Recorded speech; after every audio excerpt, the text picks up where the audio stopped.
Chapter 1 The Beginning of the Massacre. Warning, FB warning. Restricted to viewers under 18. Pain. Excruciating pain. The agonizing sensation of being boiled alive was nearly unbearable for Lin Tian, each breath feeling like a punishment.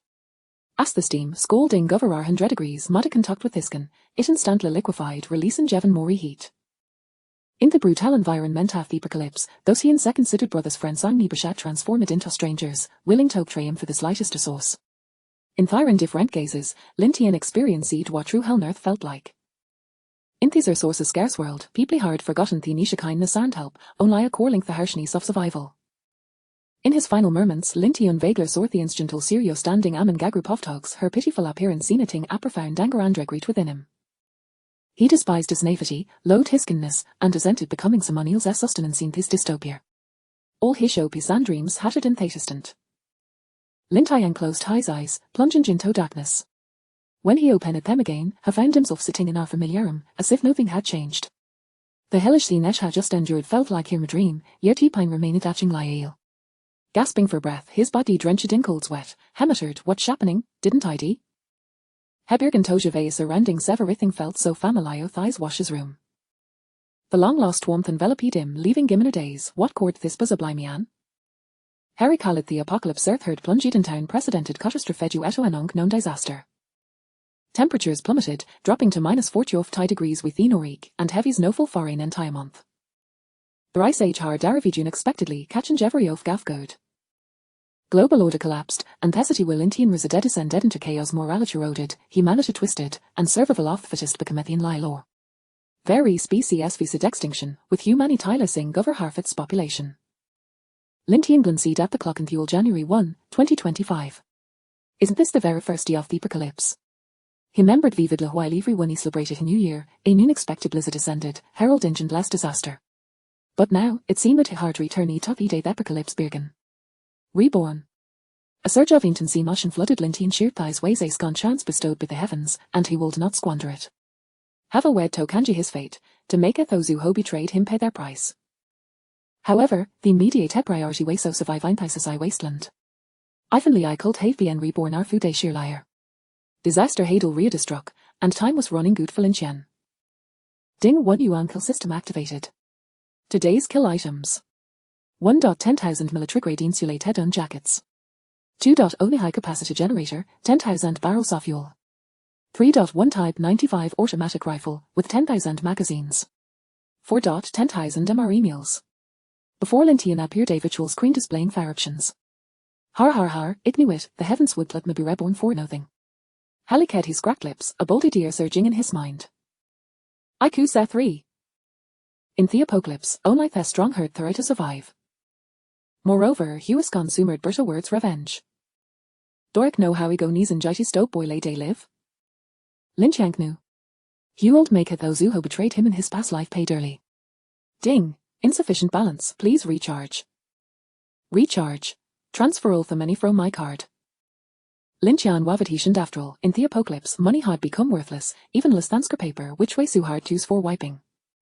Please recharge you with cash. Damn. I heard to recharge you with cash. Rummaging through his home, Lin Tian found over 2,000 in cash. Recharge. Recharge successful. Account balance 2366 yuan. Ding kill successful, items to read in system space. Today's killings, please look forward to tomorrow. The virtual screen vanished in an instant, and Lin Tian's mind connected to boundless third-dimensional space. Within Laria Type 95 automatic reflent and 1,000 magazines, resting quietly. A strong sense of security within him with these pawns he could establish himself in this apocalypse. Lin Tian closed his eyes, feeling the existence of that other dimensional space. Collect. He lifted a barrel of cooking oil, intending to store it in the system space. Ding. Only kill items can be stored in the space. Lin Tian frowned slightly, looking at the barrel full, and reluctantly set it down. He heart out these STEM space will allow him to store anything it will but errors restrictions. It seems he'll have it early in the daily kills from the system. With over 2,000 in his account, he had enough to last 6 years. Not enough. Wait if the system introduces new features later. He decided to withdraw the money from his bank card and recharge it into the kill system. In the apocalypse, both cash and digital currency had lost their value, unlikely balancing the system weighs a tangible guarantee. Moreover, Lin Tian took advantage of various online lending platforms, borrow ingato telephone 100,000 yuan. A dingto his guardsbalance, he har just over 120,000. There was no as an orphan, being gublitote cartaloan to be a hasign this provincial capital city wasel redder remarkable. After paying off the mortgage each month, there was no savings left. Lin Tian in a daithik down jacket and stepped out of his remote side, heavy snow fell. Many were building snowmen and daving snowball fights, laughter reco and theer. Child rents rose of asses radiated pure joyous tyrant and played. As if Thesno was nature's greatest gift to them. Lin Tian stood quiet light oath aside, watching the lovely scene, yet her complex emotion well deep within him. This emming lie beautiful picture was merely a brief calm before the storm of the apocalypse. He took a deep breath, the cold air stinging his lungs, sharpening his awareness of the harsh reality faced. Treasure thighs it may be your last moment of joy. In his previous life, cannibalism was no longer a distant and cold and trying history books, beauty cruel nightmare he hard personally experienced. To a extent could you marnity twist for a morsel of food? As Lin Tian recollect those sessions, ha cold and felt boy tremble. Ha heard witness Edmund desperita for a mouldy piece of bread, pushes own wife into a crowd of starving thugs. But in this life, he old no longer be mat. The compassion and highsiest gradual litter need cold and drothless understood tatent his broken world kindness without strength wold and lila to his own demis. With resolute steps, Lin Tian murdered his way to an by bank. The New Year holiday had close at Hebank stores, living and lie they team standing alone in the cold wind. Each bank card dated dolly withdrawal limit of 20,000, which was far from sufficient for him. Fortunately, he had 4 bank codes, allowing him to withdraw 80,000 in total, all recharged into the system. Ding! Recharge successful. Account balance 82365 yuan. Hearing the system's notification, Lin Tian final Lyle tutor say hope relief. This money weighs the foundation for his survival and revenge in the impending apocalypse. With over 40,000 remaining, Lin Tian planned to spend it all. Damn, in my last life is Scrimpidan saved, unlike to end duplicer that. A glint half determination resentment flashed in Lin Tian's eyes in this life, he was ready to indulge. You wento thecity center, seeking guri stirrant the hard previous libien to frugalto enter, intending to feast before everything changed. Chapter 2. At first, people thought it was just an ordinary snowstorm. King crabs, Australian lobsters, 5 a grade wagyu. In a lavish light curated restaurant, Lin Tian was salivating arter sight. Not to mention this ingredient had in lie off but never seen event the mustard in a report been absent from his diet for far too long. What a shame, I can store this in the system space, Lin Tian thought to himself, otherwise, he would have insisted on packing some ago. This one, and the zone. Lin Tian pointed lie at the menu, leaving the waiter utterly astonished. Sir, if it's just you won't be able to finish this, the waiter cautiously advised. Lin Tian waved his hand dismissively, don't worry about it, just bring out head dishes. Soon, an array of exquisite dish was surveyed at this table. Tender, succulent king crab, firm-fleshed Australian lobster, beautiful marbled 5 a grade wagyu, along with various delicacies dishes and sauces. Looking at first before him, Lin Tian felt a surge of satisfaction. This bread alone made his rebirth worthwhile. He picked up his utensil sang began to indulge. The rickrobro melted in his mouth, the Australian lobster had a satisfying texture, and the 5 a wagyu was like butter, dissolving effortlessly. His ravenous eating habits to star client restaurant, drawing goblins from the surrounding patrons, but Lin Tian was oblivious. Before long, even Amel Dippy's of bread court spark aged lick conflict. At that moment, a woman in a light blue dress suddenly stepped in her tracks. Her delicate features hung into the sunlight, appearing exceptionally beautiful, with long black hair cascading like a waterfall over her shoulders. Through had pressed new and dove to restaurant, chef said her gazing Lin Tian, house devouring his meal, here he's revealing surprise and confusion, as if she had spotted someone both familiar and unfamiliar. Yao, what's wrong? Her friend Jan asked it softly, noticing Suya's pores. Following Suya's slimy off-sight, Jan exclaimed, oh, isn't that Lin Tian? Working crab, lobster, wagyu since when did Lin Tian become so wealthy? Suya shook her head, equally puzzled. This meal must cost over 10,000, right? Jana cooled and felt buck gasp, her mind racing with questions as she observed Lin Tian feasting. In her memory, Lin Tian was not Simeona wealthy, yet a lavish bread before hind ways astonishing. Yao, husn't Theo was bien pursuing VR, showed Wegas a hello? Jan agently took her dat Suyaro's sleeve, huia sparkling with anticipation. She was curious about Lin Tian shouldn't change and wanted to's eyes at the opportunity to learn more. Suyuo hesitated, unsure whether to approach. On one hand, she was intrigued by Lin Tian's transformation theatre, she felt it might be quite one true to so suddenly. but persuaded by Zhao Na, she eventually nodded. The Toaki didn't other star and hand approached Lin Tian stable. Upon seeing them, Lin Tian's face flickered with surprise, but a quick lie gained his composure. Su Yao, thu heiter moan light he had on se loved from afar, unexpected lie stood before him. In the past, he had pursued Su Yao fervently, but she had rejected him for being poor. If Su Yao had tried rejected him, Lin Tian would have felt indifferent, but Hardle was kept them hanging, neither accepting nor for rejecting him. Occasionally, she would post on social media, sharing moments that were on live visible to him, like her classic green tea scenario. For Chuff Su Yao's wishes, Lin Tian had spent considerable money. It wasn't until the apocalypse that final I saw through her true nature. Lin Tian, what a coincidence does he here, Jana's eyed with a smile, her gaze drawn to the sumptuous foot unthitable, and the glimmering in Harry's. Lin Tian dead slightly, responding, yes, quite a coincidence, Ario you hurry as well. Su Yao looked at Lin Tian, her voice soft, Lin Tian, how have you been lately? Her cheeks flushed lightly, a perfect blend of shyness and surprise, as if tiring counterweighs our romantic coincidence. Yet Lin Tian felt a cold sneer rising within him. He might have been charmed by Su Yao's demeanour, but no her saw through her hypocrisy. He regarded Su Yao with an impassive expression and replied coolly, thanks to you, I'm doing well. Lin Tian, this meal must have vexed you quite a bit, have you, Mr. Kittrick? Zhao Na, seemingly oblivious to Lin Tian's tone, stared at them with curiosity. Lin Tian Marie smiled faintly, no Tan's worrying her question. He didn't want to elaborate in his situation, simply stating, just indulging Gabbit. Su Yao studied Lin Tian, a strange feeling stirring within her. She's said that Lin Tian seemed somewhat unfamiliar, yet she couldn't pinpoint what had changed. Lin Tian, regardless of everything, genuinely happy to see her doing well, Su Yao said softly, her expression suggesting sincere joy for him, though deep down, she felt more confusion and genius. The Lin Tian her hard on Spino Bejin Tan readily available see meter have vanished, replaced by this distant, enigmatic man. Thank you. Lin Tian Morella nodded, showing no inclination to by Tethato we meant Shirina's feast. This left Su Yao and Jana feeling quite awkward.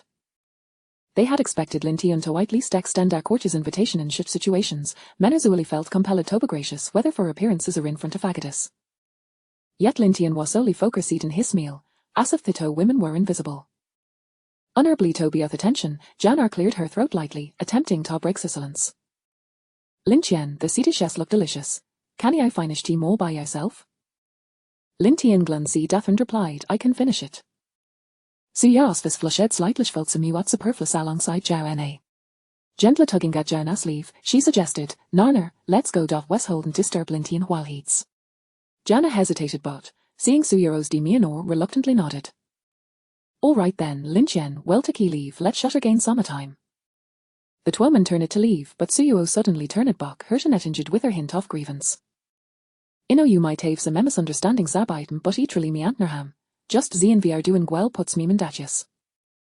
Asha spoke, she deliberately blinked, as if trying to squeeze out a few tears, presenting a pitiful image. Lin Tian Morella nodded, remaining silent. In the apocalypse, women were no much more avalier bleth than a piece of bread. Once, he had given a ring for Su Yao, yet received no acknowledgement no has or through heitel. From no one, it would be women seeking his favour who would no longer be domat. In this impending apocalypse, he will rise on become their master of her own destiny.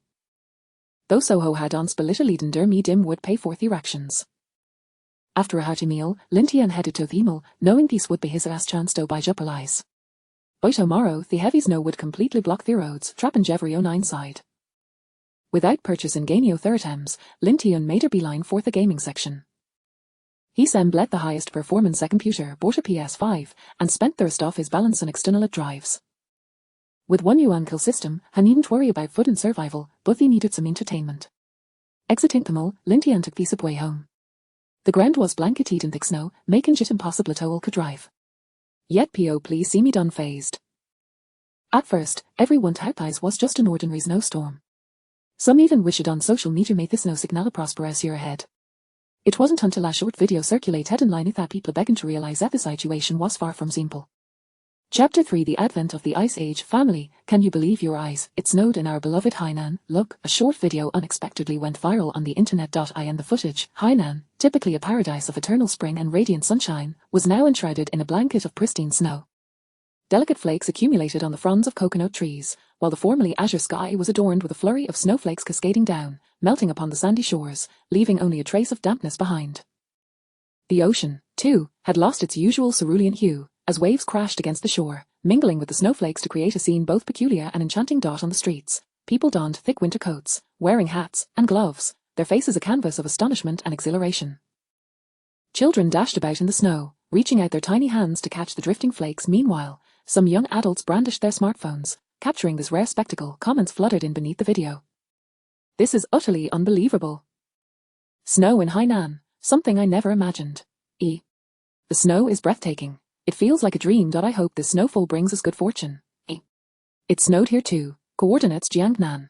It snowed here as well. Coordinates Eastern Guangdong. It's snowing here too. Coordinates Taipei."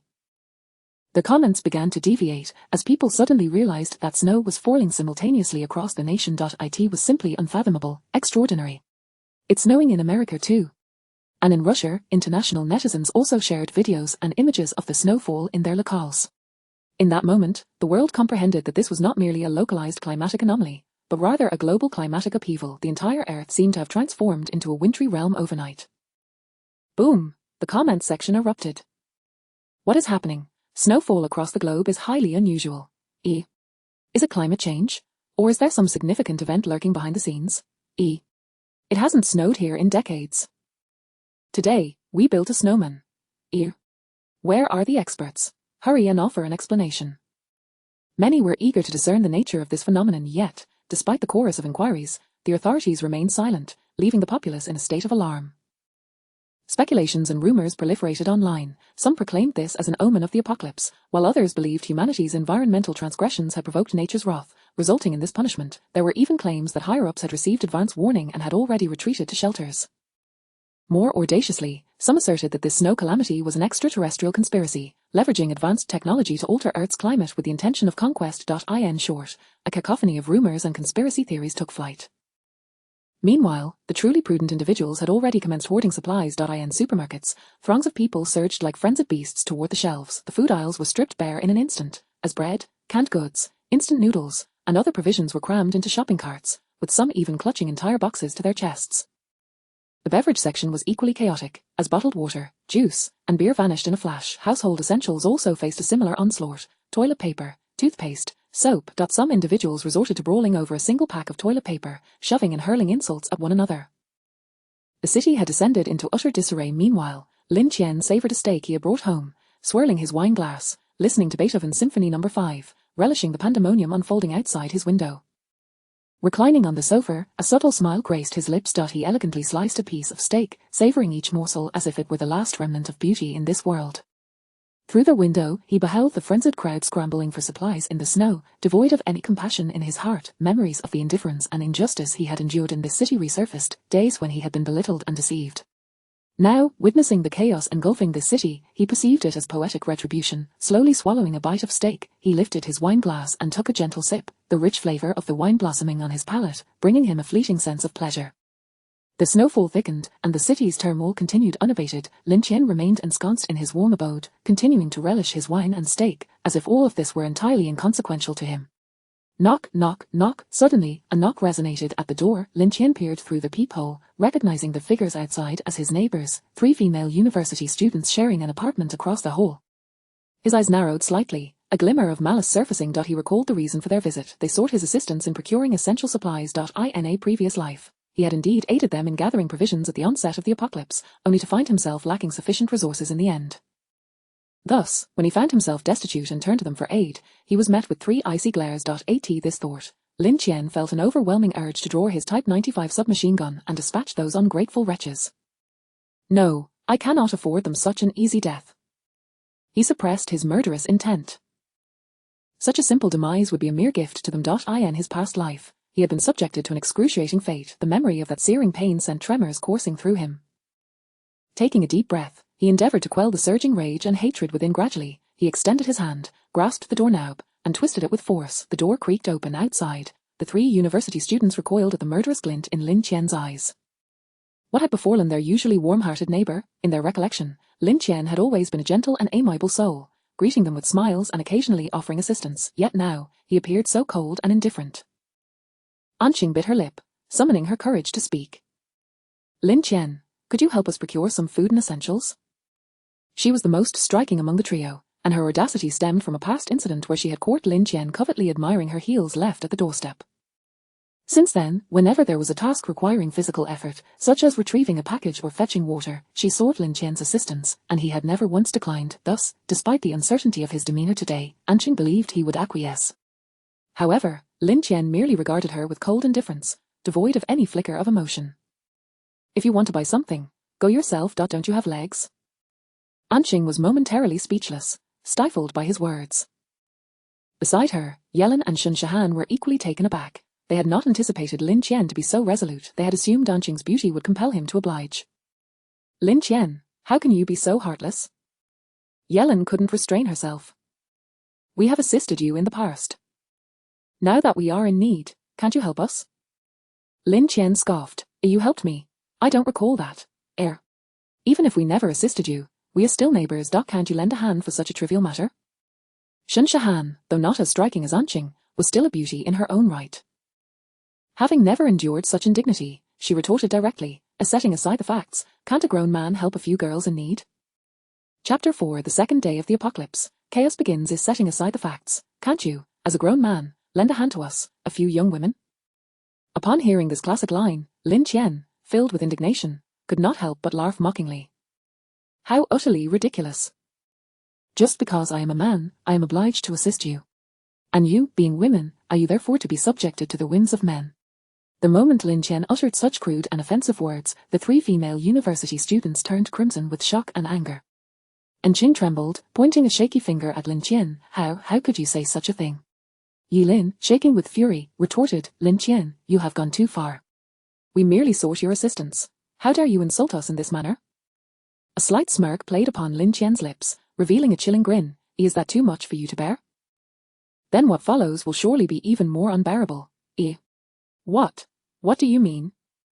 The three young women were engulfed by a wave of intense unease, bewildered by Lin Tian's words.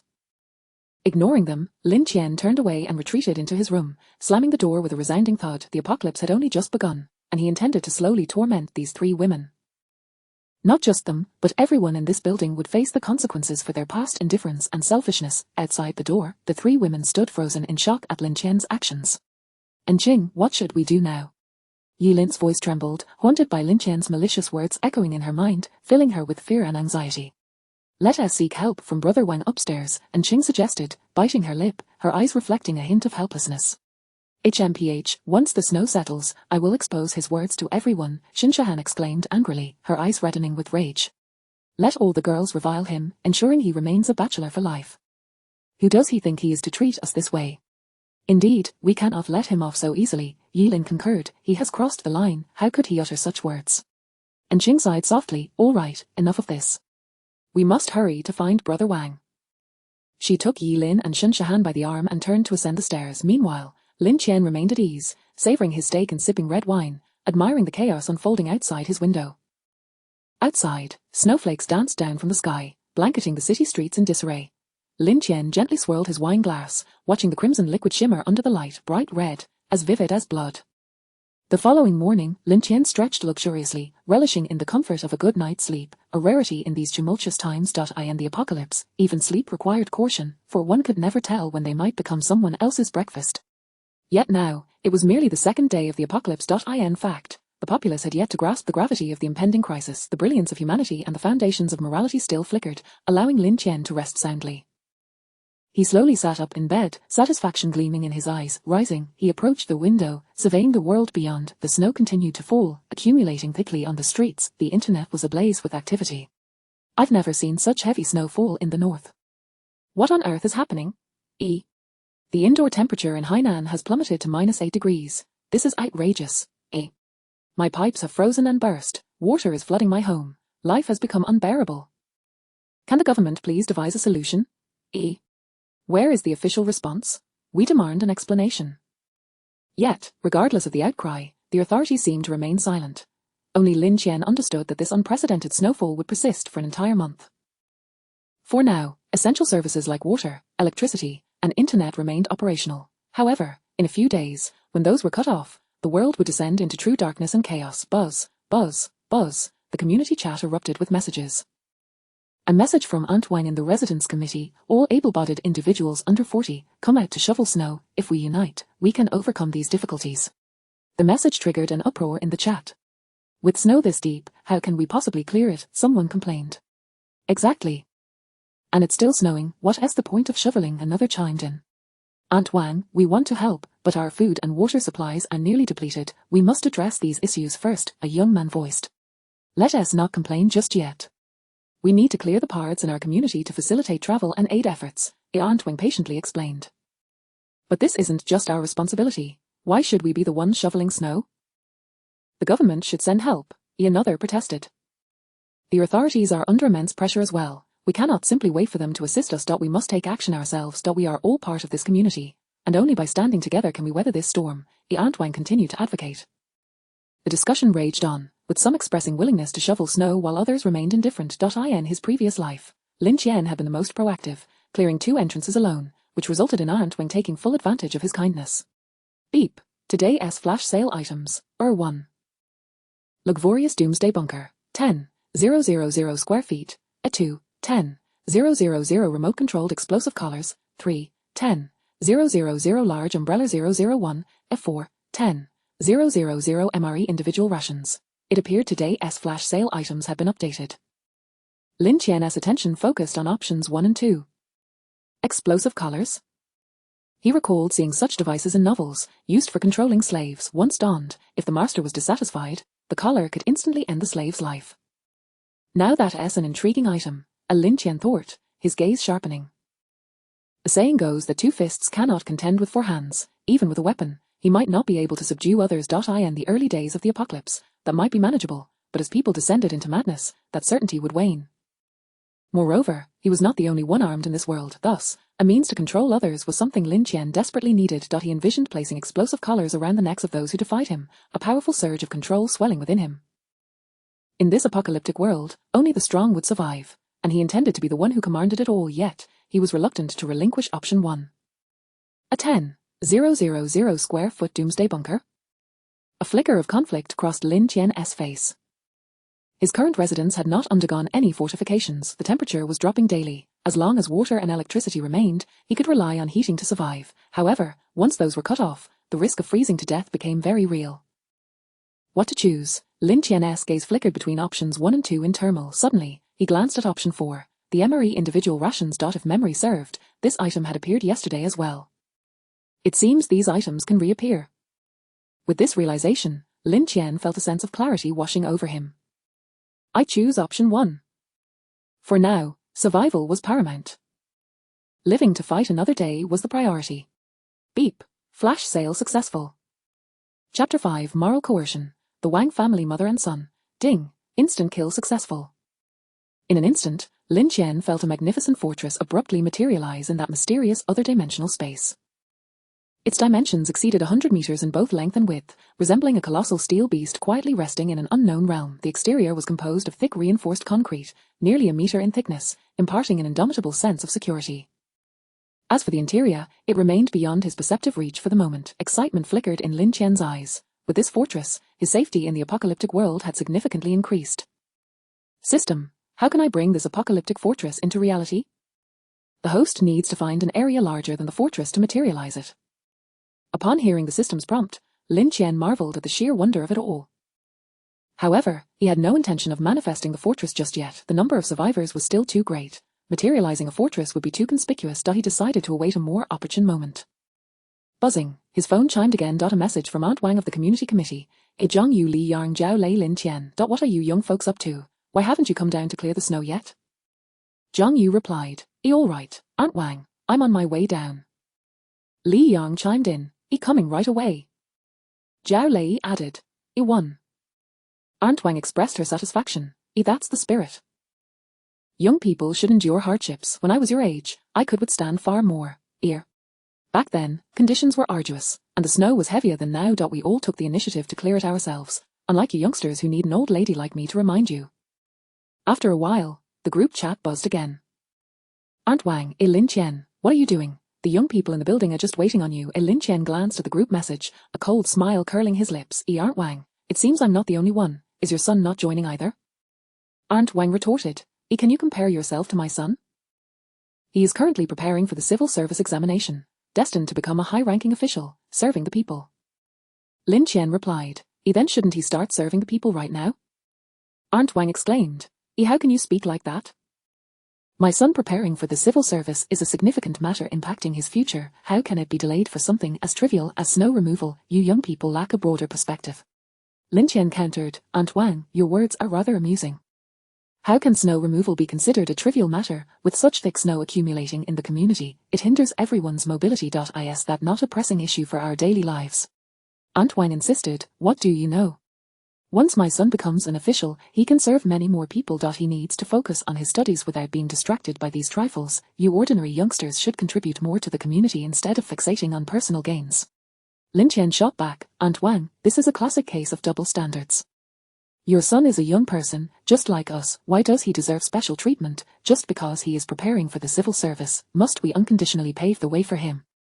What kind of logic is that?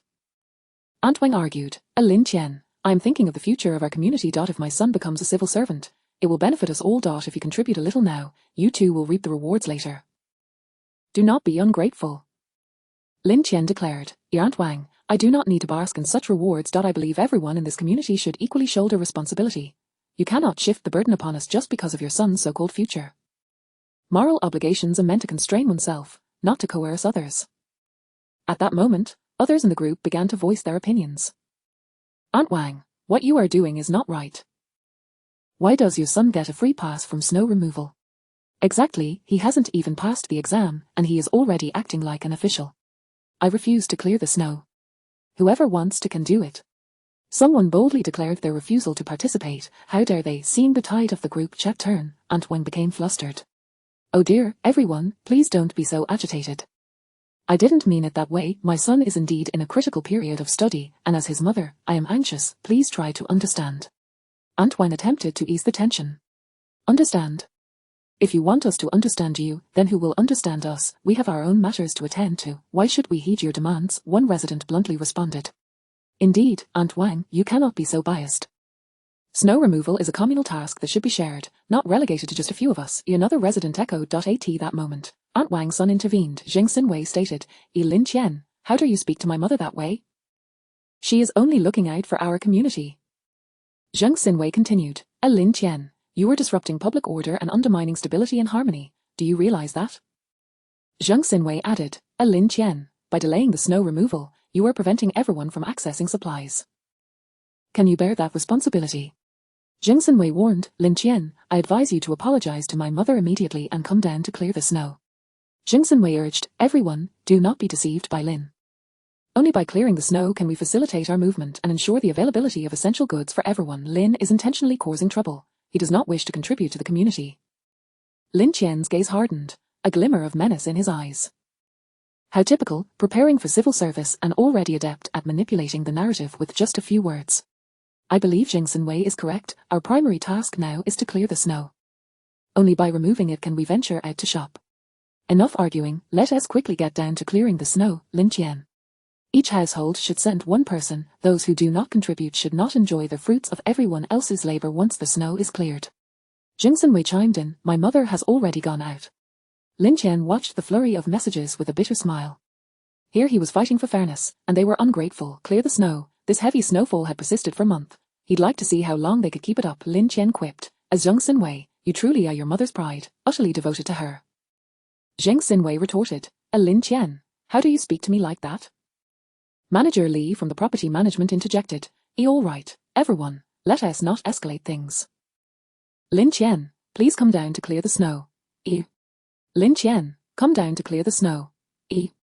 Lin Tian, come down to clear the snow. Lin Tian, come down to clear the snow. The more Lin Tian read, the angrier he became. They were all directing their ire at him. Lin Tian snapped, do you think I'm easy to bully? If you have the guts, call these people down to clear the snow. Li Xiaoping Chu Ji Niu Zhuan Qian Kuan. Lin Tian added, Zheng Xinwei Aunt Wang, if you gather these people, I will come down. He tagged those few individuals, either rich second-generation or influential figures, who usually commanded respect. He was curious to see how the Wang mother and son would respond now. Chapter 6, Conflict and Threat. Indeed, upon seeing Lin Tian and his companions, the group fell into an uneasy silence. No one dared to call upon that group to clear the snow, even the Wang family remained silent. Lin Tian let out a cold snort. Sometimes, the weak are truly unworthy of sympathy. Simply because he resisted injustice and refused to be a dog, those who had already succumbed to servitude emerged to target him. Yet, when confronted by those in power, these sycophants dared not utter a word. Their bravado only surfaced when facing those weaker than themselves, revealing their grotesque nature. A wave of desolation surged within Lin Tian. In this apocalyptic world, the frailties of human nature had been magnified to an unbearable extent. Observing the muted group chat, Lin Tian recognized that this contest over snow clearing had reached a temporary conclusion. However, he was acutely aware that someone would inevitably take on the task, just as he had in his previous life. To put it charitably, they were merely patching up the world. To put it less charitably, they were NAV and self-righteous. Just as Lin Tian was putting away his phone, another message chimed in. Lin Tian, what the hell are you doing, you filthy bastard? Call me again, and I'll break your legs. Upon reading this message, Lin Tian's expression darkened instantly. He had no intention of indulging the provocateur. Stop pretending to be tough. Come at me if you dare. Just wait. You'll regret it. Father's waiting for you. Just wait until the snow stops. Lin Tian smirked, a hint of derision gracing his lips. The instigator was a local thug, notorious for his bullying behavior, and the residents dared not voice their anger. Thugs like him were particularly troublesome. They seldom committed egregious acts, for they feared actual violence.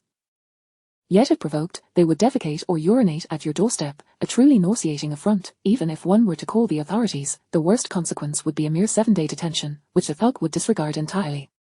Ultimately, one would have to grovel and apologize to move past the incident. Thus, over time, no one in the neighborhood dared to provoke him. However, in his previous life, Lin Tian bore no ill will toward this individual, as he had met an untimely end early on. Those who made enemies at every turn were destined to be the first casualties in the apocalypse. Buzz, buzz, buzz. His phone vibrated again. This time, it was a message from a university student residing across the hall, and Ching. Why did you provoke that thug? Once the heavy snow stops, he'll surely come to your door to make a mess, leaving a foul stench. Do you think you're brave? This is recklessness. Your actions will only exacerbate the situation. Besides, you're only in your 20s. Shoveling snow won't tire you out, will it? Living directly across from each other, and Ching was chiding Lin Tian, simultaneously perched atop her moral high ground. Lin Tian shook his head. She was nothing more than a green tea bitch. You're only in your early 20s as well, you should go shovel. With that, he tossed his phone aside. It was merely the second day of the apocalypse, and he decided to wait a bit longer. Lin Tian retrieved a box of fresh lamb from the refrigerator, intending to prepare a hot pot. In his previous life, he had been reluctant to consume the preserved ingredients in his fridge, ultimately leaving them for others. This time, he had no such reservations. Life and death were but fleeting moments. One must seize the day. Before long, a hot pot was steaming before him. The bubbling broth filled the room with a warm haze, contrasting sharply with the heavy snowfall outside. Lin Tian savored his hot pot, dipping lamb slices and warming up some yellow wine, while the outside world was gripped by winter. His home was a sanctuary of summer. He glanced out the window, noting a few individuals still laboring to clear the snow. He mentally catalogued their efforts. These individuals might become allies in the future. Suddenly, a series of heavy knocks resounded at his door. Peering through the peephole, Lin Tian spotted 2 tall men clad in black down jackets. One bore a sinister glare while the other's face was round and brutish, seemingly clutching something in his hand. Zhao Xiaolong and Zhao Xiaohu. Lin Tian's fists clenched tightly. He summoned his Type 95 submachine gun. Damn it, I hadn't come looking for you, yet you present yourselves at my door. In his previous life, these 2 brothers were among those who had betrayed him. Knock, knock, knock. Kid, I know you're in there, hiding like a coward. You dare to invoke our elder brother's name, yet you won't even open the door. Today, we'll give you a little lesson. Learn to control that mouth of yours. After their taunts, it seemed they were scrawling something on Lin Tian's door with a brush. Clutching the submachine gun, Lin Tian longed to burst out and eliminate them on the spot. In his previous life, he had been bound and thrown into a steamer, left to die a slow, agonizing death. The torment of being unable to live or die had left an indelible mark on his soul. Endless hatred and resolution flickered in his eyes. He could not allow these men to die easily. He would ensure that they, too, experienced the despair of wanting to live yet being unable to do so. Regrettably, he was currently too weak. Self-preservation was within reach, but launching an offensive remained a distant goal. Lin Tian's fists tightened, his nails digging into his palms, yet he felt no pain, only a burning animosity toward these men. The elder brother they spoke of was none other than the figure Lin Tian had mentioned in the group chat, the one rumored to wield considerable power. Indeed, he was a formidable man, one who sent his minions to exact revenge rather than merely making empty threats like the thug. Kid, learn to keep that filthy mouth of yours shut, or you'll soon discover the perils of speaking out of turn. Bang, another resounding thud echoed against the door, followed by a profound silence. In the opposite room, 3 female university students had also been drawn to the commotion, peering through their peephole. HMPH, what a coward, bullying the weak and fearing the strong. Yi Lin scoffed. Just yesterday, she had been startled by Lin Tian's fierce demeanor, mistakenly believing him to be a formidable figure. He wouldn't even open the door, what a pathetic excuse for a man. All he knows how to do is bully us girls. Shinshan chimed in, her eyes filled with disdain for Lin Tian. And Qing, too, harbored a flicker of disappointment, having hoped to rely on him in a moment of crisis, only to find him utterly useless. I'm going to take a picture to show him. Yi Lin opened her door, capturing a photograph of Lin Tian's door, then sent it to him. Unsatisfied, she followed up with a voice message, you strike hard against women but cower before men, how pathetic. Buzz, buzz, buzz. Lin Tian picked up his phone, noticing the image and voice message from Yi Lin. He didn't bother listening to the voice message, it was bound to be either mocking or sarcastic. Instead, he opened the image. It depicted his door, emblazoned with a large, red kill painted across it, a blatant threat. Lin Tian chuckled disdainfully, just wait, when the world accepts the arrival of the apocalypse, when the authorities are rendered impotent and order collapses, the tables will turn. Chapter 7, Individual Equipment of Special Forces. On the 3rd day, the heavy snow continued to fall. The temperature had dropped significantly once more. Moreover, after a night had passed, the few paths that had been painstakingly cleared yesterday in the neighborhood were once again buried. Oh, when will this snow ever cease? This snow seems never-ending. What are we to do? Help! Is there anyone who can assist us? The relentless snow had driven many to despair, yet, no matter how fervently people cried out, it could not alter the reality of the impending apocalypse. Beep! Today's flash sale items are 1,000 units of original cut snowflake beefsteak, 2,10,000 pounds of assorted fresh vegetables, 3,10,000 bottles of broad-spectrum antibiotics, 4,10,000 units of Type 86 grenades. I'll take 1. Beep! Flash sale successful. Lin Tian noted that today's food offerings were quite appealing, decisively opting for 1,000 units of steak. Steak for lunch, he mused as he retrieved a piece of snowflake beefsteak from the system storage. The intricate marbling on the steak was visually stunning, rivaling even the 5A grade wagyu he had indulged in previously. Cooking the steak was remarkably simple. He merely heated a frying pan, placed the steak within, and it was done. Especially with such an oily snowflake steak, it required no additional oil. Just a sprinkle of salt would suffice to create a culinary masterpiece. Sizzle, as the steak made contact with a hot pan, the fats melted rapidly, releasing an enticing aroma. Soon enough, a beautifully charred yet tender steak was ready. Next door, 3 female university students huddled together for warmth. Anqing, why don't you take off your cover? It's quite uncomfortable. Yi Lin said softly, her voice laced with concern and fatigue. Anqing's face flushed slightly. After a moment's hesitation, she gently nodded and slowly removed her outer garment. Feeling a bit embarrassed, she glanced at Yi Lin and Shinshan, whispering, this snow just won't stop. I truly have no idea when it will end. Yi Lin sighed, tightening her embrace around Anqing and Shinshan. Indeed, this heavy snowfall has trapped us here. Our food supplies are dwindling. If this continues, what shall we do? Shinshan frowned, her eyes betraying fear and confusion. The internet is saying it's the end of the world. A global ice age has begun. I wonder if there's any truth to it. Her words cast a heavy pall over the room. In the past, they would have dismissed such talk as mere absurdity. An apocalypse. How could that possibly be? Yet now, snow blanketed the entire world. This was truly. Yi Lin held the two of them tighter, a look of resentment crossing her features. It's all Lin Tian's fault. If only he had helped us buy some food the other day. Anqing sighed softly. There's no use lamenting what's already done. We should focus on what to do next. Perhaps we can venture out to find food. We cannot simply sit here and wait for doom. But it's freezing outside, and we have no idea what dangers lurk. What if we encounter someone malicious? Suddenly, Shinshan sniffed the air. What is that smell? It's so fragrant. It seems to be the aroma of steak. I think you're just imagining things because you're hungry. I can't smell anything, Yi Lin replied, also taking a sniff but detecting no scent. Shinshan, unwilling to concede, sniffed again.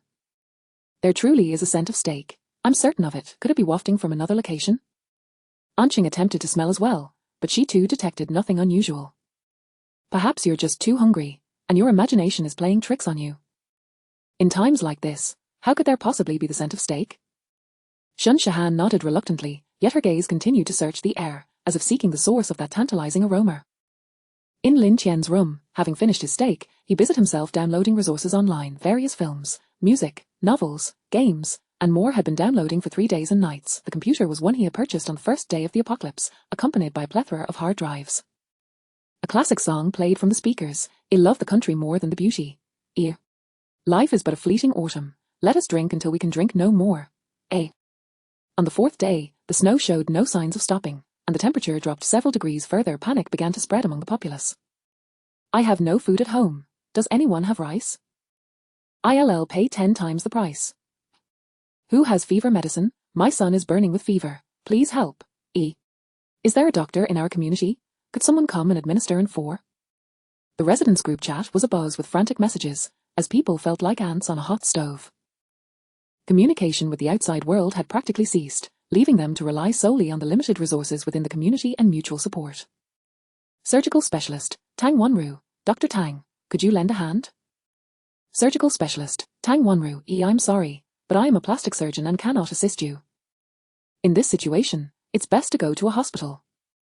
This reply plunged the seeker into despair. In the snowbound isolation, reaching a hospital was tantamount to an impossible task. Lin Tian observed the chaos with a cold indifference, feeling no sympathy. To die now is perhaps a form of liberation. At least he wouldn't have to worry about becoming someone else's food source. Beep. Today's flash sale items are 1. 10,000 barrels of drinking water, 2.1 large umbrella, 3.10,000 pounds of fresh pork belly, 4.1 Type 99 main battle tank, with 10,000 shells. I'll take 1. Beep. Flash sale successful. Though water was the most abundant resource in this Ice Age apocalypse, Lin Tian still opted for drinking water. 1 barrel every 3 days would suffice to last him until death. He retrieved another piece of snowflake beef steak, continuing his indulgence in steak. Next door, Shun Shan stirred slightly. Did you all smell that? It seems there's that steak aroma again. No. I don't smell anything either. Anqing and Yilin replied weakly. Having gone a day without food, being university students, they had never bothered to stockpile provisions at home. They had been surviving on a few snacks, but without oil or salt, they were utterly drained. On the 5th day, fear gripped the residents, for someone had died. Who will save old Zhang? He has been buried by the snow. A plea echoed in the residents' group. Old Zhang's family was running out of food. He had attempted to venture out in search of supplies, but as he jumped from the 2nd floor window, he was instantly buried beneath 2 meters of snow. Please, someone save old Zhang, his wife begged in the group chat, desperation evident in her words. Yet, no one responded. Someone opened a window and could still hear old Zhang's cries for help. This only intensified the reluctance to step outside. Beep. Today's flash sale items are 1. 10,000 pounds of assorted fresh vegetables, 2.10,000 emergency medical kits, 3.10,000 sets of Arctic Bear Special Forces individual equipment, 4.10,000 adult films.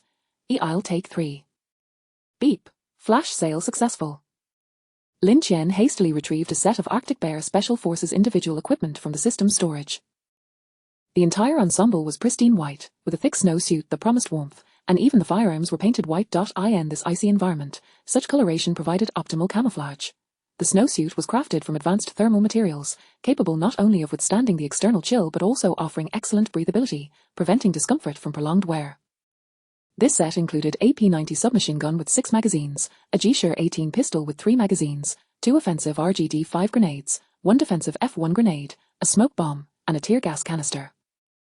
Additionally, basic equipment like a helmet, binoculars, night vision goggles, and a bulletproof vest were all included. It was truly an arsenal to the teeth. Moreover, there was an emergency medical kit and a ration pack, which surprisingly contained a small packet of cigarettes. What a profitable haul! Lin Tian's eyes sparkled with excitement as he beheld the individual equipment.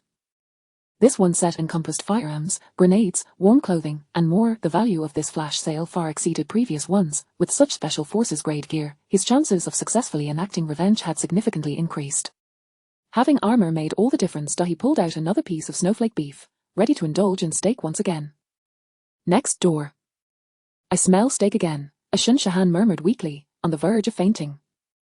I think I smell it too, Yilin replied, furrowing her brow, a hint of confusion in her eyes. I do as well, Anqing said softly, her complexion pale, lips devoid of their usual rosy hue. Extreme hunger had left the three women unable to discern whether the aroma was a figment of their imagination or reality. Could it be Lin Tian is cooking steak? Yi Lin's voice, though faint, held a glimmer of hope. Anqing, why don't you ask him for some food? Chapter 8.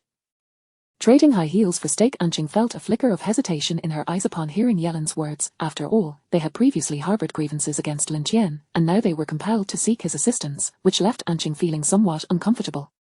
However, her hunger was overwhelming. Her stomach roared like a raging inferno, and the pangs of hunger had thoroughly vanquished her pride, rendering her indifferent to matters of face. She picked up her phone, her fingers trembling slightly as she located Lin Tian's WeChat avatar, swiftly composing and sending a message. Could you lend us some food? We will repay you tenfold once the snow ceases. After sending the message, Anqing's heart raced, while Yelin and Shinshahan held their breath, their gazes fixed on Anqing's phone. Yet, after a prolonged silence, there was no reply from Lin Tian. Disappointment began to creep onto the faces of the three women. Yelin bit her cracked lips and, with a hint of reluctance, suggested, Did he perhaps not see the message? Should we send another one to inquire? Anqing's lips quivered slightly. She gritted her teeth and sent another message. I can trade my high heels for it. Upon sending it, Anqing's face flushed crimson, her gaze evasive, unable to meet Yelin and Shinshahan's eyes. Yelin and Shinshahan exchanged suspicious glances at Anqing. Are you hiding something from us? Yelin squinted, her expression one of skepticism. No, absolutely not, Anqing hurriedly denied. Then why do you want to exchange food for high heels? Shinshahan pressed on, her eyes brimming with confusion. Don't men like? Anqing's voice trailed off, growing increasingly faint, the embarrassment on her face becoming more pronounced. She knew her reasoning was somewhat difficult to articulate, but in her state of unbearable hunger, she could not afford to be overly concerned. Yelin seemed to grasp something, her brows furrowing as she remarked, Anqing, you don't think Lin Tian harbors such thoughts regarding your high heels, do you? Faced with her friend's probing, Anqing reluctantly confessed, once, I caught him staring at the shoes we left by the door. Yelin and Shinshahan exchanged glances, surprise evident on their faces. So, since then, you've taken every opportunity to boss him around? Yelin looked at Anqing in astonishment, her gaze tinged with reproach. Anqing, how could you? What a fascinating story. Why are you only telling us now? Although Yelin was currently single, she had heard of certain peculiarities that men possessed. Now that we have this leverage over him, let us see if he dares to treat us so harshly. A glint of cunning passed through Yelin's eyes, as if she had already devised a plan to utilize this discovery against Lin Tian. If he refuses to provide us with food, we shall expose his perversion. Shinshahan appeared hesitant. That may not be appropriate. Yelin interrupted her. Shahan, you're too soft-hearted. What time is it? We're on the verge of starvation. If he can provide us with food, we certainly won't disclose this matter, but if he declines, we cannot passively await our fate. Shinshahan glanced at Anqing, and seeing her silent, chose not to argue further. Meanwhile, Lin Tian had finished tidying up the dishes and was preparing to indulge in some short videos. Seizing the opportunity while the internet was still functioning, he aimed to enjoy himself. Just as he picked up his phone, he noticed a WeChat message from Anqing. I can trade my high heels for it. Lin Tian was utterly perplexed. Trade what? Why high heels? He opened the message to find, could you lend us some food? We will repay you tenfold once the snow ceases. So they were after food. The heavy snowfall had persisted for 5 days, and it appeared that the 3 university students could no longer endure. Yet, why the peculiar offer of high heels in exchange? Were they delirious from hunger? To clarify, he had no unusual fetishes, though he did enjoy foot baths, but it was far from being a perversion. Lin Tian replied directly, Are you out of your mind? Trading food for high heels? What on earth were you thinking? Next door, the 3 women were momentarily at a loss upon receiving Lin Tian's message. Could it be that I misjudged him? Anqing voiced her uncertainty. Yelin, however, remained unfazed. Is just embarrassed to admit it. Watch me. With that, Yelin promptly created a group chat including the 4 of them. Lin Tian, stop pretending that we caught you peeking at our shoes last time. If you don't want this to be exposed, you better share some food with us. Lin Tian was taken aback by Yelin's message. When did he peek at their shoes? He racked his brain but could not recall such an incident. Are you all out of your minds? What nonsense are you spouting? He then sent another message. However, I do have food, but why should I share it with you? Afterward, Lin Tian retrieved several hundred pieces of steak from his system space, snapping a photo to send over. He could not allow those 3 women to starve to death so easily. There was still fun to be had. Upon seeing the mountain of steak Lin Tian had sent, the 3 women's eyes widened in disbelief. They swallowed hard, their throats emitting audible gulps. Yellen quickly typed in the group, "Irregardless of whether you admit it, you have so much steak. What's the harm in sharing a few pieces with us? I can even offer you a few pairs of stockings." Under normal circumstances, they would never have stooped to such a disgraceful transaction. But now, desperation had taken precedence. Seeing the messages in the group, Lin Tian understood they had misconstrued him as a pervert. All right, if they wished to play games, then he would oblige. Lin Tian took a piece of steak, retrieved the most repugnant, worn sock he could find, and stuffed the steak inside. He then approached the door and peered through the peephole, confirming no one was around, before swiftly opening the door and tossing the sock outside. "Don't say I didn't show you any pity. The steak is at your door, but whether you eat it is entirely up to you." The 3 women beamed with joy upon receiving Lin Tian's message. "I knew it. This pervert must have a plethora of steak. How could he refuse?" Yellen declared triumphantly. She hurried to the door, cautiously opening it, yet, instead of seeing any steak, she was met with a single stinky sock, bulging ominously. Yellen was momentarily stunned, her face soon contorting into a look of disgust. Anqing and Shun Shahan joined her, and upon seeing the sock, their expressions soured considerably. How could he do this? This is the steak he mentioned. He is deliberately toying with us." Shun Shahan's voice quivered, tears welling up in her eyes as she realized the steak was indeed inside the sock.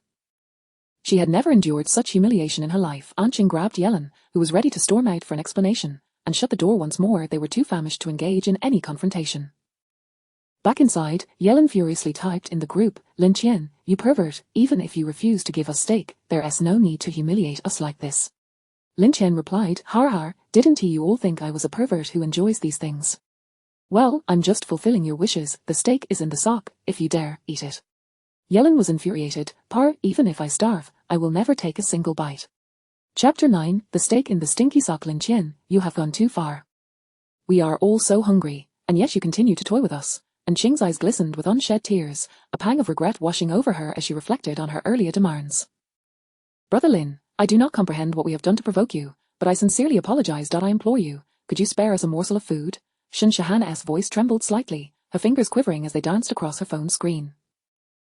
Unlike Anqing, who was assertive, or Yi Lin, who was self-absorbed, she simply yearned for a meal. Upon seeing the messages in the group chat, Lin Tian began to understand the distinct personalities of the 3 women.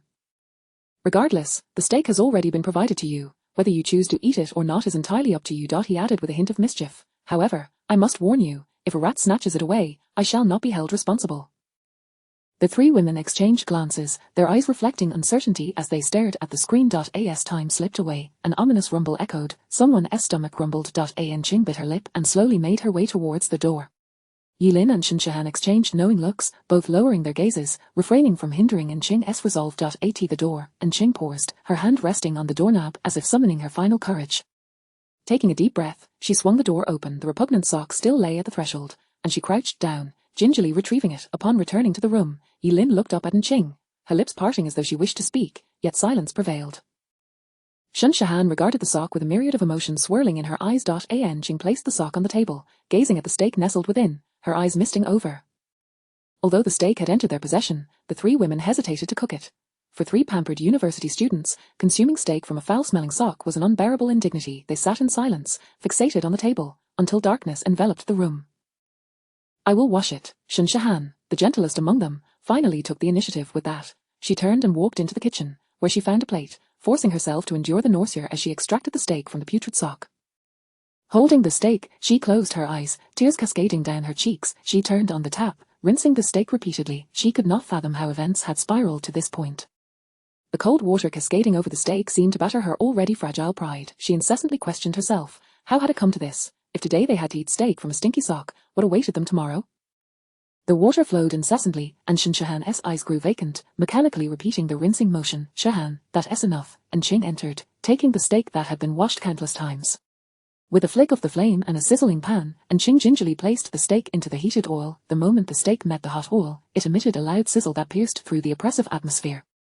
As the steak gradually cooked, a savory aroma began to waft through the kitchen. Despite the steak's dubious origins, the hunger that gnawed at Shun Shahan and Anqing compelled their stomachs to audibly protest. Yi Lin stood at the kitchen door, her back to them, yet the enticing aroma of the steak infiltrated her senses, her stomach betrayed her. Letting out a growl, biting her lip, she fought to suppress her cravings. Enqing plated the cooked steak and exchanged a glance with Shinshahan, both women's eyes reflecting a complex array of emotions. Lin stepped into the kitchen, fixating on the steak. In the end, they all partook of the steak, none of them relegating themselves to merely a small portion. Enqing shut her eyes momentarily, striving to banish thoughts of the steak's prior treatment. Shinshahan kept her head bowed, chewing slowly, each bite a battle against her wounded pride. Lin, though eating, wore an expression of stern determination, as if the steak were an adversary she had to conquer. Nevertheless, with this steak, the three women experienced a significant replenishment of nourishment. They could feel a semblance of strength returning to their bodies, the dizziness induced by hunger gradually dissipating. The emptiness in their stomachs was alleviated, and their blood seemed to flow more freely, yet, joy eluded them. One meal was resolved, but what of the next? Day 6 of the apocalypse. Gazing outside at the seemingly endless flurry of snowflakes, despair enveloped the populace. Is there anyone with food? I'll pay 10 times the price. I'll offer 20 times for bread, instant noodles, or biscuits. These two messages stirred a subtle shift within the homeowner group. The heavy snowfall had rendered the roads impassable for 5 days, and many households were nearing their breaking point. Moments later, someone replied. Building 2, Unit 112 Supermarket, instant noodles 100 yuan per bucket, milk 80 yuan per bag, biscuits 80 yuan per bag. Instantly, the group erupted. I want 20 buckets of instant noodles. I also want 20 buckets of instant noodles, and 10 bags of milk. I'd like 30 buckets of instant noodles and 10 sausages. Numerous individuals frantically placed orders, seemingly unfazed by the exorbitant prices. Even more astonishing, Li Xiao declared, Building 2, Unit 112 Supermarket, I'll order 20,000 yuan worth, regardless of what it is, just send me anything edible. This wealthy heir had seemingly flipped a switch. I'll take 5,000 worth. I'll take 10,000 worth. The supermarket owner, witnessing the flood of orders, could hardly contain his elation. This far surpassed his annual sales. Building 2, Unit 112 Supermarket. Limited quantities, first come, first served. Building 2, Unit 112 Supermarket. Everyone can access through the underground garage. The shopkeeper, displaying shrewdness, reminded everyone to enter via the underground garage. Outside, the temperature had plummeted to over -30 degrees, and the snow, towering as high as a person, made it nearly impossible to venture out. Boss, please reserve 20 buckets of instant noodles for me. I've already transferred the money. Reserve a bag of rice for me. I'm on my way. Boss, the homeowner group buzzed with activity, an influx of dozens of messages. Regardless of what supplies remained at home, the opportunity to replenish was not to be missed. At that moment, Lin Tian was roused by the incessant ringing of his phone. He glanced at the messages in the homeowner group. Is it about to begin? In his previous life, the transformation of the entire community had commenced with this very store. Top, today's flash sale items. Her 1. Compressed biscuits for 10,000 yuan. 2. 10,000 first aid kits, 3.1 generator, 10,000 barrels of oil, 4.10,000 remote-controlled explosive collars. How timely. I'll take option 4. Ding, flash sale successful. Chapter 10 Gunfire. Anqing, let us also procure some food, Lin exclaimed with palpable excitement upon seeing the messages in the group. At last, they could indulge in something wholesome. Why hadn't she thought of this sooner? Indeed, I still have over 5,000 in my account. It should suffice for a while, Anqing replied, rummaging through her wallet for her bank card. I have more than 3,000, Shinshahan added softly. Lin could hardly contain her eagerness as she sprang to her feet. Then let us hasten, or the goods may be snatched away. The trio swiftly donned their thick garments, preparing to venture out. As they opened the door, a gust of frigid wind, laden with snowflakes, enveloped them. The corridor was shrouded in dimness, illuminated only by the feeble glow of emergency lights. Upon reaching the entrance of building number 2, they discovered a considerable crowd had already gathered. Everyone appeared anxious, some engaged in heated arguments with the supermarket owner, while others incessantly urged him. Boss, where are my goods? I've been waiting for ages. Give mine to me first. I paid more. Me first, I've been waiting forever. The entrance was a chaotic scene. Suddenly, a voice bellowed, everyone, remain calm, we have already secured the supermarket. Zhao Xiaolong and Zhao Xiaohu, the two brothers, stood at the supermarket's threshold, blocking entry. The crowd erupted in outrage. On what grounds do you claim it all? This is a supermarket for everyone, a middle-aged man shouted angrily. Exactly, you cannot be so selfish, an elderly woman chimed in. Under normal circumstances, no one would dare confront these brothers, reputed to have connections. Yet, given the dire situation coupled with their sheer numbers, the crowd exhibited newfound courage. Zhao Xiaolong scoffed, retorting, HMPH, the owner stated that it's first come, first served. We arrived first, so naturally, all the goods belong to us. Aunt Wang furrowed her brow and stepped forward. Xiaolong, Xiaohu, your actions are utterly unethical. Everyone is starving, you cannot hoard all this food. Zhao Xiaohu glared, declaring loudly, Aunt Wang, mind your own business, in this world, the fittest survive, my brother and I do not wish to starve. From within the throng, another voice rose, you two little rascals, always up to no good, and now you want to monopolize the food. Not a chance. Zhao Xiaolong brandished a metal rod, threatening, don't create a ruckus, anyone who dares approach will face my wrath. At the sight of the metal rods in Zhao Xiaolong and Zhao Xiaohu's hands, the crowd fell silent, the previously impassioned individuals suddenly hesitant. Whispers began to circulate, these two brothers are always trouble, and now they wield rods, we cannot confront them head-on. Indeed, if they injure someone, in this freezing weather, there won't be a place for treatment. Despite their murmurs, the crowd did not disperse. Just as tensions peaked, Zhao Xiaohu shouted, those who know what's good for them should scram, don't waste our time. Instead of retreating, a few young individuals stepped forward, observing their audacity. Zhao Xiaolong pointed the rod at them, growling, are you seeking death? Hurry up and leave. At that moment, the foremost young man boldly proclaimed, do not overstep, the food in this supermarket belongs to everyone, you have no right to claim it all. Zhao Xiaolong and Zhao Xiaohu exchanged glances and wordlessly advanced towards the young man, rods in hand. Another young man shouted, do not be afraid, they are but two, let us charge together, subdue them, and then share the food. This suggestion resonated with many, and the crowd began to roll up their sleeves, preparing to surge forward. Zhao Xiaolong and Zhao Xiaohu, sensing the shift, grew anxious. Zhao Xiaolong pleaded, do not act recklessly, if a fight breaks out, it benefits no one. Yet, the enraged crowd was deaf to their words as they surged towards the brothers. Just then, a resounding bang silenced the crowd completely. A man, donned in gold-rimmed glasses and possessing an unassuming demeanor, emerged from the supermarket. This was Jiao Wen, the elder brother of Zhao Xiaolong and Zhao Xiaohu, known in the digital realm as a turning the tide. When Zhao Xiaolong and Zhao Xiaohu greeted respectfully, Jiao Wen nodded, brandishing a firearm, and strode directly to the front of the crowd. Instinctively, the throng recoiled a few steps. The previously aggressive individuals were now subdued by the unexpected gunshot and the imposing presence of Jiao Wen. Ladies and gentlemen, we must engage in a bit of reason, Jiao Wen spoke, his voice low yet imbued with undeniable authority. The owner clearly stated that it's first come, first served. Do you truly wish to seize what belongs to me, Jiao Wen? With that, Jiao Wen raised his firearm, and several of his subordinates, wielding clubs, stepped forward. The crowd retreated once more. Jiao Wen's group of 5 or 6, armed with a pistol and a few iron rods, had managed to intimidate hundreds, yet, a few individuals remained defiant, hidden within the crowd, shouting at Jiao Wen, you think you can just claim it all? Where is the owner? Bring him out. Jiao Wen surveyed the crowd, sneering, shall I summon the owner to confirm? He gestured behind him, and a middle-aged man, battered and bruised, stepped forward. This is the supermarket owner. I believe you all recognize him, boss, please clarify, have I not secured the entire stock? The supermarket owner, trembling, stammered, why yes, it's true, Jiao boss has indeed secured everything. At this moment, the owner was at a loss, having initially aimed to profit from the disaster, only to find himself beaten and betrayed.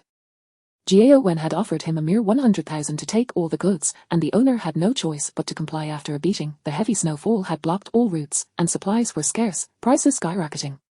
Previously, the value of his supermarket's goods far exceeded 100,000. The owner had envisioned making millions from the storm, only to be thwarted by Jiao Wen's intervention. Initially, he had resolutely opposed the transaction, but unfortunately, his knees proved weaker than the iron rod. After enduring a beating, he was compelled to acquiesce. The crowd, noticing the supermarket owner's visibly battered state, quickly grasped the situation. Jiao Wen, this is extortion. Jiao Wen glanced at the speaker. Bang! The individual fell silent, clutching his abdomen in agony. Seeing that Jiao Wen had indeed fired, the crowd ceased their protests, many fleeing in terror, yet, a handful remained. Faced with the prospect of starving at home, they lacked the courage to confront Jiao Wen openly. These individuals could only plead, Wen Ji, please, grant us some food. How much did you pay? I'll offer double.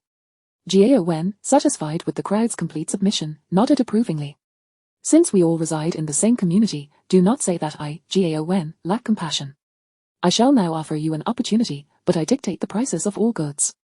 Instant noodles for 1,000 per bucket, milk for 1,000 per bag, and hot dogs for 2,000 each. Chapter 11.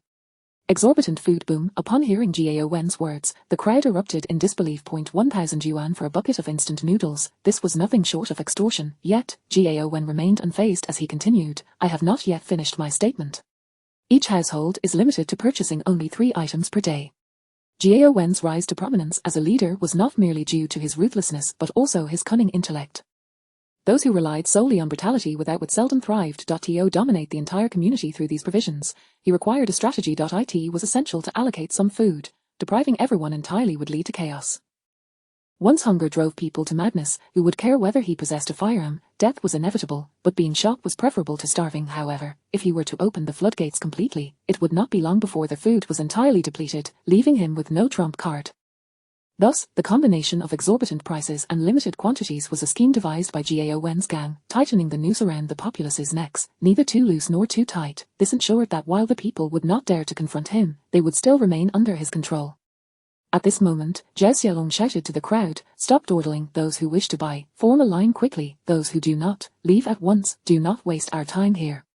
Gradually, people began to shuffle forward, forming a queue.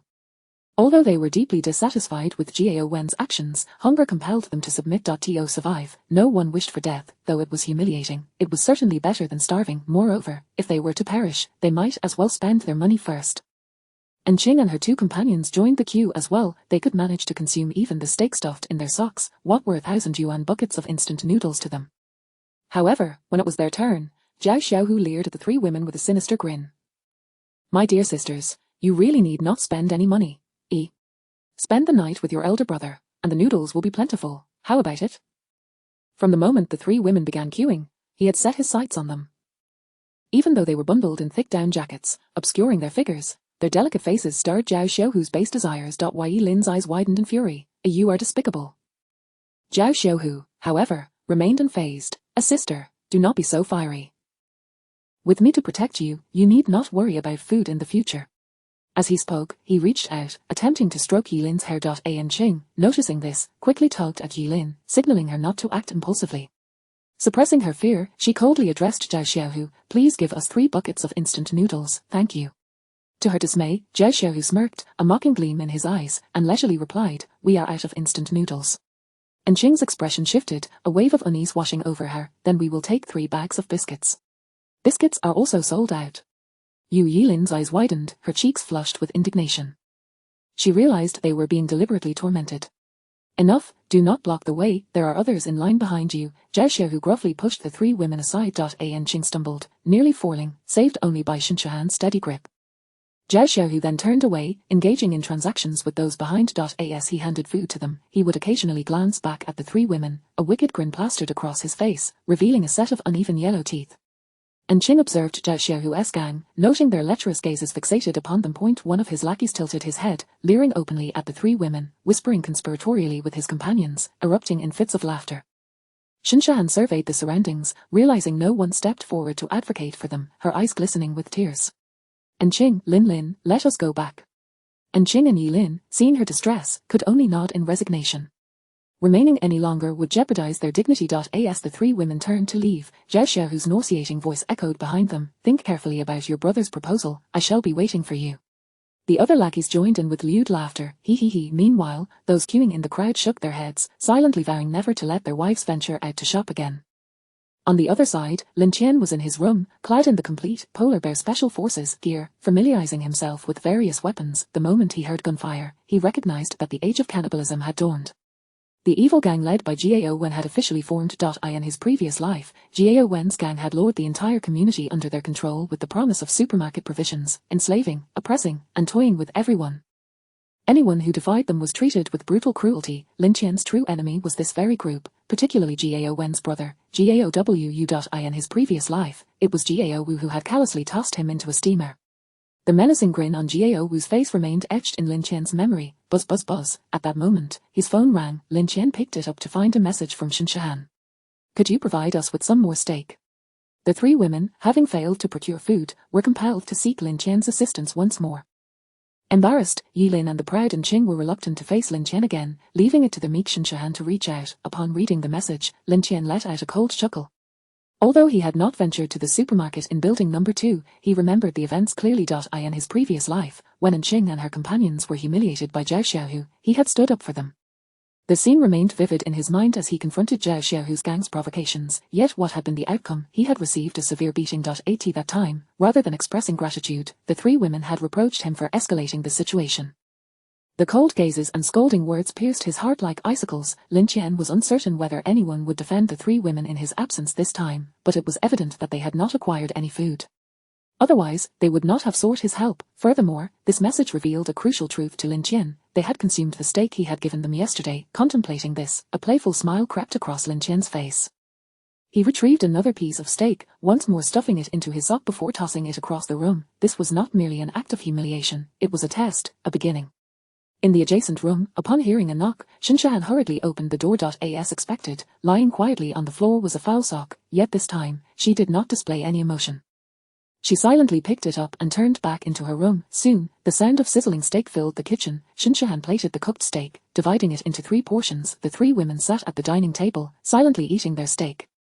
No one spoke a word, the only sounds in the room were those of chewing. Chapter 12, Water and Power Outage. Beep. Today's flash sale items. 1. A high-capacity generator accompanied by 10,000 barrels of gasoline. 2. A variety of fresh vegetables weighing 10,000 pounds. 3. An assortment of intimate apparel totaling 10,000 pieces. 4. An RPG with 10,000 rounds of ammunition. I choose 1. Lin Tian decisively opted for the generator. Today marked the 7th day of the apocalypse, and the imminent cessation of water and electricity loomed. The outside temperature had plummeted to over -40 degrees. Once the power was cut, without the aid of air conditioning or electric heaters, one could truly perish from the cold. As foretold, just past noon, the air conditioning abruptly ceased its operation. The warmth that had been circulating vanished in an instant, causing the room's temperature to plummet. Computers, televisions, and Wi-Fi all succumbed to the outage. A hallmark of modern civilization is the electrical revolution, yet now, darkness enveloped the entire community. Chaos ensued as the neighborhood plunged into disarray. Strangely, mobile phones still managed to receive sporadic signals, perhaps due to a few functioning base stations. My home has lost both water and power. How about yours? Someone in the residence group inquired. Mine has gone out too. Same here. Panic spread like wildfire. What are we to do now? In this frigid weather, how can we survive without power? The elderly and children in my household are freezing. Does anyone know when the electricity will be restored? Restore, we're all trapped in our homes, the power plant is deserted. Are we to await our demise here? The group chat erupted into a cacophony of voices, each filled with anxiety. Is this the end of the world? Mom, I think I'm going to die. In the midst of the turmoil, a retired soldier named Wang Gang, residing in Building 1, stepped forward. He sent a message to the residence group. Everyone, do not panic, we can head to the underground garage. There are cars there which can generate power and gasoline for warmth. Let us give it a try. Instantly, a sense of clarity emerged among the crowd. Yes, Wang Gang is right. We should go to the underground garage. The garage entrance is piled with snow, we can use that to melt water. I am an engineer from BYD, I can convert electric vehicles into generators. I am an electrician and can assist as well. It is remarkable how the human spirit can ignite such a fierce will to survive when confronted with death. Solutions quickly materialized. At that moment, Aunt Wang from the community committee chimed in. Everyone, listen to me, let us gather our food supplies. If we pool together, we can surely weather this storm. Aunt Wang is correct. Unity brings strength. I'll gather the biscuits and instant noodles from my home for all to share. I have some rice and cured meat, I'll bring those. I possess a large outdoor tent. We can take it to the garage to provide warmth. I have several hand warmers, though their effect is limited, they can still help. I have plenty of candles to provide some light. The residence group buzzed with activity as everyone eagerly discussed the supplies to bring.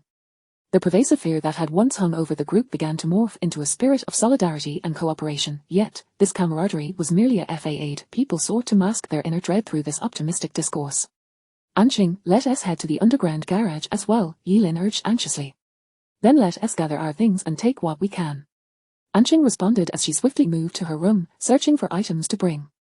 Shahan, stop dawdling and hurry up. Yilin called out to Shinshan.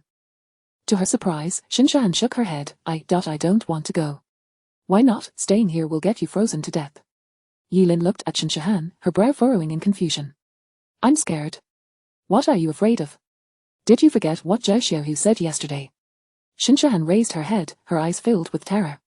The underground garage is so dark. What if they are there? We wouldn't be able to escape. Yilin paused for a moment, clearly recalling Zhao Xiaohu's threat, yet she gritted her teeth and said, "That won't happen. There are too many people in the garage, they wouldn't dare." Anqing stepped forward, gazing at Shinshahan. "If we don't go, we might freeze to death tonight. Aren't you afraid of dying?" Confronted with Anqing's question, Shinshahan's hesitation became evident. She was merely in her early 20s, how could she not fear death? How many individuals can face mortality with composure? She bit her lip, then inexplicably messaged Lin Tian, "Are you going to the underground garage?" Before long, a reply arrived. "No." As Shinshahan stared at the succinct response on her phone screen, a flicker of unexpected relief crossed her eyes, leaving her puzzled as to why her previously frantic heart felt a faint sense of calm.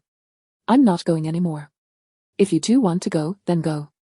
Yilin naturally noticed the message Shinshahan had sent to Lin Tian. Hearing Shinshahan's words, her expression darkened. "You're not thinking of relying on that jerk, are you?" Her voice involuntarily rose, laced with anger and confusion. "You would rather trust him than us."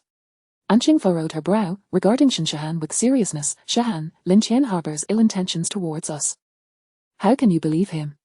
The underground garage is our best option right now, we must go." Shinshahan frantically explained, "No, I don't trust him, it's just enough." Yilin scoffed, disappointment and anger brimming in her eyes. "Then you can stay here by yourself." "Anqing, let us go." Yilin grabbed Anqing and turned towards the door. Anqing glanced back at Shinshahan with concern. "Shahan, are you really not coming with us?" Shinshahan's lips trembled slightly, tears welling in her eyes, but she shook her head gently. Yilin, however, remained indifferent. "Anqing, don't mind her, let her stay here by herself." Anqing sighed in resignation. "Shahan, you must be careful. If you change your mind, hurry to the underground garage to find us." With that, Anqing and Yilin opened the door and stepped outside. As the door slammed shut with a resounding bang, Shinshahan felt as if all her strength had been drained, slowly collapsing to the floor. She was uncertain whether her decision was right or wrong. In that moment, some obscure emotion deep within her compelled her to make such a choice. After a while, the temperature in the room continued to drop. Shinshahan lit a fire in a brazier. Thankfully, the gas had not been cut off, and she could still ignite it. As a few books were tossed into the brazier, the temperature in the room seemed to rise slightly. After some time, Shinshahan sent Lin Tian another message. "Could you give me some more steak?" Chapter 13, The hostage falls for the kidnapper. At this moment, Lin Tian was engaged in the installation of the generator when he stumbled upon a message from Shinshahan. He was taken aback. Why was she still asking him for food? "Did you not go to the underground garage?" "Anqing and Lin went, but I did not." "Why not?" This time, Shinshahan did not respond. Lin Tian pondered for a moment. Earlier, she had inquired whether he would be going to the underground garage. He had declined, and consequently, she had not gone either. Anqing and Yilin had both gone, leaving her behind. A sudden thought struck him. Could it be? Lin Tian recalled a certain psychological condition, Stockholm Syndrome, commonly referred to as the phenomenon of hostages developing affection for their captors. Who would have thought that pairing socks with steak could yield such effects? Lin Tian retrieved a piece of steak from the system space, though this time, he refrained from stuffing it into a sock. He gazed at the steak in his hand, a cryptic smile curling at the corners of his mouth. Meanwhile, next door, Shinshahan heard a commotion at the door and hurriedly opened it. To her surprise, it was not a sock this time. Instead, the steak was perfectly intact, nestled within its plastic packaging. Shinshahan smiled, and her smile resembled a white lotus blooming in the winter. She gently picked up the steak. Suddenly, she sensed something was amiss. There seemed to be water inside the packaging. How could there be water? Shinshahan quickly comprehended the situation, her expression darkening. She bit her lip and cast a wistful glance at the opposite side. On the other side, Lin Tian had finally completed the installation of the generator. He meticulously connected the household electrical circuits to the generator, ensuring that every interface was tightly secured to prevent any risk of electric leakage.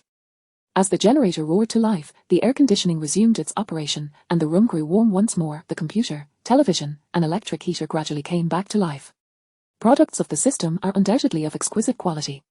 Lin Tian could not help but marvel, unsure of the principles behind the generator, which operated in utter silence. He reclined comfortably on the sofa, draped in a soft blanket, gripping the PS5 controller, traversing the virtual battlefield with ease. "HMPH, you think you can stop me with your feeble attempts?" Lin Tian focused intently on the screen, a slight smirk gracing his lips. The character he controlled was a heavily armored warrior wielding a massive battle axe. With a swift swing of the axe, a crescent-shaped energy blade shot forth, cleaving through a horde of monstrous adversaries into mere fragments. "Har har, utterly no match. Let us go for another round." Despite the apocalyptic backdrop, Lin Tian was living more comfortably than before the end of the world. Number 007, no 996, he slept until he awoke naturally. Water, food, and energy were all abundant, and daily surprises from the system provided delightful interludes in the monotony of life. Living this way, he would not trade it for anything, even if offered by a deity. Yet, it seemed something was amiss. I still lack someone to do the laundry and cook. Meanwhile, the scene in the underground garage painted a starkly different picture. As people hurriedly arrived with their bundles, they soon realized that the reality was far from the idyllic vision they had imagined. The garage was permeated with a nauseating smell of gasoline that made one feel dizzy. Due to the abundance of vehicles and limited space, people were crammed together. Some families quarreled over a spot near the fire, which was slightly warmer. An elderly man coughed incessantly, struggling to breathe amidst the noxious fumes and stagnant air. Children cried out in terror from the cacophony, their parents unable to soothe them. Others attempted to fashion makeshift resting spots from car seats, but those seats were rigid and cold, offering little comfort. At that moment, Engineer Wang Gang from BYD furrowed his brow, anxiety etched across his face as he exclaimed, "The temperature is too low, the car won't start." Panic erupted among the crowd upon hearing this. The already frigid air seemed to grow even colder, and complaints arose. What are we to do? Are we to freeze to death here? A young mother clutched her child tightly, trying to shield him from the cold with her own body, her voice trembling as she lamented, "Had I known it would be like this, I would have preferred to stay at home." Just then, Uncle Tian, the community security guard, stepped forward. A retired soldier, he addressed the crowd with a commanding voice. Everyone, remain calm. Comrade Wang Gang, is there any way to get the car started? Let us brainstorm together. Wang Gang shook his head in resignation. I'm also considering solutions, but at such low temperatures, the engine oil is nearly solidifying. We must raise the temperature here a bit. What about using fire to warm it up? Uncle Tian pondered, recalling the harsh winters of a decade ago when cars needed to be heated with a torch before they could start. Wang Gang hesitated. That is the only option, but the car's chassis differs significantly from before. Direct heating poses risks. Someone in the crowd shouted anxiously, "What are we to do? Are we to just sit here and watch as we freeze to death?" Uncle Tian raised his hand, signaling for silence. "Listen, we cannot recklessly use fire. Wang Gang, please explain the specific dangers involved so we can devise a safe plan."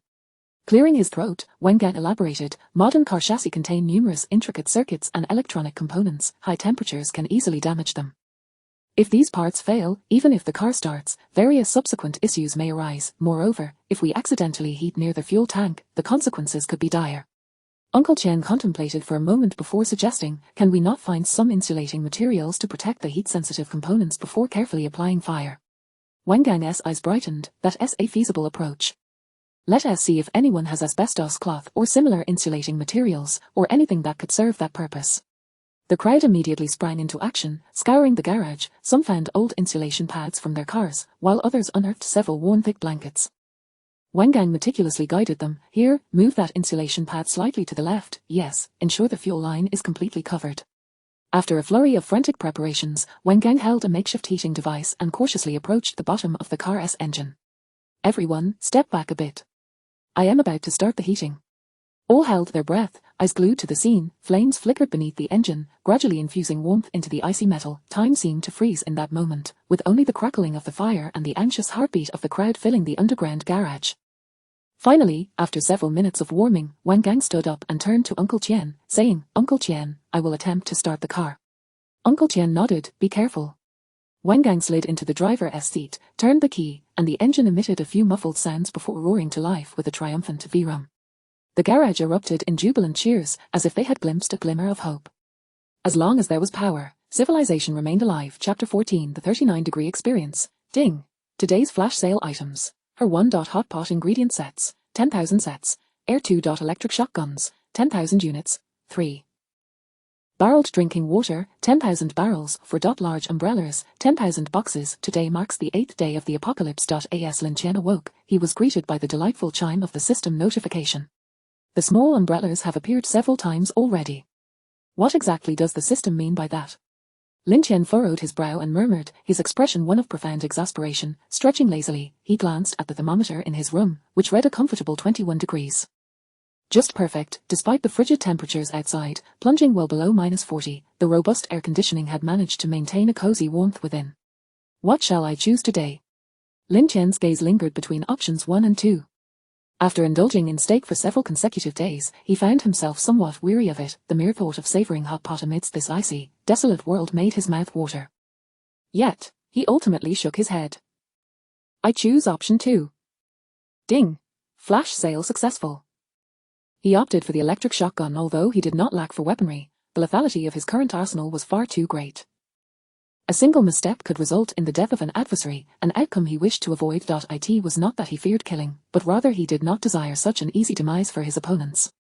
He longed for a weapon that could incapacitate without causing fatal harm. The electric shotgun was just the ticket. Lin Tian retrieved the newly acquired electric shotgun from the system's storage. The design was remarkably compact, akin to that of a handgun. A simple pull of the trigger would swiftly launch an electrifying dart. He aimed at an old stuffed toy in the room and tested it a few times, discovering that even through a thick down jacket, the dart could penetrate effortlessly. The effective range was approximately 10 meters. Each shot struck its target with precision, embedding itself deep into the toy, which began to emit a faint wisp of smoke from its surface. Quite impressive, Lin Tian mused, feeling satisfied with his purchase of the day. He then made his way to the bathroom, completed his business, and prepared for his personal grooming, brushing his teeth, washing his hair, splashing water on his face, and even styling his hair. It was hard to fathom that in this apocalyptic setting, he still maintained such meticulousness. Lin Tian gazed into the mirror, nodding in contentment at his reflection. In the underground parking garage, a crowd of over 100 people had gathered, their spirits somewhat lifted by 2 small campfires providing warmth. Yet, the stench was nearly unbearable, a consequence of the basic human needs of so many individuals. Listen, it seems there's a sound of water in the pipes. Could it be that water has arrived? Someone in the crowd suddenly exclaimed. Stop dreaming. Without electricity, there's no way water would come, another retorted. But I truly hear the sound of water, insisted the first. Perhaps it's just melted snow, someone suggested. Maybe. The speaker's eyes gradually dulled, hope fading from his gaze.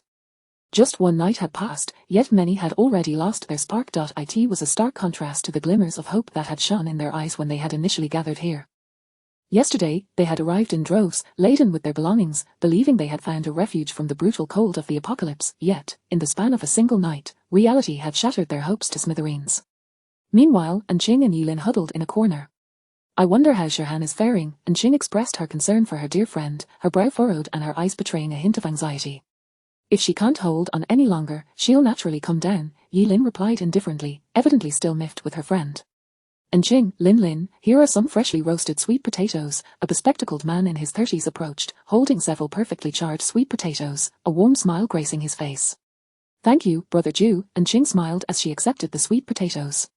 We owe you one, Brother Jew. Without you, Anqing and I wouldn't know what to do, Yilin piped in with a faint high-pitched voice. He, a Jew scratched the back of his head, grinning foolishly. As a programmer in his 30s yet unmarried, he automatically took on the role of a gallant protector upon seeing Anqing. Rest assured, as long as I'm here, you shall not go hungry, Jew promised, thumping his chest. You're so kind, Brother Jew. Yilin couldn't help but think of Lin Tian, that scoundrel who hadn't he descended at all, did he not fear freezing to death? At that very moment, Lin Tian was comfortably ensconced in his warm room, engrossed in a game. By nature, he had always been somewhat reclusive. In his previous life, he had been too busy scraping by to indulge in such seclusion. Now he could be described as engaging in a form of retaliatory seclusion. Buzz. Despite the power outage lasting a full day and night, his phone still possessed a faint signal, which was quite peculiar. While scrolling through short videos was out of the question, sending a message was still feasible.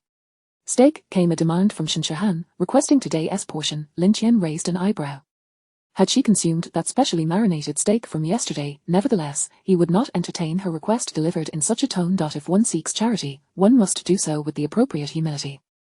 Simply uttering 2 words to procure food, more precious than gold in this desolate world, was rather presumptuous. After a moment's contemplation, Lin Tian replied, You don't expect to feast for free indefinitely, do you? After a while, Shirhan responded, Then what do you propose? Earn it through labor. Come over and work for me. All right. Lin Tian was taken aback by her prompt acceptance. Not long after, there was a knock at the door. Peering through the peephole, he confirmed that only Shirhan stood outside. He opened the door, allowing her entry, but upon observing her shivering form, Lin Tian sensed something was amiss. He touched her forehead and found it burning with fever. Are you unwell? Perhaps the cold of the previous night had taken its toll. He guided Shirhan to the sofa, offering her a cup of hot water, then retrieved a thermometer to check her temperature. At that moment, she resembled a marionette, compliant to his every action, 39 degrees. That's quite a fever, Lin Tian noted, his brow slightly furrowing as he glanced at the thermometer. However, one could argue that in this frigid apocalypse, having a personal warm-blooded heater wasn't unreasonable, was it? Open your mouth. Take your medicine. Shinshahan obediently complied, her mouth opening wide. When Shinshahan next awoke, it was already the following day. Slowly, she blinked her eyes open, her head still feeling somewhat heavy. Although she had been somewhat dazed yesterday, she had not entirely lost consciousness. She recalled every incident that transpired, uncertain of how much time had passed. Lin Tian finally stirred from his slumber. He yawned, turning his head to find Shinshahan already awake. You're awake. Millimeter. Shinshahan nodded gently. Lin Tian reached out to touch her forehead once more. No longer running a fever. Millimeter.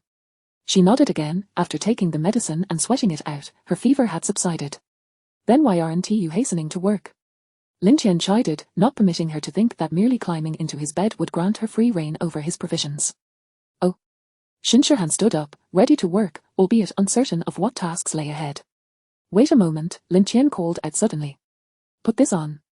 Shinshahan turned, puzzled by the object in Lin Tian's hand, unaware of its origin or purpose. Nevertheless, she accepted it and obediently donned it around her neck. Not bad, quite lovely, Lin Tian admired for a moment before adding, now, get busy and give the floor a good wipe. Chapter 15. Jealousy of Yi. Lin. Shinshahan rose from her bed and briefly freshened up before embarking on the task of tidying her room. She first drew a basin of water from the bucket, then began to wipe the floor. With each stroke, she would surreptitiously glance at Lin Tian, who was lazily reclining on the sofa, his feet casually propped on the coffee table, exuding an air of contentment. Yet, his mind was wholly absorbed in the system panel before him. Ever since Shinshahan had donned the explosive collar, a peculiar subpage had inexplicably appeared within the system. The page presented two options. Explode and do punishment. Lin Tian understood the implication of explode. It undoubtedly referred to the detonation of the collar. But what could a punishment possibly entail? A wave of insatiable curiosity surged within him as he fixated on the virtual button in his mind. Perhaps I should give it a try. With a flicker of thought, he gently tapped the punishment button. With a sharp crackle, Shinshahan emitted a pained cry. It was an electric shock. All right, Lin Tian waved his hand nonchalantly. Clean up and prepare for dinner. He lazily commanded, we're having hot pot tonight. Shinshahan's eyes lit up, her throat instinctively swallowing. Indeed, the item Lin Tian had procured from the system was a hot pot ingredients set, an astonishing 10,000 sets, no less. He retrieved one set from the system space, and the weight of the package was unexpectedly substantial. A box of beef, a box of lamb, each weighing nearly a pound. There were also platters of meatballs, vegetable assortments, and even a small pack of luncheon meat and sausages. The dipping sauces and base were all included, as if they had directly packed the ingredients from a hot pot restaurant, ready to be cooked at a moment's notice. Stop dawdling, bring over the induction cooker and pot. Lin Tian instructed the young maid to set up the hot pot. Shinshahan hurriedly retrieved the induction cooker and pot from the kitchen, placing them carefully on the table. Lin Tian poured the base into the pot and activated the induction cooker. As the temperature gradually rose, the base began to melt, emitting a sizzling sound, and the crimson broth slowly bubbled, the spicy aroma rapidly wafting through the room. Shinshahan couldn't help but swallow repeatedly. Her throat bobbed up and down as her eyes fixated on the pot's simmering broth, as if it were the most tantalizing treasure in the world. It wasn't merely her gluttony. It was the instinctual response of someone starved. A pure physiological reaction. Come sit and eat. Lin Tian glanced at Shinshahan. She was momentarily taken aback but slowly took a seat, her gaze lingering on the delectable food in the pot. After a moment's hesitation, she picked up her chopsticks and grabbed a slice of cooked meat. The instant the meat hit her palate, the savory flavor burst forth, and she instinctively closed her eyes, reveling in the fleeting moment of delight. You, Shinshahan looked at Lin Tian, her words faltering. Speak your mind, Lin Tian replied, thoroughly enjoying his meal. Though he wasn't as ravenous as Shinshahan, eating steak for 7 consecutive days had indeed grown tiresome. Did you know there would be heavy snow? Shinshahan cautiously studied Lin Tian. How else could he have prepared so meticulously? Food, water, a generator, he had it all. Lin Tian swallowed a piece of lamb, furrowing his brow slightly as he replied, some questions are best left unasked. Shinshahan pouted but continued, then do you know when this heavy snow will cease? Lin Tian cast a glance at Shinshahan, noting the eager anticipation in her eyes. After a moment of contemplation, he said, at least another 20 days. Today marked the 9th day of the apocalypse. In his previous life, the snow had fallen for an entire month. Upon hearing Lin Tian's words, Shinshahan's expression immediately dimmed. Another 20 days, she was uncertain if she would ever see her parents again. 3 days prior, communication with the outside world had been severed, and she had no idea how her parents were faring. Noticing Shinshahan's demeanor, Lin Tian could surmise her thoughts. Stop worrying, people are dying every day, he said nonchalantly while chewing his food. Surviving is more important than anything else. Your parents wouldn't want you to. Lin Tian's words trailed off as he caught sight of Xin Shihan's almost tearful expression, ultimately refraining from finishing his sentence. If her parents knew their precious daughter was in such a predicament, how heart-wrenching it would be for them. Xin Shihan sniffled and took a large bite of meat. She resolved to live well. Perhaps there would be a day when she could reunite with her parents. Just then, her phone rang. Shihan, are you all right? If you're in trouble, come to the underground garage. It's at least somewhat warm here. It was a message from her good friend Anqing. A wave of warmth surged within Xin Shihan. I'm doing well. After sending her reply, Xin Shihan glanced at Lin Tian. May I take a photo? Upon receiving his nod of approval, she snapped a picture of the hot pot and sent it to Anqing. Meanwhile, Anqing gazed at the steaming hot pot photo, then glanced at the baked sweet potato in her hand. Instantly, the sweet potato lost its appeal. What's wrong, Anqing? Yilin, noticing Anqing's dazed expression, leaned in for a closer look. What? Does looking at the hot pot photo make the sweet potato taste better? Yilin teased, eyeing the hot pot photo on Anqing's phone. This was sent by Shihan. She is enjoying a hot pot. What? Yilin's anger flared instantly. Here she was nibbling on a sweet potato while Xin Shihan feasted on hot pot. Yilin snatched Anqing's phone, her eyes fixated on the hot pot photo, the vibrant red broth, the abundant ingredients, and the rising steam. How is this even possible? Their three families had long run out of food. How could Xin Shihan be indulging in hot pot? Anqing felt equally perplexed. The two girls exchanged glances. It had to be Lin Tian. There was no other explanation. I never expected Shihan to have such intentions. No wonder she didn't come down with us, Yilin said with a bitter tone. Regret washed over her. Had she known, she would have stayed upstairs too, but more than that, jealousy burgeoned within her, a jealousy that grew wildly like rampant weeds. Chapter 16, Revenge on Lin Tian. Wishing him dead. Anqing held her phone, her gaze fixed intently on the steaming hot pot displayed on the screen, her eyes brimming with envy. After a moment's hesitation, she ventured, why don't we ask Shihan if we can join her? Yilin scoffed derisively, curling her lip as she retorted, do you truly believe she would be willing? If she had any intention of including us, she would have invited us long ago. Anqing lowered her gaze slightly, pondering Yilin's words, which indeed held merit. She delicately bit into the roasted sweet potato in her hand. Previously, it had tasted sweet and delightful, yet now it felt as insipid as chewing wax. The underground garage was suffused with a languor of odors, the air thick and stifling. Here, people struggled like ants, toiling for even the slightest morsel of food and a modicum of warmth. The photograph of the hot pot sent by Xin Shihan was akin to a stone cast into a tranquil lake, sending ripples through the hearts of Anqing and Yilin. The more Yilin contemplated, the angrier she became, hurling the half-eaten sweet potato to the ground. HMPH, Shihan is truly something. She feasts on hot pot, reveling in her own enjoyment while leaving us stranded in this wretched place. Seeing this, Anqing hurriedly intervened. Yilin, do not be like this. Perhaps Shihan has her own difficulties. Difficulties? What could possibly be so difficult? Yilin's eyes widened. We have never treated her poorly, yet now, as soon as she has something good, she forgets all about us. Anqing let out a weary sigh, her eyes still fixated on the hot pot photo, memories of the joyous time spent with Xin Shihan flooding her mind. Back then, the three of them would wander the streets, dine together, sharing each other's joys and sorrows, yet now, it seemed as though a heavy snowfall had buried all their happiness. Enough, Yilin, do not be upset. Let us think of another way. Another way? What other way could there be? This cursed weather, snow is everywhere, and even finding food outside is a challenge. Yilin plopped down onto the ground, her expression one of utter despondency.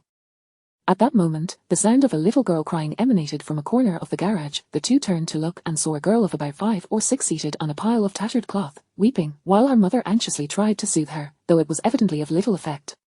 Mommy, I'm hungry, the little girl cried, her voice quivering with distress. Watching her daughter cry from hunger, the mother felt an ache in her heart. Please, everyone, can you spare us some food? The mother pleaded. However, the crowd in the underground garage remained unresponsive, as if they were deaf to her desperate entreaty. With no one answering her pleas, the mother turned to Aunt Wang from the neighborhood committee for help. Aunt Wang, please, could you lend us some food? To her surprise, Aunt Wang flatly refused. We have no food either. My son hasn't eaten all day.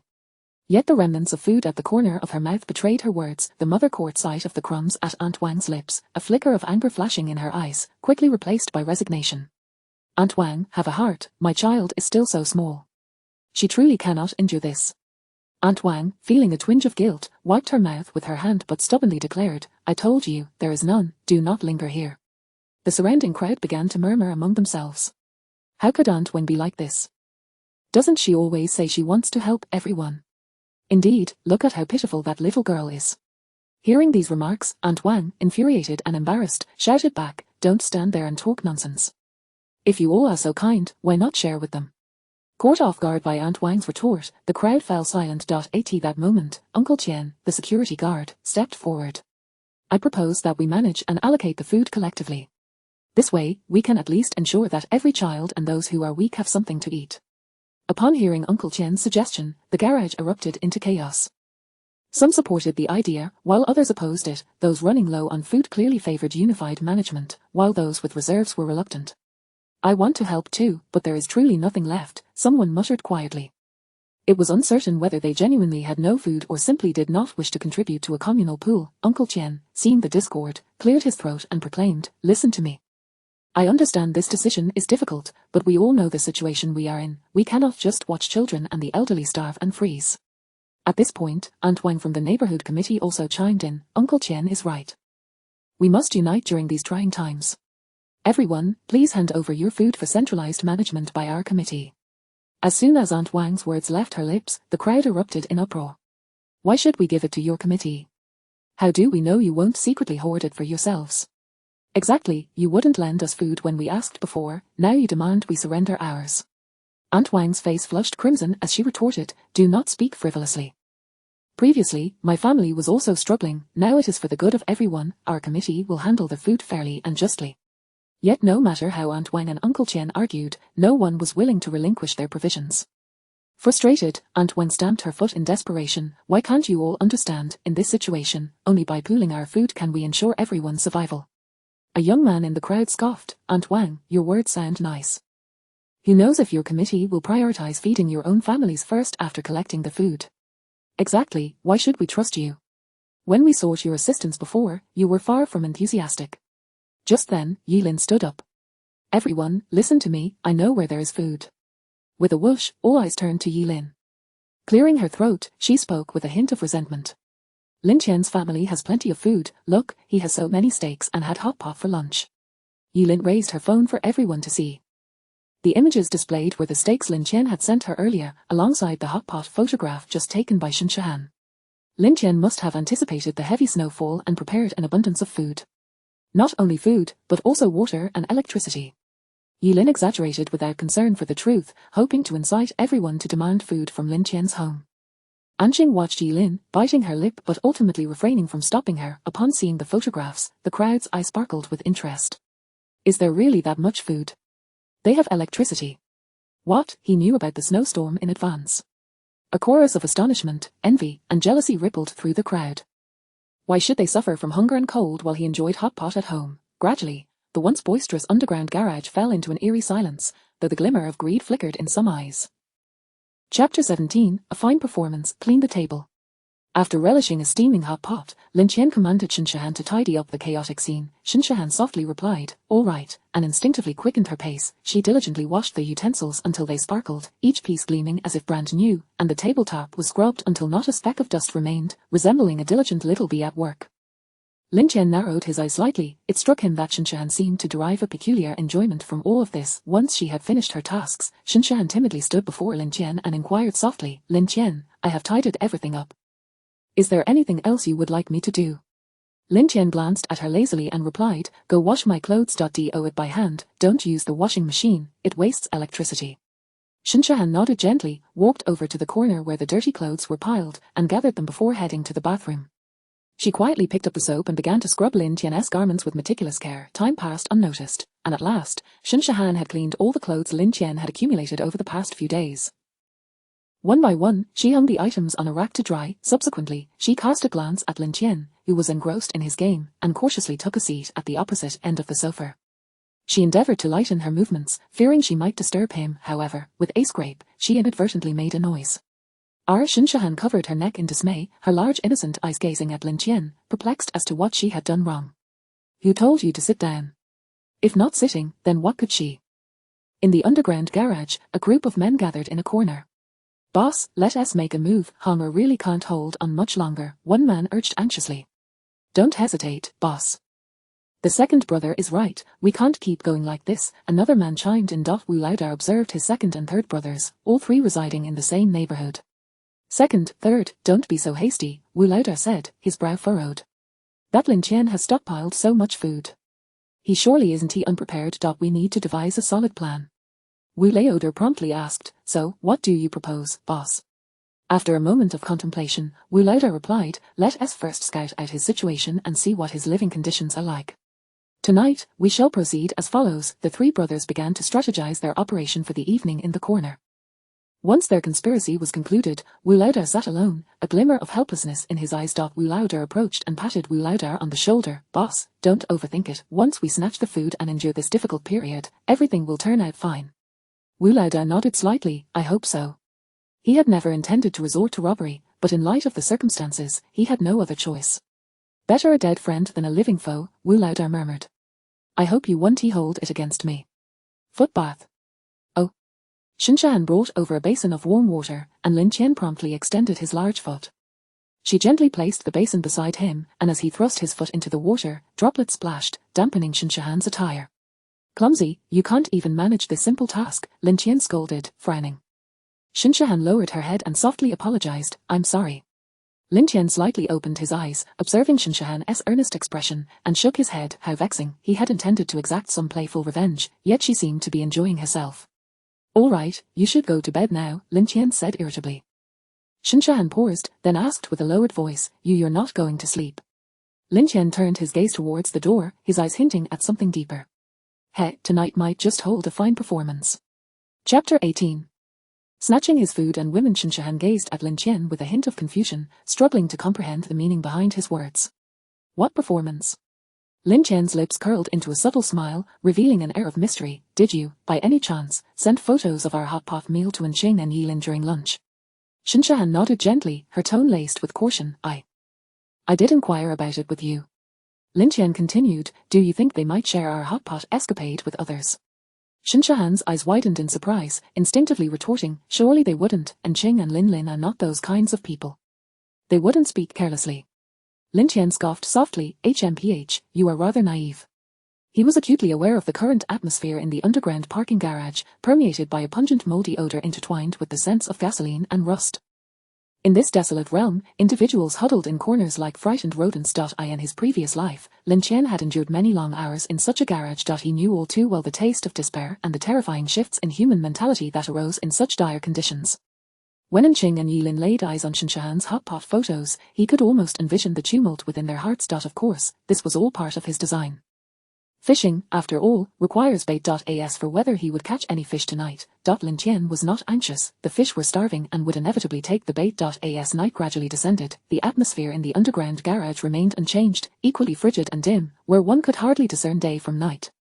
People clung to survival. Meanwhile, in another corner of the garage, the three Wu brothers huddled together, whispering amongst themselves. Wu Da wore a frown, his brow furrowed as he murmured, Ji, Sun Ji, perhaps we should reconsider. Wu Er's eyes flickered with a ruthless glint as he gritted his teeth. Elder brother, you are too soft-hearted. What time is it to still talk of morals? Lin Tian possesses food yet refuses to share. He deserves to be robbed. Wu Sun pounded his chest, exuding a sense of boldness and fearlessness. Elder brother, Ji is right. Let us not hesitate, let's take action tonight.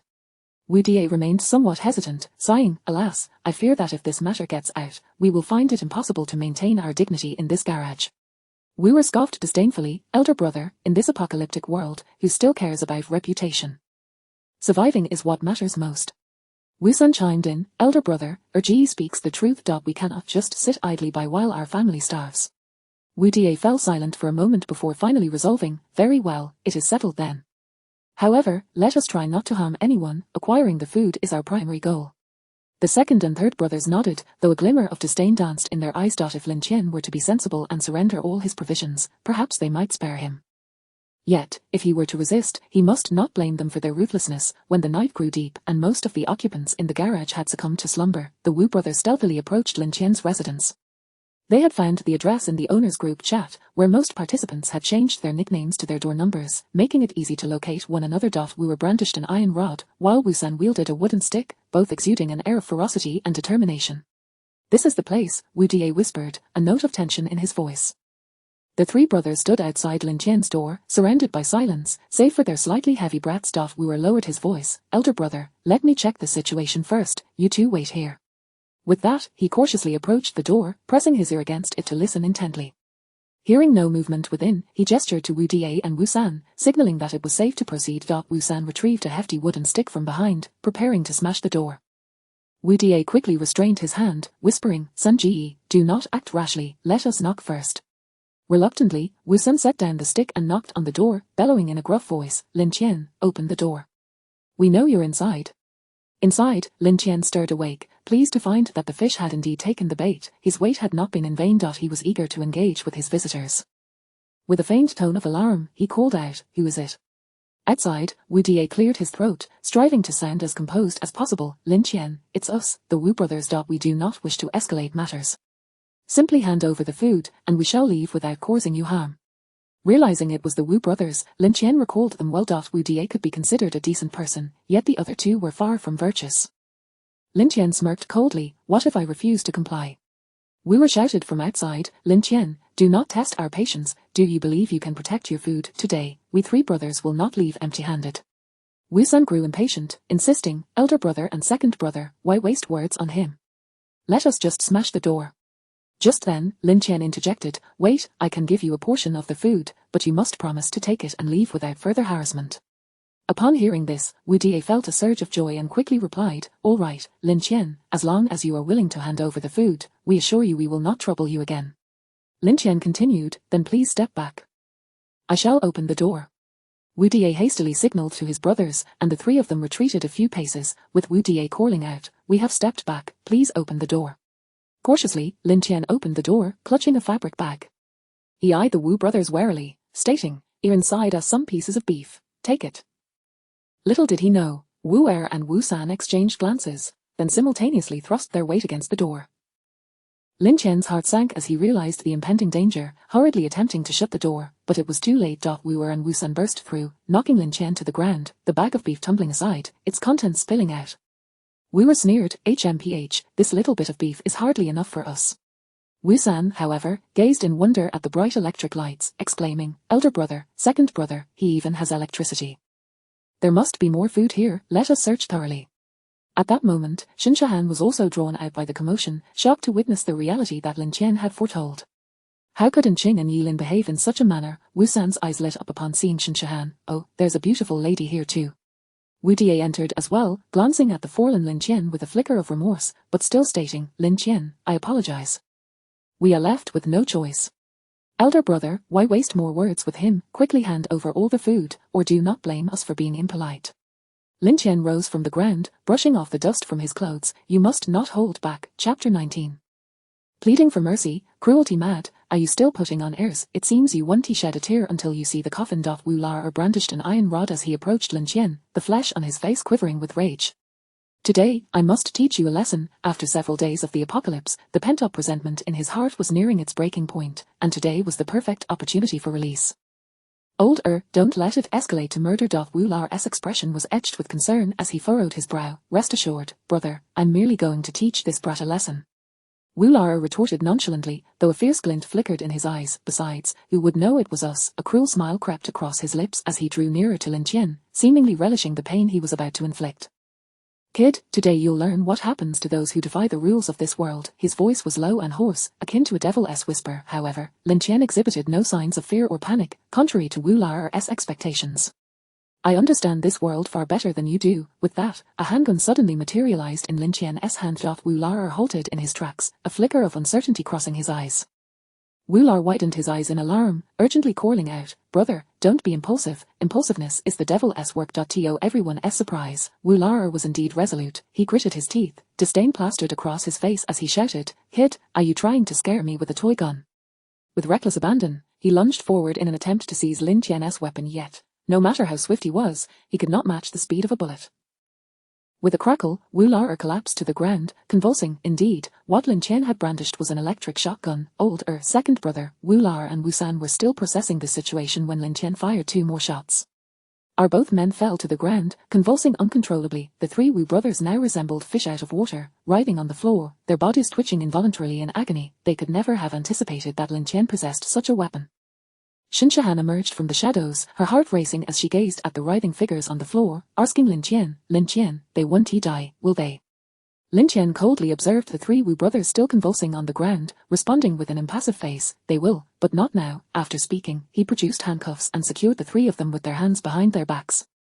It must be said that the Arctic Bear Special Forces gear truly had everything one could need. It was arguably the most valuable item Lin Tian had acquired thus far. Grasping the collars of Wu Lar and Wu San, Lin Tian hoisted them onto his shoulders, using his foot to kick Wu Lar to the doorway before finally grabbing him as well.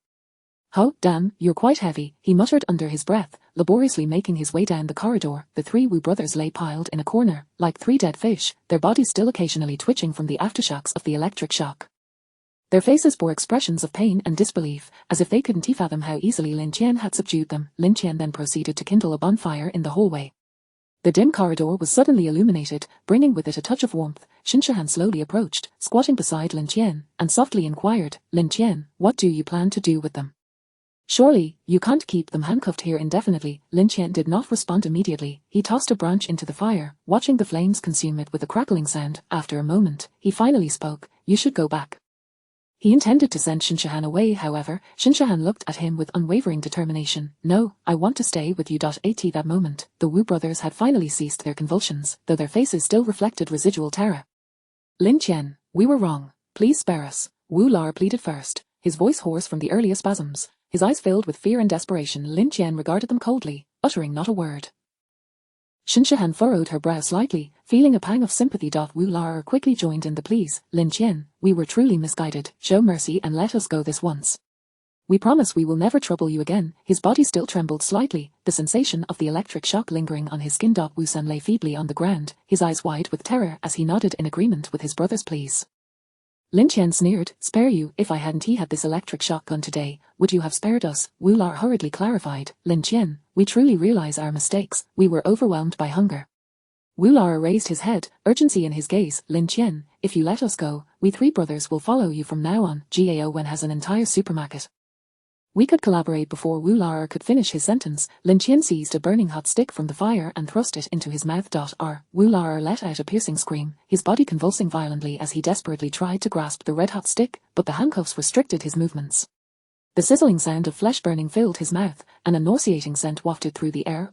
Second brother, Wu Lar and Wu San were equally shocked by Lin Tian's brutality, witnessing their brother writhing in pain on the ground. Their eyes widened in horror. Shinshahan also covered her mouth in shock, her large eyes reflecting fear as she looked at Lin Tian, as if she were truly seeing him for the first time. He was so ruthless. Reflecting on her own treatment over the past few days, Shinshahan felt a wave of relief wash over her. "Lin Tian, please spare we were wrong, we truly were." Wu Lar knelt on the ground, repeatedly bowing his head. The sight of his own brother being treated so cruelly by Lin Tian was like a dagger to his heart. Tears streamed down Wu Lar's face, and he deeply regretted why the three of them had provoked Lin Tian. "Lin Tian, we were blinded by our desires. You have a generous heart. Please spare this one. We swear we will never dare to offend you again. We will repay you with our utmost efforts." Wu San observed his brother's fervent bowing, a flicker of anger igniting in his eyes. "Lin Tian, you've already done this to second brother. What more do you want? Do you intend to kill us all to feel satisfied?" Lin Tian scoffed disdainfully. "It's not that easy to die, Shahan. Strip him of his clothes." Chapter 20. Lin Tian's ruthlessness. Shinshahan gazed at Lin Tian in utter astonishment. "Lin Tian, what are you planning to do?" Lin Tian disregarded Shinshahan's inquiry, his icy stare fixed upon her. "If you are afraid, you may leave at once." Biting her lip, Shinshahan, though gripped by fear, slowly approached Wu Lao-san. Wu Lao-san struggled against his restraints, bellowing in fury, "What do you intend to do, you scoundrel, Lin Tian?" Lin Tian stepped forward, placing a foot firmly on Wu Lao-san's chest, rendering him immobile. "If you dare move again, I shall cripple you." Shinshahan trembled as she extended her hands to remove Wu Lao-san's clothing. His face flushed crimson, his eyes brimming with humiliation and rage. "You will all meet a terrible end." Witnessing this, Wu Laodar wept more pitifully. "Lin Tian, please don't do this. We truly won't dare again." He repeatedly knocked his forehead against the ground, attempting to sway Lin Tian's resolve to spare his brother. Lin Tian observed the scene with an impassive expression. Once Shinshahan had stripped Wu Lao-san of his garments, he retrieved a length of rope and bound Wu Lao-san's hands behind him, securing him to a pillar in the corridor. "Lin Tian, what do you truly want?" Wu Lao-san shouted. Lin Tian picked up a charred wooden stick from the ground and waved it before Wu Lao-san. "Did you not desire a beauty? Allow the beauty to entertain you now." He handed the fiery stick to Shinshahan, who widened her eyes in terror, retreating in panic. Lin Tian, I cannot. I am unable to. Lin Tian regarded Shinshahan coldly. If you refuse, I shall bind you alongside him and observe how he treats you. Tears welled in Shinshahan's eyes. No, please don't. Yet, Lin Tian's expression remained unyielding, devoid of any sign of compassion. He approached Shinshahan from behind, guiding her hands to grasp the stick, directing it towards Wu Laosan's vital points. A harrowing scream erupted from Wu Laosan's mouth, his eyes widened, filled with terror and fury. You fiends shall not escape retribution.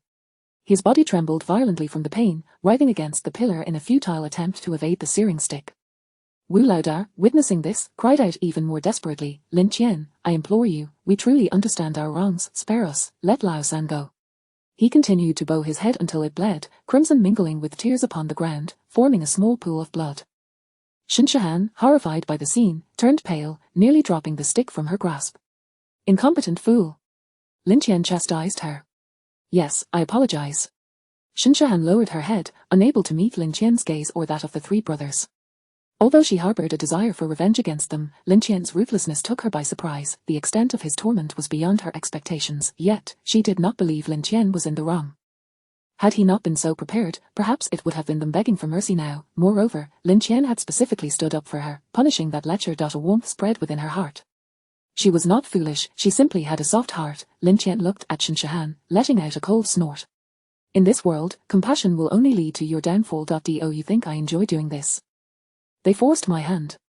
His insistence that Shinshahan partake in this was not without purpose. Lin Tian did not wish for an NAVE ally in this apocalyptic world, as such a liability could cost him dearly. He needed her to grasp the harsh realities of their existence as swiftly as possible. Shinshahan lowered her head. I understand. Wu Laosan continued to groan in agony by the pillar, while Wu Laodar gazed at Lin Tian and Shinshahan with a face full of despair, pleading incessantly, Lin Tian, please spare us. We truly won't dare oppose you again. Lin Tian turned to Wu Laodar, his gaze frosty. First, tell me, who informed you that I had food? Wu Laodar trembled as he replied, it was two girls. I do not know their names. He strained to recall, his eyes betraying a flicker of fear, as if apprehensive that Lin Tian would disbelieve him. One girl had short hair and appeared quite capable, while the other had long hair and large eyes. They said you had steak and hot pot. Wu Laodar continued, his voice tinged with regret. It was our folly, blinded by greed. Please, spare us. Lin Tian let out a cold snort. It was indeed those two wretches, and Qing and Yilin. He turned to Shinshahan. Now do you believe me? Shinshahan shook her head in disbelief, her eyes reddening. How could her two closest friends commit such treachery? Lin Tian, could there be a misunderstanding? And Qing and Yilin would never. Shinshahan attempted to defend them, but her voice dwindled, even she felt her arguments were feeble. Wu Laodar cautiously observed Lin Tian and Shinshahan's reactions, fearful of provoking Lin Tian's wrath once more. Wu Laodong lay on the ground, his complexion ashen, lips devoid of colour, his body occasionally twitching involuntarily. A small pool of dark red blood had formed beneath him. Wu Laosan continued to curse softly by the pillar, Lin Tian, you scoundrel, may you meet a fitting end. Indeed, I shall not meet a good end, Lin Tian replied with indifference, a flicker of pain barely perceptible in his eyes. In his previous life, he had been boiled alive, which certainly qualified as a wretched fate. Shinshahan watched Lin Tian, perplexed by his sudden display of complex emotions, yet her heart ached for him. Lin Tian, what troubles you? Lin Tian snapped back to reality, looking at Shinshahan and gently shaking his head. It is nothing. Merely recollections of unpleasant events. Wu Laodar, witnessing Lin Tian's change in demeanour, felt a glimmer of hope and cautiously ventured, Lin Tian, you have vented your anger, please, spare us. We assure you we will not oppose you again. Lin Tian ignored Wu Laodar, instead retrieving an explosive collar from his inventory. Shinshahan had grown accustomed to Lin Tian's ability to conjure objects from thin air, but the Wu brothers were filled with dread, their eyes widened, brimming with disbelief and terror. What kind of sorcery was this? Furthermore, it seemed that the electric baton had also materialized from Lin Tian's hands. A magician. Before the trio could recover from their shock, Lin Tian handed the collar to Shinshahan. Put this on him, he instructed, gesturing towards Wu Laodar. This time, Shinshahan complied without hesitation. She took the collar and skillfully placed it around Wu Laodar's neck. Wu Laodar attempted to struggle, but Lin Tian pressed him firmly to the ground, rendering him powerless. Lin Tian, what are you doing? You cannot treat me this way. Wu Laodar cried out in despair. Release my brother. Wu Laosan writhed desperately, attempting to free himself from the pillar's grasp in a bid to save Wu Laodar, yet the ropes only tightened painfully against his skin. Ignoring the pain, he continued to shout. Wu Laodong mumbled incoherently, though gravely injured. His consciousness was beginning to clear slightly. Seeing his elder brother subjected to such treatment by Lin Tian, he wished to rise and assist, but his body refused to obey, leaving him to twitch helplessly on the ground. Lin Tian, however, wore a devilish smile. Now allow me to present you with a little magic show. Chapter 21, The Explosive Collar Magic. Could it be that he is truly a magician? The three brothers exchanged glances.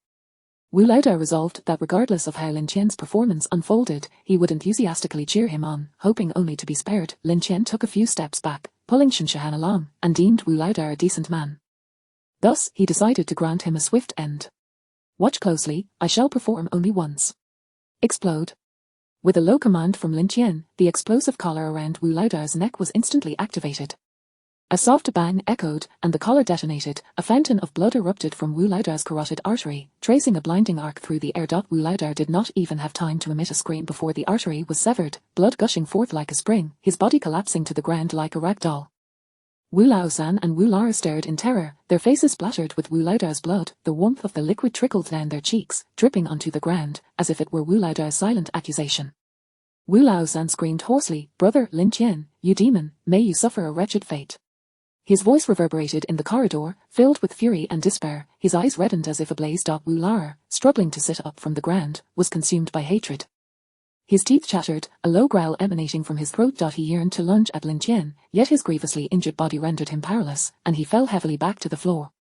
His hands clawed at the ground, leaving trails of blood, an external manifestation of his inner hatred. Lin Tian, however, regarded this scene with an expression of cold indifference, as if it were merely an inconsequential painting before him. Shinshahan's complexion turned pale, although she was aware of Lin Tian's ruthless methods. Witnessing such a gruesome spectacle made her stomach churn. She pressed her hand tightly against her mouth, desperately suppressing the urge to vomit. Simultaneously, she instinctively touched the collar around her own neck, its cold touch sending a shiver down her spine. At that moment, Lin Tian turned to glance at her. "If you wish to leave, I can let you go." To his surprise, Shinshahan stepped forward, embracing his arm. This was her first act of initiative. "No, I will not leave." A glimmer of determination shone in her eyes. Despite the horrific scene she had just witnessed, she understood that in this apocalyptic world, Lin Tian was the only person she could rely upon. Without him, she could not fathom how long she might survive. "Are you not afraid of me?" Lin Tian inquired, gazing at Shinshahan. She shook her head in response. "I am afraid, but I fear losing you more." Upon hearing Shinshahan's candid confession, Lin Tian grasped her delicate chin and kissed her deeply. Shinshahan's eyes widened momentarily before slowly closing, fervently returning his kiss. Though the ground was stained with blood and the air was thick with a nauseating scent, they were enveloped in their own world. Wu Lara and Wu Laosan watched the scene, their eyes filled with rage and humiliation. Wu Laosan bellowed, "Lin Tian, you beast, you monster." His eyes were bloodshot, akin to a cornered beast, veins standing out on his neck, aching to break free and tear Lin Tian apart. Wu Lara lay on the ground, gasping weakly, murmuring, "Brother, brother." His gaze was laden with despair, hatred, and profound regret. With his brother dead, Lin Tian would undoubtedly not spare him either.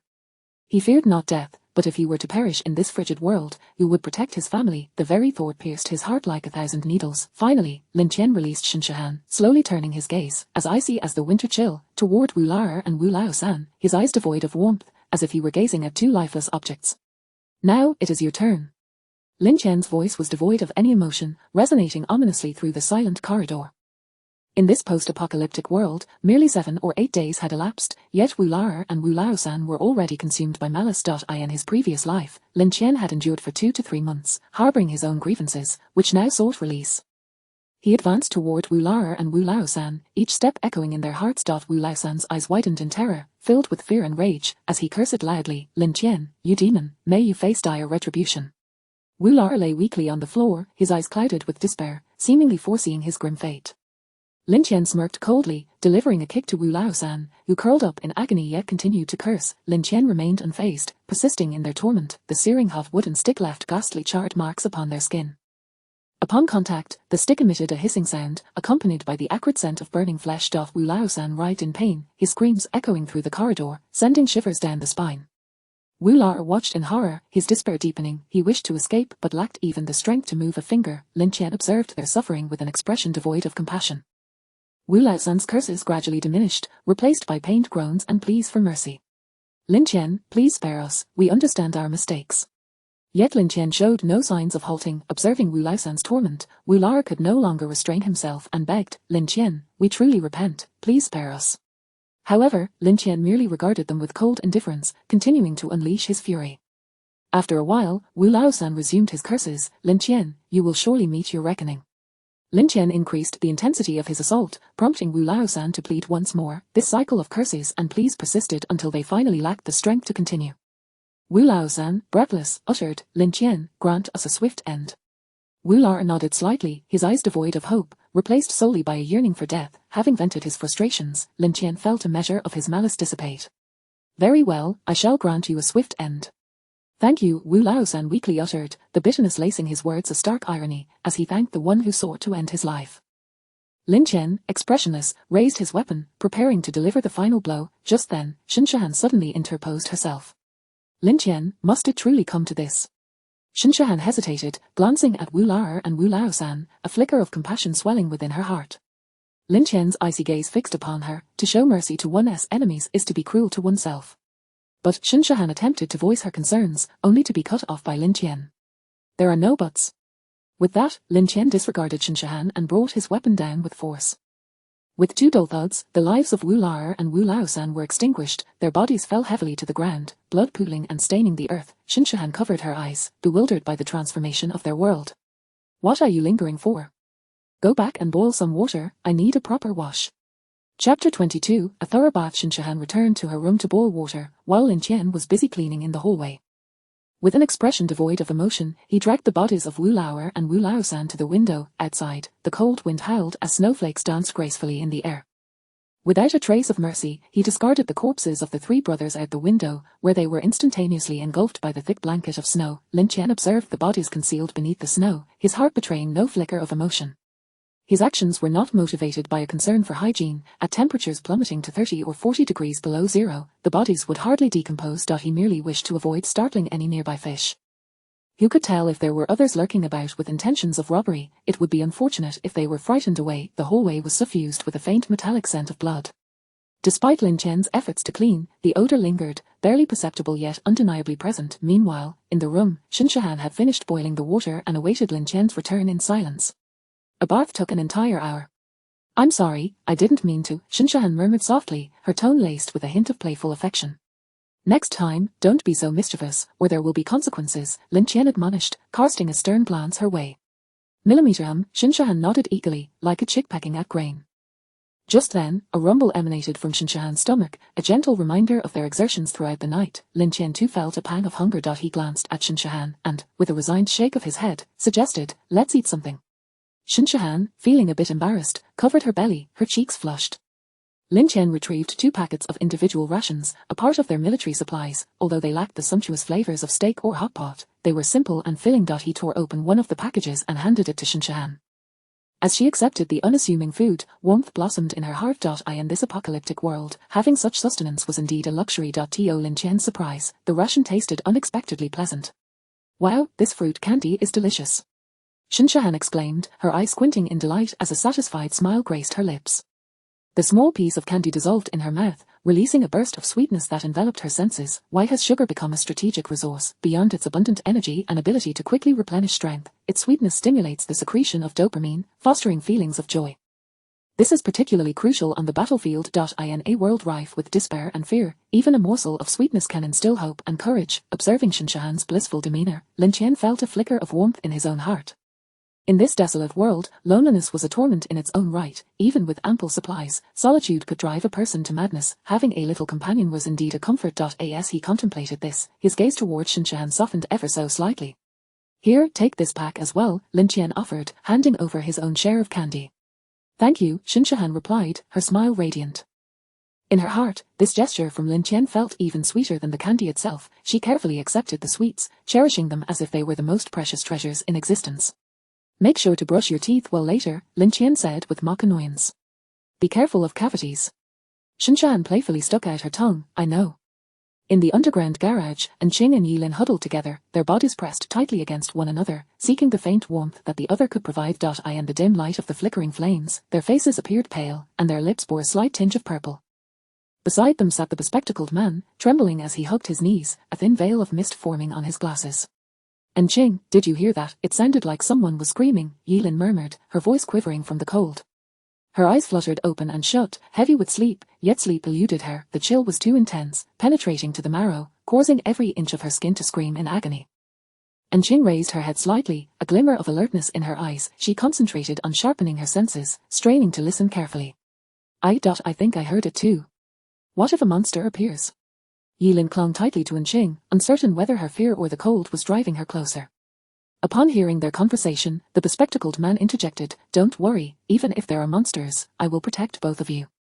He straightened his frail form, attempting to project an air of reliability. "Thank you, Brother Ju," and Ching managed a weak smile of gratitude. After all, in this crumbling world, having someone willing to stand guard was a comforting thought. Yilin, however, cast a disdainful glance at the bespectacled man before nestling closer to Ching, murmuring, "Ching, I wish I could have hot pot." At the mention of hot pot, Ching swallowed hard, her silence betraying her longing as her gaze drifted toward the hallway, lost in thought. Chapter 23, Ching and Yelin seek refuge. Beep, today's flash sale items, 1. Outdoor firewood stove set, 10,000 sets, 2. MRE rations, 10,000 bags, 3. Large compact umbrellas, 10,000 boxes, 4. Emergency medical kits, 10,000 packs, I choose one. Beep. Flash sale successful. Lin Tian now closed his eyes and selected the set without hesitation. The previous soldier set was simply remarkable, encompassing not only weapons and protective gear but also rations and medical kits. The acquisition of 10,000 soldier sets had directly provided Lin Tian with 10,000 submachine guns, 10,000 handguns, tens of thousands of magazines, grenades, smoke bombs, 10,000 packs of individual rations, and 10,000 medical kits. It was equivalent to at least 5 or 6 flash sales combined. Thus, when Lin Tian encountered the set again, he chose without a moment's pause. Furthermore, the firewood stove was indeed essential.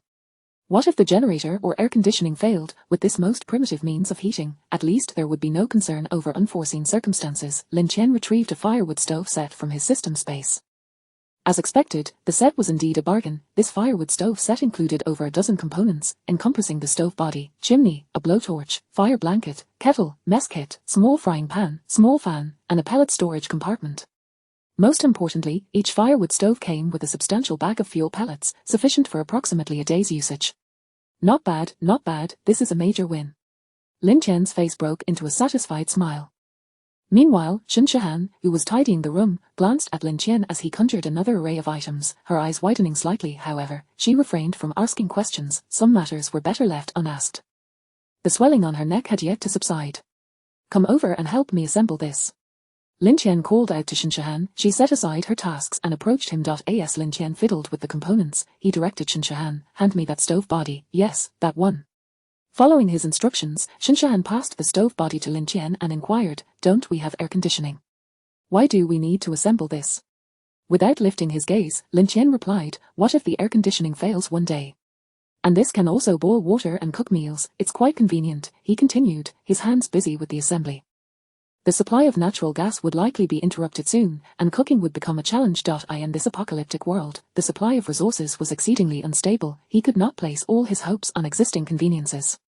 Now that he possessed this firewood stove, preparing a steak or hot pot was no longer an issue. It could be said that this firewood stove arrived at the most opportune moment. Lin Tian hastened the assembly process, while Shinshahan assisted by handing him items and stabilizing components. As the firewood stove gradually took shape, Lin Tian felt more convinced that his choice had been exceedingly wise. Once assembled, he could boil a kettle of hot water and brew tea, allowing for a moment of tranquility amidst the chaos of this world. However, figuring out how to manage the chimney posed a challenge. Fortunately, with an ample supply of chimney fittings, Lin Tian connected the chimney directly to the kitchen, routing it to the exhaust outlet of the range hood. This arrangement ensured that the smoke generated from combustion would be effectively expelled outdoors. Mission accomplished. Lin Tian stood up, brushing off the dust from his hands, and scrutinized the firewood stove meticulously. The more he looked, the more satisfied he became. This most primitive method of heating and cooking imparted a profound sense of security. Shinshahan approached as well, her eyes reflecting a hint of delight as she gazed at the completed firewood stove. Their little home was growing ever warmer. "What shall we have for lunch?" Lin Tian asked, looking at Shinshahan. Shinshahan licked her lips. "Hot pot." "All right, then we'll have steak." In the underground garage, a somber atmosphere prevailed. Some individuals wept softly, while others sobbed uncontrollably. That night, many lives were lost. Numerous elderly souls, after closing their eyes, never reopened them. They completed their lives amidst the long night of this apocalypse. Perhaps for them, this was a form of release, yet for the living, it was an endless sorrow and fear. The survivors gathered together, their gazes hollow and bewildered. They had no idea who would be the next to depart, nor how much longer they could endure in this cruel world. All that remained was a profound dread of the unknown and mourning for those who had passed. "Mommy, why haven't Daddy and Uncle San returned yet?" A little girl curled up in her mother's embrace, her eyes shimmering with both anticipation and concern. Last night, her father promised to bring her a multitude of delicious treats, and she had been waiting ever since. However, dawn broke without any sign of her father's return. The woman's face was etched with anxiety and unease. Last night, her husband had mentioned going to Lin Tian's house to procure some food, yet he had not returned even now. A foreboding feeling gnawed at her. Although her husband had 2 brothers, who could say how many people were with them to care for her daughter, she dared not venture out to inquire. She feared that if she left, something untoward might befall her child. "Don't worry, Nan, Daddy will be back soon." The woman forced a calm demeanor, holding her daughter tightly. The little girl blinked her eyes, understanding, and nodded. "Mommy, Nan is not anxious. Daddy will definitely bring back lots of tasty food." Her small hand clutched tightly to her mother's clothing, as if it were her sole anchor in this cold, fear-laden underground garage, where the mother and daughter huddled together, waiting for a figure who might never return. "Anqing, I can't go on." In a corner, Yellen leaned weakly against the wall, her complexion as pale as paper, her lips cracked severely, each word seeming to require every ounce of her strength. They had spent 2 nights in the underground garage, but with insufficient food. Even the young were nearing their breaking point. Moreover, they had already gone several days without eating. "Shall we seek out Lin Tian?" Yellen's voice was as faint as a whisper, yet her eyes betrayed a glimmer of desperate longing for survival. At worst, her words trailed off abruptly, but Anqing understood her implication. However, Anqing furrowed her brows, her eyes filled with hesitation and conflict. Seeing Anqing's indecision, Yellen pleaded, "Anqing, we have no other options left. If this continues, we will truly perish here." Taking a deep breath, Anqing replied, "Fine, but let me ask Shahan first." Yellen promptly nodded, yes, let her speak on our behalf. "Whatever conditions Lin Tian has, I will agree to." Upon hearing Anqing's words, a spark of hope flickered in Yellen's eyes. To her, this was their only chance of survival at present. Since Lin Tian had taken in Shahan, it was unlikely he would refuse them. Moreover, in her heart, she believed that regardless of what price Shahan had to pay, whether in looks or figure, Anqing surpassed Shahan in every aspect. This was precisely why Yellen implored Anqing to step forward. Among the 3, Yellen was the least remarkable in appearance, while Anqing was the most beautiful, a veritable campus belle. In this world that felt akin to the end times, they had no other bargaining chips left. After pondering for a moment, Anqing composed a message and sent it to Shahan. Chapter 24, The Crying White Lotus. In the warm room, the firewood stove quietly radiated its heat. Through the glass window of the stove, one could see the flames joyfully dancing within. Lin Tian placed a slice of snowflake beef into the frying pan. Instantly, a rich aroma of beef enveloped the air, a delectable scent infused with the essence of fat that made one's mouth water. Shahan couldn't help but swallow hard. In a moment of inspiration, Lin Tian sliced the steak into thin pieces, transforming it into grilled meat, paired with the savory sesame sauce typical of northern cuisine. It was a delightful culinary experience. The rich fragrance of the sesame sauce harmonized beautifully with the aroma of the grilled meat. Each slice of beef dipped in the sauce brought forth a unique and exquisite taste sensation. Shahan eagerly picked up her chopsticks, grasping a piece of grilled beef, dipped it in the sesame sauce, and gently placed it in her mouth. She closed her eyes, her face revealing a look of rapture as she mumbled, "Lin Tian, this flavor is simply extraordinary." Lin Tian glanced at Shahan's satisfied expression and shot her a glare. What a greedy little girl. Noticing Lin Tian's admonishing look, Shahan stuck out her adorable little tongue and then offered him a slice of beef. "Lin Tian, you should eat too. The beef you made is too fragrant. I simply couldn't resist." Lin Tian shook his head, realizing this girl was becoming increasingly brazen. It seemed the punishment had not been sufficient. Just as he opened the system panel, contemplating a reprimand, Shahan suddenly removed her outer garment. "Oh dear, it's so hot," as she exclaimed, tossing her coat aside carelessly. The room was heated by both the air conditioning and the firewood stove. With the temperature hovering around 25 to 26 degrees Celsius, Lin Tian cast a glance at Shahan's delicate tank top. Perhaps it was best to focus on dinner for now. Buzz. At that moment, Shahan's phone rang. She picked it up to glance at the screen, and her expression changed instantly. Her brows furrowed slightly, and a flicker of displeasure crossed her eyes. "It's Anqing. She wants me to speak well of her so that you might take her and Yi Lin in." Shun Shahan set her phone down and turned to Lin Tian. Without lifting his gaze, Lin Tian replied, "Are you willing to speak well of them?" He continued to focus on the grilled meat before him, seemingly indifferent to the matter. Shun Shahan pouted. "You would want to help her. She betrayed us just yesterday, and now she comes begging for us to take her in. How shameless can she be?" Her tone dripped with disdain. The mere thought of Anqing and Yilin's actions from the previous day ignited her anger.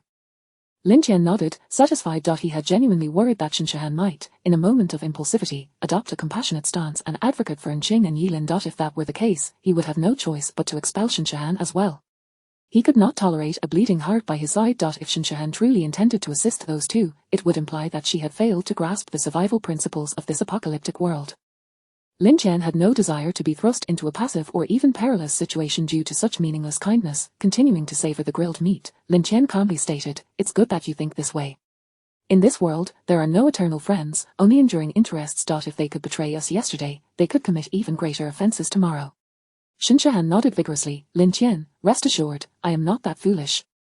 I will not forget how they treated us." Lin Tian observed the resolute expression on Shun Shahan's face, a slight smile playing at the corners of his lips. After finishing the grilled meat, Lin Tian sank into the sofa to play video games while Shun Shahan tidied up.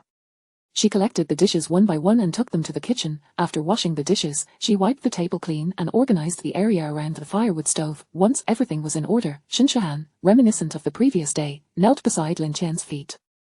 However, this time, she hugged Lin Tian's calves, resting her head gently on his thigh. Lin Tian looked down at Shun Shahan, noting her boldness, but when he noticed the explosive collar beside his thigh, he decided to let it be. Seeing that no electric current coursed through her neck, Shun Shahan's eyes sparkled with delight, resembling a crescent moon. Relieved that Lin Tian did not punish her for this intimate gesture, she quietly reveled in her small triumph. She then took out her phone and snapped a picture of herself in the underground garage. "Anqing, has Shahan not returned yet?" Yilin's voice trembled slightly, her eyes revealing a hint of anxiety and helplessness. "No," Anqing shook her head, her complexion equally haggard, her eyes bloodshot. "Perhaps she simply didn't see it. That's not acceptable. I must ask her again." Yilin pulled out her phone, intending to inquire further with Shun Shahan. Just then, she noticed that Shun Shahan had updated her social media. Why Yilin's finger hesitated momentarily, her eyes fixed intently on the screen, disbelief flickering in her gaze. She opened Shun Shahan's post, and what greeted her was a picture of Shun Shahan leaning against Lin Tian's leg. In the photo, Shun Shahan tightly embraced Lin Tian's calf, her head resting gently on his thigh, exuding a languid and warm aura. Her face radiated contentment and satisfaction, starkly contrasting with her own current predicament of hunger and cold in the underground garage. "Anqing, look," Yilin handed her phone to Anqing, her voice choked with emotion. How could she have the time to post on social media if she hadn't seen their messages? How can she be so selfish, knowing we are suffering, yet deliberately ignoring our messages, only focused on her own enjoyment? Yilin's voice trembled, filled with anger and disappointment. Is she truly so heartless? We were once friends, now that we are in distress, she turns a blind eye. Yilin found Shun Shahan's behavior utterly unacceptable. After all, they were friends, how could she act this way? To be so happy while holding onto a pair of stinky feet, how come I never noticed she was this kind of person before? Yilin's words dripped with resentment. Anqing took the phone, examining the photo, her brow furrowing slightly. She bit her lip, a swirl of complicated emotions rising within her. After a moment of silence, Anqing slowly said, "Perhaps she has her own difficulties." Although she said this, Anqing understood that it might merely be her own wishful thinking. Yilin scoffed. "Difficulties? What difficulties could she possibly have? I see she simply does not want to help us." Her heart brimmed with resentment, as if Shun Shahan had become the source of all her current suffering. Look at her smile. She hasn't looked this happy since before the heavy snow. What difficulties could she possibly face? Yilin's agitation grew, her eyes reddening. I truly don't understand how she can be so delighted kneeling at someone else's feet. What a wretched person. Yilin glared at Shun Shahan's radiant smile on the phone screen, her jealousy and anger igniting like a blazing fire. I must confront her. I need to know why she has treated us this way. Her emotions spiraling out of control, Yilin trembled as she quickly typed a message on her phone and sent it to Shun Shahan. Why haven't you replied to Anqing's messages? Don't pretend you can't see them, I know you can. You can't even help with a small favor anymore, are we not sisters? Do you enjoy prostrating yourself for others? Are you willing to sacrifice your dignity for a mere meal? Chapter 25. Spreading rumors and inciting hatred. Buzz, buzz, buzz. Shun Shahan picked up her phone and, upon seeing the message from Yilin, could not help but smile. Her smile was tinged with a hint of triumph and a dash of vindication. Despite the unfriendly words, she felt a surge of joy. She had posted that message on her social media precisely to provoke Yilin and Anqing. Witnessing their frantic reactions, just as she had anticipated, filled her with a sense of vengeful satisfaction. Leisurely, she gazed at her phone screen, her eyes skimming over Yilin's vitriolic words, without a trace of remorse in her heart. Moreover, aside from Yilin's curses, the myriad comments below were all pleas for assistance. Wow, Shahan, where are you? Can you take me in for a bit? Shahan, you look so beautiful. Could you possibly lend a hand? Shahan, if you would just take me in, I would do anything you ask. I beg you, Shahan. Her former classmates and friends were all beseeching her. As she read their messages, Shahan lifted her chin slightly, reveling in her own smugness. Choosing to disregard the desperate pleas, she replied directly to Yilin. Sister, you still remember we are sisters. Her fingers flew over the screen. Then how do you treat your sisters? Why did you leak our food news to others? Do you have any idea what transpired last night? Recollecting the harrowing events of the previous night, Shahan's heart swelled with fear and anger. She typed furiously, as if she sought to expel all her grievances and resentments through her words. You call me shameless, but do you possess any shame? You betrayed me and then turned around to plead with me. Can you still call yourself dignified? Yilin and Anqing stared at Shahan's replies on the screen, their faces contorting in dismay. Anqing sighed deeply, her eyes betraying a sense of helplessness. Though she hadn't been the one to divulge the secret, she hadn't stopped Yilin either. What she had been thinking at that time was known only to her. Yilin trembled slightly, a flicker of panic and fear flashing in her eyes. She opened her mouth to retort but found she had no words. The only escape route had been obliterated by her own foolish actions. Biting her lip, she felt a twinge of regret. If only she hadn't been so impulsive yesterday. But what was done was done. What could she do now? After a moment's thought, Yilin chose to retaliate directly. You have the audacity to talk about dignity. Look at what you are doing right now. Seeing Yilin's response, Shahan scoffed dismissively. After the events of last night's ambush, she was no longer the weak and easily bullied Shahan. You dare criticize me when you've savored the steak from someone else's sock. Are you not craving that taste now? But alas, it's gone. The mockery was palpable, and neither party was willing to back down. The exchanges escalated in intensity. As if they were determined to vent all their pent-up frustrations and anger, they hurled every venomous insult imaginable at each other. Ultimately, however, Shahan emerged victorious, for Yilin's fingers were growing numb. Her hands were becoming increasingly stiff, and pressing the phone keys felt like an arduous task. Why the silence? Out of battery or frozen stiff? Shahan's messages dripped with the mockery of a victor, replete with provocation. I am sweating over here. It's so hot. Shahan sent Yilin a photo of herself in a tank top. Yilin gazed at the image of Shahan, who appeared cool and collected, a sheen of sweat glistening on her forehead, and felt her rage boil over. The girl wasn't lying, she truly was perspiring. Yilin felt as though her blood was congealing in the frigid air, while Shahan luxuriated in warmth. How could this be? She was now shivering uncontrollably, her fingers failing her as she typed. You wait, revenge. Yilin craved retribution. You may have narrowly escaped last night's assault, but how many more nights can you evade? This thought swirled incessantly in Yilin's mind, fueling her determination not to be vanquished by Shahan. She wanted them to experience the pangs of hunger and cold as well. With this in mind, Yilin hastily forwarded images of the steak from Lin Tian's home, photos of hot pot, and Shahan's social media snapshots of her cozy room, all in a single burst to the community group. As if that wasn't enough to satiate her wrath, Yilin added a message in the group. Oh dear, it seems my pantry is running low. How is everyone's food supply? It is so warm at home, I'm practically sweating. What temperature is it in your homes? Her words dripped with scorn and provocation, deliberately inciting the group to stir up indignation and jealousy. As anticipated, the group erupted upon seeing Yilin's posts, particularly those who had recently lost loved ones found their emotions ignited like a powder. Do you not realize that others are suffering outside? And here you are, reveling and flaunting it before us. Exactly, eating steak and hot pot during such times. Do they have no conscience? Such people deserve punishment. Why should they indulge in warmth and delicacies while we struggle in this bitter cold? This is outrageous. They are utterly inhumane. They should be dragged out and made to endure our suffering. The pent-up rage within the group was already palpable, and Yilin's provocations only exacerbated the situation. They are challenging all of us. We cannot let this slide, right? We cannot allow them to frolic freely. They must taste the bitterness of our plight. Why do they deserve such comfort while we teeter on the brink of survival? It is utterly unfair. We must demand an explanation. We cannot let them continue to revel in their triumph. Some began inciting action, and the atmosphere in the group grew increasingly tense and hostile.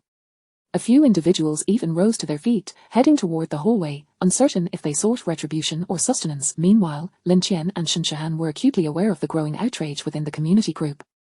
Shahan's face drained of color. It seemed she had unwittingly stirred up a hornet's nest. Chapter 26, Dreadful Intimidation. I'm so sorry. Shinshahan lifted her head, tears glistening in her eyes as she gazed at Lin Tian. She had never anticipated that matters would escalate to this extent. Ye Lin's actions had far surpassed her expectations. They were utterly malicious. Not only had she exposed them, but she had also deliberately provoked everyone with her words. It felt as though she was intent on driving her to despair. Shinshahan clung tightly to Lin Tian's leg, her body trembling slightly. Fear enveloped her. She had no inkling of what the enraged crowd might do to them. Lin Tian cast a sidelong glance at Shinshahan, dismissing her as a useless little girl, both inept and overly playful. He then kicked her aside. Return to your room, I shall deal with you later. Millimeter. I'll be waiting in the room. You may impose any punishment you deem fit. She understood that Lin Tian was preparing to confront the throng that might charge at any moment. Slowly, Shinshahan rose from the ground and made her way towards the room, glancing back at Lin Tian intermittently, her eyes betraying a hint of anxiety.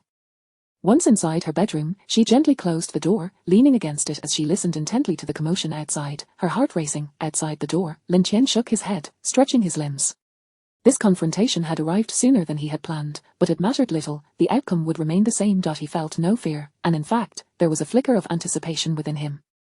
From the system's inventory, he retrieved a set of Polar Bear Special Forces individual equipment, adorning himself meticulously. Gazing into the mirror at his weapon-clad reflection, Lin Tian allowed a cruel smile to grace his face. Please, do not let me down. He then exited the room, taking up a concealed position in the corridor, where the lingering scent of blood from the Wu brothers had yet to dissipate. Lin Tian did not linger in enjoyment, for he had already begun to hear the stirrings below. Damn it, soon we shall seize all their provisions. Then we will toss them outside, letting them taste the chill. Hehehe, a group of individuals cackled lewdly, brazenly ascending the stairs, seemingly unconcerned about being discovered. Even if they were caught, so what? They were a dozen strong, some wielding clubs, and fear was a foreign concept to them. However, upon reaching Lin Tian's floor, they were met with a shocking sight. A fully armed freak stood at the top of the corridor. In the dim light, he appeared as a war god emerging from the icy plains. The ominous muzzle of the assault rifle caused the stout men to tremble. The chilling aura exuding from him seemed to freeze the very air around them. The once boisterous and greedy crowd now found themselves as if ensnared by a spell. Their advance abruptly halted. Their faces drained of colour, the arrogance and desire in their eyes swiftly replaced by sheer terror. And no, my apologies, we must have taken a wrong turn, stammered the leader, attempting to force a conciliatory smile that was more grotesque than a frown. As he spoke, he began to slowly retreat, beads of sweat forming on his brow, his hands raised slightly in a gesture of surrender, his gaze fixated on the assault rifle in Lin Tian's grip, fearful that the slightest misstep would trigger a fatal response. The others followed suit, retreating in horror, scarcely daring to breathe. The clubs they had once wielded now seemed ludicrous, akin to mere toys in the hands of children. Each of them silently prayed that Lin Tian would show them mercy. The malevolent thoughts that had previously occupied their minds had vanished without a trace. They simply wished to escape this terrifying place, far from the armed freak that resembled a demon. Yet Lin Tian harbored no intention of sparing them. He took a step forward, the rifle steady in his grasp, his gaze icy as it swept over the group. A wrong turn, that is not what you were saying just now. Were you not intent on seizing my food and casting me outside? Lin Tian's tone dripped with mockery, as if he were deriding their earlier bravado. A tightness gripped their hearts, and someone began to plead for mercy. Brother, it's all a misunderstanding, just a misunderstanding. The man's voice quivered, each syllable trembling as if it might shatter. His complexion was ashen, beads of sweat cascading down his forehead, his eyes glued to the assault rifle in Lin Tian's grip, filled with terror. That was indeed an assault rifle. How could such a thing exist? Yet there was no time for contemplation, their sole focus was survival. We truly realize our folly, we should not have harbored such thoughts, please, spare us. The others echoed his sentiments, lowering themselves to the ground, some even kneeling and banging their heads against the floor in abject supplication. Spare you? Lin Tian scoffed coldly, you certainly did not think so moments ago. Since you have come, do not expect to leave easily. His gaze was as sharp as a blade, instilling fear in the hearts of the burly men. One bolder individual mustered his courage and said, do not go too far. There are so many of us. If it comes to a fight, you will gain no advantage. Lin Tian's lips curled into a sardonic smile, then let us see. Without hesitation, he pulled the trigger. Rat-a-tat-tat. The assault rifle unleashed a torrent of fire, the bullets whistling through the corridor. The men at the front collapsed instantly. They were less than 5 meters from Lin Tian, and the rifle's power was terrifyingly potent. Bullets pierced through their bodies, leaving gaping wounds, with shattered flesh and fabric scattering in every direction. The remaining individuals screamed in terror, frantically turning to flee from this place of death. Their earlier bravado had evaporated, replaced by an abyss of fear and despair, the corridor filled with the acrid scent of gunpowder and blood, the cries of agony echoing throughout. After a brief moment, the gunfire ceased, silence enveloped the corridor, with several hulking figures sprawled across the ground, blood pooling like a river, yet, around 10 managed to escape. Chapter 27. The terrified neighbors. Lin Tian did not pursue relentlessly. Those who followed behind were fortunate enough to escape with their lives, thus, one must never charge ahead. In his previous life, Lin Tian suffered a dire fate precisely because of such recklessness. However, he spared those fortunate souls with ulterior motives. As the saying goes, there are 1,000 days for a thief, but no day for a thief's prevention. It would be beneficial to propagate his might, sparing himself the need for constant vigilance. Did one not observe how no one dared to rob the supermarket occupied by Gao Wen's group? It was precisely due to their possession of a small cannon. Armed to the teeth, they wielded submachine guns. In any case, everyone was trapped in the underground parking garage, unable to flee. He had ample time to toy with his prey. The acrid smoke that had suffused the corridor gradually dissipated, revealing a harrowing scene.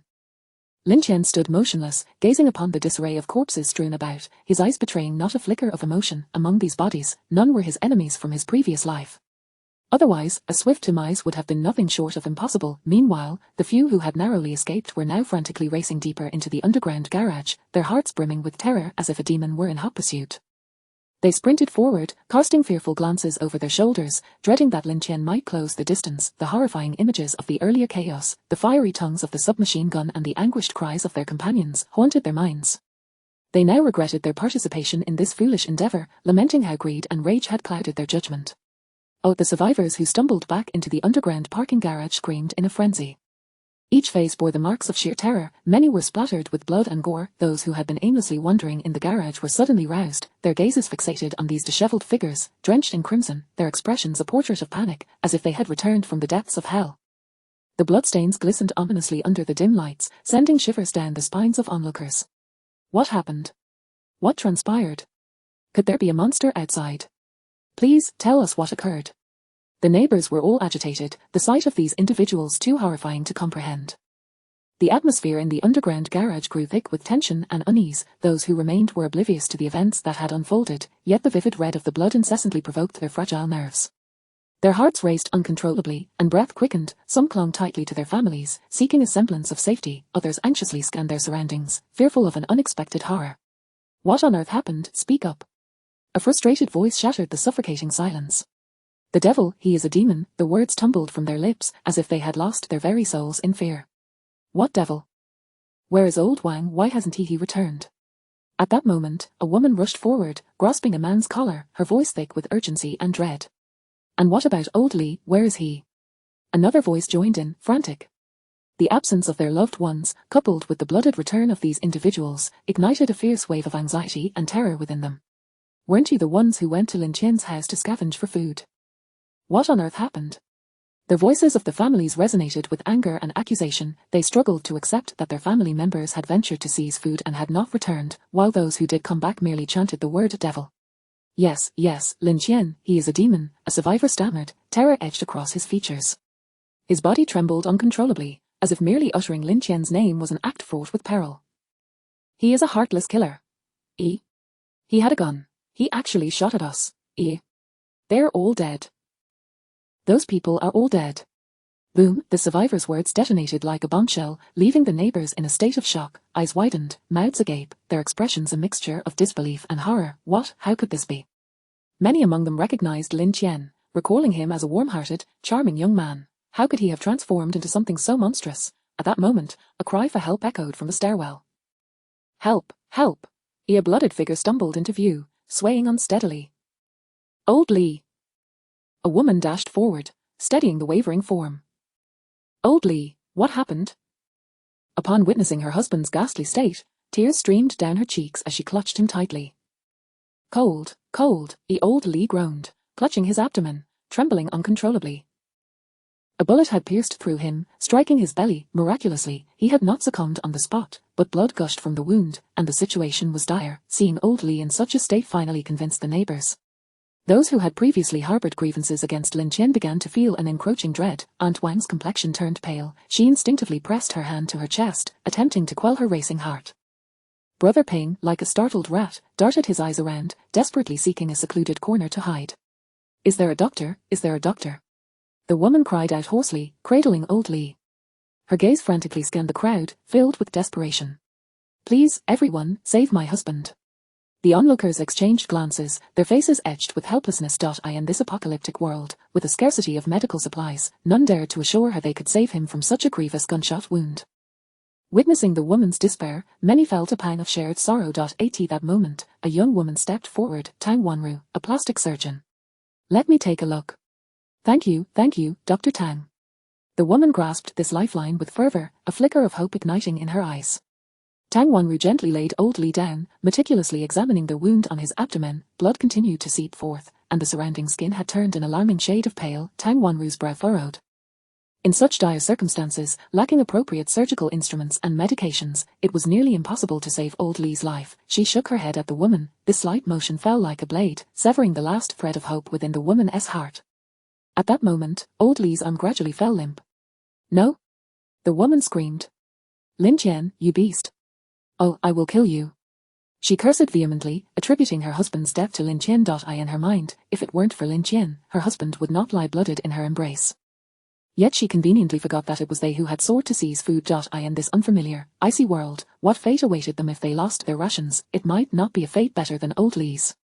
Among the crowd, Yilin and Anqing exchanged a glance, a shared unease blossoming between them. Yilin bit her lip, nearly drawing blood in her anxiety. She was terrified, uncertain of how Lin Tian would deal with her. Regret washed over her. Why had she provoked Lin Tian? If only she had humbled herself, spoken sweetly, even if it meant sacrificing her dignity, perhaps she would now be basking in warmth alongside Shinshahan, rather than finding herself in this dire predicament. Meanwhile, the bespectacled man who had been guarding the two women quietly distanced himself, aware that he was a sycophant, not a fool. After all, Yilin had offended such a formidable individual. He dared not draw too close. On the other side, Lin Tian disposed of the unfortunate bodies through the window. He knew that this incident would undoubtedly cause a stir in the underground garage. However, it was for the best. It would ensure that the neighbors would gain a clearer understanding of his power. He was not concerned that the fleeing individuals would pose further trouble, for in this enclosed underground parking garage, there was nowhere for them to escape. Within the room, Shinshahan felt no relief from her anxiety and fear. Despite the cessation of gunfire, she remained oblivious to the events outside, silently praying for Lin Tian's safe return. When Lin Tian finally pushed the door open, her tears surged forth uncontrollably. She immediately threw herself into his embrace, clinging to him tightly. Get off! To her dismay, Lin Tian callously pushed her away. This woman was becoming increasingly audacious, but then Shinshahan spoke. Do you want to wash up? I can boil some water. Chapter 28, The White Lotus. In desperation. Brother Wen, there's been an incident in the garage. In the supermarket, Zhao Xiaolong was reporting to his superior, Jiao Wen. Over the past few days, Jiao Wen had been keeping a close watch on the activities of the crowd in the garage. It was a gathering of several hundred individuals, akin to a powder keg ready to explode at any moment. A single misstep could potentially threaten his supermarket. The supplies within the supermarket were his lifeline and the foundation of his power. However, his small firearm could only be fired a few times. Should the mob decide to charge recklessly, he would be utterly defenseless. What happened? Jiao Wen furrowed his brow, raising his gaze to Zhao Xiaolong. The latter looked grave, beads of sweat forming on his forehead, his voice tinged with urgency. Someone in the group was boasting about food earlier, which incited a group of people in the garage to attempt a robbery. Jiao Wen nodded, recalling the earlier chatter in the group. He had wondered who the fool was, so brazenly flaunting their resources. Did they not understand that a common man is innocent, but possessing treasure is a crime? As expected, a group of individuals had developed ill intentions. In truth, had he not already taken over a supermarket, he would have been tempted to join the fray himself. However, with the resources at his disposal, he thought it fair to allow others a taste of sustenance and chose not to intervene. After all, no matter how much food they hoarded, it could not compare to what he had in his supermarket. And then, Jiao Wen inquired, his eyes fixed on Xiaolong. Zhao Xiaolong wiped the sweat from his brow, swallowing hard before speaking. Then, that Lin Tian actually had a gun, an assault rifle. At this revelation, Zhao Xiaolong's voice instinctively rose, his eyes wide with terror. It was impossible not to be afraid, especially since he had written the character for kill on Lin Tian's front door. He killed 5 or 6 people in one go. What? Jiao Wen gasped in shock. Are you certain it was an assault rifle? He sought confirmation, his tone betraying a hint of anxiety. Zhao Xiaolong nodded vigorously. Absolutely true, Brother Wen. Those who managed to escape all said so. They were so frightened they looked as if they had seen a ghost. Jiao Wen rose to his feet, pacing the room anxiously. Lin Tian possessed an assault rifle. How could anyone have such a weapon? Once the opposing faction ran out of food, it was inevitable they would target his supermarket. Ironically, he had now become the treasure in question. Just the other day, he had mocked others, and now the fool was he. Jiao Wen's countenance darkened considerably as he halted his pacing, fixing an intense gaze upon Zhao Xiaolong. Who exactly is this Lin Tian? Why have I not heard of him possessing a weapon before? Zhao Xiaolong replied cautiously. Brother Wen, Lin Tian is usually quite low-key. No one expected him to be harboring such a formidable weapon. Suddenly, Jiao Wen seemed to recall something. A few days ago, the person Yuan Xiao who intimidated was also named Lin Tian. Could it be the same individual? Zhao Xiaolong's expression shifted to one of horror, and he nodded slowly. Jiao Wen's face turned ashen, his eyes widening with fury. You imbeciles, why didn't you tell me sooner? At that moment, Zhao Xiaolong and Zhao Xiaohu had acted entirely on their own accord, merely seeking amusement, only to provoke such a formidable adversary. Brother Wen, at the time we had no idea he was armed. Had we known, even 10 of us wouldn't have dared approach him. Zhao Xiaolong stammered, his voice trembling, sweat rolling down his forehead. Jiao Wen glared at him, then resumed his restless pacing. Brother Wen, what should we do now? Zhao Xiaolong asked tentatively, fear evident in his eyes. Jiao Wen's expression was dark, a storm brewing within. An assault rifle, it was an overwhelming advantage. Just then, a young man in his 20s, handsome yet nonchalant, stepped forward. Jiao Wen's younger brother. Wu Ji. The room erupted with greetings. Despite being younger and appearing more refined than the rest, everyone feared him, aware that Jiao Wu was even more ruthless than his brother. Jiao Wen, alas, no saving him, Jiao Wu muttered, sauntering over to a nearby table to wipe the remnants of blood and flesh from his hands with a rag. The onlookers instinctively averted their gazes, some sneaking glances at the sight before them. A lifeless, naked man sprawled in a pool of blood, sending shivers down their spines. This man was the unfortunate soul Jiao Wen had shot previously. When Jiao Wen's gang first seized the supermarket, some had resisted, prompting him to make an example of one. This unfortunate victim had not only been shot by Jiao Wen but had also been rescued by Jiao Wu for a full 2 days. Jiao Wen cast a fond glance at his brother but still admonished, don't act recklessly in the future, you, a mere cell phone seller, what do you know of saving lives? The man occasionally moaned, keeping everyone on edge. Jiao Wu, unfazed by his brother's words, merely chuckled dismissively. Brother, this is not recklessness. I'm honing my rescue skills. Should anyone get injured in the future, surely someone must know how to treat them, right? Wouldn't you agree? Jiao Wu surveyed the crowd, an undeniable pressure emanating from his gaze. Yes indeed, the others chimed in hurriedly, forcing smiles that looked more like grimaces. Wu Ji is right. Better safe than sorry. The forced smiles masked their underlying terror. Rescue, they would rather perish outright than allow Jiao Wu to save them. Seeing this, Jiao Wen shook his head in resignation, exhaustion etched on his face. Your method of learning is utterly exhausting. He rubbed his temples, haunted by the cacophony of moans that had echoed over the past few days. Jiao Wu scoffed, disdain dripping from his tone. You all simply lack mental fortitude, you can't even handle this minor spectacle. Enough, let us get back to business. Jiao Wen interrupted, his expression darkening. Xiaolong just brought news that a Lin Tian in Building 3 possesses an assault rifle and has already killed several people attempting to steal food. Jiao Wu narrowed his eyes, excitement flickering within them, resembling a wolf catching the scent of blood. An assault rifle, how intriguing. Jiao Wen shot him a warning glare, his tone laced with reproach. Intriguing, this is no trivial matter. Our supermarket is well stocked, akin to a succulent piece of meat placed before starving wolves. With that gun in Lin Tian's possession, it is only a matter of time before he sets his sights on us. Jiao Wu appeared unconcerned. Brother, what is there to fear? He is merely one man with one gun. As long as we prepare adequately, fashion some shields, Molotov cocktails, and the like, if he dares approach, we'll ensure he leaves with nothing. Upon hearing his brother's words, Jiao Wen's eyes brightened. That's indeed a viable plan. You truly are a university student from the Jiao family. The other subordinates in the room sighed in relief upon hearing Jiao Wu's suggestions, the fear of the assault rifle momentarily dissipating. Jiao Wu reveled in the approval of his peers, smiling as he continued, moreover, we can recruit more individuals. In critical moments, let them serve as cannon fodder. A collective gasp filled the room. Ruthless, truly ruthless. At that moment, another subordinate entered, reporting, Brother Wen, there's a woman outside claiming she wishes to join us. The mention of a woman caused the subordinates to perk up with interest.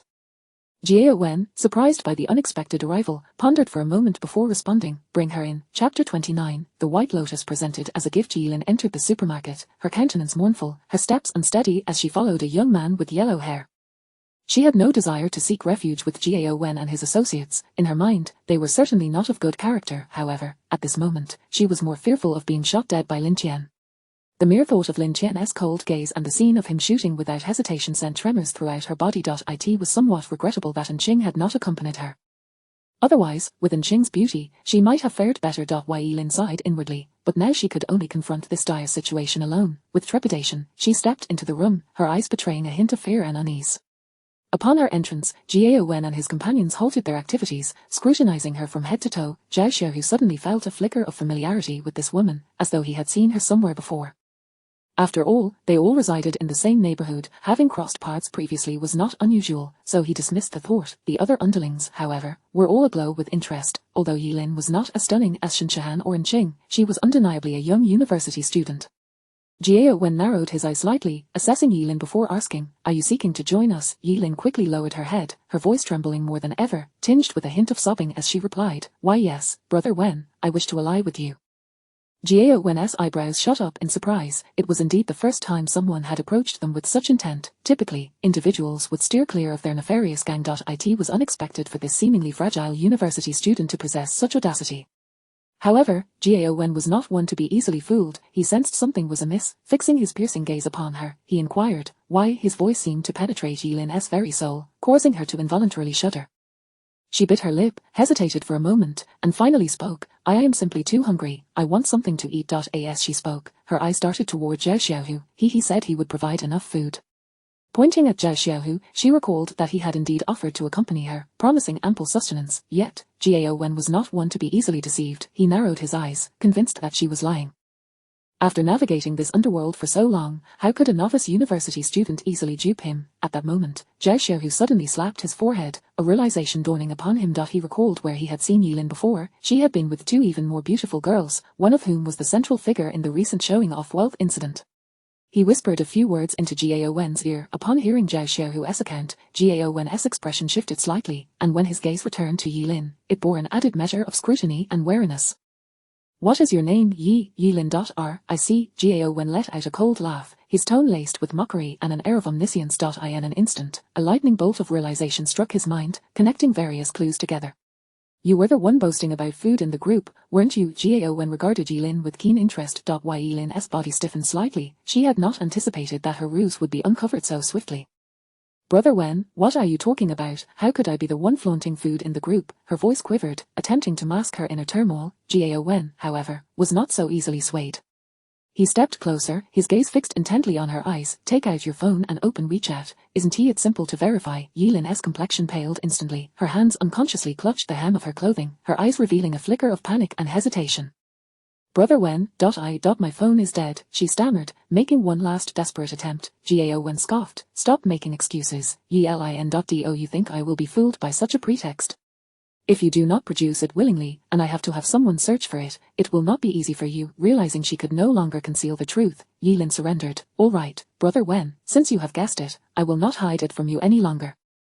It was Enqing. She was the one who instructed me to post those messages in the group. Enqing was jealous of Lin Tian and Shinshahan, and intended for everyone to compete for food, but we never expected." "You never expected Lin Tian to possess a submachine gun and to have killed someone, correct?" Jiao Wen interjected sharply, his eyes flashing with a keen insight. Yilin lowered her head, softly nodding, "Yes, Brother Wen. We truly did not anticipate that things would escalate to this extent." Enqing acted impulsively. She never imagined it would lead to such severe consequences. Jiao Wen let out a cold laugh. "HMPH, you certainly devised a clever plan. But why have you now come to me? Do not tell me it is merely to evade Lin Tian's vengeance." Yilin bit her lip and replied, I realize my mistake, Brother Wen. I have nowhere else to go. I implore you to take me in. I am willing to work for you, as long as you provide me shelter." Jiao Wen paced the room, hands clasped behind his back, contemplating her words.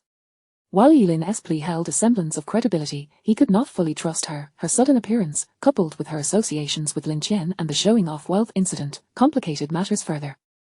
Given the existing tensions with Lin Tian, taking this woman in could indeed turn them into adversaries. Although his brother Jiao Wu's earlier remarks about dealing with Lin Tian carried some weight, he was reluctant to become enemies with him unless absolutely necessary. He was acutely aware of the devastating power of that submachine gun. Once conflict arose, both sides would undoubtedly suffer heavy losses. In this apocalyptic world, where resources were scarce and anxiety ran rampant, even the slightest loss could prove fatal. Moreover, this woman was no innocent. She had toyed with the concept of using others as pawns. Had Lin Tian not possessed a firearm and sufficient strength to deter those greedy individuals, she would have truly ensnared them. As these thoughts coursed through his mind, Jiao Wen could not help but inwardly curse Yilin's cunning and treachery. It seemed she could not be allowed to remain. Just then, however, his brother Jiao Wu stepped forward, declaring, Har, sister, do not worry. As long as that Lin Tian dares to come, I assure you he will not return. His laughter echoed in the room, imbued with a brazen confidence. Fear not, I shall protect you. His eyes had been appraising Yi Lin for quite some time. He had discerned a hint of innocence and purity in her demeanor, and her mannerisms clearly indicated that she was still a novice. How could he let this opportunity slip away? Gao Wen's expression darkened as he admonished, Xiao Wu, cease this foolishness. Gao Wu halted mid-motion, casting a discontented glance at Gao Wen. Brother, why be afraid? What's so great about a submachine gun? Gao Wen shook his head, regarding his brother sternly. Obey. He then turned to Xiao Long and Xiao Hu, his eyes glinting with a fierce intensity. Bind her up and stuff her into a sack. In no time, Yi Lin was ensconced in a sack, writhing and emitting muffled sounds of distress. Meanwhile, Gao Wen retrieved his phone, locating Lin Tian's WeChat in the group chat and sending a friend request. Little Lin, we had some misunderstandings earlier. Allow me to apologize. As a token of my sincerity, I shall send you a small gift. Chapter 30. Yi Lin's plea for mercy. At this moment, Lin Tian was indulging in a warm bath. The soothing water enveloped his body, attempting to alleviate the tension that had accumulated from facing a series of conflicts. Having dealt with 5 or 6 adversaries in quick succession had indeed placed considerable strain upon him. If he did not take a moment to relax, he risked succumbing to illness. Suddenly, the tranquility of the bathroom was shattered by the buzzing of his phone. Hand me the phone. Oh. Shun Shahan quickly retrieved the device.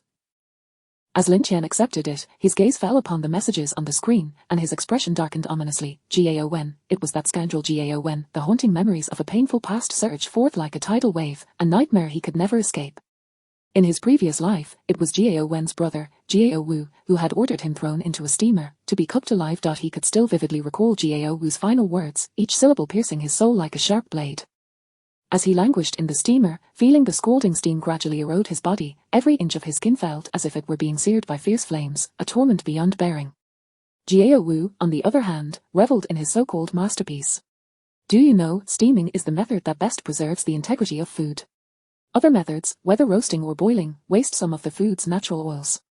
In the apocalypse, the most precious resource is fat. We cannot afford to waste it. Gao Wu stood to the side, arms crossed, watching with glee, utterly devoid of compassion for Lin Tian's suffering, instead basking in his perverse sense of wisdom and achievement. Lin Tian's anguished cries were like exquisite music to Gao Wu's ears, feeding his vanity. In that moment, Lin Tian's hatred for Gao Wu reached a fever pitch. His eyes were locked on the phone screen. In this second chance at life, his greatest desire was to exact revenge on Gao Wen and Gao Wu's ilk.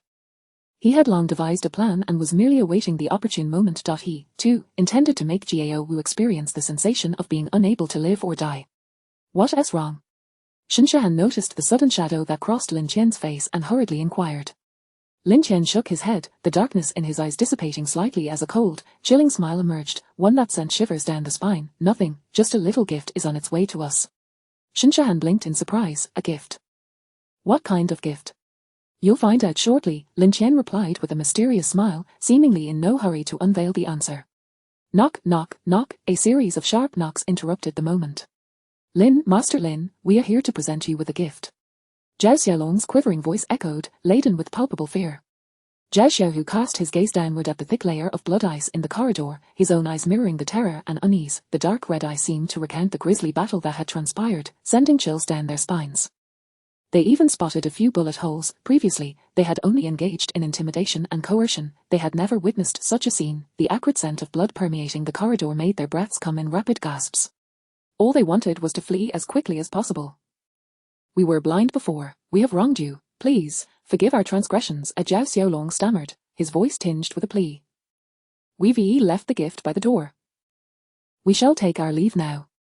After placing the burlap sack down, the two brothers fled without a backward glance. Terrified to linger even a moment longer, they left behind the solitary sack, which writhed erratically, occasionally emitting a soft whimpering sound. Behind the door, Lin Tian listened intently to the commotion outside, contemplating the contents of the sack and Gao Wen's intentions. After a while, when no one else appeared, he cautiously opened the door, scanned his surroundings, and swiftly dragged the sack into the room.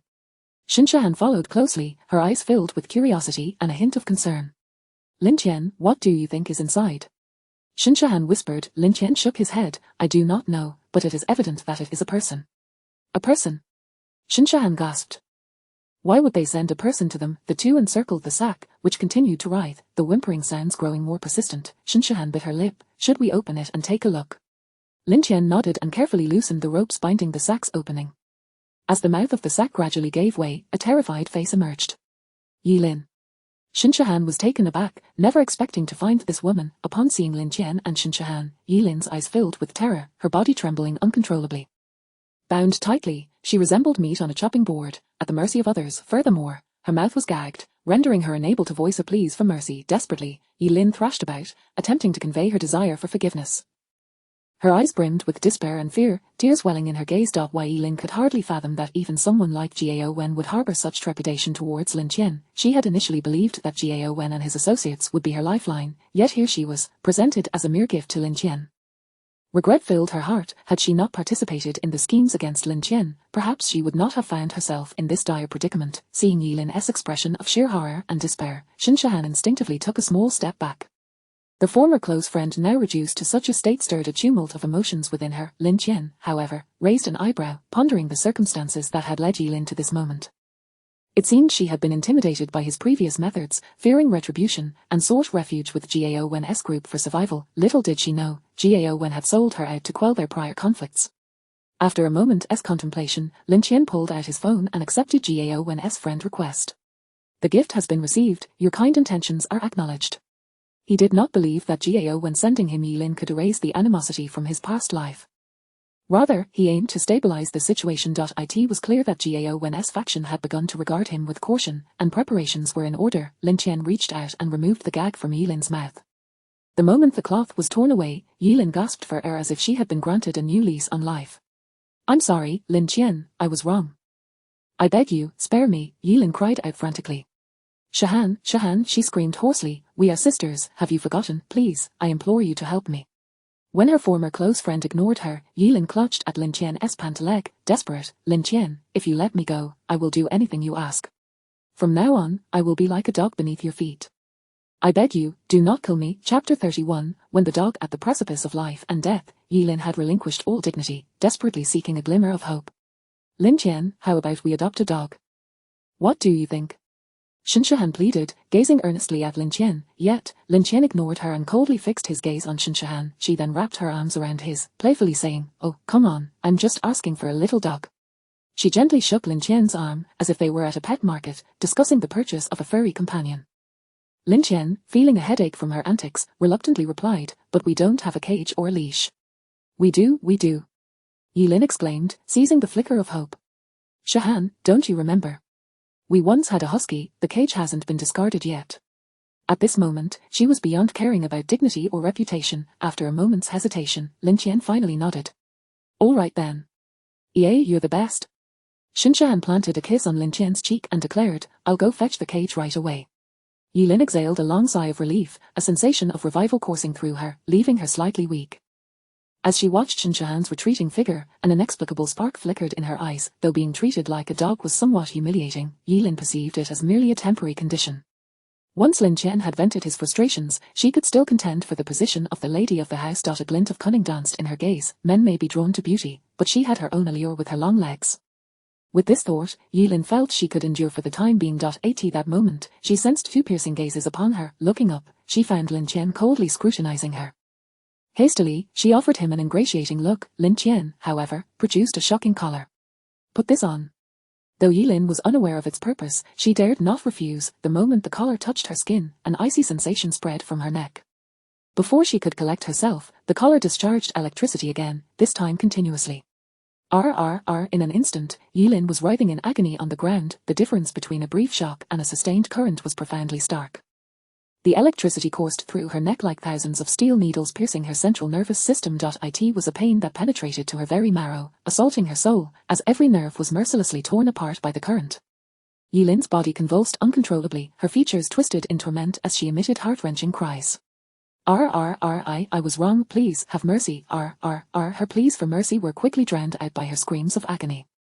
Lin Tian stood nearby, expressionless as he watched Lin thrash about on the floor. Did she truly believe this would be the end? To dare scheme against him, this was the price to pay.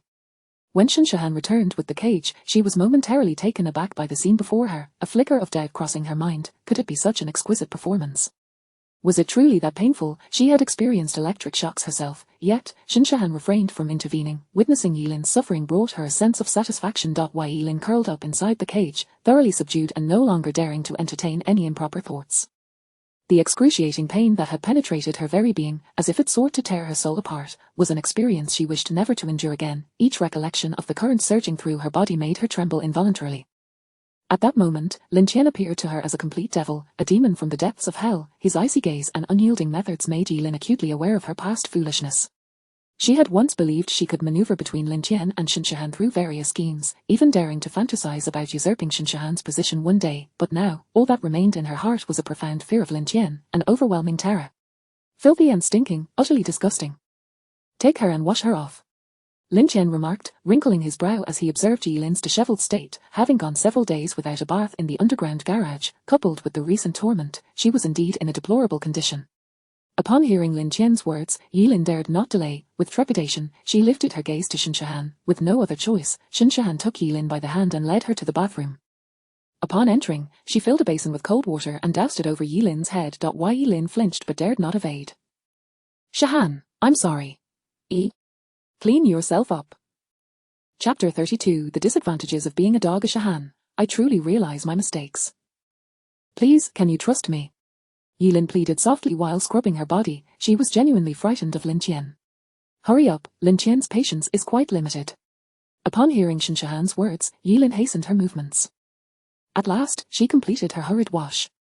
I'm done, Yilin whispered, her head bowed, too timid to meet Shinshahan's gaze. Shinshahan appraised her with a discerning eye before turning and exiting the bathroom. Follow me, she commanded. Yilin scurried after Shinshahan, using both hands and feet. Although it was somewhat humiliating, one could not deny that the warmth of the room was a stark contrast to the garage. Recollecting her day spent in the garage, it was truly an unbearable place to exist. The cold was relentless, accompanied by the roar of engines, the clamour of arguments, and a medley of indescribable odors, which nearly drove her to the brink of despair. Now, however, the warmth enveloped her, gradually soothing her numbed skin. She inhaled the warm air greedily, relishing in the slight comfort it provided. What could possibly be wrong with being a dog? In the evening, Lin Tian and Shinshahan dined on barbecued meat once again. One must admit, this method of dining was undeniably delightful. The premium snowflake beef required no marination. Its marbling, resembling snowflakes, was evenly distributed across the vibrant red meat. As it sizzled over the charcoal, the beef transformed in color, exuding tantalizing fats that crackled invitingly. The melt-in-your-mouth texture was the most captivating feature of the snowflake beef, coupled with the savory richness of sesame sauce. The exquisite flavors of the beef harmonized perfectly, offering an unparalleled culinary experience. In a corner, Yilin curled up within her cage. The aroma of the beef wafted through the air, persistently invading her nostrils. It had been ages since she had tasted meat. Her throat was in constant motion. Finally, after swallowing countless times, Yilin could no longer contain herself. Shahan, she called out to Shinshahan. In that moment, she had no one to turn to but her former good friend. As for Lin Tian, unless he approached her, Yilin feared she would not dare to engage with him for days. The piercing pain from earlier still sent shivers down her spine.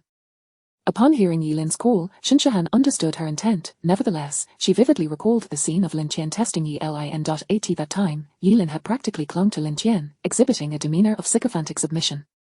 Now, reflecting on that moment, Shinshahan felt a surge of anger. How dare she attempt to seduce her man? Feigning ignorance, Shinshahan continued to devour the barbecued meat with gusto, even making exaggerated sounds of satisfaction. Wow, this beef is absolutely delicious, she exclaimed, deliberately lifting a piece of cooked beef for Yilin to see.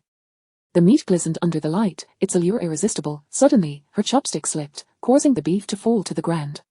Oh no, it accidentally fell. Shinshahan feigned disappointment. Forget it, I don't want it anymore. She casually tossed the beef into the trash. Yilin, however, could not help but salivate.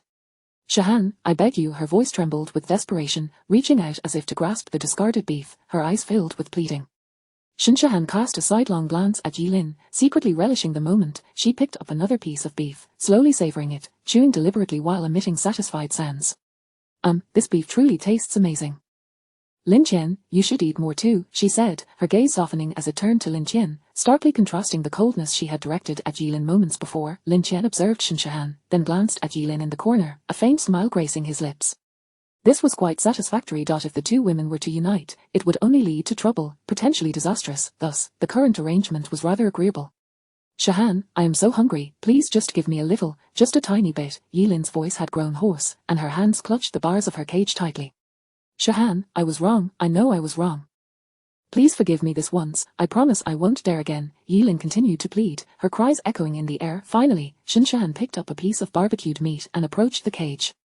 Yilin's eyes lit up instantly, her anticipation palpable as she gazed at the meat in Shahan's hand. Her body leaned forward involuntarily, as if drawing closer would grant her access to the coveted food. Do you truly understand your mistakes? Shahan inquired coldly. Yilin nodded vigorously. I genuinely know I was wrong. Shahan, please, just give it to me, I feel like I'm starving. Shahan scoffed, then tell me, what will you do differently from now on? Yilin hurriedly replied, I will obey you in everything. Whatever you ask of me, I will do, I will never betray you again. I promise to behave well. I am begging you, Shahan, really, you will do whatever I say. Shahan squinted slightly, a knowing smile curling at the corners of her mouth. Yilin nodded fervently, yes, yes, yes. A chapter 33. Having endured the rain oneself, one must also shred the umbrellas of others. Very well. Observing Yilin nodding frantically, Shahan placed the grilled meat into the dog bowl. Yilin dove forward, eager to devour it. Did I say you could eat? Shahan's sharp reprimand halted Yilin in her tracks, prompting her to cast a pleading glance towards Shahan. Not bad, Shahan commended. Yilin revealed a cautious smile, her eyes glimmering with anticipation, as if silently inquiring, can I eat now? Little did she know, Shahan returned with another bottle and approached Lin Tian. Lin Tian regarded Shahan with a hint of confusion, but she merely winked at him taken aback. He chuckled and shook his head. Never mind, let her be. Before long, Shahan came back with a bottle of hot water and poured it into the dog bowl as well. Now you may eat. There's more where that came from. Shahan crossed her arms, standing to the side with a self-satisfied yet indifferent smile. After all, she had once traversed this very procedure, having withstood the rain, one naturally ought to rend asunder the umbrellas of others. Yilin swallowed hard, gazing at the food before her, her heart brimming with resistance. How on earth could she consume this? Suddenly, she felt two additional gazes fixated upon her. Lin Tian scrutinized Yilin, his eyes conveying a sense of examination, as if to say, Little sister, what do you mean? Do you disdain me? Noticing Lin Tian's gaze, Yilin dared not hesitate any longer. She forced herself to swallow the food, raising her head to beseech Shahan with her eyes. Shahan, if I eat this, will you forgive me? Shahan let out a cold laugh. Don't be hasty. There's plenty of grilled meat left. You can eat until full.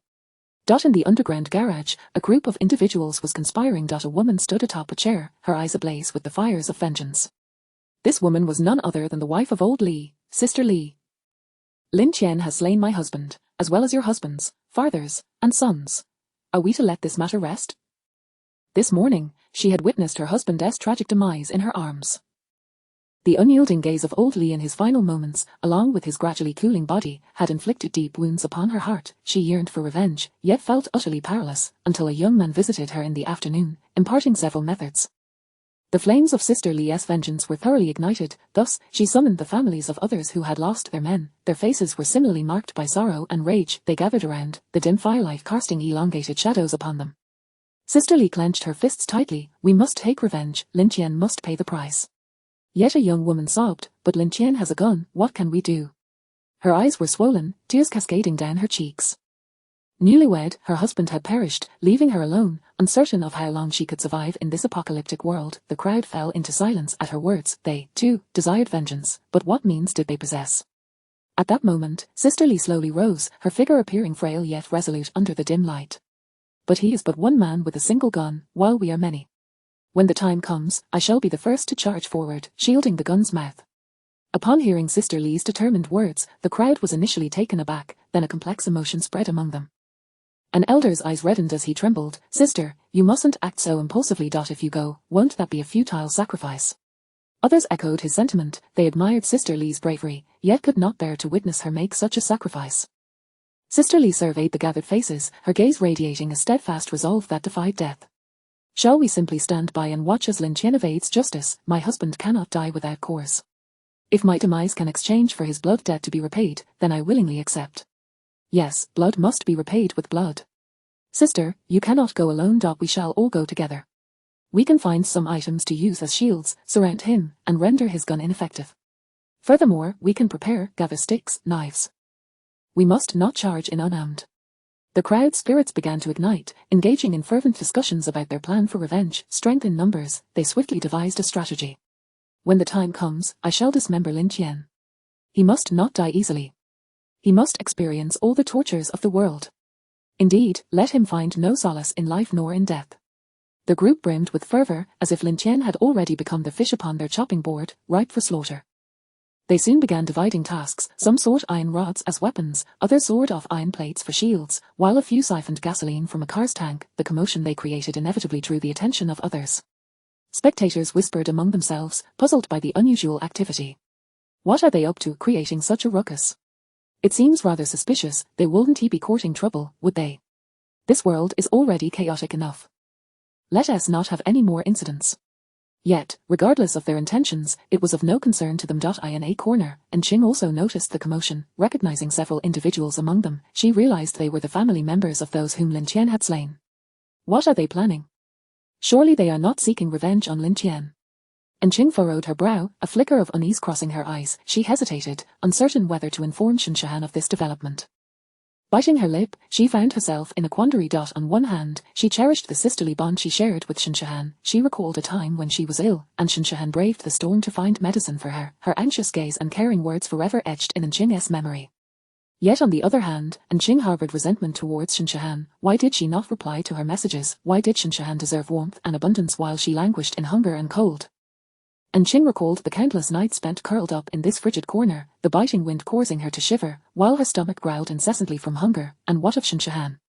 She was living a life of comfort and ease, free from want. A tumult of emotion swirled within Qing, her gaze shifting between the vengeful group. Just then, it seemed they had completed their initial preparations and began moving towards the corridor. Qing bit her lip and ultimately decided to send a message to Shinshahan. Be careful. It seems someone is seeking revenge on you. Chapter 34 Revenge, a critical moment. Building number 2, at the entrance of a small supermarket. Wu Ji, those individuals have already gone to seek revenge on Lin Tian, reported a smirking young man with bleached hair to Jiao Wu. Well done, Jiao Wu said, tossing a cigarette to the young man. Thank you, Wu Ji. The young man exclaimed with excitement, swiftly placing the cigarette between his lips and carefully igniting it with a lighter, inhaling deeply and displaying an expression of ecstasy. In this post-apocalyptic world, cigarettes are a precious commodity. It is said that on the battlefield, they even serve as hard currency. Did you convey everything I told you? Jiao Wu inquired, eyeing the young man. Rest assured, Wu Ji, not a word was omitted, the young man vowed earnestly, thumping his chest. Jiao Wu nodded, a smirk of derision gracing his lips. Lin Tian, I wonder if you can evade this time. Ever since his brother Jiao Wen bestowed Jilin upon Lin Tian, Jiao Wu has been simmering with resentment.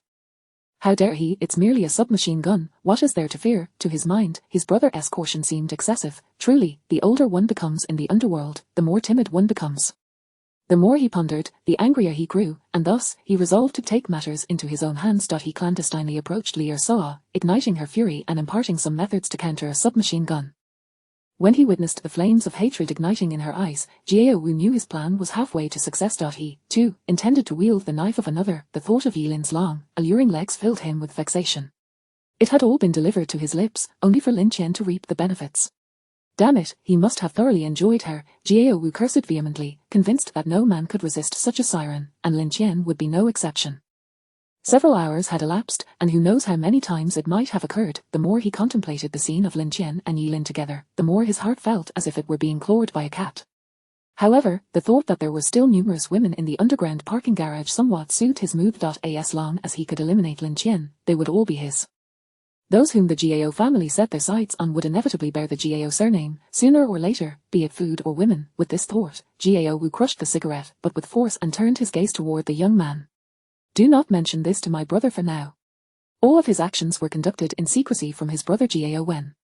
Jiao Wu wished to surprise him. Upon hearing Jiao Wu's words, the young man hesitated. Wu Ji, he was acutely aware of Jiao Wen's temperament and methods. Should his actions be discovered, the consequences would be dire. Jiao Wu shot him a glance, his eyes as cold and sharp as a blade, piercing straight through the young man, who immediately shuddered. I understand, Wu Ji, he stammered in response. Better to offend Wen Ji than Wu Ji, that was the consensus among the brothers.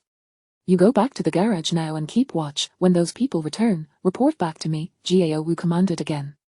Yes. The young man complied, turning and hastily departing. Jiao Wu's gaze lingered on the direction of the young man's exit, a wicked smile curling at the corners of his mouth. Lin Tian, rest easy, I shall take care of your women. At this moment, Lin Tian, as was his custom, was indulging in a game after dinner. His fingers deftly maneuvered the game controller, blissfully unaware of the danger that loomed nearby. The screen flickered with light, the sounds of gunfire and battle reverberating throughout the room. Shinshahan habitually knelt on the carpet, her demeanor exceptionally docile, resembling a well-behaved kitten. Unlike before, she had now learned to provide emotional support. Wow, that's amazing! Shinshahan exclaimed, her excitement palpable as Lin Tian easily defeated a troublesome monster. That move was so cool. Her eyes widened, fixated on the screen. How did you do that? Shinshahan tilted her head, her eyes brimming with admiration, her lips curving into two charming dimples. Her expression resembled that of an avid fan adoring her idol. With an additional person in the household, she felt compelled to contribute. In the corner of the room, Yilin curled up in her cage, disdainfully observing Shinshahan. The performance was far inferior to her own. Buzzing. At that moment, a phone rang. Shinshahan picked it up to take a glance. However, upon seeing the content on her phone, she jolted upright. What's wrong? Why the sudden scare? Lin Tian turned to look at Shinshahan, perplexed by her odd behavior. And no, it's bad news. Someone is coming to seek revenge on us again. Shinshahan's voice trembled slightly, concern etched on her face as she looked at Lin Tian. Upon hearing this, Lin Tian's fingers froze on the controller. Again, who would dare be so audacious? Don't they fear for their lives? He had just dispatched 5 or 6 individuals that morning. Hadn't he that cowed this bunch? Who told you this? Lin Tian asked, fixing his gaze on Shinshahan. It's Enqing. Lin Tian raised an eyebrow. It was this woman. Enqing said that the families of those you killed this morning are now rallying together to exact revenge on us. Shinshahan's words came faster, panic evident on her face. It was revenge. After all, she could hardly fathom the magnitude of hatred. What should we do now? Shinshahan instinctively clung tightly to Lin Tian's arm. He was her sole support. In the cage, Yilin, overhearing Shinshahan's words, was equally stunned. Damn it, was her fate truly so grim? Having barely escaped with her life, was she to plunge into despair once more? Yilin could hardly imagine what those vengeful individuals might do upon seeing her in her current state. Yet Lin Tian remained composed, scoffing lightly. What is there to panic about? Let them come. What was there to fear? However, he did acknowledge that he had underestimated their resolve and courage. Not everyone was like Yilin, cowering in fear of death. But there was no time for lengthy discussions. Lin Tian swiftly donned his tactical gear. Shinshahan assisted beside him, crouching on the ground to help Lin Tian slip into his snow boots, meticulously tying the laces. In the cage, Yilin watched Lin Tian, fully armed and clad in white, resembling a god of war from the snowy fields. Her heart, once anxious, finally relaxed somewhat. Her gaze remained fixed on Lin Tian, whose imposing presence, clad in that gear, radiated strength.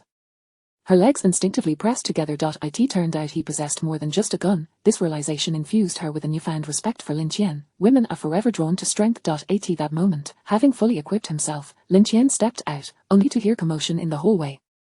It was indeed quite perilous. Had it not been for Enqing's timely warning, he might have been cornered in the room, and the consequences would have been dire. Although he had confidence in his various armaments to fend off the attackers, it would still be troublesome.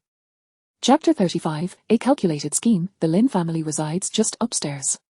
At this moment, a group of individuals had already climbed up. The Lin family lived on the 18th floor, and without the aid of an elevator, relying solely on their legs had indeed consumed a considerable amount of time and energy, leaving many of them breathless. Having gone several days without a proper meal and having ascended 18 flights of stairs, their combat readiness had diminished significantly. However, when Sister Lear fixed her gaze upon the thick layer of frozen blood beneath her feet, her eyes instantly reddened with fury. There lay the blood of her late husband, old Li. The others shared similar sentiments. Any lingering fear and fatigue evaporated upon seeing the bloodstains left by their loved ones. They were consumed by an overwhelming desire to dismember Lin Tian. Wait, I will first pry open the door, and then everyone rush in to subdue Lin Tian, Sister Lear declared, wielding a crowbar, a tool handed to her by a young man earlier in the afternoon, who had also instructed her on how to pick locks. Do not kill him right away. He must not die so easily, Sister Lear uttered menacingly, her face contorted with a savage expression as she envisioned the torment Lin Tian was about to endure, her heart brimming with the thrill of vengeance. Indeed, we cannot allow him to perish so readily. I wish to gnaw at his flesh piece by piece. I intend to torment him for 3 days and nights. The group spoke through gritted teeth, their eyes sparkling with a frenzied light. At that moment, an unexpected voice startled them all. He who wishes to partake of my flesh. Lin Tian appeared before them, brandishing a submachine gun, clad in individual combat gear that glinted with a cold metallic sheen under the light. He resembled a war god emerging from the frozen tundra, exuding an aura that struck fear into their hearts. As they beheld Lin Tian, armed to the teeth and resembling a warrior of the snowy realms, they were rendered speechless. No one had informed them that Lin Tian possessed not only a firearm but also body armor. They glanced down at their rudimentary weapons and back at Lin Tian's formidable armor. How could they possibly contend with him? They had intended to catch him off guard, yet he was evidently well prepared. And as they stared down the dark muzzle of his gun, an eerie calm descended upon them. At that moment, they all instinctively turned to Sister Lear. Did you not say you would confront the gun's muzzle? Go on. Sister Lear gritted her teeth and spoke. You are Lin Tian. Indeed, I am, Lin Tian replied calmly. There was not a hint of fear upon his face. The submachine gun was held steadily in his hands, its ominous barrel directed at the group, exuding an intangible aura of intimidation. You devil, a murderous fiend. Why have you slain so many? Sister Lear cried out in a frenzied tirade, the veins on her neck bulging, each word seemingly forced through clenched teeth. Hey, they came to seize my food, should they not face death? Lin Tian retorted with a cold smile, his eyes revealing a flicker of disdain. Even if they sought to take your food, that hardly warrants death. Moreover, with your abundant provisions, what harm would it be to share some? You are nothing but a cold-blooded beast, lacking any semblance of humanity.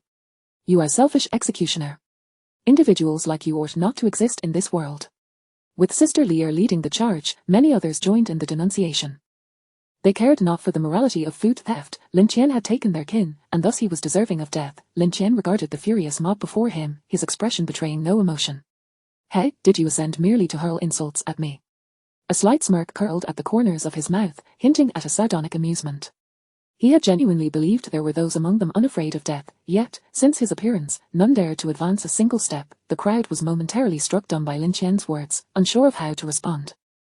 A flicker of hesitation and fear began to glimmer in some eyes. The once fervent cacophony of shouts gradually subsided, replaced by a suffocating silence punctuated only by the sound of labored breathing echoing in the stairwell. Even Sister Lear found her fists clenching and unclenching, torn between the urge to charge forward and the paralyzing dread emanating from the dark muzzle of the gun. Her face flushed crimson, yet her body trembled involuntarily. Ultimately, how many could face death with composure? Lin Tian's gaze swept slowly over the faces before him, as if appraising a swarm of oblivious ants. If your intention is merely to release your frustrations through insults, I can grant you that opportunity. However, should you wish to pursue other actions, he paused, shaking the submachine gun in his grasp, you would do well to contemplate the consequences. At that moment, a few individuals lingering at the back of the crowd quietly began to retreat, turning to flee. Do not move. Whoever moves shall die. Lin Tian aimed his gun at them. The would-be escapees froze in place as if held by an unseen force, their faces draining of colour, rendered as pale as parchment. They gazed at Lin Tian, their eyes filled with terror. Have you finished your tirades? If there are still more insults to hurl, feel free to continue. Lin Tian's voice dripped with sarcasm as he coldly surveyed the group before him. They exchanged glances, yet no one dared to utter another word of reproach. Since you have ceased your insults, allow me to pose a few inquiries. Lin Tian sensed that this revenge plot was far from simple. In this post-apocalyptic world, it was no trivial matter to rally such a multitude, let alone in the past, with just these few elderly, weak, and female individuals, who had given them the audacity to seek vengeance against him. Who is the ringleader? Lin Tian asked, scanning the crowd. Silence enveloped them, yet their gazes all gravitated towards Sister Lear. Her complexion had turned ashen, her lips quivering. It was me, Sister Lear managed to utter with great difficulty. What is that you hold in your hand? Lin Tian's keen eyes honed in on the object clutched tightly by Sister Lear. She opened her palm to reveal the lock-picking tool, a crowbar. Lin Tian's pupils dilated in shock, a cold sweat breaking out upon him. What the hell? How could such a thing exist? How is it possible? A mere housewife like Sister Lear could not possibly possess such an implement. Who provided you with that? Lin Tian's gaze bore into her with an intensity that made her feel as though she were being pierced by daggers. I do not know, just a young man, Sister Lear stammered, taking a deep breath in an attempt to steady her racing heart, but Lin Tian's piercing gaze made her feel as though she were being watched by a predator. Why did he give you this? I do not know, but he said he would help me seek revenge and taught me how to pick locks. So, you incited everyone to come after me for vengeance. Lin Tian narrowed his eyes, a surge of anger welling within him. Damn it, someone was plotting against him from behind. He pressed further, did you truly believe you could rally everyone to your cause? Sister Lear hesitated before responding, he sent someone to assist me. The first person to echo my sentiments was his accomplice. Her revelation sank Lin Tian's heart. Such a meticulous scheme was at play. Who was behind this? Who sought to bring about his demise? The others, hearing Sister Lier's words, were once again left dumbfounded. It was as though a great hand had suddenly stripped them of their backbone, leaving them without the earlier bravado. Sister, what are you saying? Are we not being used as pawns? You are foolish, they chastised Sister Lier. Having already felt a tinge of regret, they now seized upon this opportunity to express their discontent. A few individuals even attempted to plead with Lin Tian. Lin Tian, we were all misled. Please spare us. Indeed, we have been deceived, others chimed in, hastily lowering their weapons and adopting non-threatening postures. Lin Tian scrutinized the group, contemplating whether to grant them mercy or deliver judgment. Chapter 36, enslaved and subjugated. The atmosphere grew tense as Lin Tian's penetrating gaze sent shivers down the spines of those before him. Finally, one individual could no longer bear the pressure and turned to flee. Bang! The sound of a gunshot echoed, and the fleeing figure collapsed heavily to the ground. I warned you, whoever moves shall die. Lin Tian's emotionless eyes swept across the crowd. The others, paralyzed by fear at the sudden turn of events, dared not stir. 1 second, 2 seconds, 3 seconds, thud. A young woman suddenly knelt on the ground, her face a mask of terror and desperation. Lin Tian, I beg you, spare me, my child is not yet 3 years old. The woman was overwhelmed with regret. She had never truly wished for revenge but had been swept away by the fervor of the crowd. As they conspired for retribution, she had been beguiled by the seemingly foolproof plan, thinking that not only would they avenge themselves, but they might also secure some food in the process. Little did she know, events had spiraled far beyond their control. Faced with the ominous barrel of a gun, no one dared to cross the line. Sister Li had suggested confronting Lin Tian, yet at the critical moment, she faltered.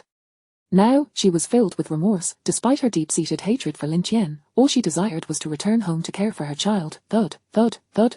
One by one, others began to kneel, following her lead. Even Sister Li crumpled to the ground, stripped of all courage. They knelt before their nemesis, eyes pleading, mouths uttering desperate entreaties. Lin Tian, I implore you, spare us. I have elders above and children below. I swear, I will never seek revenge again. Please, let me go. Lin Tian surveyed the group of the frail and the vulnerable, contemplating for a moment before finally declaring, if you wish to live, then you shall all be my slaves. He could grant them clemency, but it would come at a price. Moreover, this act of vengeance had served as a wake-up call. Armed with just a single gun, it was indeed a daunting task to face hundreds. Furthermore, he felt a shiver at the thought of the bullet that Sister Li had wielded. Had she truly approached him, it could have ended in calamity. Yet, the crowd was aghast at Lin Tian's proclamation. What, become slaves? Unthinkable. They would rather die than submit. They were educated individuals. How could they possibly accept such a fate? At that moment, a young man rose defiantly, pointing at Lin Tian. On what grounds? We are all a bang. Before he could finish his sentence, Lin Tian shot him dead. The bullet tore through his body, leaving a gaping wound as blood gushed forth like a fountain, splattering the faces of those nearby. Some instinctively wiped the blood and gore from their skin, only to tremble uncontrollably upon realizing what they had touched.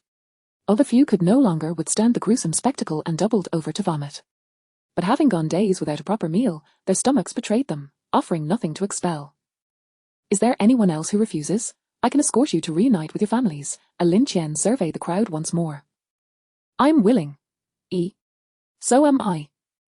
They all hurriedly raised their hands in submission. Better to endure a wretched existence than to face death. Lin Tian nodded, retrieving several explosive collars from his spatial storage. Put these on. Though uncertain of their purpose, the crowd obediently donned the devices. Once everyone was equipped, Lin Tian continued, these are explosive collars, linked to my heartbeat. If my heart stops, the collars will detonate, just like this. To demonstrate, he instructed the young woman to place a collar on the body of the man who had been shot. Boom.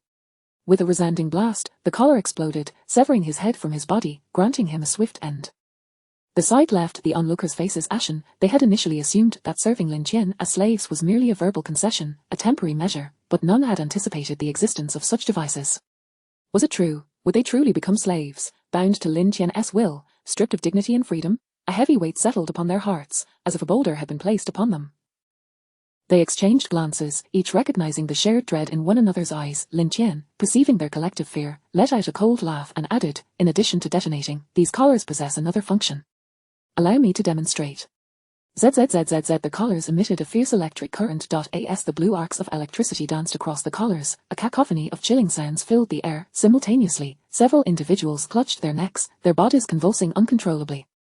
No, spare me, I will do whatever you ask from now on, I'll obey you.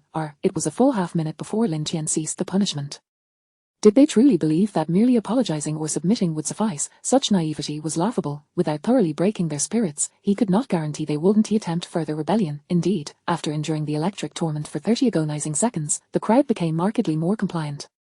One by one, they knelt, heads bowed, daring not to entertain any further thoughts of defiance. Yet, deep within their eyes lingered a profound terror. A devil, he was a devil, they silently screamed within their minds. At that moment, Lin Tian appeared to them as a demon risen from the depths of hell, ruthlessly tormenting them. The recent suffering was more unbearable than death itself. It was well known that even seasoned agents could not withstand the electric chair. How could these ordinary folks endure such agony? Such an experience was beyond the comprehension of those who had never faced it. Yet, Lin Tian was acutely aware that brute force alone would not suffice to fully subjugate these individuals. Although he had never held a leadership position and lacked management experience, he had perused enough history to understand the principle of delivering both punishment and reward. Furthermore, this had been part of his plan all along, merely expedited due to unforeseen circumstances. It was all that foolish Lin's fault. She would face retribution upon her return. With that thought, a glint of ruthlessness flashed in Lin Tian's eyes, but for now, he needed to address the matter at hand.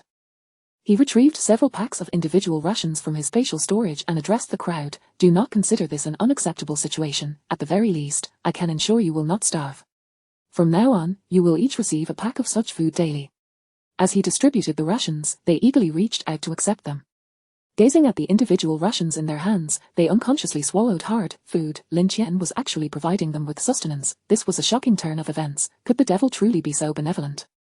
Yet the food felt undeniably real in their grasp. Some even exhibited a glimmer of gratitude in their eyes as they touched the bulging rations. With this food, their children would not face starvation.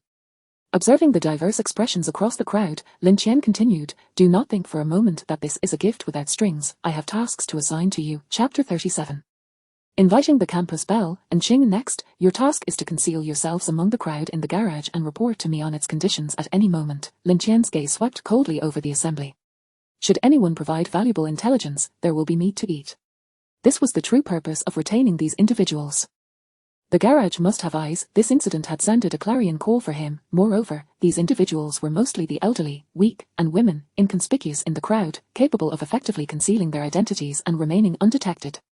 Upon hearing Lin Tian's words, the crowd was taken aback. Their task was surprisingly simple. They had anticipated being assigned perilous or humiliating duties, yet it was merely this. As long as they reported the situation consistently, they would receive sustenance.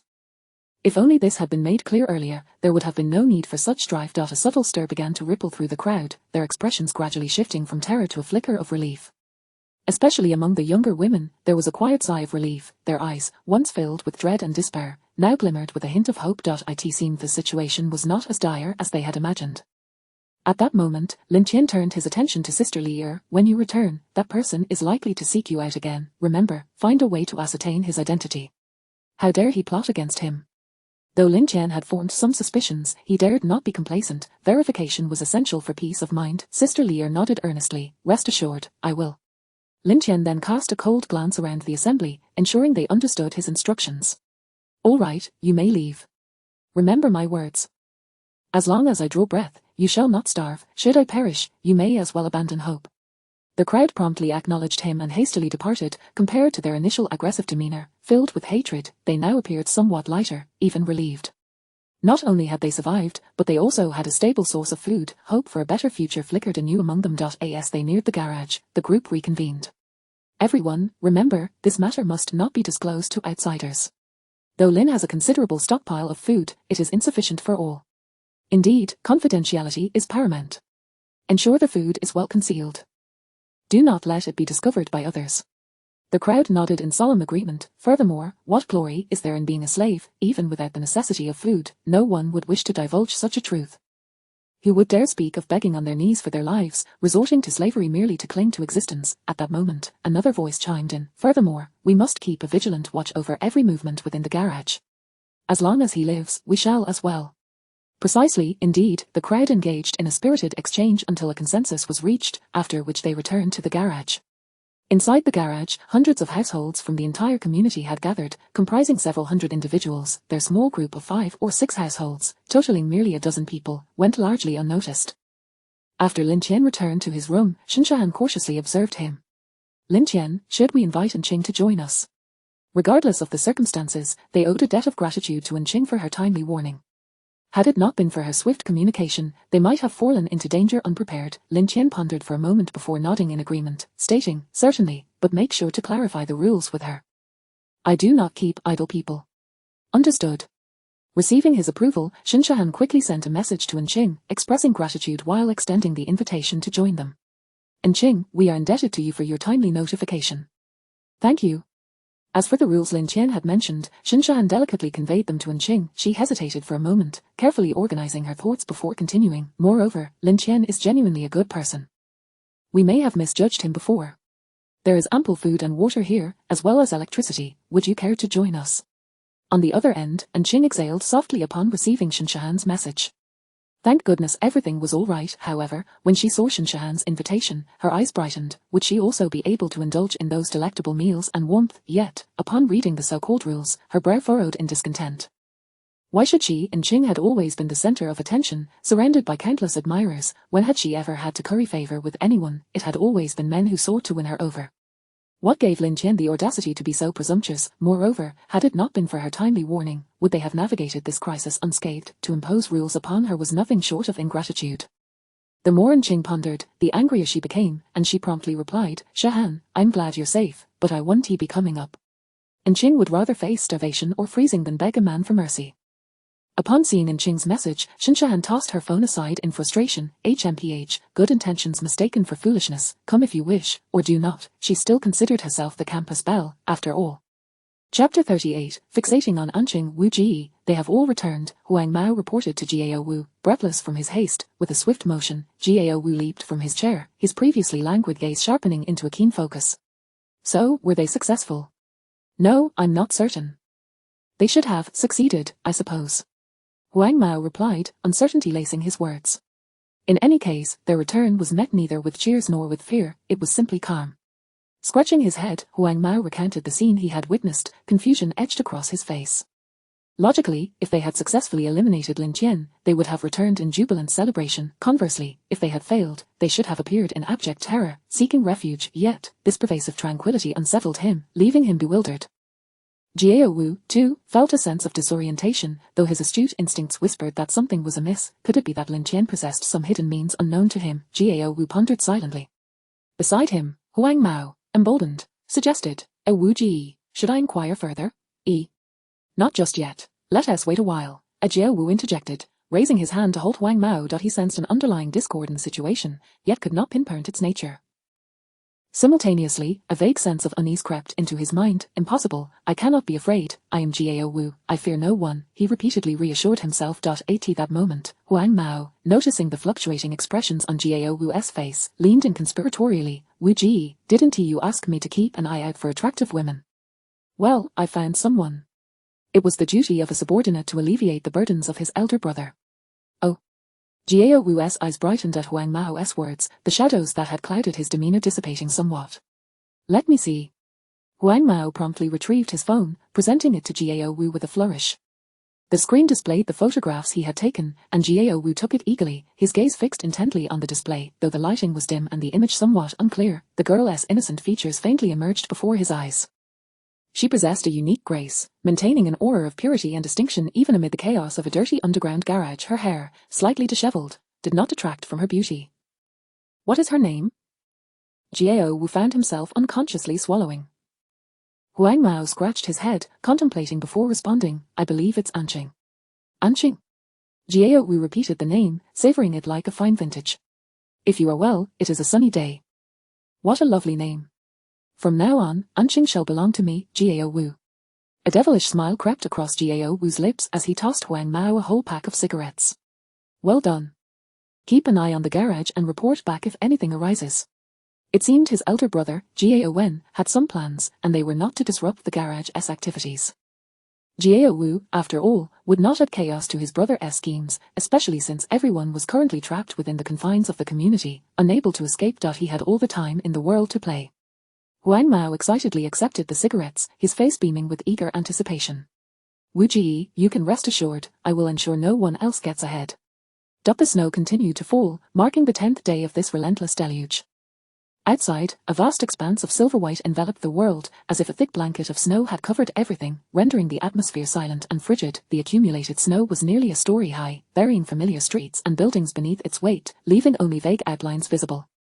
A profound stillness blanketed the earth, with the only sounds being the whisper of the wind and the soft patter of falling snow. The garage was steeped in a gloomy ambience. As expected, many would not survive the night. People huddled in corners, their eyes reflecting fear, exhaustion, and despair. In the face of cold and hunger, the absence of hope was the most terrifying prospect of all. Supplies were dwindling, and no one knew who might be the next to perish. Meanwhile, in a warm bedroom, Lin Tian slowly awakened. He felt a tightness in his chest, as though something were compressing it. Blinking through the haze of sleep, he shifted the arms and legs that lay upon him, finally feeling a measure of comfort. How he had ended up in this state remained a mystery, the remnants of vague images flitting through his mind, but he had no time to dwell on them. Ding! Today's flash sale items. 1. Various fresh vegetables, 10,000 gin, 2. Various intimate apparel, 10,000 pieces, 3. Wireless surveillance cameras, 10,000 units, 4.1 snowmobile, 10,000 liters of gasoline. I choose 3. Ding! Flash sale successful. A smile spread across Lin Tian's face. The timing of the surveillance equipment was impeccable. Having barely slept the previous night for fear of closing his eyes and not waking again, he now saw this camera as a solution to many problems. Rising from his bed, he began to examine the wireless surveillance camera he had just acquired. He inspected one of the cameras, assessing its functionality and quality. These cameras were rechargeable, compact, and easily concealable. They could connect to any screen via their built-in network. More importantly, this camera featured a guard mode, remaining inactive until it detected motion, at which point it would record and issue a warning. This capability delighted Lin Tian. It was precisely what he needed. Not only did it provide alerts, but it also significantly extended its operational life. Though he had captured a set of eyes the previous day, human observation could never rival that of machines. Quite impressive, Lin Tian nodded in satisfaction. The system was undoubtedly producing high-quality merchandise. Chapter 39. The chaos unfolds. Sir, we have arrived. A few modest young women stood before Lin Tian, their heads bowed, unable to meet his gaze. Some trembled slightly. These women were the informants Lin Tian had recruited the previous day, now coming to collect their daily rations on behalf of the group. Lin Tian regarded these somewhat attractive women with a heart as calm as still water. Here is today's supply of provisions. He handed them several bags of food. Thank you, sir. Gratitude flickered in the eyes of the women. They cautiously accepted the rations, holding them tightly to their chests, concealing them securely. It was these very provisions that had enabled them to endure the bitter cold of the night before. Had it not been for Lin Tian's supplies, they could not have known whether they and their children would see the light of day again. Though Lin Tian had slain their husbands, he had also saved their children. The term Sir was a collective decision among them, a title that conveyed both respect for Lin Tian and a tacit acceptance of the new order. There are also a few cameras. Place them in the first-floor corridor, the garage entrance, and various corners of the garage, Lin Tian instructed as he handed the recently acquired cameras to the women. He then added, remember, do not let anyone discover them. The women nodded hurriedly, exchanging glances that revealed their tension and caution. Rest assured, sir, we will handle it well. They were all adults, having endured the trials of society, fully aware that only value could secure opportunities for survival. If they could not manage this simple task, they would feel unworthy to consume the rations they held. Their minds began to devise strategies for discreetly placing the cameras, evading the gaze of others, and ensuring complete success. All right, you may return now.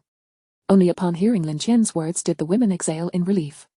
Thank you, sir. They bowed deeply once more before stepping back and slowly turning to leave.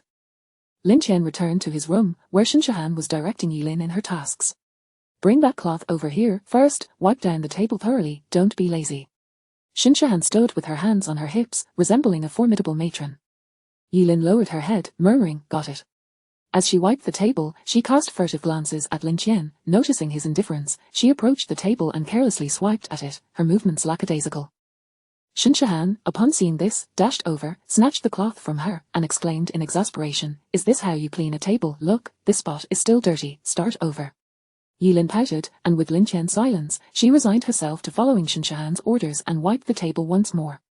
Lin Tian paid no heed to the women's antics but instead made his way to the wood stove, boiling himself a pot of tea. Lighting a cigarette, he took a deep drag, contemplating his forthcoming plans. Today marked the 10th day of the apocalypse, and according to the timeline of his previous life, chaos should be beginning to unfold in the garage. The time for revenge was drawing near. Seeing Lin Tian deep in thought, the two women refrained from further mischief, aware that provoking him could lead to dire consequences for all. Thus, they approached him to warm themselves by the fire.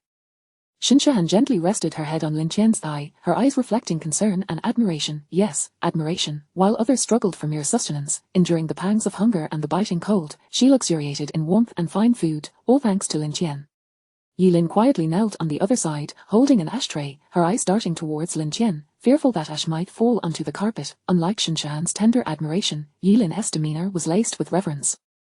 The last time ash had fallen, it had left a painful memory. Buzzing. Sir, the cameras have been installed. Upon receiving the message on his phone, Lin Tian connected the wireless receiver of the cameras to the back of the television. Instantly, the screen displayed the scene from the garage. Though dimly lit, the cameras captured the imagery with remarkable clarity, even transmitting sound distinctly. Lin Tian couldn't help but marvel. Truly, the system was impressive. As he had anticipated, chaos was already brewing in the garage. At that moment, it appeared two factions were vying for food. The footage revealed a standoff between the two groups. Old Wang, I've treated you well in the past, haven't I? And now you want to even lend me some food. Are we no longer brothers? HMPH, Old Zhao, I've been good to you too. I haven't even asked for the 20,000 you borrowed. Old Wang's brow furrowed tightly as he clutched the food in his arms, the last remnants of his family's rations. Then just lend me some food, and I'll repay you double later. Old Zhao took a small step forward, his eyes fixed on the provisions in Old Wang's grasp. Behind him, his family looked longingly at the food, their eyes shimmering with desperation. If you want food, go to the Gao family, I have none. Old Wang's voice rose, tinged with irritation. The notion of repayment seemed like a cruel joke, there might not even be a future to repay it. Old Wang, don't refuse hospitality and force a brother's hand. Old Zhao's gaze hardened. He knew his options were dwindling. He was aware that the Gao family had provisions, but he needed the courage to approach them. Seeing the fierce determination in Old Zhao, Old Wang felt a surge of resolve. Old Zhao, don't act recklessly. We're all struggling, and I'm just trying to keep my family alive. His voice trembled slightly, yet his grip on the food tightened. Overcome by hunger and despair, Old Zhao disregarded Old Wang's words. Enough talk. I must have that food today. With that, he lunged at Old Wang. Instinctively, Old Wang stepped back, shielding the food with his body. Old Zhao missed but was undeterred, turning to charge at Old Wang again, and the two men were soon engaged in a fierce struggle. Old Zhao exerted all his strength to wrest the food from Old Wang, who fought back desperately, unwilling to relent. Their families joined the fray, and Old Zhao's wife rushed forward, trying to grab Old Wang. Her hair was disheveled, and her face bore signs of anxiety and madness. As she tugged at Old Wang, she cried out, "Give us the food, our children are starving." Old Wang's wife stood her ground, placing herself before Old Wang, fiercely pushing Old Zhao's wife away, exclaiming, "You can't do this. This is our lifeline."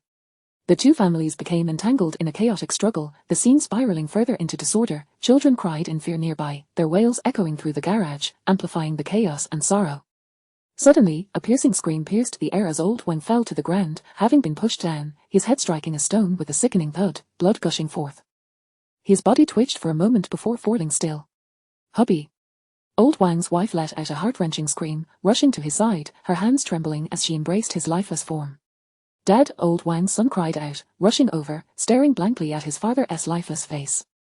Surrounding onlookers were seized with terror, their screams ringing out. Someone had died, a life extinguished. Though death occurred frequently in the garage, this was the first fatality stemming from a food dispute.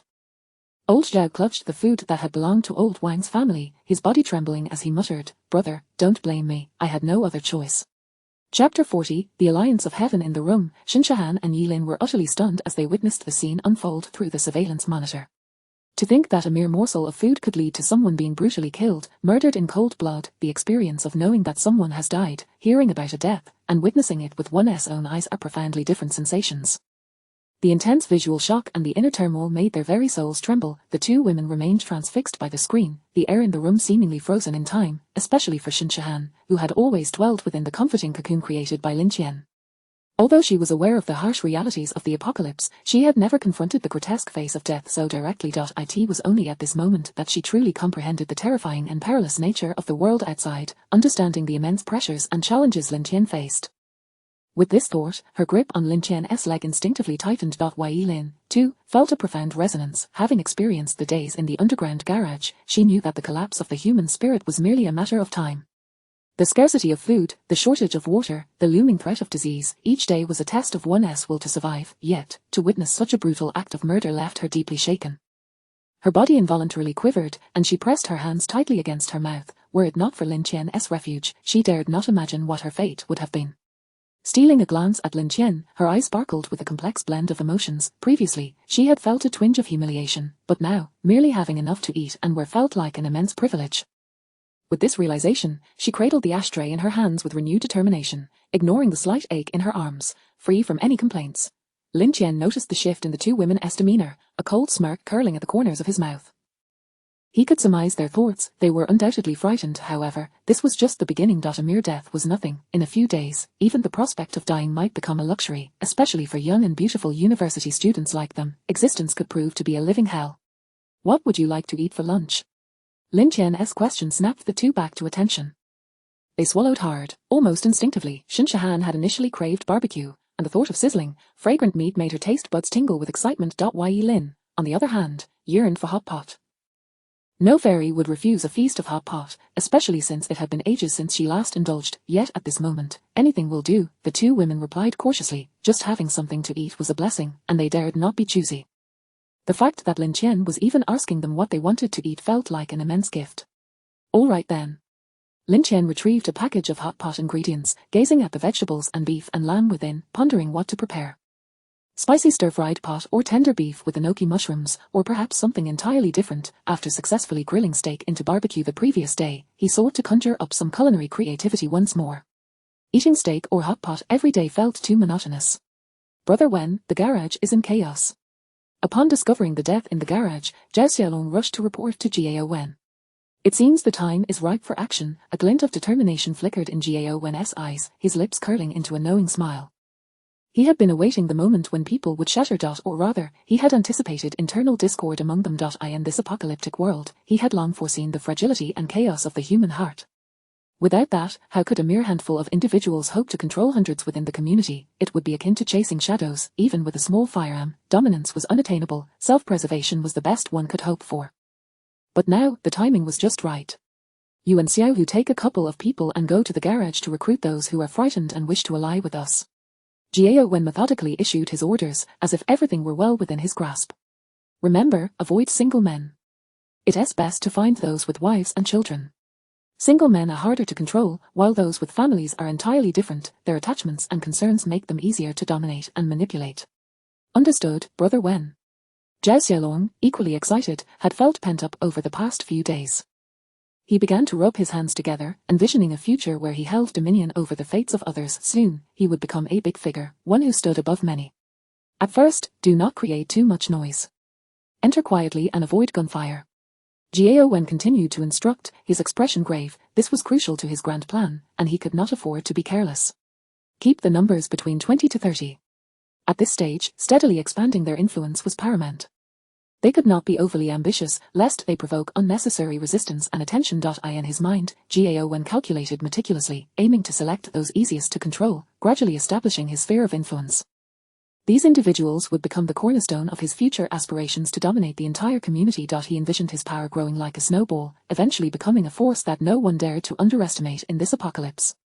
Zhao Xiaolong nodded vigorously, placing his complete trust in Jiao Wen's strategy and judgment. He and his brother Xiao, who had followed Jiao Wen for several years, witnessing his rise from an inconspicuous vendor to his current stature.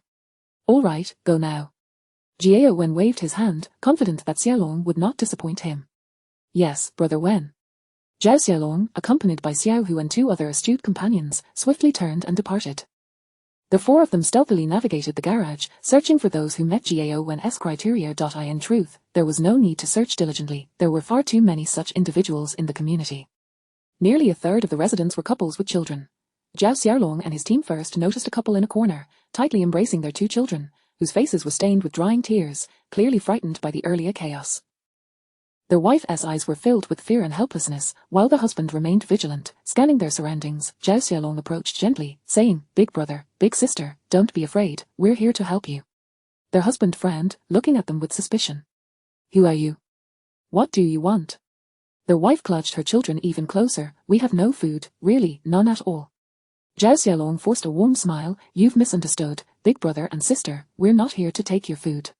First, let me introduce myself. I'm Zhao Xiaolong, and my elder brother is Jiao Wen. You must have heard of him." Zhao Xiaolong stood tall, a hint of pride in his voice. The couple exchanged glances, and the husband nodded. The notorious gang leader in the community was not someone one could easily forget, though they had never met, they had certainly heard tales of his name. What do you want from us? I haven't done anything to offend you, the husband's voice remained cautious, his body tense. Zhao Xiaolong chuckled softly, don't be nervous, big brother, the situation in the garage is becoming increasingly chaotic, and everyone is struggling. My elder brother Gao Wen wishes to provide everyone with a safe place, with food and water, so that everyone can live well. As long as you join us, we guarantee that you and your children will be safe. Zhao Xiaolong leaned slightly forward, his gaze locked onto the man's eyes. Join you? Who are you? Their husband's brows furrowed even deeper, confusion clouding his expression. Zhao Xiaolong straightened up, a triumphant smile emerging. We are the Alliance of Heaven. Chapter 41, The Alliance of Heavenly Path. It sounds like a benevolent organization. The Alliance of Heavenly Path, what on earth is that? The couple exchanged a glance, their eyes betraying a mixture of confusion and caution. What is this Alliance of Heavenly Path? The man furrowed his brow, instinctively pulling his wife and child closer. Zhao Xiaolong patiently elaborated, the Alliance of Heavenly Path is an organization established by my elder brother, Gao Wen, with the aim of assisting everyone in surviving this frozen apocalypse. Only through mutual support can we endure this harsh environment and weather this crisis. Zhao Xiaolong spoke passionately, though these words were, of course, taught to him in advance by Gao Wen. The couple exchanged another glance, but this time, there was a hint of softening. The Alliance of Heavenly Path sounded rather appealing. Mutual assistance is a fundamental principle that everyone understands, however, while it is easy to speak of, it is exceedingly difficult to implement. Initially, everyone endeavored to help one another, but they could not reach a consensus on the first step, the unified management of food resources. There was no dominant figure capable of commanding universal respect. Although Aunt Wang from the community committee held a position of authority, her character was lacking, and thus, no one trusted her to manage food distribution. Uncle Qian, the security guard, was a good man, honest and kind-hearted, always willing to lend a hand, yet he was merely a lowly security guard. Consequently, the people never managed to organize themselves. Now, however, the emergence of the Alliance of Heavenly Path offered a glimmer of hope for the couple. Perhaps that underworld boss could genuinely unite everyone. Nevertheless, a flicker of hesitation crossed the husband's gaze, and he remained vigilant. Why should we trust you? HMPH, do you think we have any reason to deceive you? What do you possess that is worth our deception? Zhao Xiaohu, unlike his brother, was less patient and spoke with a hint of irritation. In his view, these people were on the brink of starvation yet still hesitated, which was truly exasperating. Zhao Xiaolong raised his hand to hold his brother, offering a smile as he said, I apologize. My brother has a bit of a temper, please do not take offense. However, his words, though blunt, carry truth. What do you have now that is worth deceiving? Zhao Xiaolong's statement plunged the couple into silence. Indeed, they possessed nothing at present, not even a sufficient supply of food. The wife glanced at the child in her arms, a flicker of sorrow crossing her eyes as she softly murmured, Darling, what if we? The Alliance of Heavenly Path sounded like a beacon of hope. The husband clenched his teeth, his heart still heavy with conflict. He was not as naive as his wife. He scrutinized Zhao Xiaolong and the others, trying to discern any signs of trustworthiness on their faces. Ultimately, he inhaled deeply and slowly spoke, What do we need to do? There was no other choice, he simply had to comply, yet, no matter how eloquently Zhao Xiaolong spoke, he could not bring himself to believe that good fortune would simply fall into his lap. Moreover, could that underworld boss, Gao Wen, truly be so benevolent? Thus, it was prudent to clarify certain matters. Zhao Xiaolong smiled, fully aware of his success. He looked at the man and said slowly, First and foremost, we have ample food, so you need not worry about us taking your provisions. Not only will we not seize them, but we will also ensure everyone's basic sustenance. Additionally, once you join us, we will all be brothers, and brothers do not betray one another, so you need not worry. Zhao Xiaolong paused before continuing, Your only obligation is to obey Brother Wen. We shall follow whatever he instructs.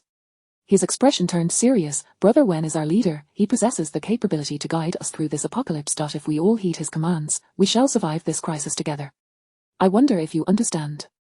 Zhao Xiaolong fixed his gaze intently on the man, awaiting his response. The man clenched his teeth. He understood, this was a matter of life and death. They were simply recruiting muscle, cloaked in flattering rhetoric, yet, he had no other options. Fine, as long as you can guarantee the survival of my wife and child, I will entrust my life to you. Darling, upon hearing her husband's words, the wife's eyes brimmed with tears. Har har har, Zhao Xiaolong erupted into laughter, addressing the couple, there's no need to make this so dramatic. As long as we unite, who could possibly threaten us? Hearing Zhao Xialong's words, the couple felt a wave of relief wash over them. It truly seemed that way. Zhao Xialong, witnessing their response, smiled in satisfaction and remarked, "Rest assured, brother, following us will not lead to your misfortune. We shall now take you, your wife, and child to our base. It is secure, with ample food and water, and there are other families there as well." As he spoke, he gestured for his comrades to assist in carrying the family's belongings. The man hesitated momentarily before ultimately handing over the luggage. He took his wife's and child's hands, following Zhao Xialong and the others as they ventured toward the unknown base. Having made a promising start, Zhao Xialong felt increasingly confident. Within less than a day, they had successfully recruited 10 families, all consisting of 3 members each. The newly established alliance of Heavenly Path rapidly expanded from 5 or 6 individuals to over 30 within a single day. In the corridor, a bonfire blazed brightly, the wood salvaged from dismantled furniture. In the preceding days, Gao Wen and his group had been busy. He had sent his subordinates to break into homes and seek out valuable items, particularly those that could be used as fuel. In this frozen apocalypse, warmth was undoubtedly the foremost necessity. While one could survive a day without food, enduring a day in temperatures plunging below 40 degrees would be fatal. Gao Wen stood at the top of the corridor, surveying the 30-plus individuals below, a faint, almost imperceptible smile gracing his lips. "Brothers." Gao Wen raised his voice, his gaze sweeping across each face. "As you all know, the world we once knew is no more. Outside lies an icy wilderness, where cold and hunger can claim our lives at any moment." Some in the crowd nodded slightly, having already experienced the brutal reality. Gao Wen continued, "But we have gathered together. We are the Alliance of Heavenly Path. In this alliance, I, Gao Wen, assure you that as long as you follow my lead, I will ensure your survival. From this day forth, we are family. I understand that some of you may still harbor doubts and concerns. However, I want to emphasize that I, Gao Wen, am a man of my word. Our goal is simple: to survive in this frozen apocalypse and thrive better than others." A glimmer of ambition sparkled in Gao Wen's eyes. The crowd began to stir, exchanging glances, and a flicker of hope ignited in some of their eyes. Humans are social creatures. At least in this moment, they no longer needed to fear being killed over a struggle for food.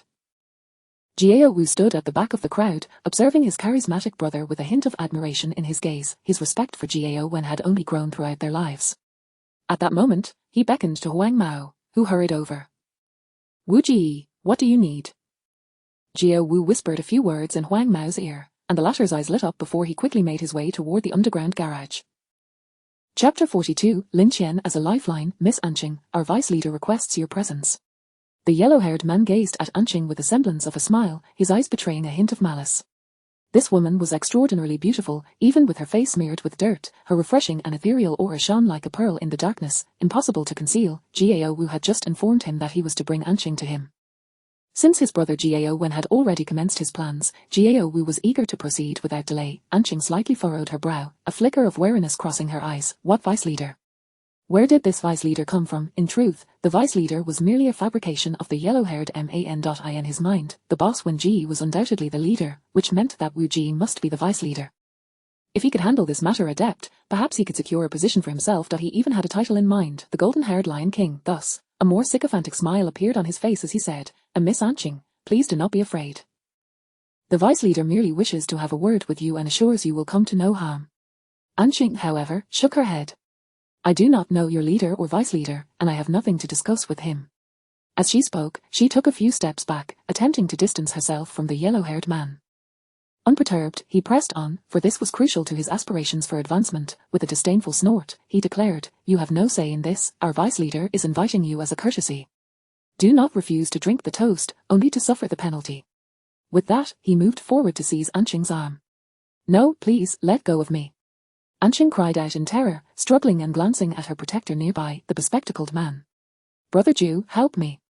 The bespectacled man hesitated for a moment at her plea, a flicker of uncertainty crossing his face, yet he still said, "My friend, your actions are rather inappropriate." The yellow-haired man cast a scornful glance at him. "Who is this fool? If you wish to live, you'd best get lost." The bespectacled man instinctively shrank back at the yellow-haired man's glare. Anqing looked at him in despair, realizing that this man was utterly useless. However, the bespectacled man had his own thoughts. "Damn it, it's been days, and she won't even let me touch her. Why should I care about her fate?" He quietly took a few steps back, opting to preserve his own safety. Seeing this, Anqing had no choice but to continue her desperate struggle. "You scoundrel, let me go." Yet no matter how fiercely she fought, she could not escape the grip of the yellow-haired man. Being a woman, and having gone several days without a proper meal, her body was weak and powerless, making her no match for him. She could only be dragged inch by inch toward the supermarket. Onlookers silently observed the scene, yet none dared to intervene. Uncle Tian, the security guard, contemplated stepping in but was pulled back by his wife. Seeing her shake her head, Uncle Tian sighed helplessly and turned his gaze elsewhere. What a damned world this was. At the supermarket entrance, Jiao Wu awaited his prey, occasionally pacing while toying with a box of 003 he had taken from the counter. In this frigid weather, he could not afford any missteps. Soon, Anqing was brought before him by the yellow-haired man. At that moment, Anqing appeared exceedingly disheveled, her hair a wild cascade, her face smeared with grime. Yet in Jiao Wu's eyes, her disarray only intensified her allure. The more disheveled she appeared, the more exhilarated he became. His gaze greedily roamed over her form, admiring her features, her figure, her delicate feet. Moreover, the innocence and purity reflected in her eyes indicated that she was still an untouched flower. Jiao Wu swallowed hard. How dare you treat Miss Anqing in such a manner? He feigned outrage as he reprimanded the yellow-haired man, who promptly began to apologize profusely to Anqing. Meanwhile, Jiao Wen, observing the scene, furrowed his brow. However, recalling his younger brother's penchant for mischief, he chose to remain silent. It had been over 10 days, it was time for his brother to vent some of his frustrations. The recently recruited individuals, witnessing the unfolding drama, felt not disgust or condemnation, but rather a sense of relief. Thankfully, they had joined the so-called Heavenly Way Alliance, otherwise, they might have been the unfortunate ones. In fact, a few men watched Anqing with keen interest. It had been quite a while since they had experienced the pleasures of life. Previously, in the cold and hunger of the garage, they had no inclination for such matters. Now that the crisis had slightly abated, their true nature resurfaced. Anqing, feeling as though she were being swallowed by the gazes of a dozen men, retreated repeatedly. What do you intend to do? Jiao Wu smiled faintly, saying, Do not be afraid, Miss Anqing. I harbor no ill will. Anqing eyed the box in Jiao Wu's hand, thinking to herself whether he believed she would trust him. Jiao Wu continued, You must be hungry, have something to eat. He offered her a bowl of freshly prepared instant noodles. The aroma wafted toward Anqing, causing her throat to involuntarily convulse. Her stomach audibly grumbled at that moment, betraying her. It had been ages since she had savored such warm sustenance, yet she quickly suppressed her instinctive reaction, stating firmly, I will not consume your food. Please let me go home. Jiao Wu's countenance darkened instantly. HMPH, don't be ungrateful, do you believe you possess the luxury of choice? He stepped closer, emanating an oppressive aura. Anqing instinctively recoiled, her back pressed against the cold wall, and her fear intensified. No, you cannot do this. The man of her dreams, in her imagination, was a sunlit, handsome figure, gentle, kind-hearted, righteous, and brave, not a refined scoundrel like Jiao Wu. With a derisive laugh, Jiao Wu sneered, In this place, I am the one who calls the shots, you will either obey, or he left the threat hanging in the air, the implication unmistakable. I would rather die than submit to you. Anqing gritted her teeth defiantly. Die. Har har har, Jiao Wu burst into raucous laughter. You think death is an easy escape. If you do not wish to perform a Spring Palace show before everyone, you will obediently eat this bowl of noodles. Upon hearing Jiao Wu's words, the eyes of all the men present gleamed with excitement. Do not eat, do not eat. Anqing bit her lip fiercely, drawing blood, tears slipping down her cheeks. Was she truly destined to yield to this demon? She understood that consuming the noodles would signify her capitulation to Jiao Wu, yet, if she refused, he might indeed resort to unspeakable actions. The mere thought of facing humiliation before the crowd sent shivers down her spine. Anqing's body trembled slightly, her fists clenched tightly, her nails digging deep into her palms without registering the slightest pain. At that moment, she yearned for someone to step forward and rescue her. Suddenly, a figure flashed in her mind. Do not push me, Lin Tian is my boyfriend. What? Jiao Wu was taken aback. You are Lin Tian's woman. Chapter 43, The Madness of Jiao Wu. Lin Tian, look, Shinshahan exclaimed, pointing at the television screen where Anqing was being dragged by a man with yellow hair. Yilin covered her mouth, her greatest fears materializing before her eyes. In this world where order has crumbled, women, especially those of beauty, often meet a grim fate. Lin Tian, should we rescue Anqing? Shinshahan and Yilin turned their gazes toward Lin Tian almost in unison. After all, she was their dear sister, and they could not bear to witness Anqing's degradation. However, Lin Tian merely scoffed, deeming it her own folly. She had squandered her chances, yet, after a moment of contemplation, he decided to send a message to Gawen. It was not out of a sudden surge of compassion or an inability to resist the allure of beauty. Anqing had indeed assisted him before, and Lin Tian's nature dictated that he repay kindness with kindness. Nonetheless, he only sent a message to Gawen, leaving the outcome to fate. The prospect of rushing out to confront Gao Wen and his men for Ching's sake was utterly out of the question. As for how Lin Tian was certain it was Gao Wen's gang behind this. He was all too familiar with the Qiandao Alliance. In his previous life, this group had masked their heinous acts of pillage and violation under the guise of justice. Buzzing, his phone vibrated again. Sir, it's that yellow-haired man. He was the one who cooperated with me last time. Lin Tian squinted at the message from Sister Lear. Indeed, it was clear that Gao Wen's faction was scheming against him. Damn it, old grievances and new hatreds would be reckoned together. Don't push me, Lin Tian is my boyfriend. At the entrance of the supermarket, Ching instinctively shouted this, as if clutching at the last thread of hope. If she had to choose, she would rather belong to Lin Tian. At least it was just one person, and she had two sisters by her side. Upon hearing Ching's words, Gao Wu's body trembled involuntarily. Yet, his expression quickly morphed into one of ferocity. Do you think Lin Tian can intimidate me? Gao Wu bellowed madly. What is Lin Tian to me? How dare he compare himself to Gao Wu? In his eyes, a conflagration of jealousy and rage ignited. In this apocalyptic world, he regarded himself as a sovereign. How could he be cowed by a mere name? He would not permit himself to retreat before the crowd because of a name. So you're Lin Tian's girlfriend. That only intensifies my desire. Gao Wu advanced towards Ching, each step imbued with a near uncontrollable madness. Initially, he had intended to be more gentle, to take his time, but upon learning that Ching was Lin Tian's girlfriend, the suppressed wicked fire within him ignited to its fullest extent.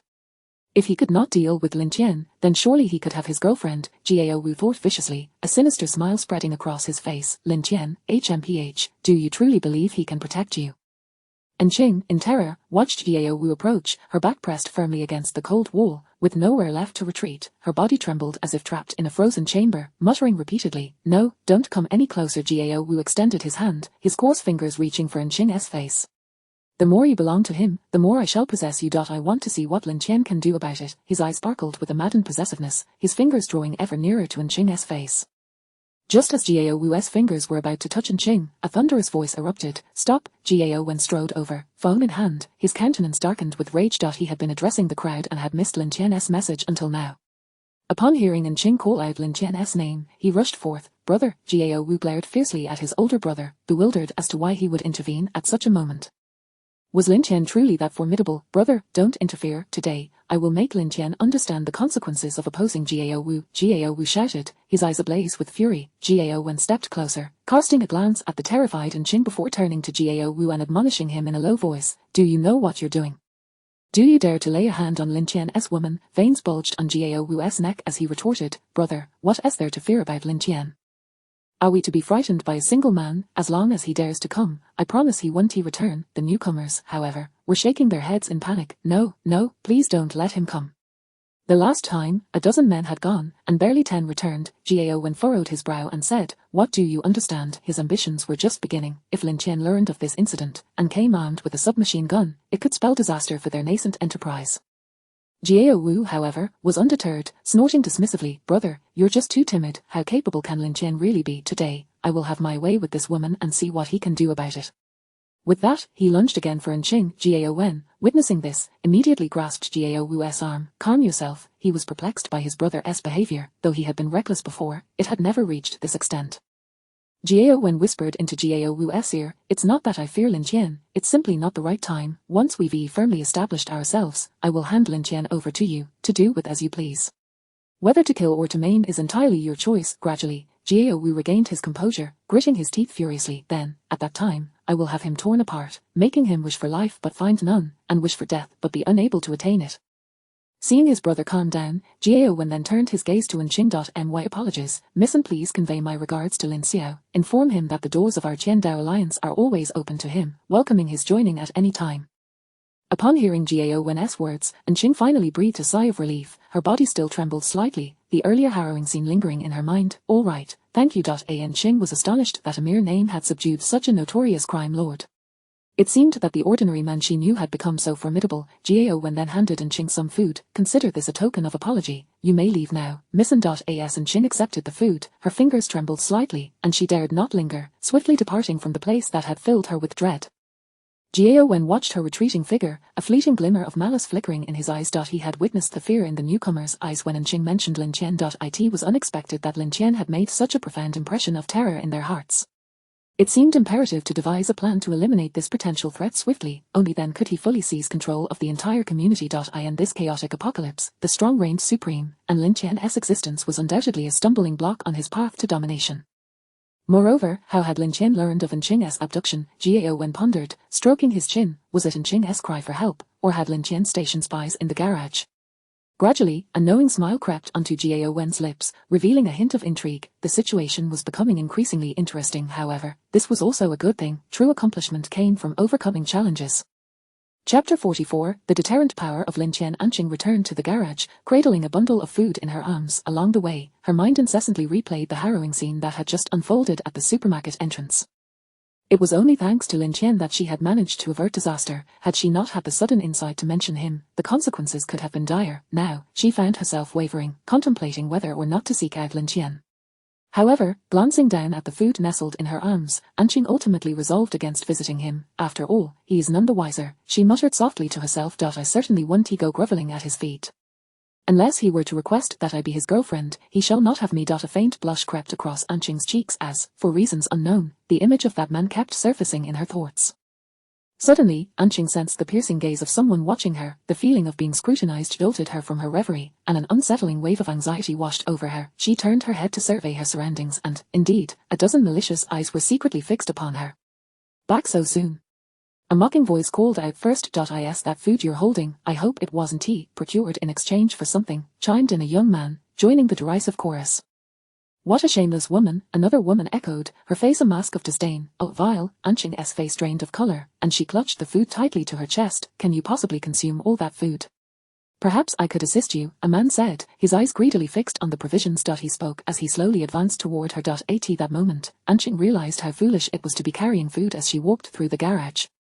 It wasn't he just that man, more people were now approaching her. The crowd began to close in, their gazes intently locked on the food in Anqing's grasp. Stay back, I Anqing stammered, her voice trembling as she looked at the encroaching throng. I'm Lin Tian's girlfriend. If you dare to take my food, you should be wary of Lin Tian seeking retribution. With no other option, Anqing was compelled to invoke Lin Tian's name once more. Sure enough, upon hearing her words, those who had been advancing halted in their tracks. Lin Tian, the devil. If she truly were that devil's woman, they would think twice before laying a hand on her. Anqing exhaled a sigh of relief, but before she could fully regain her composure, she heard someone remark, "Don't try to fool us. If you were Lin Tian's girlfriend, would you be here?" This statement sparked a realization among the crowd. Indeed, would Lin Tian's girlfriend be reduced to scavenging in the garage like them? Exactly. Don't even think about deceiving us. Hand over the food, or don't blame us for being inhospitable. Damn it, you're either taking our offer or facing the consequences. Anqing's complexion grew even more pallid, and she took a deep breath, striving to maintain her composure. I truly am Lin Tian's girlfriend. If you dare to harm me, he will not let you off lightly. She shouted once more. However, this time, the crowd did not relent at her assertion. They had already dismissed her claims as lies. Gao Wen, wouldn't he dare lay a finger on me? What makes you think you have the right? Anqing shouted this with a sense of desperate determination. Sure enough, the mention of another formidable figure's name caused the group to pause. Seeing this, Anqing felt a slight sense of relief, but she knew she must make her case even more compelling. Indeed, it was Gao Wen and his crew who abducted me. They intended to. Anqing hesitated briefly before continuing. However, when they learned I was Lin Tian's girlfriend, not only did they refrain from touching me, but they also offered me this food as an apology. These provisions are meant for Lin Tian from Gao Wen. Do you dare to take them? Anqing's eyes shimmered with a hint of provocation as she discreetly gauged their reactions. If Gao Wen is willing to offer me food as an apology, do you think you are stronger than him? Upon hearing Anqing's words, the expressions of the onlookers shifted, their faces a mixture of uncertainty. They eyed the bundle of food, swallowing hard, yet no one dared to approach and seize it. They were unwilling to gamble. If they were to miscalculate, their lives could be forfeit. After exchanging glances filled with reluctance, they slowly retreated. Anqing watched them withdraw, her taut nerves finally beginning to relax. She leaned against the wall, her legs trembling, nearly collapsing onto the ground. This confrontation had drained her both physically and mentally, but she was grateful to have narrowly escaped once more. Yet, she couldn't help but wonder how long Lin Tian's name would continue to protect her. Buzzing, Lin Tian glanced at his phone. It was a message from his informant. Sir, your girlfriend nearly had her food stolen just now. Girlfriend? What girlfriend? Lin Tian was bewildered. When had he acquired a girlfriend? What on earth happened? He inquired directly. The underground garage was exceedingly vast, and his surveillance cameras did not cover every inch. They were primarily focused on the entrance of his building, guarding against sudden assaults. As for the other areas, only a few cameras were sparsely placed. There was no need for comprehensive coverage.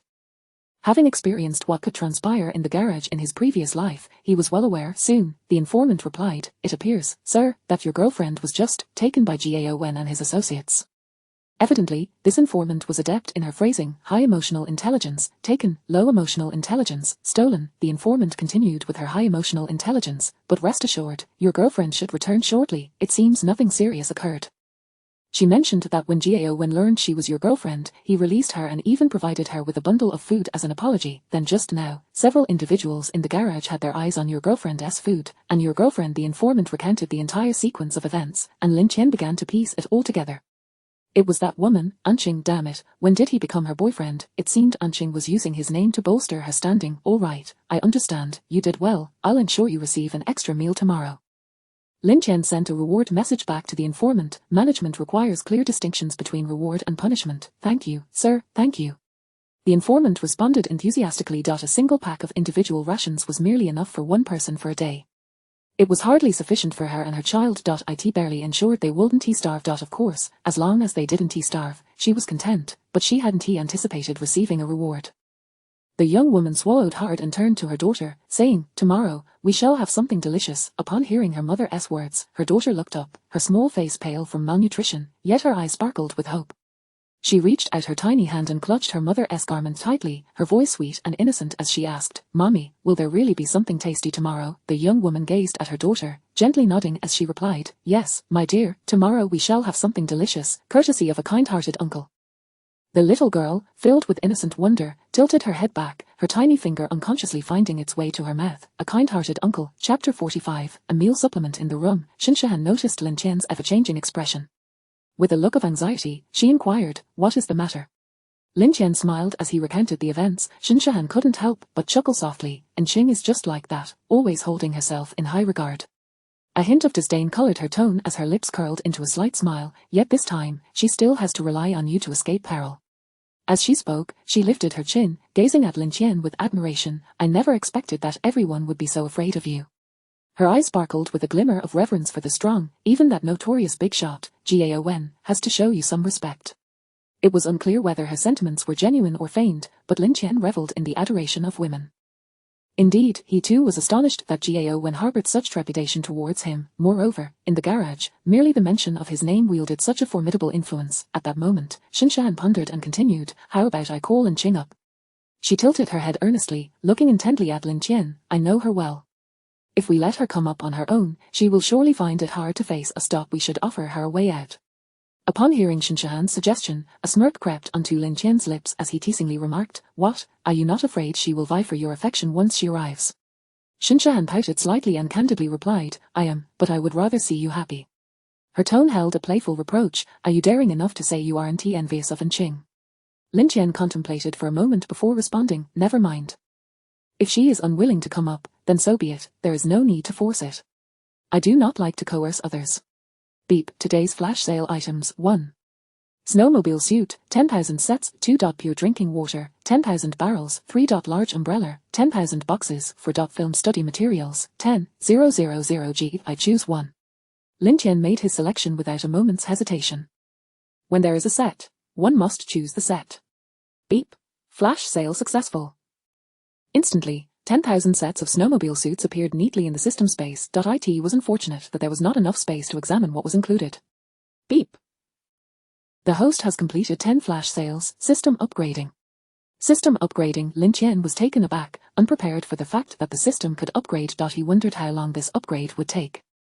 He turned to the two women beside him. "You both should go tidy up your original room." He needed to vacate the room across, as it would serve a purpose. Before long, the two women returned with large bags of luggage, even bringing along some of Anqing's belongings.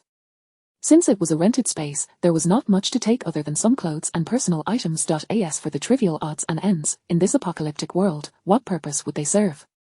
Lin Tian entered the room, his first visit to the quarters of the three women. Observing the charming decorations adorning the walls, he nodded in approval. Xinshan and her companions rented a 3-bedroom apartment, slightly larger than Lin Tian's own.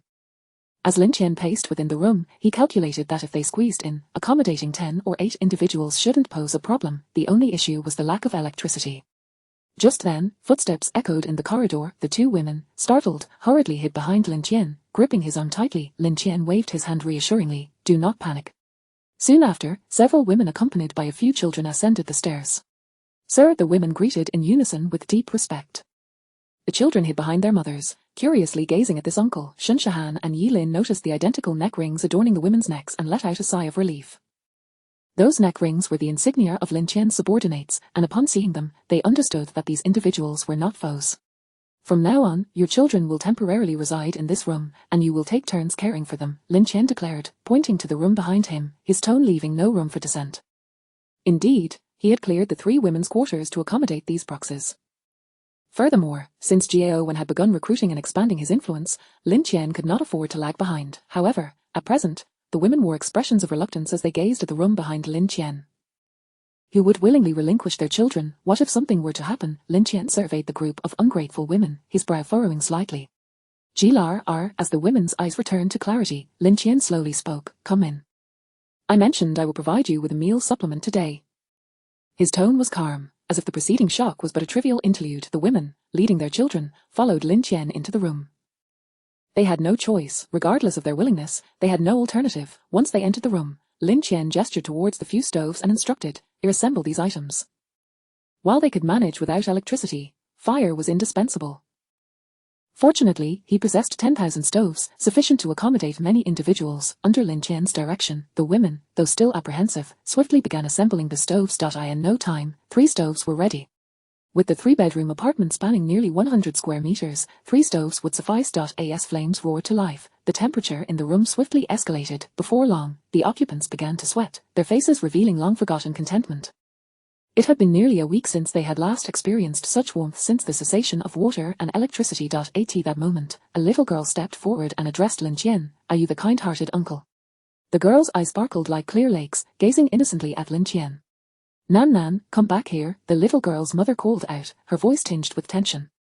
Lin Tian raised his hand to halt the young mother's advance. Kind-hearted uncle.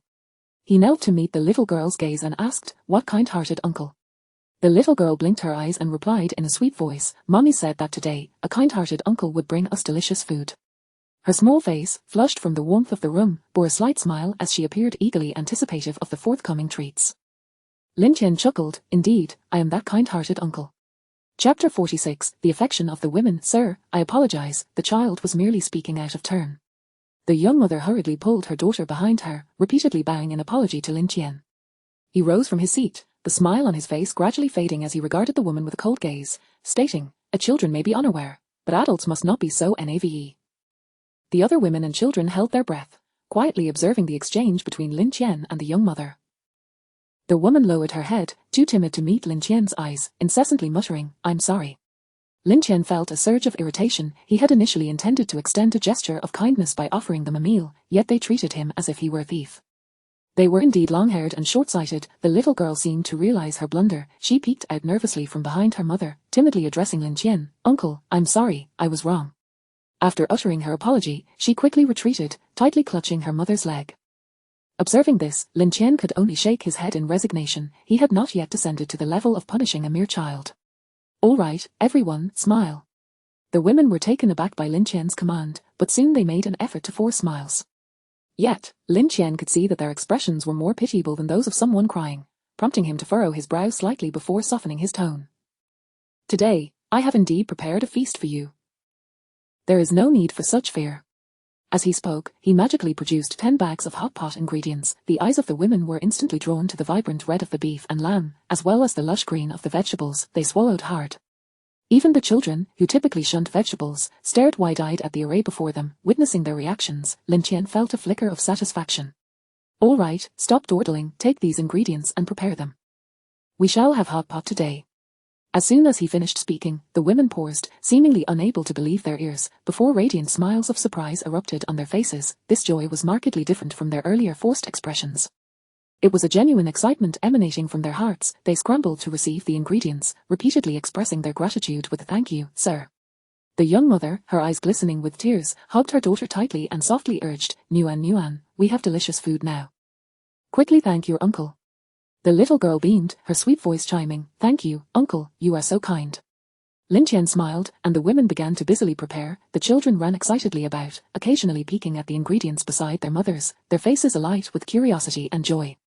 Soon, the hot pot was ready. The broth in the pot over the fire began to bubble, releasing an enticing aroma. The women added the prepared ingredients one by one, and the room filled with the fragrant scent of the hot pot. Gathered around the pot, they watched intently as the food cooked, their throats involuntarily swallowing. It had been ages since any of them had tasted hot soup, let alone hot pot. Yet, the women hesitated to pick up their chopsticks, glancing expectantly at Lin Tian. He nodded slightly and said, "Go ahead and eat, do not mind me." Only then did they lift their chopsticks, cautiously retrieving food from the pot, first offering it to the children before finally indulging themselves. As the first morsel found its way into their mouths, expressions of contentment illuminated their faces. "Sir, I cannot thank you enough," exclaimed a young mother, her gaze laden with affection as she looked at Lin Tian. "Without you, we might have perished from hunger." The young mother cast a glance at Shinshahan and Yilin behind Lin Tian, a hint of envy flickering in her eyes. Those two women lived as if in a world untouched by disaster, clad in clean, tidy clothing, their faces adorned with light makeup, exuding an air of freshness that seemed incongruous in this bleak reality. Unlike her, who had not bathed in days, her clothes tattered and soiled, a wave of inexplicable inferiority washed over her as she glanced at her shabby attire. Some began to entertain thoughts of their own. "Husband, do not blame me. I do this for the child." As she savoured the hot pot, she covertly observed Lin Tian, contemplating how to capture his attention. While she hesitated, others had already begun to take action. "Sir, your immense kindness, I, Wei Wei, have no means to repay. From now on, I, Wei Wei, shall be yours." The other women cast astonished and envious glances at Li Wei's declaration. Some regretted not speaking up first, while others scoffed inwardly, yet could not help but acknowledge Li Wei's audacity and initiative. The atmosphere in the room became subtly charged. The steam from the hot pot could not conceal the undercurrents of emotion swirling about. The air was thick with complexity, jealousy, envy, anticipation, and a faint hint of tension.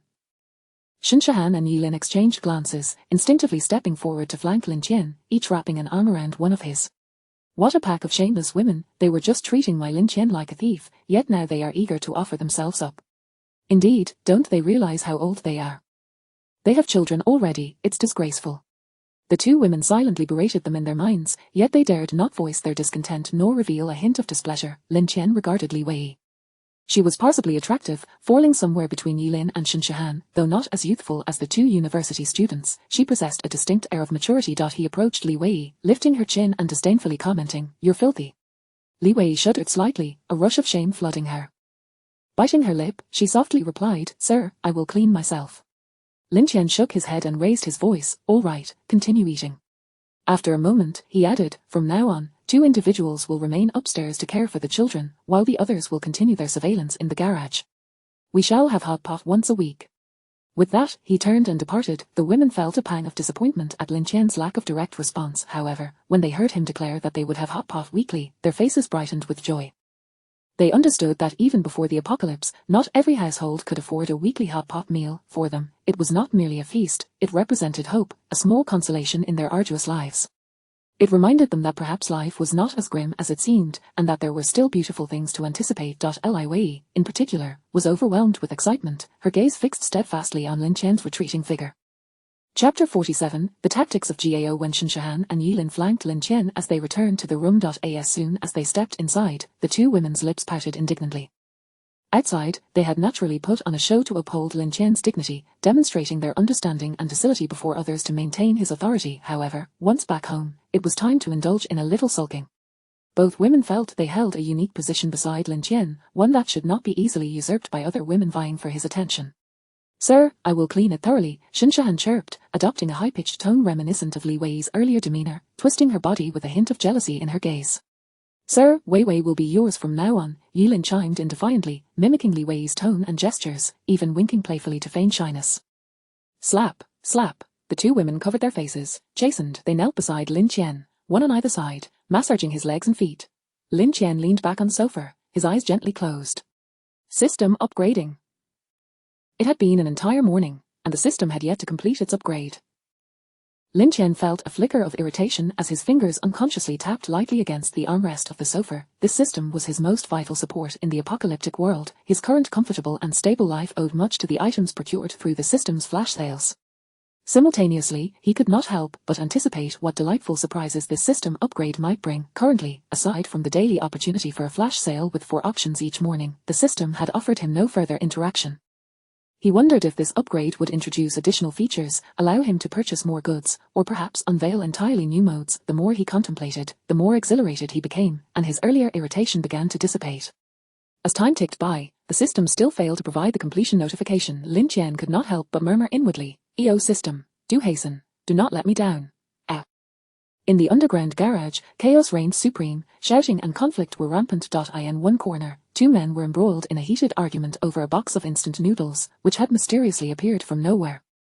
Curiously, several packages of food had suddenly emerged in various corners of the garage that very morning: instant noodles, bread, and biscuits. These provisions acted as a glimmer of hope in the darkness, igniting the fervent desires and greed buried deep within the hearts of the people. "I discovered it first."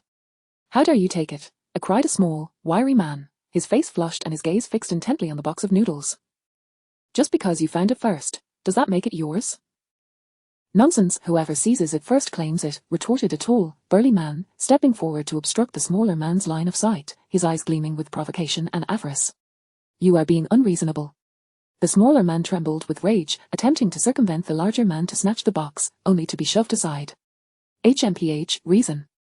In this apocalypse, strength is the only logic. The taller man scoffed, clutching the box of noodles tightly and turning to leave. Unwilling to concede defeat, the smaller man lunged forward to grapple with him.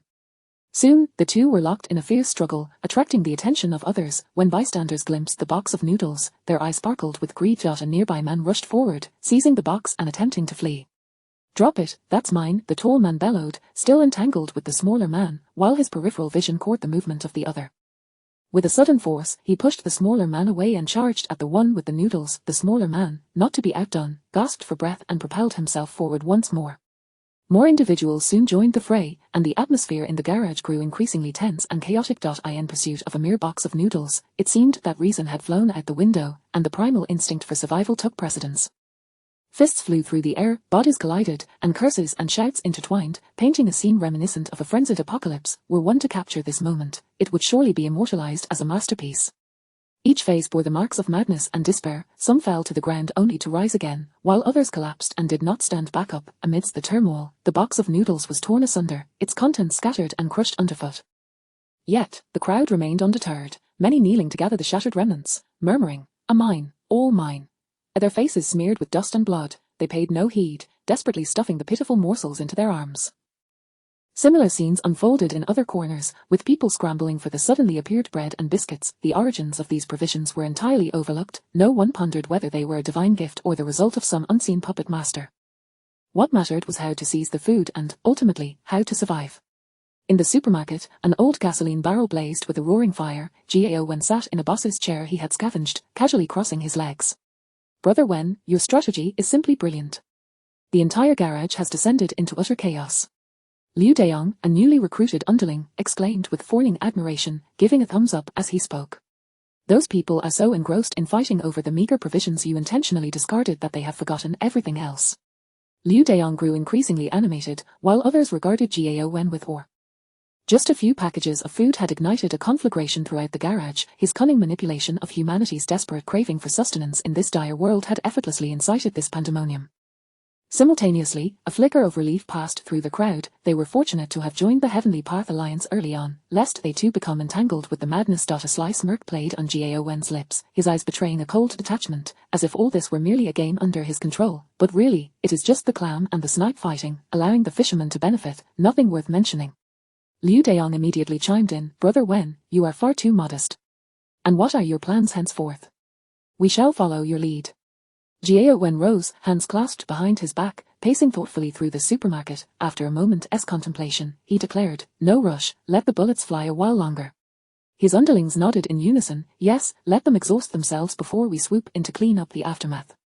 Let them weaken one another, and then we can easily seize control of the entire underground garage. At that point, all resources shall belong to us. Brother Wen, you are genius. With you leading us, we shall surely thrive in this apocalypse." The new recruits exchanged eager words, their admiration for Gao Wen palpable. It was undeniable, Gao Wen possessed remarkable acumen, having swiftly garnered the loyalty of his new followers in less than 2 days. Gao Wen surveyed his subordinates with satisfaction, feeling like a sovereign in this dystopian realm, capable of orchestrating everything. All right, everyone prepare yourselves. When the time is ripe, we shall act. Remember, show no mercy. In this apocalypse, only the strong survive. The chorus of his followers echoed, Yes, Brother Wen. Behind the throng, Jiao Wu gazed at his brother with a look of admiration. This was his elder brother, Jiao Wen. Excitement and fervor flickered in Jiao Wu's eyes, as if envisioning a future where their family reigned supreme amidst the chaos. Lin Tian, you wait for me. Once our Jiao family secures control of the garage, your end will come. No, I shall not allow you to die swiftly. I will make you wish for life yet find no solace. I will savor your women before your very eyes. Chapter 48. System upgrade. In the early morning, Lin Tian awoke well before dawn. He sat up, rubbed his temples, and gradually regained a semblance of clarity. 1 second, 2 seconds, 3 seconds. After a minute had elapsed, the familiar notification of a successful upgrade was still absent. Has the upgrade not yet completed? Lin Tian mused, exasperated. Nearly a day had passed. This upgrade was taking far too long. Frowning, he made his way to the living room to pour himself a cup of hot water. There was no point in fretting. He could only wait. Cradling the warm cup, he ambled over to the window. Outside, snowflakes as large as goose feathers danced and swirled in the air. As far as the eye could see, the streets had been completely blanketed in snow, rendering the once familiar outlines of the pathways unrecognizable. Glancing at the calendar, he noted the date, January the 11th. 2025. It had been 11 days since the snow began to fall, as if it would never cease. Suddenly, while he was lost in the beauty of the snowfall, he felt a pair of soft arms embrace him from behind, a pair of ample bosoms pressing firmly against his back. Without needing to turn around, Lin Tian could tell from the firmness that it was Shinshahan. My dear, what troubles you? Shinshahan inquired, her voice laced with a hint of drowsiness. She tilted her head slightly, gazing at Lin Tian's profile, concern etched in her eyes. Lin Tian turned to face her, offering a smile. Nothing much, just admiring the snow. Although he said little, Shinshahan sensed her beloved was preoccupied with something on his mind. With earnestness, she looked deeply into Lin Tian's eyes and reiterated, whatever you choose to do, I stand by you. And me, chimed in Yi Lin, a flicker of envy crossing her gaze. Was it merely because she had arrived a moment too late? A subtle bitterness welled up within her. Ding, system upgrade complete. Host, Lin Tian, physique, 8, skills, none, shop. Click to view. Upon hearing the system notification, Lin Tian's eyes sparkled with excitement. Finally, it was over. He had been apprehensive that the upgrade might encounter issues, yet it had successfully concluded. Observing the translucent, ethereal system panel before him, Lin Tian felt a tremor of exhilaration. His anxious wait had not been in vain. A plethora of new features had emerged. This was indeed a significant upgrade. He scrutinized the data displayed on the panel, physique 8, skills none. While it seemed rather unremarkable, Lin Tian understood that the system would not casually present these figures. There must surely be a way to enhance them in the future. Eagerly, Lin Tian clicked the shop button. Instantly, a dazzling array of items appeared before his eyes. Bottled purified water, 20 yuan bottle, snowflake steak, 88 yuan portion, hot pot ingredient package, 128 yuan portion, type 95 submachine gun. 3,000 yuan unit, high power generator, 28,000 yuan unit, polar bear individual combat set, 50,000 yuan set. Lin Tian noted that the items available in the shop were those he had previously acquired through flash sales, albeit at standard prices. Seeing this, a twinge of disappointment washed over him. With only over 80,000 yuan in his system account, he could scarcely purchase anything of significance. However, if I were to gather all the cash from the residents in my complex, Lin Tian pondered quietly. There were approximately 200 to 300 households in the community. Even if each household possessed merely a few thousand yuan, that would amount to several 100,000 in total. Still not worth it, he eventually concluded, shaking his head. Having acquired items for a mere yuan, how could he justify purchasing them at full price? It simply did not add up. Ding, today's flash sale items. 1. Physique fruit, 1 piece. Chapter 49. Physique fruit 1. A single physique fruit, 2. An armed helicopter, 3.10,000 tons of pork belly, 4. A sterile surgical medical chamber. Boom. Lin Tian gazed in rapture at the goods before him, his mouth watering. Indeed, he was merely gazing, unlike before, when he could only hear system notifications. Now, for ethereal images of products materialized right before Lin Tian's eyes, the helicopter loomed like a colossal steel beast, quietly lurking yet radiating an undeniable aura of power. On either side of its fuselage, it bore an array of advanced weaponry, the dark cannon muzzles emanating a chilling sense of authority. Each piece of pork belly showcased a flawless balance of fat and lean, and the 10,000 tons of it piled together formed a magnificent mountain of meat. As for the sterile medical chamber, it exuded a futuristic high-tech ambience. Through the translucent walls, various advanced medical devices could be discerned, their mysterious indicator lights and intricate displays flickering with life. Lin Tian's eyes were fixed upon these products, his heart racing with excitement. Is the upgraded system truly this formidable? Not only had its functions been significantly enhanced, but the products had also undergone a remarkable transformation. Previously, the offerings were either mundane survival supplies or basic weaponry, yet now, this dazzling array of items seemed to open the door to a new world. Ultimately, Lin Tian focused his gaze on the first image. Physique fruit, the image depicted a fruit radiating a mysterious glow, suspended in midair. It was approximately the size of a fist, its shape smooth and rounded, as if meticulously sculpted by nature itself. Its surface bore peculiar patterns, resembling flowing ribbons of light that shimmered in hues of blue, purple, and gold, intertwining to create an ethereal tapestry. I choose this one. Without a hint of hesitation, despite the allure of the other three items, Lin Tian decisively selected the physique fruit. In a post-apocalyptic world, as in any era, strength reigns supreme. Only by becoming formidable could one truly establish a foothold in this desolate reality. Ding! Instant kill successful. In an instant, a fruit shimmering with an extraordinary light appeared in the system space. Lin Tian retrieved it directly from the space. The fruit felt warm to the touch, as if a vibrant life force coursed within it. Without the slightest hesitation, he took a bite. The moment it touched his tongue, a torrent of immense energy erupted in his mouth like a surging tide. This energy bore a fresh yet rich flavor, a harmonious blend of fruity sweetness and an indescribable exotic fragrance that instantly enveloped Lin Tian's palate. The flesh of the fruit was remarkably unique, possessing a gelatinous, springy texture akin to that of jelly, yet also a dense quality reminiscent of cotton candy. As Lin Tian chewed, the energy surged down his throat and rapidly spread throughout his limbs. He could distinctly feel his muscles quivering, as if every cell was greedily absorbing this power. Beside him, Shinshahan inhaled the fragrant air, swallowing repeatedly. What is this? It smells divine. I long to taste it. Shinshahan's gaze was fixated on the extraordinary fruit in Lin Tian's hand. For reasons unknown, upon seeing this marvelous fruit, she felt an innate desire to claim it for herself. Her throat constricted, but ultimately, she refrained from voicing her thoughts. The fruit was evidently extraordinary, and she dared not rashly ask for it. Lin Tian's secrets were not something she wished to probe into.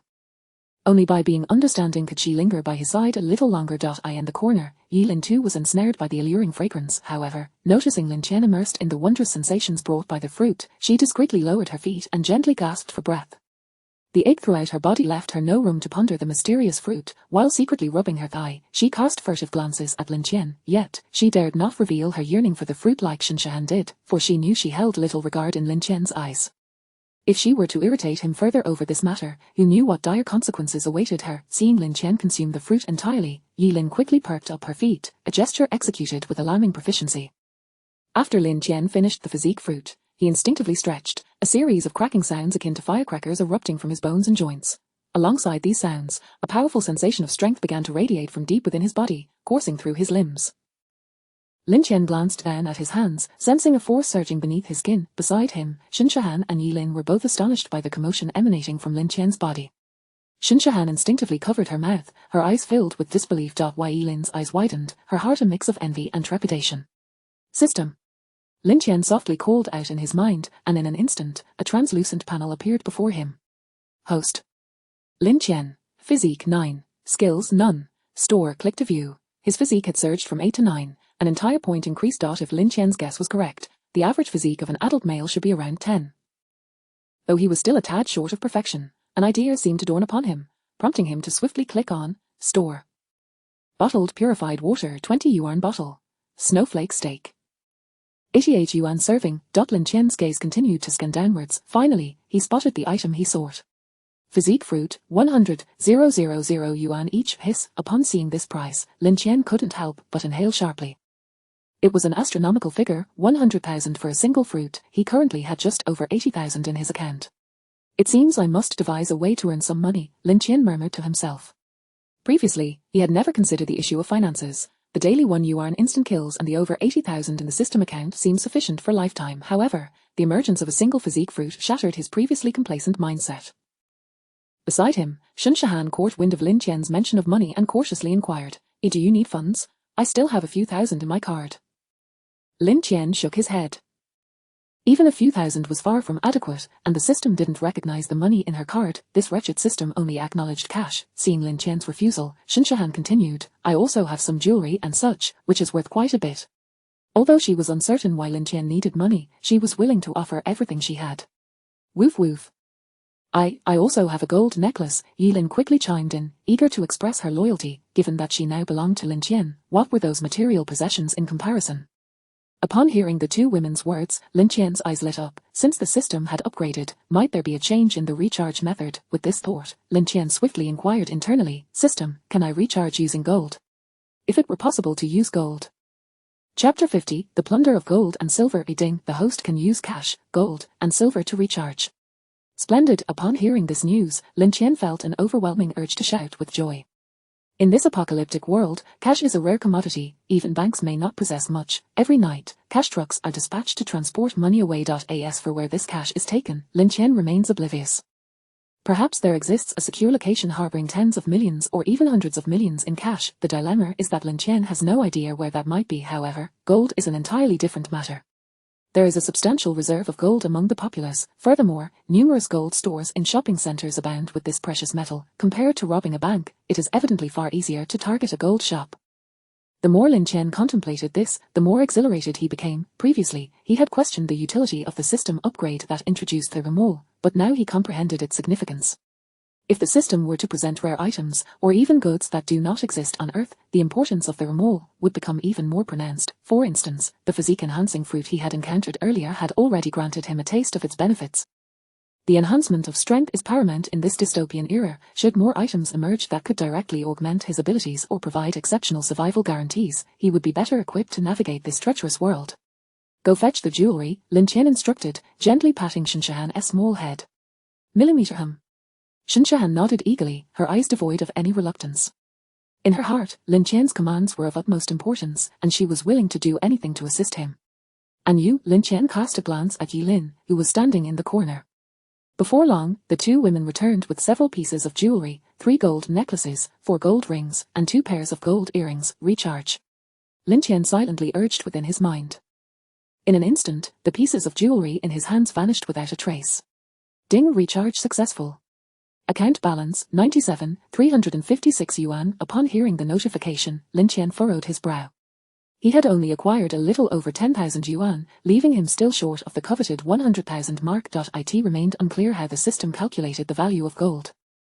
Meanwhile, Shinshahan and Yilin exchanged glances, their expressions a mix of surprise and intrigue as they witnessed the jewelry's sudden disappearance. Shinshahan gazed at Lin Tian, her admiration deepening. Her man was truly extraordinary. In contrast, Yilin looked bewildered, murmuring, What? Where did it go?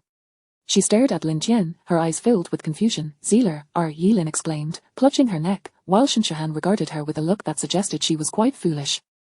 What a dim-witted woman. Some questions were better left unasked. Did she not even grasp the situation? Realizing her faux pas, Yilin quickly sealed her lips. Lin Tian paid no heed to the two women. He was unconcerned about revealing some of his enigmatic abilities before them. After all, their very lives were within his grasp, so there was no need for subterfuge. Moreover, maintaining an air of mystery would inspire a greater sense of reverence in both women. They should not assume he was merely an ordinary person who had stockpiled sufficient food. Suddenly, a series of crisp knocks shattered the silence within the room. Sir, it's Wei Wei. At the door stood Li Wei, biting her lip, her eyes brimming with anticipation. Last night, after a fierce battle of wits, she had successfully secured the task of collecting food for the day, thanks to her striking appearance. Wei Wei, if you succeed, do not forget your elder sister. Indeed, we are a united front. In prosperity and adversity, we must not forget one another. Make sure to whisper sweet nothings in the ears of the sisters when the time comes. Recalling the words of her fellow sisters, Li Wei scoffed. HMPH, who would assist them in their endeavors, with herself included. Lin Tian was already surrounded by 3 women. There was no way she would aid anyone else. She gently tossed her hair, releasing a faint sigh. Before arriving, she had meticulously prepared herself. Without making Li Wei wait any longer, Lin Tian opened the door expressionlessly, raising an eyebrow. Indeed, a woman who had borne children possessed undeniable allure. Li Wei's cheeks flushed crimson. Whether it was an illusion or not, she felt Lin Tian had grown even more handsome and robust. Sir, I have come to collect today's rations. Li Wei's voice trembled slightly. She believed she had made her intentions quite clear, yet Lin Tian unexpectedly inquired, Do you have any money? Li Wei was taken aback. She had not anticipated that money was also required. How much? Li Wei covered her face, instantly subdued. Cash, bring it all out, along with any gold and silver jewelry. Lin Tian stated impassively. What on earth were these women thinking day in and day out? Also, inform the others to surrender their money and jewelry, Lin Tian continued to instruct. Oh, understood. Li Wei, cradling a dozen bags of rations, lowered her head, a flicker of disappointment crossing her eyes. Lin Tian added, additionally, tell Sister Li to bring that spring-loaded trap as well. Previously, he had appeared quite relaxed, consumed by eating and sleeping, but in truth, he had been biding his time for the right opportunity. Lin Tian was aware of what would transpire in the garage, so he had not rushed to take revenge. However, now that the system had been updated and required a substantial amount of gold and silver, he could no longer afford to be idle. This building housed nearly 100 households. Surely, every family possessed some gold and silver trinkets. Although Lin Tian was uncertain whether everyone would indeed bring their valuables to the garage, he thought, who cares? Whether fruitful or not, he would first take action. If he could amass enough gold and silver to exchange for a significant quantity of physique-enhancing fruits, he could transform himself into a Super Saiyan. Why wait for an opportunity? He would strike decisively. Sir, this is all of our belongings. We have brought everything to you. Not bad. Lin Tian surveyed the pile of loose change and jewelry in Li Wei's hands, envisioning an abundance of physique-enhancing fruits. Yet, it was still insufficient. Far from enough. Did you bring the spring-loaded trap? I have it right here. A chapter 51, sweeping the building, scavenging for gold. A click, click. Lin Tian held a lockpick in one hand while steadying himself with a doorknob in the other. This lockpick was truly a miraculous tool, capable of effortlessly unlocking old-fashioned door locks with just a few deft maneuvers. Before long, Lin Tian successfully opened a door and cautiously stepped inside the room. The room was devoid of occupants. They were likely in the underground garage, and it was uncertain if they were still alive. The lighting was poor, so Lin Tian raised his tactical flashlight and made his way directly to the bedroom. He first opened the wardrobe, meticulously inspecting each drawer and rummaging through the garments within. However, apart from some ordinary clothing, he found nothing of value. Fortunately, he was not a deviant and had no interest in the stockings and lingerie. Next, Lin Tian turned his attention to the bedside table. He pulled open the drawer and discovered a box of small-sized condoms and a little dolphin figurine. He cast these worthless items aside. Finally, in a corner, he spotted a small box. His heart leaped with joy as he opened it, only to find a collection of trivial, inexpensive trinkets, which left him feeling somewhat disheartened. Refusing to surrender, Lin Tian proceeded to the living room. He crouched down to examine the crevices of the sofa, even reaching beneath it to see if anything had been concealed there. Subsequently, he opened the drawers of the television cabinet, searching through various potential hiding spots for valuables. After a thorough search, he successfully unearthed a worn-out wallet containing a few hundred yuan notes and some coins. Although not a substantial find, it was still a modest gain. Afterward, Lin Tian entered the kitchen. He opened the cupboards, inspecting every jar and box, and even delved into the trash can, hoping to uncover any forgotten treasures. However, the kitchen yielded no results either. Unrelenting, Lin Tian returned to the bedroom and conducted another meticulous examination of the bed. He lifted the mattress and finally discovered a gold ring nestled between the mattress and the bed frame. Shortly thereafter, he found a gold necklace hidden in a small fabric pouch in a corner of the room. Had he not searched so diligently, he might have easily overlooked it. This is taking too long, Lin Tian muttered to himself, furrowing his brow. Gazing at the solitary gold ring and necklace in his hand, he felt dissatisfied. After a prolonged search, this was all he had managed to uncover. After some contemplation, he called for Shinshahan and Yilin. Upon hearing Lin Tian's summons, the two women promptly arrived. With the three of them working together, their efficiency significantly increased, and the atmosphere became far less tedious and solitary, especially for the two women. The thrill of rummaging through someone else's home ignited a sense of excitement that was unprecedented. Having been cooped up in a room for so long, the oppressive atmosphere had nearly suffocated them. Now, exploring the unfamiliar corners of a stranger's residence allowed them to unwind and release their pent-up energy. As Shinshahan rummaged through the cabinet, she cheerfully remarked to Lin Tian, don't we resemble adventurers, searching for treasure in these rooms? Yilin, her eyes sparkling with excitement, eagerly replied, har, it does feel a bit like that. It is exhilarating. I wonder what we'll find next. Lin Tian, shaking his head in exasperation, cautioned, you two, don't get too carried away, be thorough in your search and don't miss anything important. Shinshan playfully stuck out her tongue, got it. But you don't have to be so serious, lighten up a bit. Yilin nodded in agreement, exactly. However, upon catching a glimpse of Lin Tian's serious expression, they quickly lowered their heads and resumed their careful search. Thus, until night fell, the trio scoured a dozen rooms, looking at the small pile of glittering jewelry and scattered cash before them. They were all quite pleased. Lin Tian was thrilled to be one step closer to becoming a Super Saiyang, while Shinshahan and Yilin were simply relieved after a day filled with adventure. "All right, let us call it a day and head back for dinner," Lin Tian announced, beginning to gather the gold and silver jewelry along with the cash, placing them into a bag. "Oh yay. I am utterly exhausted. I want hot pot for dinner," Shinshahan said, wrapping her arm around Lin Tian's as if to coax him. "Count me in, my legs are sore," Yilin chimed in, clinging to Lin Tian's other arm.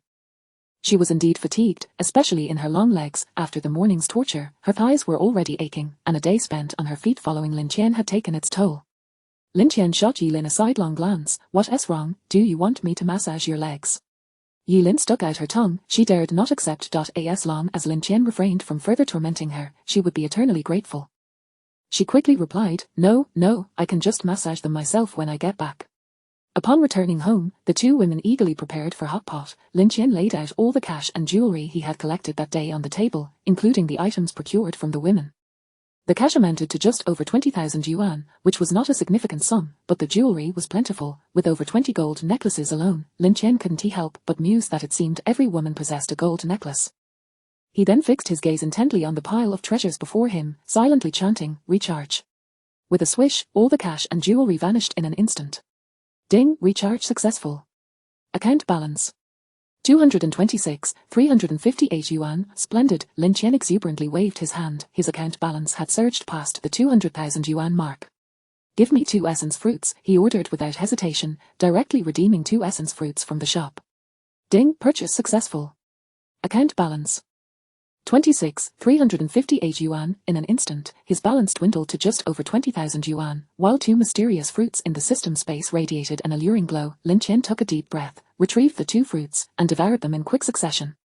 The fruits melted in his mouth, releasing a sweet flavor that spread throughout. Almost immediately, a wave of warmth flowed down his throat, rapidly circulating through his entire body. Lin Tian closed his eyes, feeling the warmth surging within him, sensing that every cell in his body was rejoicing, as if welcoming this newfound power. After a brief moment, Lin Tian opened his eyes and placed the second fruit into his mouth. The same sweetness and warmth enveloped him once again, immersing his body in a wondrous sensation. He could feel his strength amplifying, the fatigue dissipating, replaced by an unprecedented vitality and vigor. Having consumed both fruits, Lin Tian rose to his feet and clenched his fists tightly. Power, he had never felt such strength before. Host, Lin Tian, Constitution, 11 skills, none shop. Click to view. His constitution had skyrocketed, surpassing the limits of an ordinary person, reaching an astonishing level of 11. And this was merely the first day, with more gold to be collected. "My dear, come eat, everything is ready." Shinshahan's gentle call interrupted Lin Tian's reverie. He walked over and took a seat at the dining table. The aroma of the hot pot wafted through the air, greatly enhancing his appetite. What is this?" Suddenly, Shinshahan pointed at the dirt on Lin Tian's skin, her face filled with confusion. It was then that Lin Tian noticed that an unknown layer of grime had settled on his skin, cleansing the marrow. For some reason, that term abruptly popped into his mind. A surge of excitement welled up within him.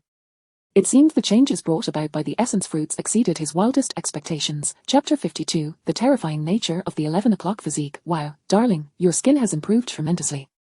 Shinshahan gazed at Lin Tian with envy. Not only had his muscles become remarkably firm, accentuating his contours, but his complexion had also brightened by a shade. When the grime clinging to Lin Tian's body was washed away, it revealed skin as smooth and flawless as that of an infant. The skin was delicate and supple, devoid of any blemishes. Nearby, Yilin swallowed hard, equally captivated. Lin Tian had not anticipated that the physique fruit would yield such effects. Noticing the yearning glances from the two women, he chuckled and said, "Don't rush, there will be a share for you both in due time." The reason behind Lin Tian's transformation was likely something the two women had surmised, undoubtedly linked to those mysterious fruits. Since their emergence, the fruits had exuded an enigmatic aura, and witnessing Lin Tian's remarkable change made the answer all the more evident. If it was merely an alluring fragrance, the two women could have endured, but the whitening effect was irresistible. Thus, both women gazed at Lin Tian with eager anticipation, yet refrained from vocalizing their desires, silently expressing their cravings through their eyes, their hearts filled with both hope and trepidation. Upon hearing Lin Tian mention that they would have their share in the future, their spirits soared with joy. In the early morning, Lin Tian sat up from bed, feeling invigorated. Stretching his body, he sensed a surge of strength coursing through him, as if every cell was rejoicing. The wild events of the previous night had granted him a profound understanding and experience of his current physique. A smile played on Lin Tian's lips. The 11 o'clock physique was indeed formidable. Ding, today's flash sale items, 1. Military grade constant temperature thermal clothing, 10,000 sets, 2.199 a main battle tank, 10,000 barrels of fuel, 3, 10,000 bags of wuchang rice, 4. 1 sterile medical chamber, along with 10,000 medical kits. Hiss, upon seeing today's flash sale items, Lin Tian gasped in astonishment. The upgraded system was truly astonishing, even offering a tank. I choose 4. After some contemplation, Lin Tian settled on the sterile medical chamber.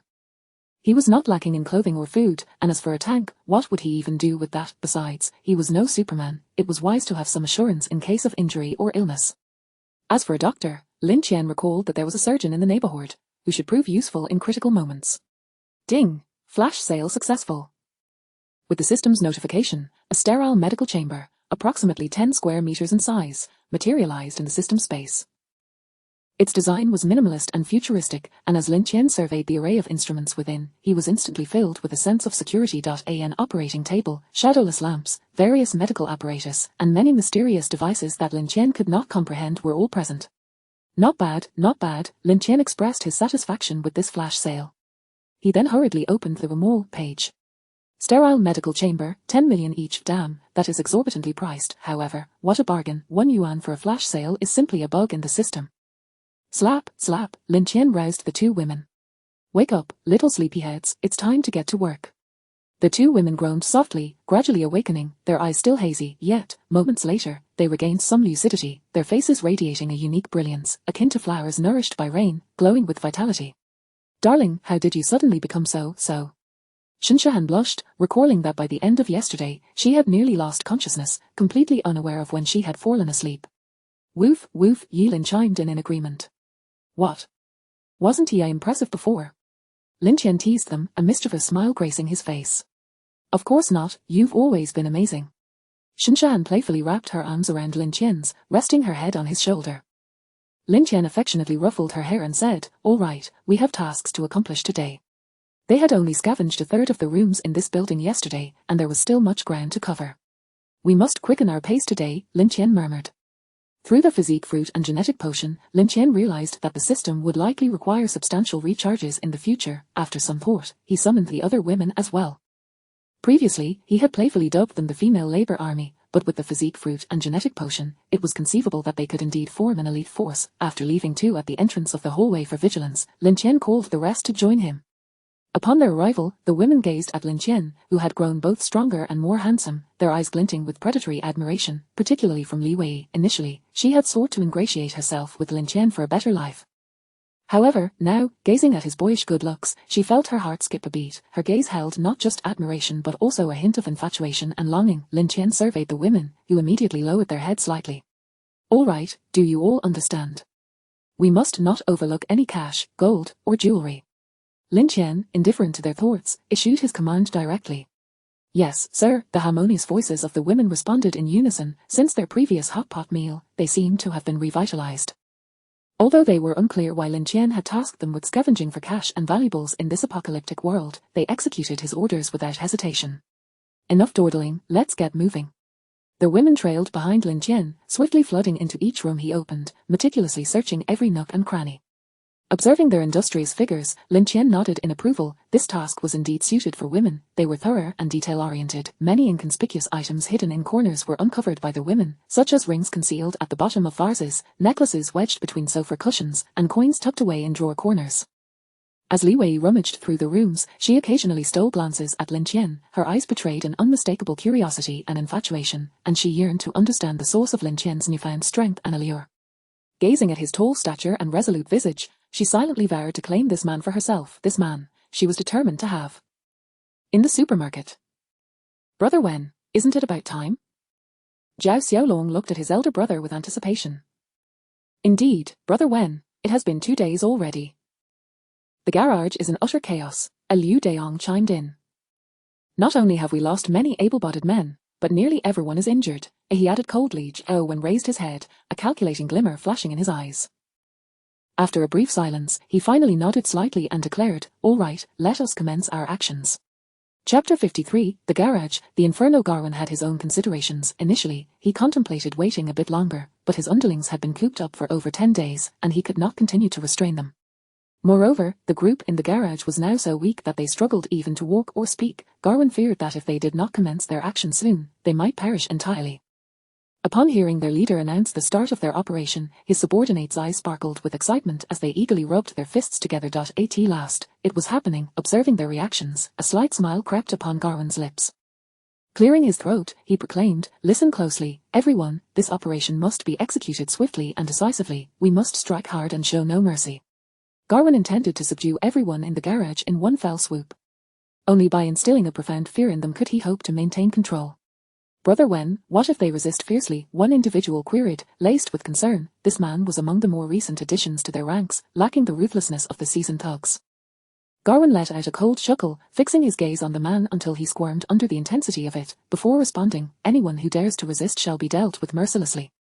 We must make it clear that defiance leads only to death." After a brief pause, he continued, "But do not kill too many, we still need them to work for us." "Understood, Brother Wen." "We comprehend fully," his subordinates echoed in unison. "Rest assured, Brother Wen. I will take them down." The underlings replied fervently, brimming with zeal. At this moment, they had waited far too long. They were now impatient to storm the garage and savor the thrill of conquest. These men, typically viewed with disdain, were finally poised to present themselves with a semblance of dignity. They yearned to make the white-collar women who usually disregarded them acutely aware of their prowess. The mere thought of those women pleading for mercy before them filled these ruffians with exhilaration. "Calm down and heed my instructions," Garwin bellowed, attempting to rein in their excessive excitement. "We must proceed according to plan. We cannot afford any mishaps. Once we secure the garage, there will be ample time for you to indulge." "Yes." In the dimly lit underground garage, a despairing atmosphere lingered. A gaunt man lay sprawled on the cold ground, trembling as he reached out, feebly calling, give me that, it's mine." His voice was hoarse and weak, as if the last vestige of his strength was being squeezed from his throat. I got it." "It's mine," another similarly feeble man retorted defiantly. He wobbled unsteadily, ultimately collapsing to the ground, clutching a half-mouldy piece of bread and devouring it with fervent gulps. His face bore an almost frenzied expression, as though that half-mouldy bread was the most delectable delicacy in the world. Across the garage, most individuals were in equally dire straits. They appeared emaciated, with sunken eyes and bodies rendered weak to the extreme. Some leaned against the walls, eyes slightly closed, seemingly devoid of the energy to open them. Others lay motionless in corners, uncertain if they were asleep or had lost consciousness altogether. At that moment, the garage experienced an eerie stillness, the quietest it had been in days. The usual cacophony of quarrels, cries, and pleas had dissipated, for everyone had been robbed of the strength to shout or weep. In another corner, Anqing was among the few who still retained a flicker of vitality. She quietly leaned against the wall, her gaze revealing a glimmer of vigilance intertwined with profound resentment. She could not fathom why Lin Tian had not come to find her again. The suffocating atmosphere of the garage enveloped her, instilling a sense of despair and oppression. Each passing second felt like an agonizing torment. She yearned to escape this stifling place. Now, if only Lin Tian would send her a message, even if the words were harsh and cutting, she would rush to his side without hesitation. Yet, she could not comprehend why neither Lin Tian nor her former close friends Shahan and Yelin had reached out to her since that day. Why, on what grounds? Anqing's heart was besieged by relentless questions. A flicker of resentment towards Lin Tian and her two erstwhile companions simmered within her. She felt as though they had forgotten and abandoned her. In that moment, she perceived herself as the most solitary person in the world, struggling alone in that desolate corner. Just then, a cry for help broke her reverie. She turned to see the former protector of the flowers, the bespectacled man, gazing at her with a face full of desperation. "Anqing, please, I beg you, give me something to eat." The bespectacled man looked at Anqing, whose complexion still held a hint of color, pleading earnestly. "Anqing, don't you remember? When you first arrived at the garage, it was I who provided you with roasted sweet potatoes. I am your brother Ju." The bespectacled man trembled as he extended his hand, attempting to touch Anqing, hoping to soften her heart and receive a morsel of food. However, Anqing merely regarded him coldly, her eyes devoid of sympathy. She clutched her meager rations tightly, instinctively shrinking back. The bespectacled man was right. He had indeed aided her and Yelin when they first arrived at the garage. Yet now, her own provisions were dwindling. With an impassive expression, Anqing replied, "That was your own volition. I never asked you for assistance. Thus, I owe you nothing. I kindly ask you to keep your distance." Upon hearing Anqing's words, the bespectacled man's countenance contorted into a snarl. How could a person be so shameless and heartless? Rage coursed through him. "Then don't blame me for resorting to force." The bespectacled man spat venomously. Anqing, however, remained undaunted. "I am Lin Tian's girlfriend. If you dare to rob me, I will have him come and deal with you." In recent days, this declaration had successfully deterred numerous would-be aggressors. You, the bespectacled man pointed at Anqing, trembling with rage, rendered speechless. Ultimately, he clenched his teeth, as though resolving to take drastic measures. Whatever nonsense about Lin Tian, if you have any guts, tell him to come down now and kill me, he bellowed, fury igniting within him. Starved and light-headed, he could no longer afford to care. Even if he were to be beaten to death, he would rather go out with a full belly than starve. Upon witnessing the bespectacled man truly preparing to strike, Anqing became alarmed. No, you cannot. Anqing clutched her dwindling food supply, her body trembling slightly. I am Lin Tian's woman. Are you not afraid? Hand it over. The bespectacled man lunged at Anqing, disregarding her pleas entirely. At that moment, a gunshot echoed through the garage, shattering the silence, startling everyone present.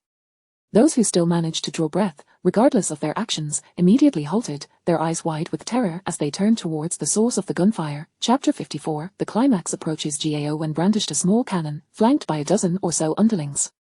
The lackeys clutched an array of weapons, clubs, knives, and even makeshift mace, gleaming with a cold sheen in the dim light. As Gao Wen surveyed the individuals in the garage, they appeared as mere shells of their former selves, each wearing a cruel grin. I say, Gao Wen deliberately elongated his voice, which reverberated ominously throughout the expansive garage, instilling a chilling sense of oppression. How is everyone doing? After a prolonged silence, with no one daring to respond, Gao Wen remained unfazed. It seems things are not so well. The neighbors gazed at Gao Wen with a glimmer of hope, as if he were a lifeline. Mr. Gao, please, grant us some food. Yes, Mr. Gao, we implore you. I feel as though I might perish from hunger. Days prior, Gao Wen had ceased selling food at exorbitant prices. Although some had ventured to his supermarket seeking sustenance, their fates had been dire. They were beaten and tossed back, the blood-soaked scenes and anguished cries transforming into nightmares that haunted the rest. Gradually, no one dared to approach him anymore, yet now, with Gao Wen's arrival, a flicker of hope reignited among them. For the sake of our neighborly bond, I beseech you, I am willing to pay. I will give you everything on my card. Please, grant us some food. The pleas crescendoed. Gao Wen regarded the assembly before him, a knowing smile creeping across his lips. Very well, he proclaimed. Do not say I do not care for you. I can provide food, but from this moment forth, you must order. The neighbors, however, clung to his words, their hunger having stripped them of reason and judgment. All right, we will obey you, whatever you ask, we shall comply. Quickly, provide us with food. Now starved to the point of desperation, they were unconcerned with anything else. Survival took precedence over all. Gao Wen's smile broadened, things appeared to be progressing even more smoothly than anticipated. He gestured for his underlings, who approached with a large pot, seemingly procured from a nearby restaurant. If Lin Tian were present, he would recognize it immediately. Gao Wen directed his lackeys to set the pot upon a makeshift fire. He then seized a bag of rice, tearing it open and pouring its contents into the pot, intending to prepare porridge for the starving crowd.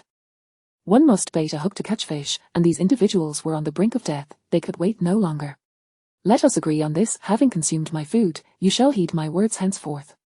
Gao Wen's expression sharpened, his tone laced with unyielding authority. We are all men here. A promise is a bond. Should anyone renege, do not blame me. The neighbors, however, were transfixed by the sight of the boiling pot, their throats involuntarily contracting. Yes, yes, of course, indeed, they echoed in unison, oblivious to the implications of Gao Wen's declaration. In their minds, only the thought of the impending bowl of rice porridge occupied their thoughts, everything else forgotten. Only a few, like Anqing, retained a semblance of rationality, their eyes flickering with wariness, sensing that Gao Wen's intentions were far from altruistic. Could this dark overlord truly be so benevolent? They would not be fooled, even at the risk of their lives. Yet, it must be noted that Gao Wen had once again saved Anqing. The bespectacled man had been drawn away by the allure of the porridge, the immediate threat temporarily averted. Glug, glug, the porridge bubbled in the pot, its aroma growing ever more potent, a pure and primal scent that no hungry soul could resist. The crowd fixated on the iron cauldron. Thud, thud, the sound of 400 to 500 mouths watering resonated in unison, a magnificent spectacle. Who could have predicted that within a mere fortnight, a community once bustling with nearly 1,000 residents had dwindled to just 400 or 500? The population had halved, most of the elderly had perished, while some had met their demise in the fray over food. Gao Wen observed the ravenous throng before him, a more pronounced smirk gracing his lips. He understood that these individuals were now firmly within his grasp. As the scent of porridge intensified, the crowd began to stir restlessly. Some could no longer contain themselves and stepped forward, their eyes alight with urgency. Gao Wen's lackeys swiftly raised their weapons, forcing the crowd back. Do not rush, there is enough for everyone, Gao Wen declared, his voice laced with a hint of warning. At last, the porridge was ready. Gao Wen instructed his underlings to distribute it in battered bowls, each containing only a meager portion, yet for these famished souls, it was akin to life-saving nectar. The people scrambled and fought over the scant servings, some even coming to blows for a single bowl. Gao Wen stood aside, coldly observing the chaos, as if it were a farcical performance. A shallow bowl of porridge could hardly satiate their hunger, yet it was sufficient to temporarily restore some strength. Mr. Gao, you are indeed our savior, we shall heed your every command. Indeed, whatever you desire, we shall do. You are our Messiah. Gao Wen raised an eyebrow, finding the title unappealing.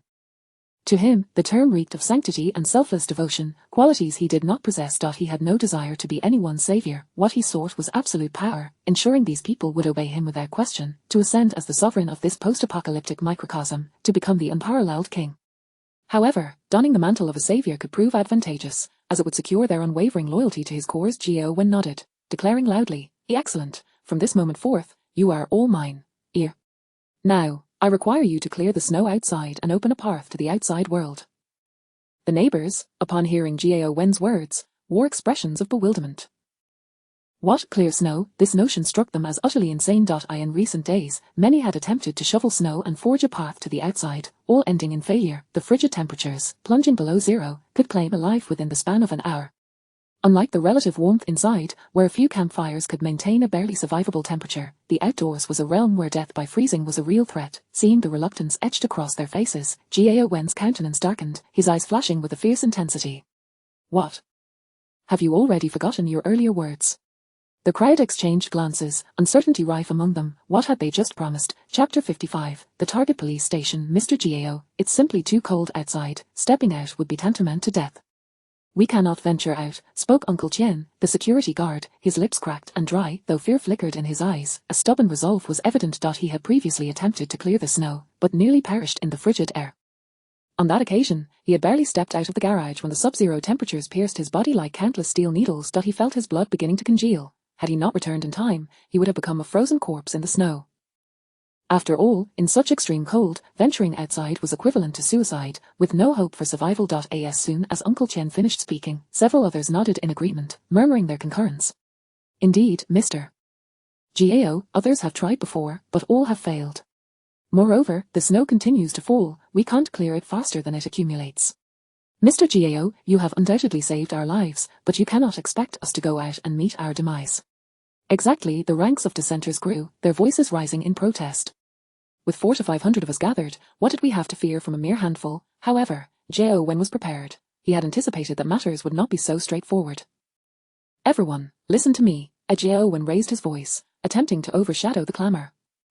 "Shoveling snow is not solely for my benefit. It is for all of us. Have you considered whether the limited provisions in the supermarket would suffice for several hundred of us for a few days? If we do not clear a path, we will eventually perish here, either from starvation or entrapment." Hearing Gao Wen's words, the crowd fell into contemplative silence. His reasoning held merit. Without a connection to the outside world, death was inevitable, yet, wouldn't it be preferable to die later than sooner? To venture out now was akin to signing one's own death warrant. The frigid temperatures created a lethal barrier set by nature. Who possessed the courage to breach it? Noticing the crowd's silence, Gao Wen's lips curled into a subtle smile as he continued, "I understand your concerns. Previous attempts have indeed ended in failure. Yet they acted alone, while we can unite as one."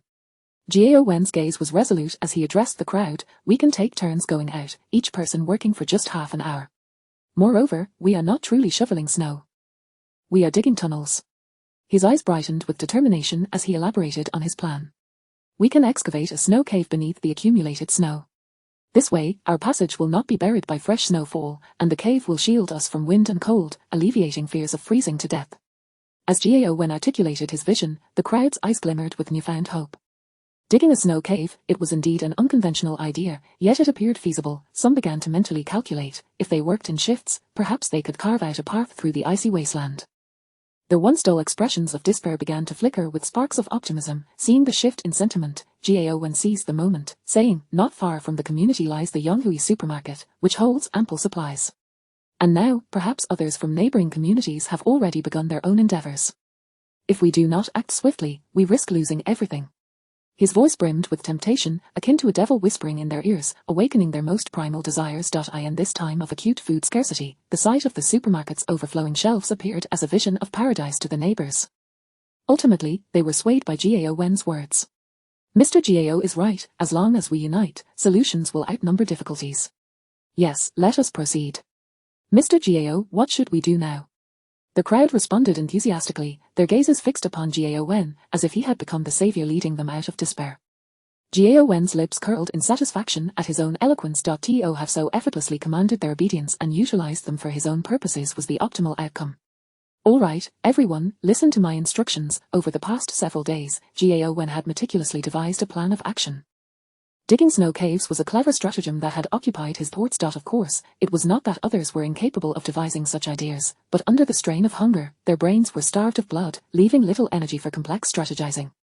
Moreover, Gao Wen's true objective was not the Yonghui supermarket, that was merely a bait, a temptation enticing everyone to take risks. His genuine target lay within the precinct of the local police station. The weapons housed there represented the key to establishing his dominion, otherwise, the day they breached the supermarket would herald the collapse of his rule. Once the community's hunger was sated, they would no longer be easily manipulated. The meek would become the mighty once their basic needs were met. Gao Wen would not allow such a scenario to unfold. He aimed to become the king of this post-apocalyptic microcosm, ensuring that all would obey his command, with the police station's arsenal serving as a pivotal step toward realizing his ambition. Under Gao Wen's direction, the people busied themselves with preparations. Listen closely, we will dig in a long, serpentine formation, creating small windbreak spaces at intervals to facilitate rotation. Gao Wen explained loudly to the neighbors, as soon as one group's time is up, the backup team must immediately take over. No delays are permitted. The men divided into small teams and slowly advanced toward the white, deadly expanse outside the garage. As they reached the garage door, a chilling gust made everyone shiver.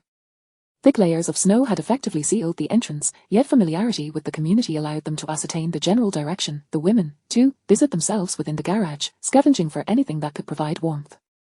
For instance, they found sponges from car seats. Though somewhat rigid, these sponges were thick enough to be used as insulation within their clothing. Others discovered some tattered floor mats, which emitted an unpleasant odor, yet such concerns paled in comparison to the life and death stakes at hand. They cut the mats to size and secured them around the men's knees and elbows, hoping to shield them from the cold. At that moment, Lin Tian, accompanied by female subordinates as they cleared the building, received word from his informants. It has finally begun. He was quite familiar with the process of digging snow caves.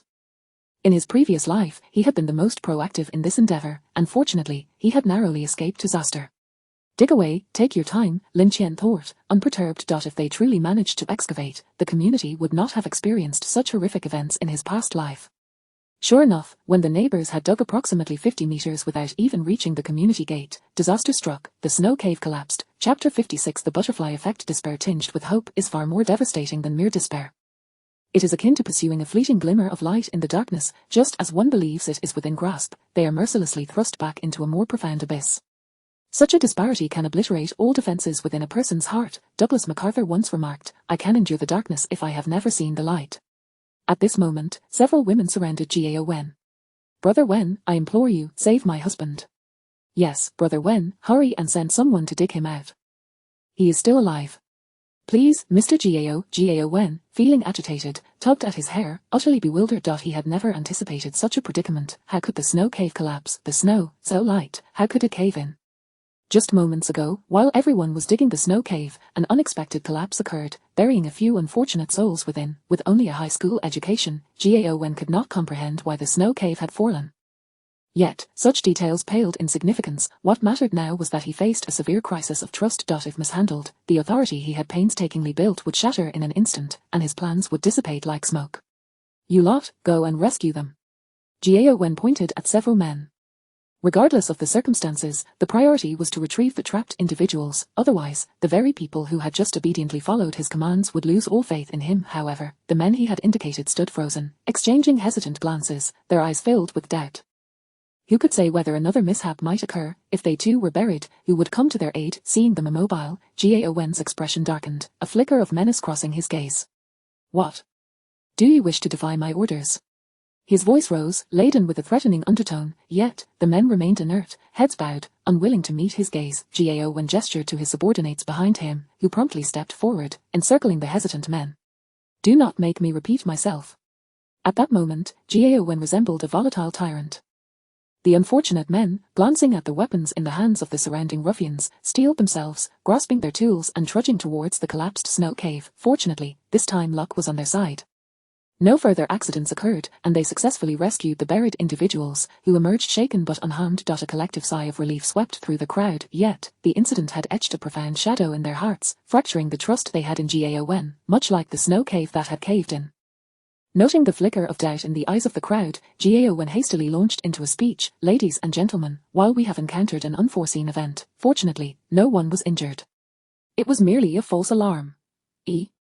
Let us brainstorm solutions together. This is but a lesson, and we can do better. We cannot relinquish hope due to this minor setback. None of us wish to perish of hunger here, do we?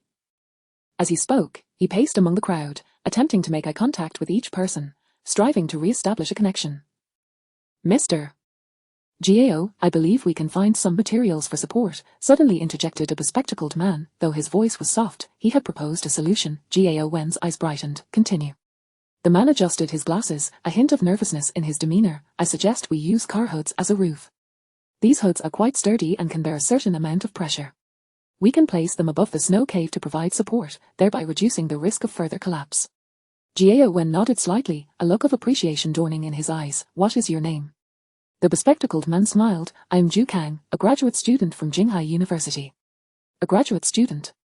Excellent. Gaon felt a surge of excitement. From now on, you will stay by my side. He then turned to face the crowd, raising his voice. Did everyone hear that? Zhu Kang's suggestion is excellent. We shall proceed as he has advised. Now, let us divide into groups. One group will dismantle car hoods, another will continue excavating the snow cave, but do be cautious and monitor the changes in the snow layers. The rest will prepare additional supporting materials. Though the crowd still harbored doubts, they recognized the absence of a better alternative and complied with his directives. The garage became bustling once more, albeit with significantly reduced efficiency. Wow, we've uncovered such a trove of treasures. Shinshahan exclaimed, gazing at the heap of gold and silver jewelry before her, covering her mouth in astonishment. Lin Tian was equally pleased with the day's haul and addressed the crowd. Thank you all for your hard work. It's no trouble. It's what we ought to do. Sir, you've worked hard today. When we return, Wei Wei will give you a foot massage. With a swift motion, the women all turned their gazes to Li Wei, their expressions incredulous. Was that what she meant by a foot massage? How shameless, unfazed by their stares, Li Wei fixed her gaze intently on Lin Tian. The women clutched their necks, bewildered as they looked at Lin Tian. Why was he punishing them? Had they not performed adequately? Lin Tian, however, languidly remarked, a little zap, as a token of reward.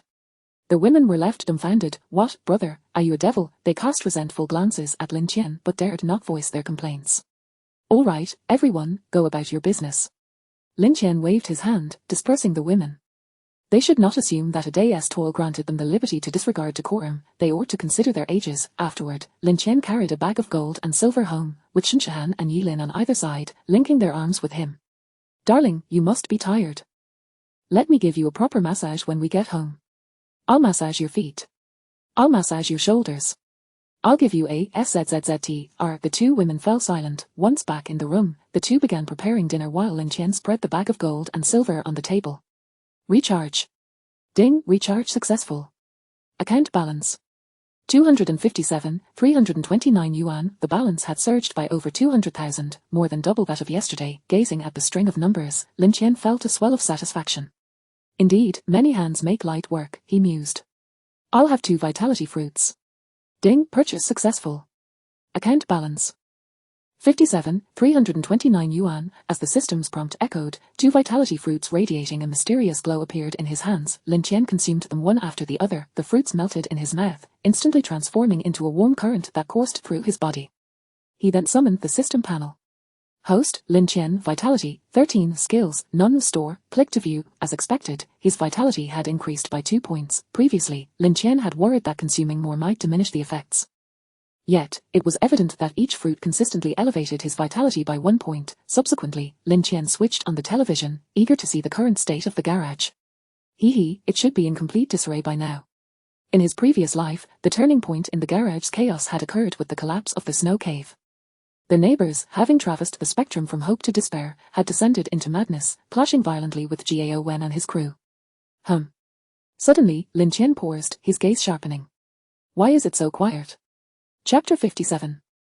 The countdown to revenge. Lin Tian fixed his gaze upon the television screen. The surveillance footage revealed no signs of the anticipated conflict. Instead, it displayed a scene of tranquility and bustling activity.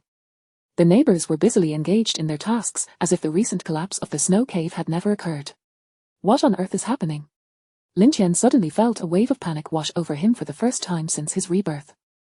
Despite the numerous individuals who had previously clamored for his supplies without causing him alarm, the serene demeanor of his neighbors now ignited a sense of dread within him. His heartbeat quickened uncontrollably, and an overwhelming feeling of unease began to permeate his heart. Oh, what is going on here? Lin Tian's mind raced. He couldn't comprehend why this situation differed so drastically from his previous life. Wait a moment, have I overlooked something? He began to strain his memory. How did the conflict erupt in my past life? It seemed someone took the lead, and then everyone else. Fragmented images of furious faces, clenched fists, and chaotic scenes flickered in his mind like a reel from a movie. Who was it that led back then? His recollections were hazy, muddled by hunger at the time, making it difficult to recall. Hold on. Lin Tian's brow furrowed suddenly. Could it be the Wu brothers? The mere thought sent a jolt of anxiety through him. If the Wu brothers had indeed instigated the conflict, then this time around, the situation would be entirely different. After all, the Wu brothers had already met their demise at his hands. Surely, it cannot be this coincidental. Lin Tian muttered to himself. Is this what they call the butterfly effect? Regardless of the cause, the events had diverged significantly from his past life. His precognitive awareness had utterly failed him. Rising from his seat, Lin Tian approached the window, gazing out at the snow-covered world beyond. It seems I must take action. Suddenly, the buzzing of his phone interrupted his thoughts. One must admit, the infrastructure in the Dragon Country was remarkably resilient, even after days of chaos. A faint signal still persisted. Lin Tian picked up his phone to discover a message from Anqing containing a photograph. Upon opening the image, he was taken aback by its content. There stood Anqing, bound and gagged, her small, dirty face brimming with tears. Following that was a series of voice messages. Hello, Lin Tian. Allow me to introduce myself. I am Jiao Wu. Your woman is now in my grasp. If you wish for her to avoid being subjected to the whims of a group of men, you must come to the garage immediately. If you arrive late, I cannot guarantee what will happen next. Har har har. Hearing that voice, one he could never forget, sent Lin Tian into a fury. It was not out of concern for Anqing, he was indifferent to her fate. Jiao Wu. Lin Tian gritted his teeth, forcing the name through clenched jaws. The recollection of Jiao Wu's voice unleashed a flood of nightmarish memories from his past life. That perverse bastard had literally thrown him into a steamer. The agonizing pain and despair, each moment a torturous ordeal, were etched into his memory. He would never forget them, not in this life or the next. Very well, then let us settle both new grievances and old grudges. Lin Tian retrieved a set of Special Forces combat gear from the system space, meticulously donning each piece. Upon witnessing this, Shinshahan and Yi Lin exchanged alarmed glances and rushed over to assist him. Although they were unaware of the specifics, Lin Tian's bloodshot eyes clearly indicated that he was facing an extremely grave situation. The fury burning within those eyes seemed capable of incinerating everything in its path. Darling, what's wrong? Shinshahan inquired anxiously as she helped Lin Tian into the Kevlar pants. Yi Lin, equally concerned, tightened her grip on his shoelaces while maintaining her gaze on him. Lin Tian conducted a thorough inspection of his gear, ensuring that every detail was flawless. Nothing much, just someone seeking their demise. In the underground garage, Anqing whimpered, her body writhing in distress. She could hardly fathom that she had become a pawn to threaten Lin Tian, but she was not even his girlfriend. Why would he come to her rescue? Don't be anxious, my little beauty. Jiao Wu's lewd voice echoed through the garage as he approached Anqing, his coarse fingers brushing through her hair. Anqing flinched away, her eyes filled with revulsion. Like a startled fawn, slap, Jiao Wu struck her with a resounding blow, leaving a vivid red imprint upon her delicate cheek. Damn it, you refuse to drink my toast and instead choose to drink my insult. Once I deal with Lin Tian, it will be your turn. You haven't experienced a man's touch, have you? This time, you will have your fill. He. At Jiao Wu's words, Anqing trembled violently. Was her worst fear about to materialize? After preserving her purity for over 20 years, would she now be regretting her stubbornness, wishing she'd joined Lin Tian sooner, thinking perhaps it could have changed everything? Even if she couldn't retain her chastity, at least she would have been with someone. Anqing desperately wished for Lin Tian to arrive and rescue her from this band of thugs. If he managed to save her, she would be willing to comply with any request he made in the future, yet, she knew deep down that it was an impossible hope. Setting aside the fact that Lin Tian would never risk his life for her, even if he did come, Anqing surveyed the traps prepared by Jiao Wu's crew, Molotov cocktails and assembled shields, and her heart sank. At that moment, Jiao Wen approached. So, are we all set? In truth, Lin Tian had misjudged Jiao Wu. This scheme was orchestrated by Jiao Wen himself. After the previous incident involving Qing's kidnapping, having witnessed the fear Lin Tian instilled in others, Jiao Wen had become obsessed with eliminating him as a threat. Initially, Jiao Wen had intended to wait until they infiltrated the police station to obtain weapons before dealing with Lin Tian. However, the collapse of the snow cave had thrown a wrench into his plans. Although he devised a new strategy, the efficiency significantly declined. Consequently, Jiao Wen had to redirect his focus toward Lin Tian. Securing Lin Tian's submachine gun would not only eliminate the danger he posed but also serve as a means of intimidation to the others. Don't worry, brother, everything is ready. Jiao Wu grinned cruelly, the corners of his mouth curling upwards. We're just waiting for Lin Tian to walk right into our trap. When that moment comes, I will ensure he finds himself in a situation from which he cannot escape. A group of men lay in ambush at the entrance of the building where Lin Tian resided.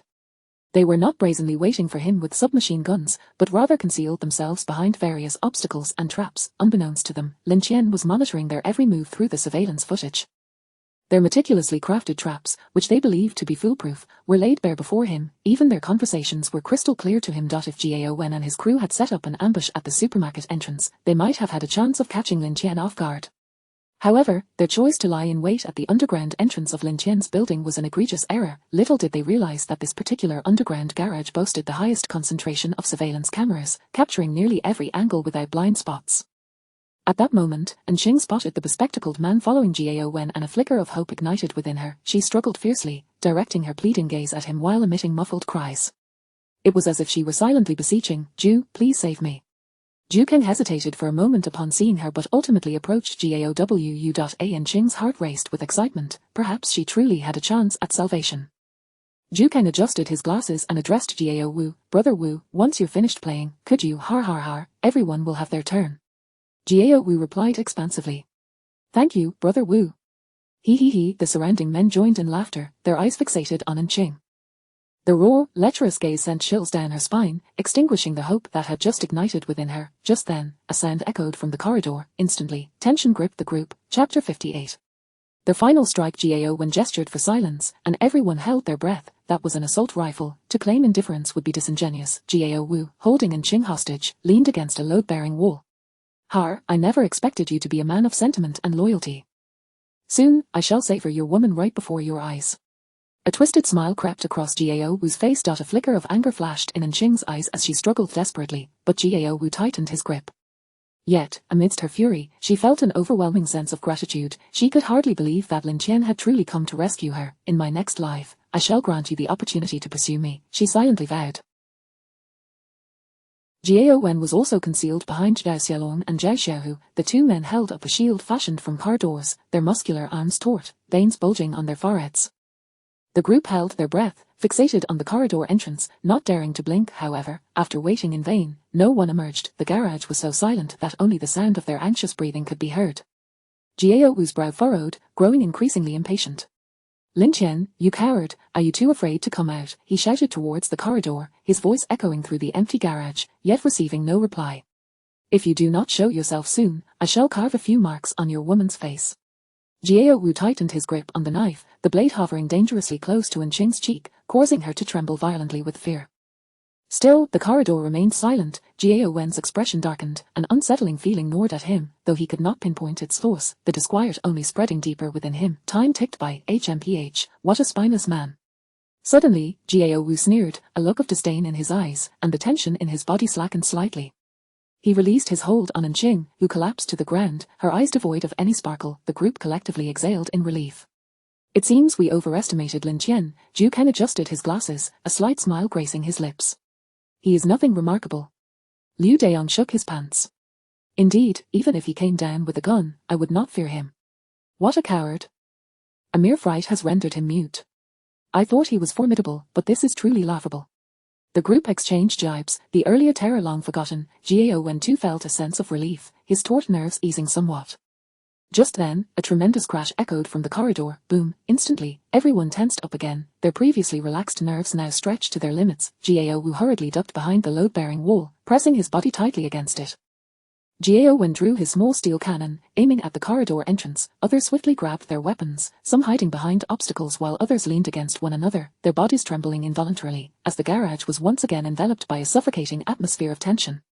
Seconds ticked by, the corridor remained silent. Damn it, are you toying with us? Jiao Wu roared, his face a mask of fury and agitation. Lin Tian, if you are a man, do not cower inside. I will count to 10. If you do not emerge, I shall tear your woman's clothes to shreds. Jiao Wu began a loud countdown. 10 inch 9 8, still not out, then I will start by removing your woman's jacket. A cruel smile spread across Jiao Wu's face. Rip, he violently tore off Ching's outer garment, leaving her as lifeless as a puppet, her eyes hollow and devoid of spirit. 3. Everyone's gaze was riveted on the corridor entrance. 2. Sweat began to bead on some foreheads. 1. Just as Jiao Wu shouted the final number, a piercing scream suddenly rang out. The crowd jolted in shock, quickly turning to see Jiao Wu convulsing on the ground. What had happened? Before anyone could react, another scream pierced the air. Jiao Wen too collapsed, beginning to twitch. At that moment, they noticed a strange figure had appeared behind them, clad in a suit of white battle gear, resembling a snow-clad deity of war. He emanated an overwhelming aura. The crowd stared blankly at this mysterious newcomer, filled with fear and confusion. They had no idea who he was or why he was there, but they sensed that the danger he brought far exceeded their imagination. Not only did he wield a gun, but he also possessed armor. Anyone who had seen battle knew the depths of such a situation. Do not move, anyone who does shall perish. His voice was like a whisper from the abyss, rendering everyone frozen in place. With Jiao Wen and Jiao Wu still convulsing on the floor, the group had turned into a disorganized mass. I will count to 3, drop all your weapons. 3, 2, 1. Lin Tian swiftly finished counting, followed by the sound of 2 gunshots. 2 unfortunate souls clutching Molotov cocktails fell to the ground, wailing in agony. Everyone hastily discarded their weapons. Brother, why are you not following the script? Zhao Xiaolong trembled, realizing that with Jiao Wen and Jiao Wu subdued, he was the only one left capable of speech. Who are you, my good sir? Zhao Xiaolong gathered his courage to ask. Lin Tian fixed a cold gaze upon him. What, does my doorstep not bear the mark of death? You still do not know who I am? Zhao Xiaolong's knees buckled, and he collapsed to the ground. Lin Yi, it's all a misunderstanding, a complete misunderstanding. A misunderstanding? Lin Tian scoffed, pointing at the disheveled Ching. Is this a misunderstanding? At that moment, Ching gazed intently at Lin Tian. He had truly come, like a divine being descending from the heavens. He had arrived, seeing the fury in his crimson eyes, as if he were a beast ready to devour, and Ching felt a wave of confusion. Did he truly care for me? Am I so significant in his heart? Suddenly, a twinge of resentment arose within her. Why did you not come sooner? Why now? Do you have any idea? Yet Lin Tian did not spare Ching a glance. Instead, he produced a dozen explosive collars and tossed them before the crowd. Put these on. The group exchanged bewildered glances, none daring to move, their eyes reflecting shock. This is Lin Tian. When did such a powerful figure emerge in the neighborhood, fully armed? It felt like a dimensional strike. Had he come straight from the battlefield? Observing the crowd's inertia, Lin Tian stated, I will count to 3. Before he could finish, everyone hurriedly picked up the collars from the ground, fastening them around their necks. Lin Tian nodded in satisfaction. It seemed that teaching humans was futile. In matters of urgency, they would learn in an instant. Once everyone donned the collars, Lin Tian located the control buttons for these individuals on his system panel. Then, the garage echoed with the hauntingly beautiful cries of anguish. A dozen people clutched their necks, writhing on the ground in agony. I was wrong, please spare me, Lin Yi. I beg you, have mercy. The cries reverberated through the garage, akin to a symphony from hell, sending chills down spines. Yet Lin Tian reveled in the moment. He approached the Jiao brothers, who were still convulsing. Previously, he had used a stun gun to ambush them, adhering to the adage of capturing the leader before the followers. Moreover, he could not allow them to die so easily. Lin Tian cautiously seized the small steel cannon from Jiao Wen's grasp, then placed collars around the brothers' necks. Phew, Lin Tian exhaled deeply. After more than 10 days of rebirth, he could finally exact his revenge. At that moment, he turned to Ching, who was gazing back at him, her eyes red. Lin Tian shook his head. She truly looked pitiful. He ripped the rag from her mouth. Ching could finally speak. She fixed her gaze on Lin Tian, as if he had committed a grave offense against her. Why did you come only now? Chapter 59. What does it mean to live a life worse than death? Lin Tian was taken aback. I saved you, and you can't even muster a simple thank you. Ching raised her head with pride. If it weren't for you, would I have been kidnapped? Your enmity is not of my making, yet the suffering I endure is a direct consequence of your actions. However, considering your commendable performance, I might grant you a woo-woo. Lin Tian shoved the rag back into her mouth. Good heavens, this woman has lost her mind, yet Ching began to thrash and twist violently. You bastard, how could you treat me this way? Don't you like me? Why not set me down? Release me at once. Lin Tian chose to ignore this mad woman, instead focusing on the agonized and howling Gao Wu at his feet. Oh Lin Tian, I was wrong. Gao Wu's face was contorted in pain, his complexion as pale as a sheet. The current coursing through the collar felt like countless venomous serpents, writhing chaotically within his body. Through his central nervous system, the intense electric shocks caused his body to convulse uncontrollably. Every second felt as if a myriad of needles were piercing into his flesh, rendering him utterly miserable. His gaze towards Lin Tian was filled with terror. A devil. This man is a devil. Gao Wen shared the same sentiment. Lin Tian, it's all my fault. Let my brother go. He has nothing to do with this. Lin Tian regarded the two brothers with an expression devoid of emotion. Such deep brotherly affection. His tone was laced with mockery and a hint of vindication. After a full minute, Lin Tian finally ceased his punishment of the group. They gasped for breath, as if they had just returned from the depths of hell. Their eyes, when cast upon Lin Tian, were filled with dread and reverence. What does it mean to live a life worse than death? They had deeply comprehended this in that fleeting minute. That minute felt longer than a century, with each passing second laden with unending agony and torment. Lin Tian let out a cold laugh. Is this all they can endure? The road ahead is still long. Follow me. Lin Tian had already devised a plan for dealing with these individuals. However, he first needed to arrange the neighbors in the garage. Particularly, the food from the supermarket could not fall into others' hands. A group of people obediently followed Lin Tian towards the garage. Who told you to stand? Lin Tian observed them with amusement. Bang! Everyone hastily dropped to their knees crashing heavily onto the ground. They scrambled and crawled, their faces etched with terror, not daring to defy in the slightest. As long as they were spared further electrocution, they would comply with whatever was asked of them. Only Gao Wen remained standing, a flicker of unwillingness in his eyes. Lin Tian, please listen to me. Before Gao Wen could finish, another agonized scream erupted, but it was not his. It was Gao Wu's. Seeing his brother in such torment, Gao Wen quickly exclaimed, I'll kneel. He slowly sank to his knees, his body trembling slightly, filled with humiliation and regret.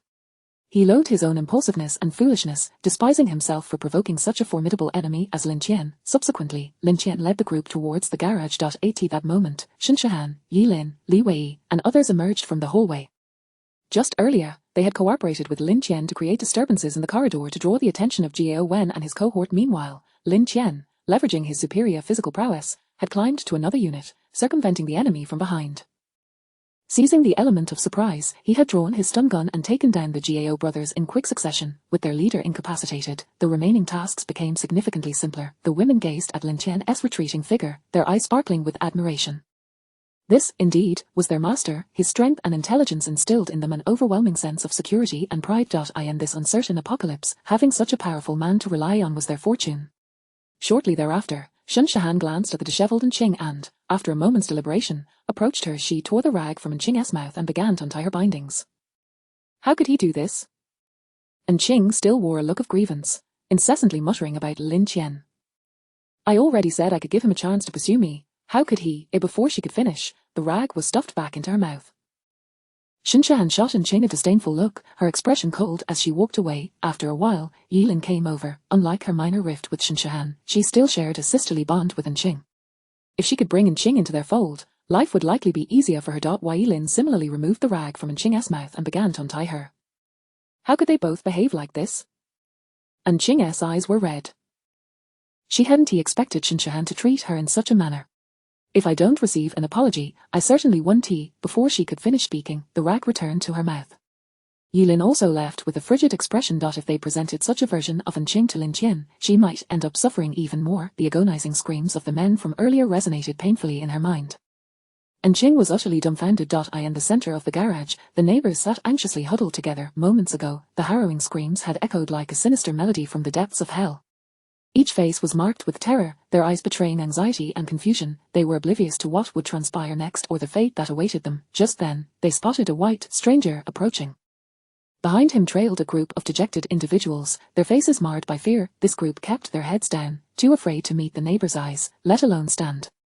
Is that Gao Wen? Someone exclaimed in astonishment, disbelief saturating their voice. How is this possible? Heavens! Shock rippled through the crowd. The neighbors could hardly believe their eyes as they beheld Gao Wen following the white stranger like a dog. Who was this mysterious figure, wielding such power that Gao Wen and his companions appeared so frightened and submissive? Lin Tian. Suddenly, a gasp broke the silence as Aunt Wang from the neighborhood committee covered her mouth, eyes wide with incredulity. What? This is Lin Tian? The neighbors gaped in astonishment, unable to reconcile the powerful stranger before them with their recollections of Lin Tian. And their memories. He had merely been an ordinary neighbor, yet now he seemed reborn, exuding an air of authority and strength. No wonder so many had attempted to confront him, only to meet failure. With such impressive gear, I could handle it too. Some individuals cast envious glances at Lin Tian's splendid equipment, a glimmer of greed flickering in their eyes. However, upon seeing Gao Wen and the others, they quickly suppressed their avarice. Lin Tian flashed a grin, revealing a set of gleaming white teeth. Aunt Wang, it's been a while. Aunt Wang shivered slightly. Indeed, it has been a long time. Chapter 60. The revenge has just begun, esteemed guests. I am Lin Tian proclaimed, standing amidst the garage, addressing the crowd. Some of you may recognize me while others may not, but fear not, you shall all come to know me in due time. Little Lin Tian, what are you planning to do? Uncle Tian, the security guard, inquired. Lin Tian smiled at Uncle Tian, who was indeed one of the few good souls in the community. I wish to propose a transaction with you all. A transaction? The neighbors were taken aback at Lin Tian's words. What could they possibly have to trade at this moment? Observing their puzzled expressions, Lin Tian continued, I am aware that many of you are currently devoid of food, hence I propose to trade food. What? Trading food? The neighbor's eyes suddenly sparkled with hope. I'll transfer all the money in my card to you. Me too, just take my money, please grant us a morsel of food, the neighbors clamored eagerly, each vying for Lin Tian's attention. In this dire time, money was akin to worthless paper, especially the digits stored in bank accounts. Lin Tian chuckled, raising his hands to calm the excitement. Please, everyone, do not rush. Allow me to finish. The crowd fell silent, their gazes fixed on Lin Tian, anticipating his next words. I do not seek the money in your bank accounts, I only wish for cash and precious metals. The neighbors were dumbfounded. Who among them still possessed cash? Even if they did, it would be a mere pittance. What could a few thousand buy? They could not fathom that Lin Tian would sell them food at a reasonable price. In their minds, what good would a few buckets of instant noodles do? Noticing their apprehension, Lin Tian surmised their worries. You need not fret, the prices of the food will not be exorbitant. It will be settled at 10 times the prices before the apocalypse. 10 times? Their neighbors were once more taken aback. It was not merely expensive, it was astonishingly reasonable. For a 5 yuan for a bucket of instant noodles. At this juncture, what difference would it make if it were given for free? Wait for me. I shall retrieve the money from home.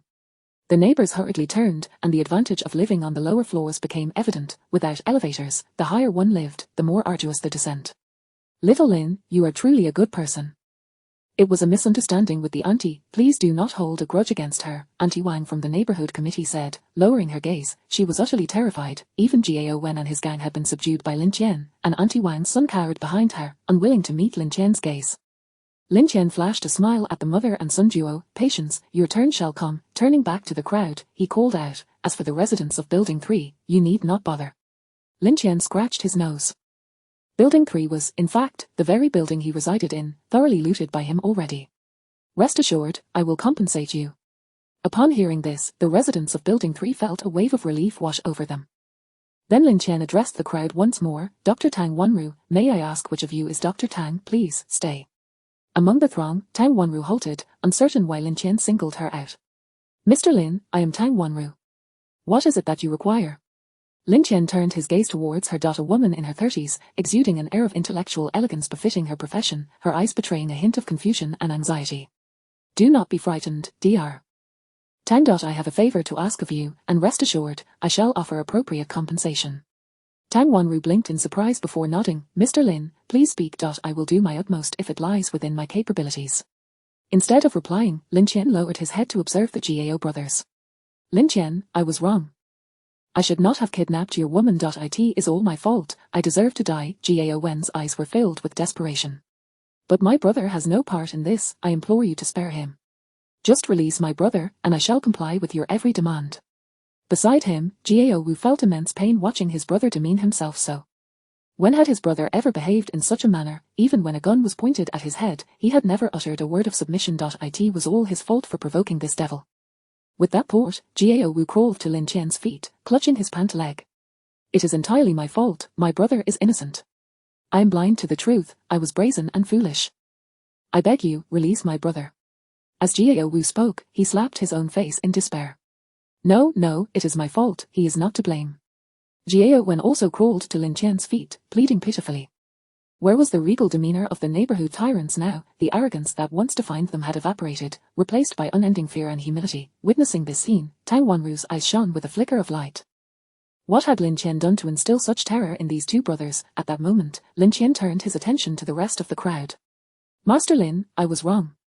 Please spare us. We were blind to your authority, please, forgive our transgressions. A throng of people bowed their heads in supplication. Do not even think of being spared. Upon hearing Lin Tian's words, despair washed over the crowd. Yet, his next proclamation ignited a glimmer of hope in their eyes. However, should you obey, I may grant you a chance at survival. Here, we shall follow your every command henceforth. Indeed, we will comply with your every wish, as long as they could live, it was worth more than anything else. Lin Tian nodded, commanding, go and bring all the food from the supermarket. Yes, a dozen individuals sprang into action, racing towards the supermarket. Only the Jiao brothers remained, kneeling on the ground. Jiao Wen clenched his teeth, stating, Lin Tian, if you grant both of us a chance at life, I will become your loyal dog, and I shall bite whomever you command. Brother, Jiao Wu looked at his brother in anguish, understanding that his brother feared not death itself, but rather the shame of it. Brother, if it comes to it, let us die together. A sinister expression emerged on Jiao Wu's delicate face. He would rather perish than witness his brother in such a humiliating state. Die. Lin Tian scoffed. The two brothers were underestimating the situation. With a crackle, the air was charged. Jiao Wen clutched his neck, writhing in pain. Brother, Jiao Wu rushed forward, his eyes filled with fury and despair. He hurled curses at Lin Tian. Lin Tian, you bastard, if you have the guts, kill us. Lin Tian, if you dare, come for me, spare my brother. Lin Tian, you demon. Lin Tian, I was wrong. Please, spare my brother. Lin Tian, if you release my brother, I am willing to be your footstool. From curses to pleas, then to humble supplication, Jiao Wu's spirit was utterly crushed under Lin Tian's might. He feared not death, but the humiliation his brother faced, and even more so, he dreaded the inhumane torture his brother endured. At that moment, Jiao Wen's eyes bulged with agony, his face contorted in suffering as if undergoing the cruelest punishment imaginable. Beside them, Tang Wanru looked at Lin Tian in horror. Though she was unaware of his methods, as a doctor, she understood the profound harm electric shocks could inflict on the human body. Lin Tian, I beg of you, please stop this. I will do whatever you ask. Desire for me to cease, that depends on your performance. Jiao Wu, kneeling at Lin Tian's feet, grasped his pant leg, pleading desperately. Lin Tian gazed down at Jiao Wu, his eyes devoid of pity. Jiao Wu nodded fervently, I will perform well, just spare my brother. Finally, Lin Tian ceased the punishment. Thank you, Jiao Wu bowed several times to Lin Tian before hurriedly assisting Jiao Wen to his feet. Brother, are you all right? Jiao Wen's complexion was pale, his body trembling slightly. He managed a weak shake of his head but could not utter a word. If you wish to avoid further torment, it would be wise to obey. Yes, the brothers nodded vigorously. This time, they were utterly subdued. At that moment, Lin Tian turned to Tang Wanru, saying softly, Dr. Tang, you are a plastic surgeon, correct? Tang Wanru nodded, indeed. Then, are you capable of performing gender reassignment surgery? Chapter 61. Has my brother become my sister? Well, are you capable of performing gender reassignment surgery? Tang Wanru couldn't help but freeze momentarily, her delicate brows slightly raised. After a brief pause, she eventually nodded lightly, yes. Excellent. A wicked smile curled at the corners of Lin Tian's mouth, sending a chill down Tang Wanru's spine. What was this man planning? In truth, since his rebirth a dozen days ago, Lin Tian had been contemplating how to exact his revenge. Should he simply toss Jiao Wu into a steam pot, allowing him to suffocate in agony, to let him taste the despair and suffering he once endured? Lin Tian found that to be insufficiently satisfying. Electrifying him daily, that seemed too simplistic, too easy to quell his rage, until today, when he drew that medical pod, Lin Tian finally conceived an exquisite plan for vengeance. He intended for Jiao Wu to be ensnared in a relentless torment of pain, regret, and despair every moment of his existence, rendering his life worse than death. Having received Tang Wanru's affirmative response, Lin Tian led her and Jiao Wu away, leaving Jiao Wen in a daze, collapsed on the ground. Jiao Wen stared blankly at their receding figures, his mind racing. His brother was about to become his sister. He slowly turned his head towards the sturdy load-bearing wall in the garage, a fleeting thought of desperation coursing through him, contemplating a fatal collision. Yet, in an instant, hesitation pulled him back to reality. If he were to die, who would care for her afterward? Do not entertain thoughts of death. If you perish, I assure you, your brother will suffer worse than death. Lin Tian's voice coldly interrupted Gao Wu's thoughts, causing him to shudder violently. Indeed, in that fleeting moment, he had contemplated ending his life. The thought of the impending miserable fate made death seem appealing. However, Lin Tian's words compelled him to obediently trail behind, surrendering to his whims. Meanwhile, Tang Wanru cast a sidelong glance at Gao Wu, acknowledging that he possessed a delicate and refined beauty. If, perhaps he could indeed be transformed quite well, she pondered various scenarios in her mind. Suddenly, she spoke up. Mr. Lin, while I am capable of performing that type of surgery, we currently lack the necessary surgical conditions. Unless you can take me back to my cosmetic surgery hospital, otherwise, Gao Wu's eyes lit up at Tang Wanru's words. Yes, with the heavy snow blocking the roads, no one could leave. He had indeed been momentarily paralyzed by fear. He cautiously glanced at Lin Tian, secretly relieved. Lin Tian remained silent, merely offering a faint smile. A cosmetic surgery hospital, that facility may not be as advanced as mine. The three of them, each harboring their own thoughts, slowly made their way down the dimly lit corridor. After a considerable time, Gao Wu and Tang Wanru were panting heavily from exhaustion, finally reaching the 18th floor. In stark contrast, Lin Tian exhibited no signs of fatigue, his steps light and breathing steady, entirely unfazed. For him, ascending 18 flights of stairs was but a trifle. Click. Lin Tian opened the door, guiding the two inside. Upon entering, Tang Wanru was immediately enveloped by a wave of warmth. In the center of the living room, a wood-burning stove crackled cheerfully, its vibrant flames licking the walls, suffusing the entire space with a cozy warmth. The air conditioning operated quietly, consistently supplying a comfortable warmth that harmonized perfectly with the stove, creating an ideal indoor temperature. This is the kind of place one should reside in, both of them thought simultaneously. Tang Wanru's beautiful eyes were fixed intently on Lin Tian. Just how many secrets did this man possess? Gao Wu's expression mirrored astonishment, as he had initially assumed Lin Tian was merely a fortunate soul with a submachine gun, yet at this moment, he comprehended that Lin Tian was an entity entirely beyond his understanding. Lin Tian seemed oblivious to their scrutinizing gazes, walking unperturbed towards the guest bedroom. Prior to descending, he had already set up the medical pod in the guest room, as only this particular space had electricity. No matter how advanced the medical pod, it was not yet at the stage of functioning without power. Come in, Lin Tian said nonchalantly. Upon hearing this, Tang Wanru followed him into the bedroom. When she beheld the sci-fi styled medical pod, her eyes widened in amazement. She stared intently at the futuristic apparatus, her entire being momentarily frozen as if under a spell. The various devices and instruments, though foreign to others, felt strikingly familiar and comforting to Tang Wanru. The uniquely designed equipment seemed to silently beckon her, causing her heart to race uncontrollably, an indescribable excitement blossoming within her. It had been a long time since she had performed surgery, and her hands suddenly felt an itch to get to work. Mr. Lin, where on earth did you acquire this medical pod? Tang Wanru turned to Lin Tian, her gaze filled with admiration. As far as she was aware, such advanced medical technology did not exist domestically. Lin Tian merely raised the corner of his mouth slightly, offering no response. Without receiving an answer, Tang Wanru's attention was drawn back to the medical pod. She circled its edge slowly, meticulously examining every detail, murmuring to herself, incredible, simply incredible. Meanwhile, Gao Wu entered behind her, and upon seeing the medical pod, his body stiffened involuntarily, the faint glimmer of hope he had harbored extinguished completely. His complexion turned ashen, his legs trembling slightly, as if he were staring into a terrifying abyss. Thud with a heavy thump, Gao Wu fell to his knees, scrambling towards Lin Tian's feet, clutching at his pant leg. Lin Tian, I was wrong, please give me another chance. As long as you do not, I will do whatever you ask. Please spare me, spare me. Desperately shaking Lin Tian's leg, his eyes were filled with pleading, as if he wished to trade his very soul for Lin Tian's forgiveness. Yet Lin Tian merely gazed coldly at him. Go inside. No, I don't want to. Gao Wu retreated repeatedly, his body trembling uncontrollably. He dared not enter, fearing that once inside, he would no longer be himself upon emerging. ZZZZT, Gao Wu instantly clutched his neck, his body convulsing uncontrollably, muscles tensed, teeth clenched, his expression contorted in agony. Within mere seconds, he collapsed to the ground, gasping for breath, his eyes brimming with fear and helplessness. 1 second, 0.2 seconds, 0.5 seconds, 0.10 seconds, I'll go in, please stop shocking me. Gao Wu's voice trembled, filled with boundless despair, although the thought of undergoing that surgery filled him with terror and shame, the pain that seemed to emanate from his very soul forced him to yield. HMPH, you refuse to drink the wine offered, yet you seek the punishment wine. Lin Tian ceased the punishment, gazing down at Jiao Wu, who lay there like a dead dog, finally feeling a modicum of relief. Jiao Wu struggled to lift his head, looking at Lin Tian with an even more profound plea in his eyes. Lin Tian, I beg you, please do not treat me this way. Jiao Wu was reluctant to be thrust into that terrifying medical pod, yet the excruciating pain and fear of harsher punishment left him with no choice but to submit. At that moment, Tang Wanru, now clad in surgical attire, suddenly interjected, do not fear, with anesthesia, you'll simply drift off to sleep. Anesthesia? Lin Tian raised an eyebrow.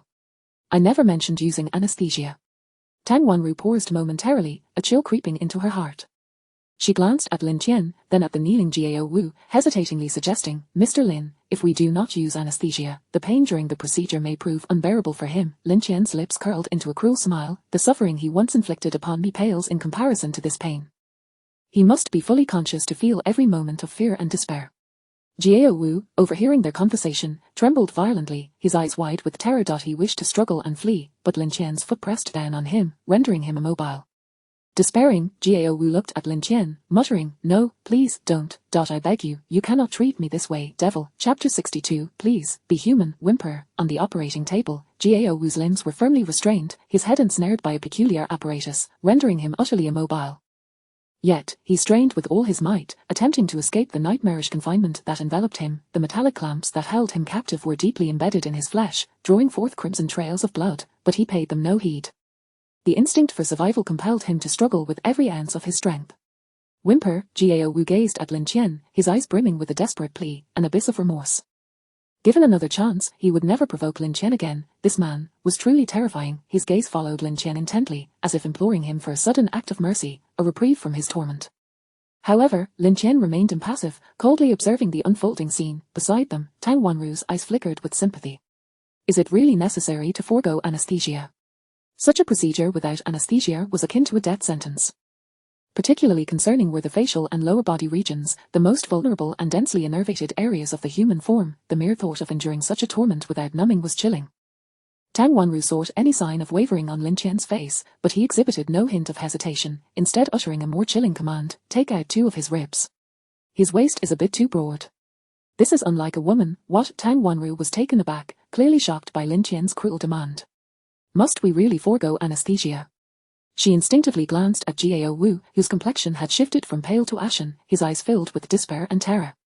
Upon hearing Lin Tian's words, Jiao Wu's body stiffened, and he began to struggle even more frantically. A heart-wrenching whimper escaped his throat, as if accusing the inhumane torture he was enduring. Yet, no matter how he fought, he could not escape his predetermined fate. Jiao Wu's eyes were filled with despair, as if he could already envision himself twisted beyond recognition. In that moment, his remorse reached a crescendo. He regretted his past actions, lamenting his provocation of this demonic man. Tang Wanru watched Jiao Wu's desperate struggles on the operating table, her heart heavy with compassion. She could only imagine the agony he was about to endure, a torment beyond the comprehension of ordinary individuals. But she had no choice. Despite the cruelty of the situation, she dared not defy the fearsome man before her, though Lin Tian was courteous to her now, who could predict the consequences of her refusal. She could not afford to gamble, nor could she take such risks. Taking a deep breath, Tang Wanru focused on Lin Tian. Mr. Lin, I just checked, and we have the basic surgical instruments here, but we are missing one essential item. What are we lacking? A prosthetic. Lin Tian nodded, understanding her implication. Is there one at your plastic surgery clinic? Yes, but Tang Wanru's expression grew troubled, her brow furrowing slightly. The heavy snowfall had rendered the roads impassable. Even with Lin Tian's superior equipment, he would still be unable to leave, yet Lin Tian merely nodded indifferently, for he had intended to venture out anyway, and retrieving the item would be of little consequence. The cash and jewelry within the community were unlikely to amount to much. This community comprised 4 buildings, and previously he had scavenged over 300,000 worth of gold and silver cash from this one. Estimating similarly for the other 3 buildings, they would likely yield around 1 million in total. This would allow him to exchange for several physical enhancement fruits, significantly boosting his physical attributes to over twice that of an average person. However, Lin Tian was not content with just that. He sought to acquire more riches, making the outing necessary. At the very least, a stroll through the jewelry section of a mall would yield a significant amount of gold. Lin Tian's gaze settled on Jiao Wu on the operating table, and he spoke gently, I'll handle the prosthetic, you begin with the lower portion of the surgery. Tang Wanru was momentarily taken aback, yet proceeding with the lower half was not out of the question. A hint of embarrassment colored her cheeks as she replied, all right, but the lower part, should we not leave it? Lin Tian raised an eyebrow. Leave what? Just leave that part, Tang Wanru stammered, her cheeks flushing a delicate red as she explained. Previously at the clinic, there had been individuals who underwent such procedures, focusing solely on the upper body and minor facial adjustments. According to them, preserving certain features commanded a higher price. Lin Tian could only chuckle at her naivete. He understood the implications, however. That was not his intention. Leave nothing, not a single part. At Lin Tian's declaration, Jiao Wu descended into utter despair. He ceased his struggles, lying on the operating table like a mere shell, his gaze vacant and devoid of life. Tang Wanru, grasping the surgical knife, approached Jiao Wu step by step. Please bear with it, try not to move, or it will be more painful. Yet Jiao Wu offered no response, as though he had lost all sensation. Tang Wanru bit her lip, her hand raised with the knife. Jiao Wu could not suppress a heart-rending scream, a sound that seemed to emanate from the very depths of hell, filled with agony and hopelessness. His body trembled violently, his expression contorted in a way that was almost unbearable to witness, but this was merely the beginning. Outside the medical chamber, Lin Tian listened to the increasingly shrill cries, a slight smirk gracing his lips. With arms crossed, he observed coldly, as if relishing a meticulously orchestrated performance, reminiscent of Jiao Wu in his previous life. In that bygone era, Jiao Wu had watched him with similar indifference while Lin Tian had been imprisoned within a steamer, the scalding heat gradually eroding his body and will. Meanwhile, Jiao Wu had mockingly observed his struggles and pleas for mercy, remaining unmoved. Now, the wheel of fate had turned entirely, and Lin Tian had become the master, allowing Jiao Wu to experience the torment of a living hell. The surgery continued, beads of sweat rolling down Tang Wanru's forehead, her breaths becoming rapid and laboured. Each incision was accompanied by Jiao Wu's heart-wrenching wails. In less than 10 minutes, Jiao Wu had lost consciousness 3 times. Mr. Lin, if this continues, he may not be able to endure it. Perhaps we should administer anesthesia. Tang Wanru summoned her courage to call out to Lin Tian outside the medical chamber, her voice tinged with a hint of desperation. Lin Tian regarded Jiao Wu, whose consciousness was beginning to fade, and nodded. Very well. Tang Wanru let out a long sigh of relief. This procedure was undoubtedly the most brutal she had ever performed in her life. Every movement felt like a challenge to her psychological limits. Upon hearing Lin Tian's words, Jiao Wu too sighed in relief. Regardless of the circumstances, he would no longer have to witness his. Just moments ago, he had been enduring immense torment, both physically and psychologically. However, Lin Tian then remarked, "All right, we'll pause here for today. Dr. Tang, please suture the wounds. We'll continue tomorrow." What? Both Tang Wanru and Jiao Wu were left dumbfounded. Please, be human. Chapter 63:1 achieves enlightenment, and all rise with him in the underground garage. Shinshan shouted loudly to the crowd, "Everyone, please line up properly and refrain from chaos." Yet, the throng remained a cacophony, seemingly oblivious to her command. I want a box of instant noodles, give me a bag of rice, I need. Individuals brandished gold and silver jewelry they had hastily brought from home, their faces etched with urgency, preoccupied solely with the desire to exchange their treasures for sustenance. Jiao Wen observed the scene, his brow furrowed in concern. Raising his voice, he declared, "Did no one hear Miss Shahan? Form an orderly line. Anyone who does not comply will forfeit their purchasing privilege." Indeed, upon hearing Jiao Wen's words, the crowd quickly organized itself. The man at the front clutched a stack of cash and a handful of jewelry, exclaiming, "Here, take all of this, just see what you can give me." He was beyond haggling, merely wishing to expedite the exchange for food. "You have over 3,000 yuan in cash, and the jewelry is valued at..." Shinshan began to assess the man's offerings, but Jiao Wen, in a decisive move, tossed the man a box of instant noodles. "That's enough. Be gone." Thank you, the man cradled the box of noodles, bowing repeatedly, his words tumbling out, "Thank you, Mr. Jiao, thank you, Miss Shahan." However, Shinshan shot a sidelong glance at Jiao Wen, pointing her finger at him. "What do you mean by this?" Lin Tian made it clear that everyone must heed my instructions. "I am still calculating the worth, how can you just give it away?" Jiao Wen felt a pang of frustration as he regarded the audacious young woman who dared to point at him. When had these freshly graduated girls gained such boldness? Yet, thinking of his currently gender-ambiguous brother, Jiao Wen swallowed his indignation and replied amiably, "Miss Shahan, there are still 300 to 400 people in the garage. If we calculate for each one individually, when will we be finished?"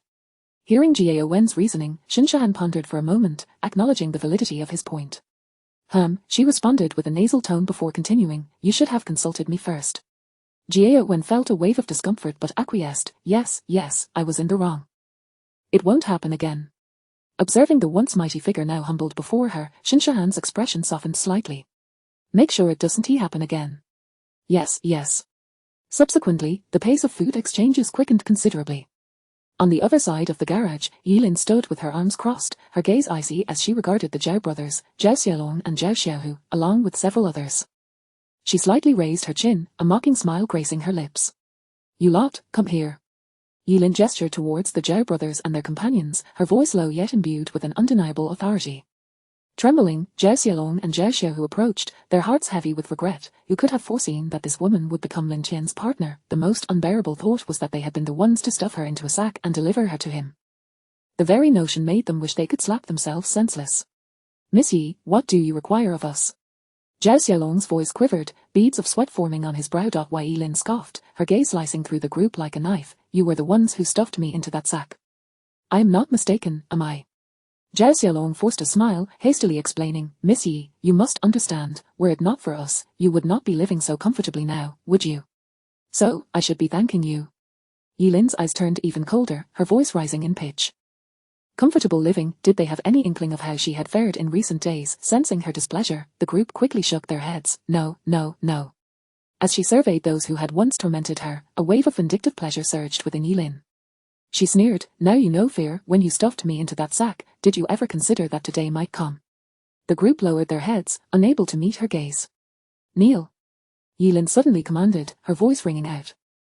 The group froze, none daring to move. How could they, grown men, kneel before a woman? Noting their hesitation, Yilin smirked. "What, have you forgotten what Lin Tian said? You must do as I command. Disobedience to my orders is tantamount to defiance against Lin Tian. Do you wish to experience the agony of electric shocks again?" At the mention of electric shocks, the group shuddered involuntarily. The excruciating pain, the feeling of wishing for death, was an experience they never wished to relive. "Kneel," Yilin reiterated, her voice firm. Bang, bang, bang. Unable to withstand the pressure, they complied. They were uncertain of the extent of Yilin's influence over Lin Tian, but they dared not gamble. Should Lin Tian truly choose to punish them again due to her words, it would spell their doom. Gazing at the kneeling figures before her, Yilin felt a surge of elation, as though a tidal wave of satisfaction had washed over her. "HMPH, did you ever consider the consequences when you acted so recklessly towards me?" Sweat dripped from Zhao Xiaolong's forehead, cascading down his cheek to the ground. He bore the humiliation and muttered, "Miss Yi, we acknowledge our wrongdoings. Please, show mercy and spare us." Yilin paused, looking down at him with disdain. "Realizing your mistakes now, is it not too late?" She lifted her foot, gently pressing it onto Zhao Xiaolong's shoulder, applying just enough pressure to force him lower. Zhao Xiaohu, unable to contain his anger any longer, raised his head and glared at Yilin. "Don't push it too far." Yilin, unfazed, chuckled coldly. "Push it too far, this is excessive. Compared to what you did to me, this is but a trifling matter." She continued, "From this day forth, you shall perform to my satisfaction, you will do as I instruct, and should I be displeased." Her words trailed off, leaving an ominous implication that sent shivers down their spines.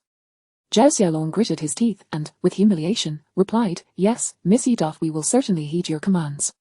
Observing the fearful expressions of the group, Yilin finally revealed a hint of satisfaction. At last, she had alleviated some of the grievances she had endured during her time with Lin Tian. "Clean my shoes." Yes. Zhao Xiaolong responded with great effort, his trembling hand slowly reaching for Yilin's dusty shoe. Yilin raised her chin slightly, savoring the thrill of revenge, playfully wiggling her foot to further humiliate them. "Be thorough, if there's even a speck of dirt left, none of you will find it easy. What does it mean for one to achieve enlightenment and elevate all around them? This is what it signifies." Not only Shinshahan and Yilin, but even Li Wei and her companions revelled in the flattery of their neighbours. At this moment, numerous women surrounded Li Wei and her companions, incessantly showering them with compliments.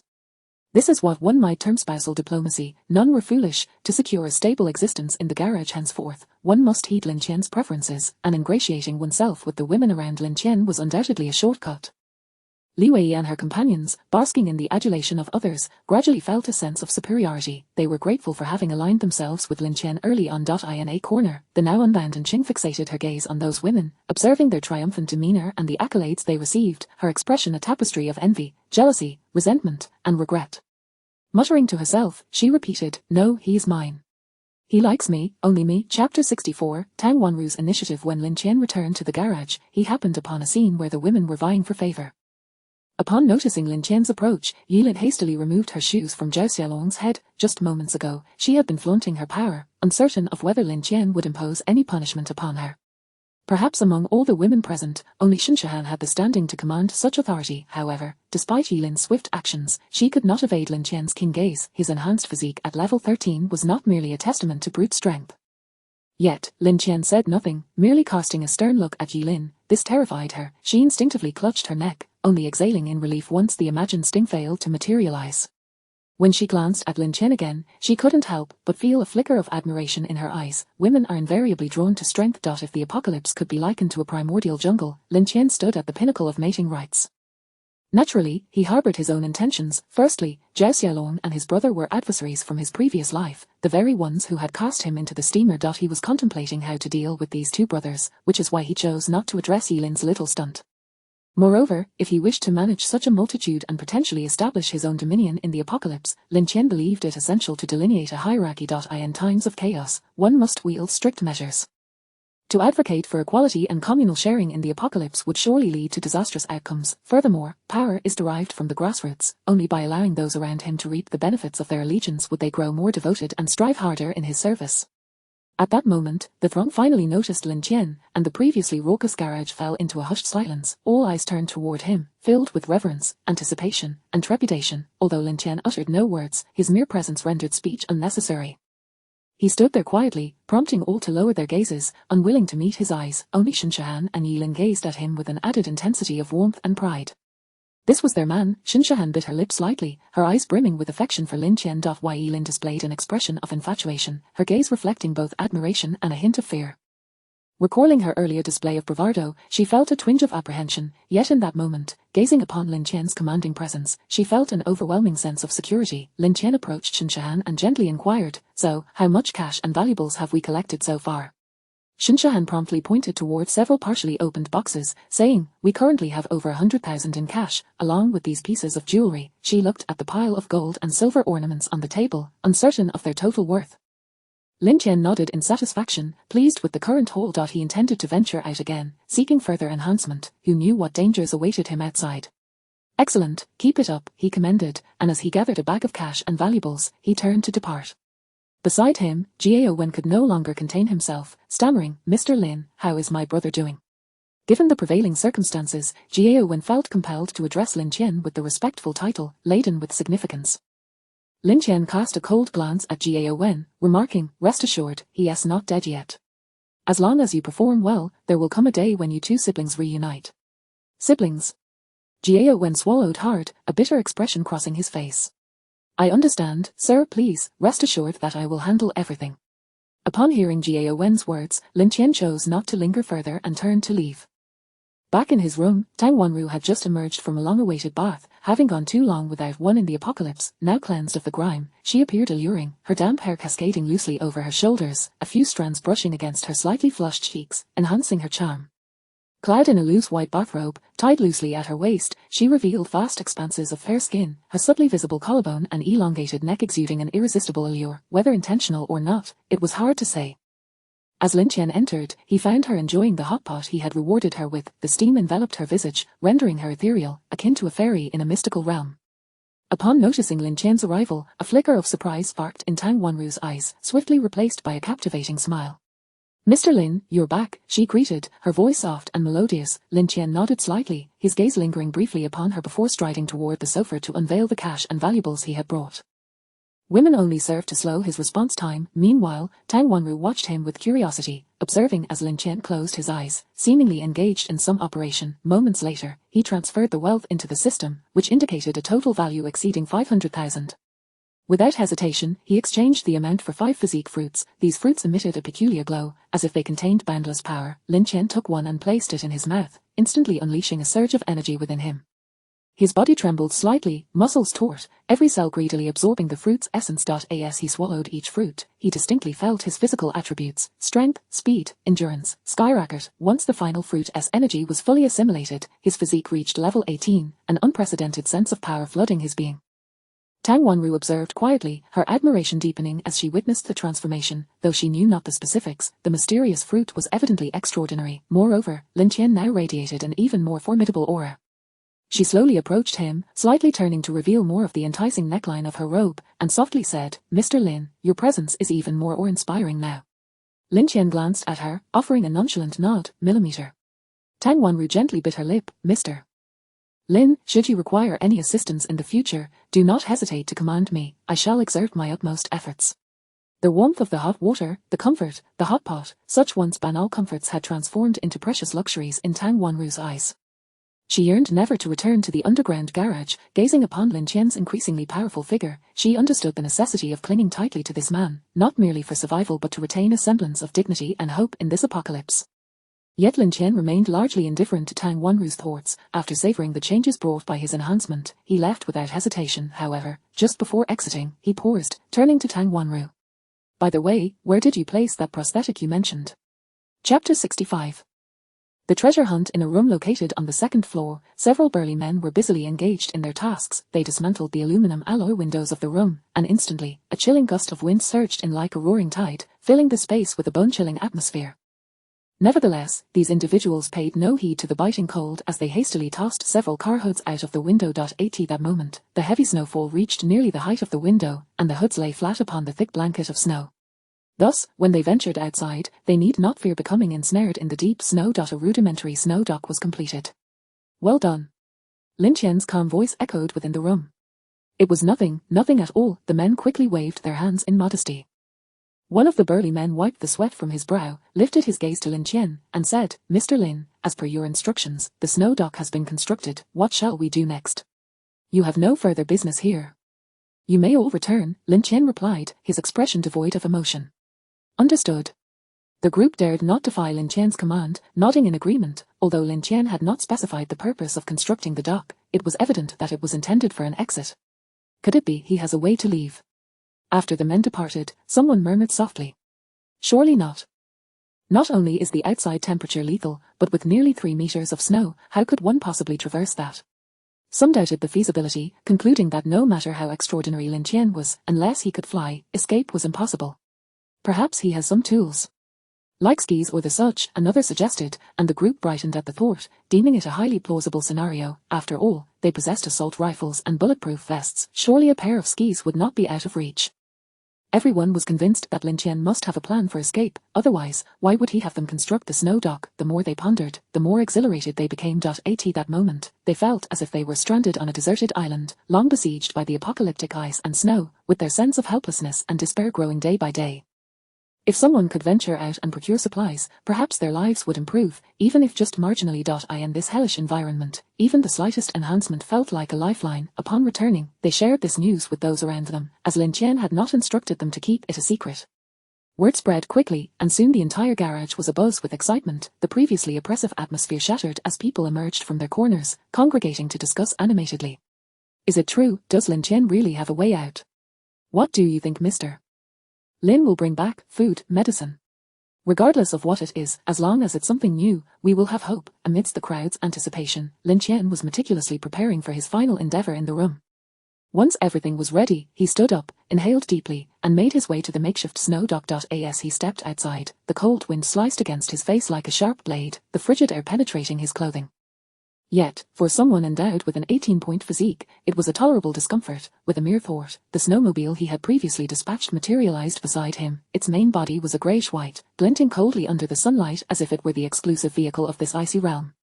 The tires were wide and featured a special anti-slip tread, allowing it to traverse the deep snow without hindrance. Additionally, the snowmobile was equipped with a sled for transporting goods. Lin Tian swung his leg over the snowmobile, grasped the handlebars, and gently turned the key. The machine roared to life with a deep, powerful rumble, shattering the silence of the snowy wilderness. He inhaled once more, feeling the surge of strength within him and the snowmobile's formidable power, then abruptly twisted the throttle, sending the snowmobile racing forward like a wild stallion, kicking up clouds of snow. As he drove cautiously through the city, Lin Tian remained vigilant, observing his surroundings. Following the route etched in his memory, he arrived at the Yonghui supermarket not far from the residential area. The supermarket's entrance was firmly closed, and the surrounding snow had piled up like mountains, nearly engulfing the lower half of the building. Lin Tian stored the snowmobile back in the system space, then armed himself, cautiously approaching the supermarket entrance. The door was buried beneath the snow, so Lin Tian smashed a window on the second floor and leapt into the supermarket interior. Inside, the dim light barely illuminated the chaos. Shelves lay askew, and products were strewn across the floor, evidence of a previous raid. Numerous corpses littered the ground, some frozen stiff, others contorted in grotesque poses, with dried bloodstains surrounding them, telling tales of the brutal struggle that had once unfolded. It appears someone has been here before, Lin Tian murmured softly to himself. The supermarket was situated at the entrance of a residential area. It was not unusual for someone to brave the snowstorm to reach this place at the onset of the apocalypse. However, the vast emptiness here, devoid of water, electricity, or any means of warmth, suggested a grim fate for those who had lingered. These must be the ones who perished from the cold, Lin Tian remarked, glancing at a corpse clutching food, now rigid with death. He felt little in the way of sentiment, far too many had succumbed in this wasteland, and he continued to cautiously explore. At last, he arrived at the section selling jewelry and ornaments. However, it seemed this area had also fallen victim to looting, though currency had become worthless in this new world. The mere sight of gleaming gold and sparkling jewels stirred an insatiable greed within people, leading to rampant theft. This instinctual pursuit of wealth, ingrained in humanity, proved difficult to suppress even when survival was at stake. Lin Tian felt a twinge of disappointment, having anticipated that he would uncover a trove of gold and silver. Instead, he was reminded of the depths of human nature. Fortunately, not all the treasures had been completely plundered. Some jewels and ornaments lay scattered on the ground and within the cabinets. Holding his flashlight aloft, he remained alert to the movements around him while collecting the precious items to deposit into the system. It was fortunate that the supermarket was shrouded in darkness, with numerous corpses surrounding him. Had he not experienced the madness of his previous life, he might have hesitated to scour for supplies alone in such a place. Before long, Lin Tian had gathered nearly all the gold and silver trinkets visible in that area. Once he stood upright, he deposited the last gold chain into his account. Ding, recharge successful, account balance. Chapter 66, The Assault. Beep, recharge successful, account balance. 873, 291 yuan. Just over 800,000, Lin Tian shook his head, feeling somewhat dissatisfied. He had initially anticipated a sum in the millions, yet was met with this paltry amount. Had the jewelry district not been ravaged, perhaps Lin Tian could have indeed struck it rich, but reality is often harsh. With a resigned sigh, he acknowledged that having over 800,000 was still a commendable gain. All right, I should be content. This is only the first day, Lin Tian muttered to himself. The city still brimmed with countless shopping malls, and even those specialized gold shops. This was merely the beginning. With this thought, Lin Tian felt a renewed sense of vigor. Gold shops in the malls might be susceptible to theft, but surely those specialized gold stores would be spared, right? In this heavy snow, even if someone dared to venture out, they would undoubtedly be in search of food, not gold and silver jewelry. With that in mind, Lin Tian quickened his pace towards the supermarket exit. As he walked, he exchanged a physique fruit, nibbling on it as he went. To his surprise, the moment the fruit touched his tongue, a warm current surged through his body, causing him to break a light sweat. His body, which had grown somewhat stiff from prolonged movement in the frigid environment, now felt utterly invigorated. Even the biting cold wind seemed less harsh. After finishing a physique fruit, Lin Tian exhaled slowly, his breath condensing into a cloud of white mist in the frigid air. I ought to visit the cosmetic hospital. On this outing, he intended to accomplish two tasks. Acquiring gold and obtaining prosthetics. Retrieving his snowmobile, Lin Tian mounted it with determination. While the system space could not accommodate items external to it, anything produced by the system could be stored at will. As more items become available for instant purchase, this system space truly functions as a personal storage, Lin Tian mused, a faint smile gracing his lips. He started the engine, and with a deep, resonant roar, the snowmobile surged forward like a wild stallion, kicking up a flurry of snow. Following the directions provided by Tang Wanru, Lin Tian navigated the icy streets on his snowmobile. The towering buildings lining the streets, blanketed in snow, resembled silent giants, and the once vibrant city was now engulfed in stillness, save for the echo of his snowmobile reverberating through the desolate expanse. As he drove, Lin Tian remained vigilant, keenly observing his surroundings. For reasons unknown, he felt as though he was being watched from within the buildings. It was a subtle intuition, as if numerous pairs of eyes lurked behind the darkened windows, scrutinizing his every move. His gaze sharpened, attempting to pierce through the layers of ice and shadows to discern the source of that hidden gaze, yet he found nothing. Well, it's only natural for someone to notice, he concluded. At this moment, he was the sole occupant of the streets, making it impossible not to attract attention. Although the apocalypse had persisted for over 10 days, miracles still existed, and some individuals undoubtedly continued to survive. Lin Tian recalled that before the last apocalypse, he had seen videos of doomsday preppers who had stockpiled an impressive array of supplies, from food and water to various tools, even rudimentary defensive structures and weapons. He believed that those preparations surpassed what he possessed now. Without a doubt, those individuals were still alive and thriving. Shaking off his musings about those elusive gazes, Lin Tian pressed onward toward the cosmetic hospital. At long last, the outline of the hospital emerged before him, a white edifice that stood out starkly against the snow. He parked the snowmobile at the entrance, turned off the engine, and the surroundings fell into a profound silence, broken only by his soft breaths and the gentle whisper of falling snowflakes. Once again entering through a shattered window on the second floor, he stepped cautiously into the hospital, weapon firmly in hand, each step measured and deliberate. The fifth ward, for reasons he could not fathom, this phrase suddenly materialized in his mind. The dimness was profound, the scent of disinfectant reminiscent of eerie scenes he had encountered in certain island productions from his past life tightening his grip on his weapon. He moved with even greater stealth along the corridor, his senses alert as he surveyed the rooms around him. Some doors were tightly shut, exuding an air of mystery, while others stood ajar, the darkness seeping through the cracks like watchful eyes. Lin Tian fought to suppress thoughts of terrifying scenarios. Taking a deep breath, he recalled Tang Wanru's instructions and hastened up to the third-floor equipment room. Upon reaching the third floor, he swiftly located the equipment room, pushing open the door. A musty odor mingled with a faint scent of disinfectant wafted toward him. The room appeared somewhat disordered, with various medical instruments scattered haphazardly. Lin Tian began to search meticulously. He maneuvered through cabinets and drawers, and finally, in a corner cabinet, he stumbled upon several prosthetics. These prosthetics, sealed in their packaging, varied in size and appeared to be in relatively good condition. Without hesitation, Lin Tian stuffed them into his backpack. Just as he placed the last prosthetic inside, a low, resonant hum emanated from the adjacent operating room. The sound stood out starkly in the silence of the room, causing Lin Tian's nerves to tighten instantly. He raised his gaze, fixating intently on the source of the noise. In the shadows, something seemed to draw near, yet he could not discern what it was. A sense of inexplicable tension spread within him as he gripped his weapon tightly, crouching slightly, prepared for combat at any moment. Suddenly, a beam from his flashlight illuminated a shadow that emerged slowly from the corner. What is this? Lin Tian felt his hair stand on end. He had initially thought it was a fellow survivor, yet he was confronted by an oddly shaped, unknown creature. The creature towered over him, standing over 2 meters tall, its overall shape twisted and irregular. Its head appeared disproportionately small compared to its massive body, and its eyes, resembling deep, eerie pools, emitted a strange blue light that sent chills down his spine. This unknown being moved with incredible speed, lunging toward him in the blink of an eye. Lin Tian barely registered the dark blur before instinctively sidestepping and pulling the trigger. Bang, bang, bang, bang. The bullets struck the creature, but instead of crimson blood, a pale blue liquid oozed forth, exuding an inexplicable eeriness. Roar. The creature let out a guttural roar before vanishing once again into the darkness. Lin Tian dared not relax for a moment. He gripped his weapon tightly, backing against the wall, his gaze scanning the surrounding shadows with vigilance. Once more, the area fell into an eerie silence. Suddenly, a faint, rustling noise emanated from above. Lin Tian jerked his head up, directing the flashlight's beam toward the ceiling. To his shock, the creature had somehow clung to the ceiling, gazing down at him with a predatory intensity, its haunting blue eyes gleaming with malice and greed. Chapter 67. Fierce Battle. As Lin Tian beheld the creature swooping down like a bolt of black lightning, he swiftly sidestepped, feeling the creature's razor-sharp claws graze the hem of his clothing, sending a chill through the air.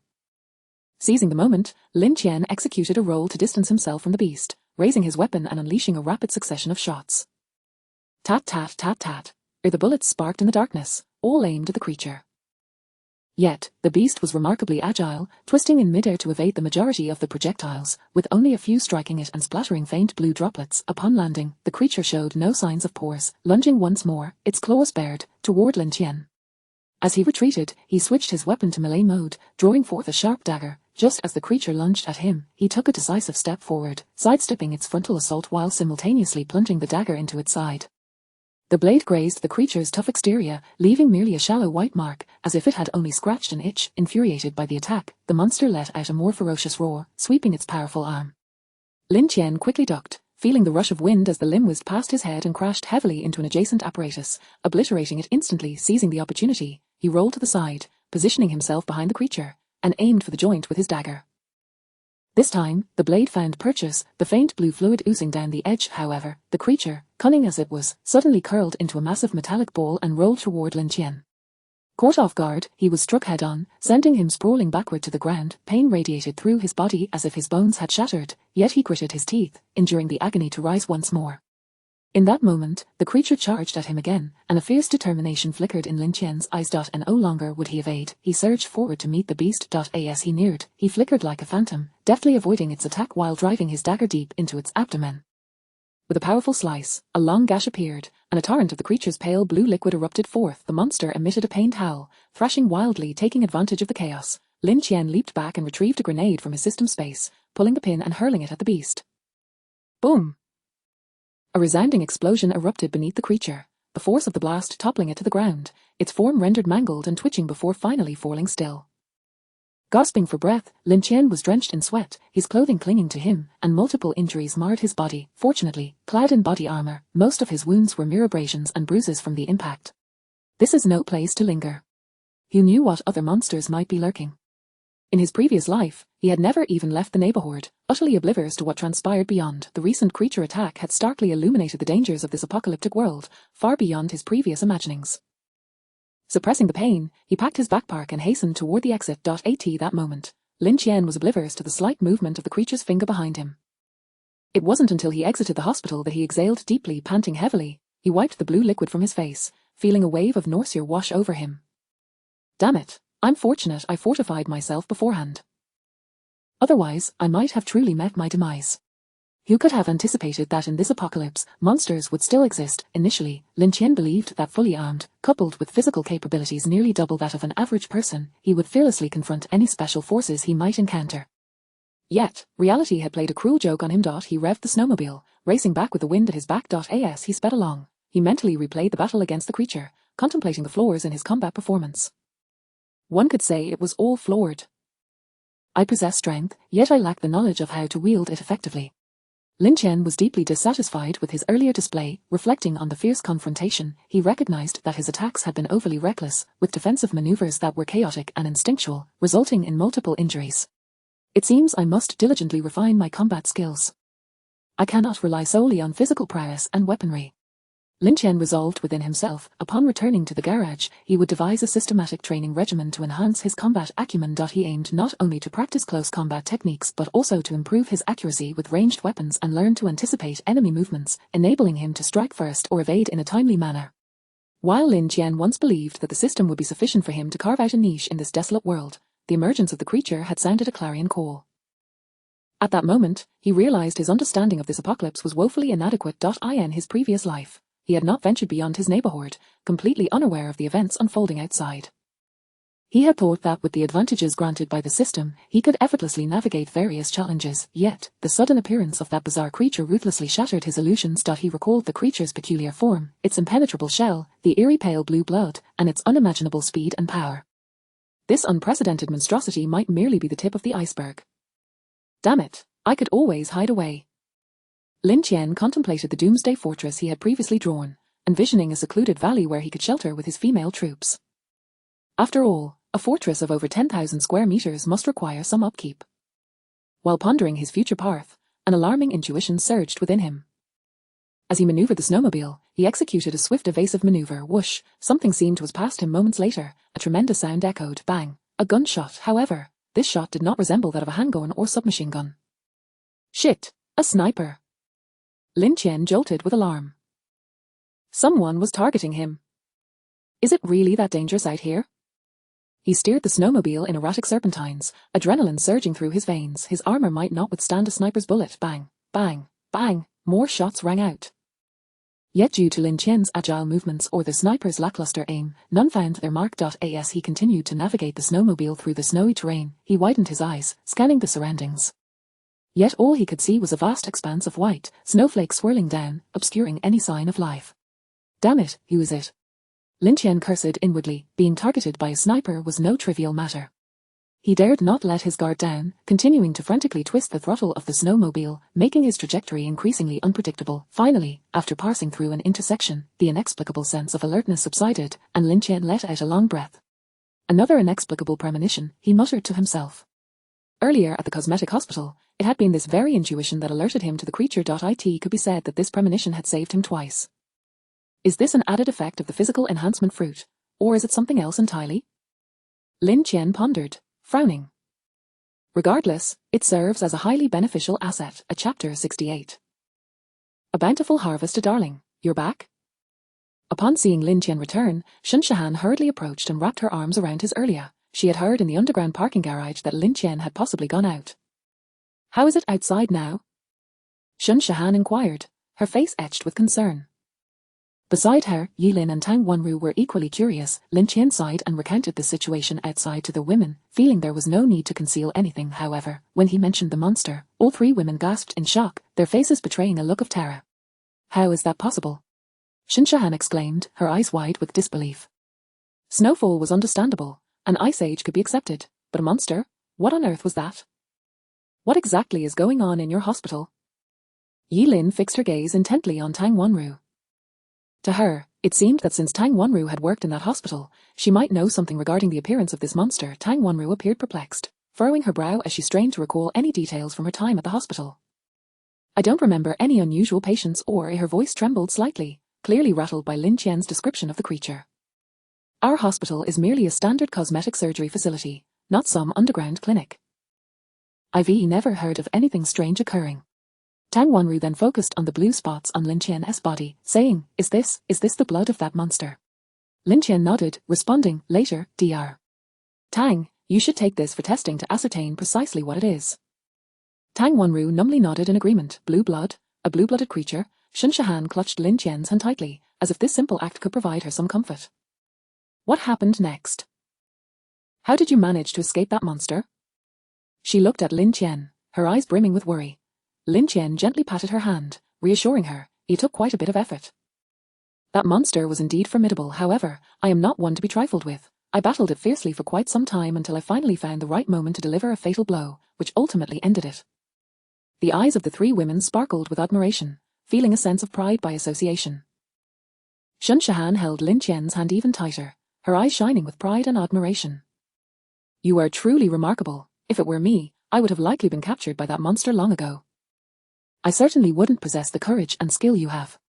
Yilin chimed in, Indeed, Lin Tian, your combat prowess is astounding to single-handedly defeat such a terrifying creature.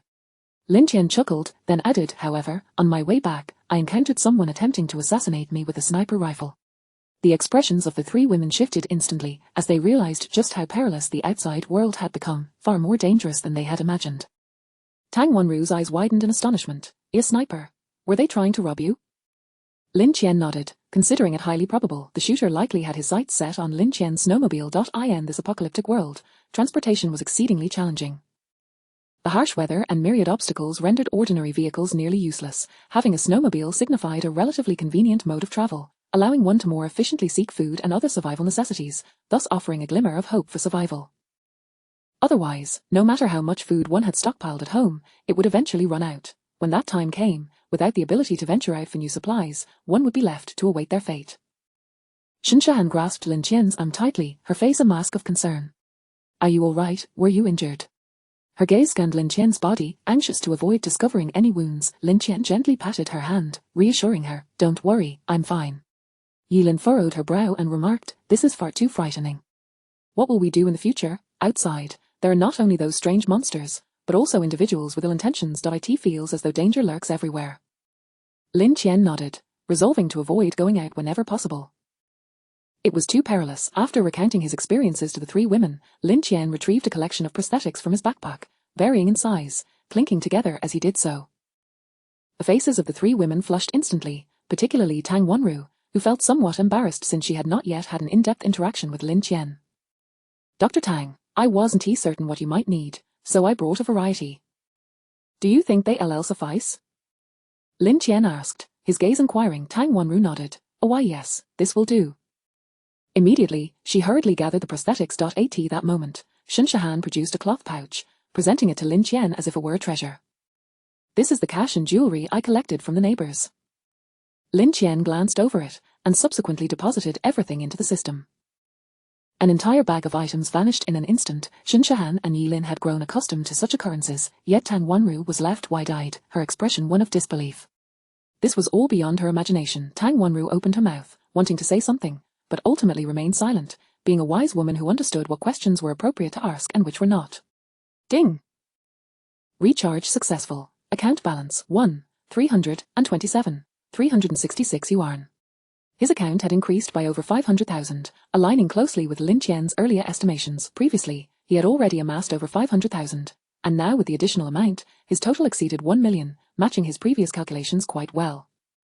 All right, you all may go about your business. Lin Tian waved his hand, feeling somewhat fatigued and wishing to take a moment to gather his thoughts and plan his next course of action. Upon hearing this, Shinshahan and Yilin busied themselves, preparing meals or washing clothes, as Lin Tian's attire had become soiled after a day out. Yilin knelt down, helping Lin Tian remove his shoes and socks with practiced ease and without a hint of disdain. Not to mention she had grown accustomed to it, but also due to her prior lofty demeanor in the garage, she felt compelled to attend to Lin Tian diligently. Lin Tian turned to Tang Wanru, Dr. Tang, I apologize for the inconvenience, but you'll have to manage a night in the medical pod, keeping an eye on that individual to ensure he doesn't perish. The surgery wasn't yet complete, and Lin Tian wouldn't allow Gao Wu to die just yet. Oh, all right, a Tang Wanru replied, snapping back to attention. Once the women had departed, Lin Tian reclined comfortably on the large bed. This day had been fraught with events. First, he led the female labor force in a sweeping operation, then quelled the attack from Gao Wen's group, retaliated against Gao Wu, ventured out to seek gold and prosthetics, faced a monster attack, and was shot at by a sniper.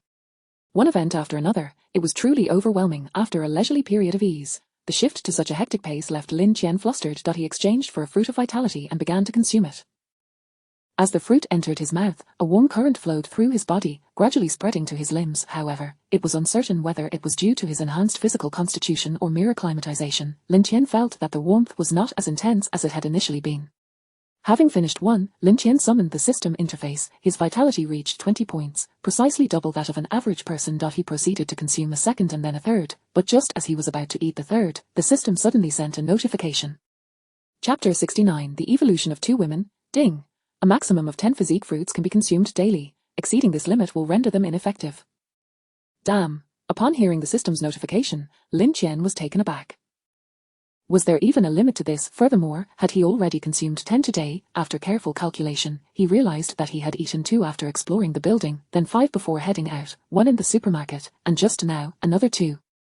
Exactly. No wonder he felt that the effects of the physique fruits seemed less potent than at the beginning. It was nearing the limit.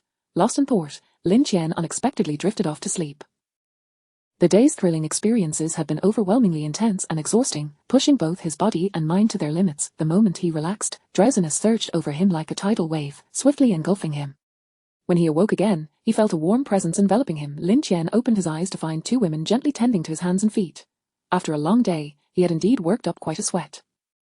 Shinshahan held a warm, damp towel, delicately wiping Lin Tian's hands and body, while Yilin attentively cleaned his legs and feet, equally focused and earnest. The reluctance that usually graced their expressions had vanished, replaced by an abundance of tenderness and care.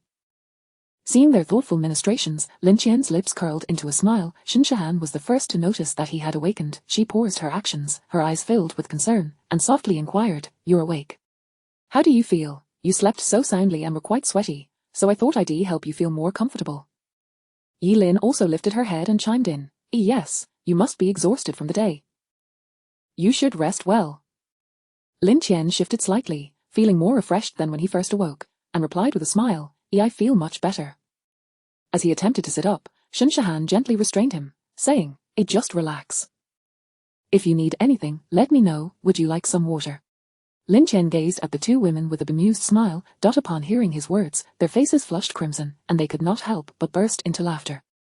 This shared laughter dissipated the previously lingering tension. Observing their reaction, Lin Tian joined in the mirth, exclaiming, all right, let me treat you to something special." Yilin licked her lips and quietly asked, "You're not going to let us eat, are you?" Lin Tian smiled mysteriously, then slowly retrieved a physique fruit from the system space, radiating an extraordinary glow. As the fruit appeared, a subtle fragrance wafted through the air, instantly capturing the attention of both women. "This is a physique fruit, and it will greatly benefit your bodies," Lin Tian said softly, before dividing the fruit in half and offering a piece to Shinshahan and Yilin. Initially taken aback, their eyes then sparkled with delight and longing. Shinshahan was the first to accept her half, her hand trembling slightly, as if she could scarcely believe Lin Tian would share such a precious item with them. Yilin hurriedly took her half, clutching it tightly, her gaze filled with gratitude and admiration for Lin Tian. "Can we really eat this?" Shinshahan asked softly, her voice tinged with excitement and anticipation. "Of course, consuming it will enhance your physique, enabling you to better protect yourselves in this apocalyptic world," Lin Tian affirmed with a nod. He had contemplated giving the 2 women physique fruits, considering that beyond enhancing physical strength, the fruits also possessed the ability to cleanse and fortify. If their skin improved, it was a benefit for him as well. Moreover, the recent encounter with monsters served as a reminder that in this chaotic world, there could be countless mysteries. Empowering those around him could potentially provide vital support in critical moments. However, he was not wealthy at the moment, so they could only have half each. After all, rewards should come gradually. He had no desire for any feelings of resentment to arise among them. Shinshahan no longer hesitated and slowly brought her half of the fruit to her lips. The moment it touched her tongue, it dissolved, and a warm current surged through her body. A blush spread across her cheeks, and her body trembled slightly as if every cell within her was rejoicing, eagerly absorbing the wondrous power bestowed by the fruit. She let out a soft sigh, feeling the unprecedented changes within her, her gratitude towards Lin Tian intensifying. Yi Lin, watching Shinshahan's reaction, eagerly consumed her half of the fruit as well. Instantly, she too was enveloped by the warm current, her body infused with boundless vitality. Her eyes narrowed in delight, immersed in this extraordinary sensation, her already radiant features now glimmering with additional allure. After a moment, both women slowly opened their eyes, their expressions filled with astonishment and disbelief. Shinshahan was the first to speak. Lin Tian, this is simply miraculous. I feel so powerful and lighter than ever. Yi Lin nodded vigorously beside her, shyly adding, yes, Lin Tian, you are so kind to us. I don't even know how to repay you. Lin Tian playfully swatted her. Afraid, Yi Lin covered her face, becoming more subdued. How could she not know how to repay him? It seemed she had already thought of every possible gesture. Shinshahan chuckled quietly beside them, as if to say, you should have performed better. Subsequently, she gazed at Lin Tian with tender eyes, her large, glistening orbs conveying 1,000 unspoken words. In the adjacent room, Tang Wanru tried to block her ears. 3 minutes passed. 5 minutes. 10 minutes later, she gently shook her head, as if to dislodge the sounds from her mind.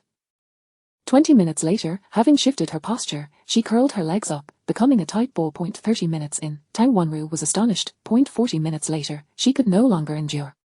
Chapter 70, The Emperor's Indulgence. Ding. Today's flash sale items. Her 1.10,000 sets of military-grade thermal underwear. 2.10,000 units of individual self-heating rations. 3.10,000 sets of high-power generators. 4.10,000 first aid medical kits. Lin Tian pondered for a moment. I choose the third option. He was not in need of clothing or food, and as for medicine, there were several pharmacies around the community. He could always venture out again if necessary. However, electricity was indeed a pressing concern for him at present. In the entire complex, apart from the underground garage, only his room had power, making everything quite inconvenient. For instance, just last night, Tang Wanru had the audacity to knock on his door. Truly bold of her. Shaking his head, Lin Tian rose from his disheveled bed. Shinshahan and Yi Lin made soft sounds as if they were still fatigued from insufficient sleep. Lin Tian paid no heed to the two women, instead making his way to the living room to brew himself a cup of tea. In no time, a steaming cup of tea was ready. He lifted the cup, blew gently on the surface, and took a sip, feeling the warm liquid flow down his throat, as if it could dispel some of the lingering weariness from the previous night.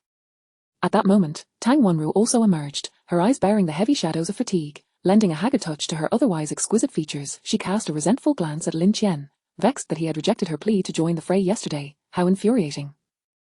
Although she was slightly older than Lin Tian, age had its advantages, did it not? Yet, he had outright declined her, leaving her with a simmering resentment. Lin Tian feigned ignorance to Tang Wanru's ire. She should not presume that her femininity granted her the right to invade his personal space. What did she take him for? A mere stallion? She should recognize her place. No one could simply rely on him.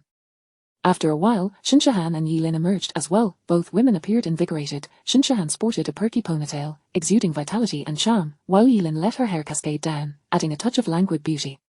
They wore faint smiles, their eyes sparkling, a stark contrast to the listless Tang Wanru. Upon noticing Tang Wanru's dark circles, Shinshahan could not help but tease. Sister Wanru, did you not sleep well last night?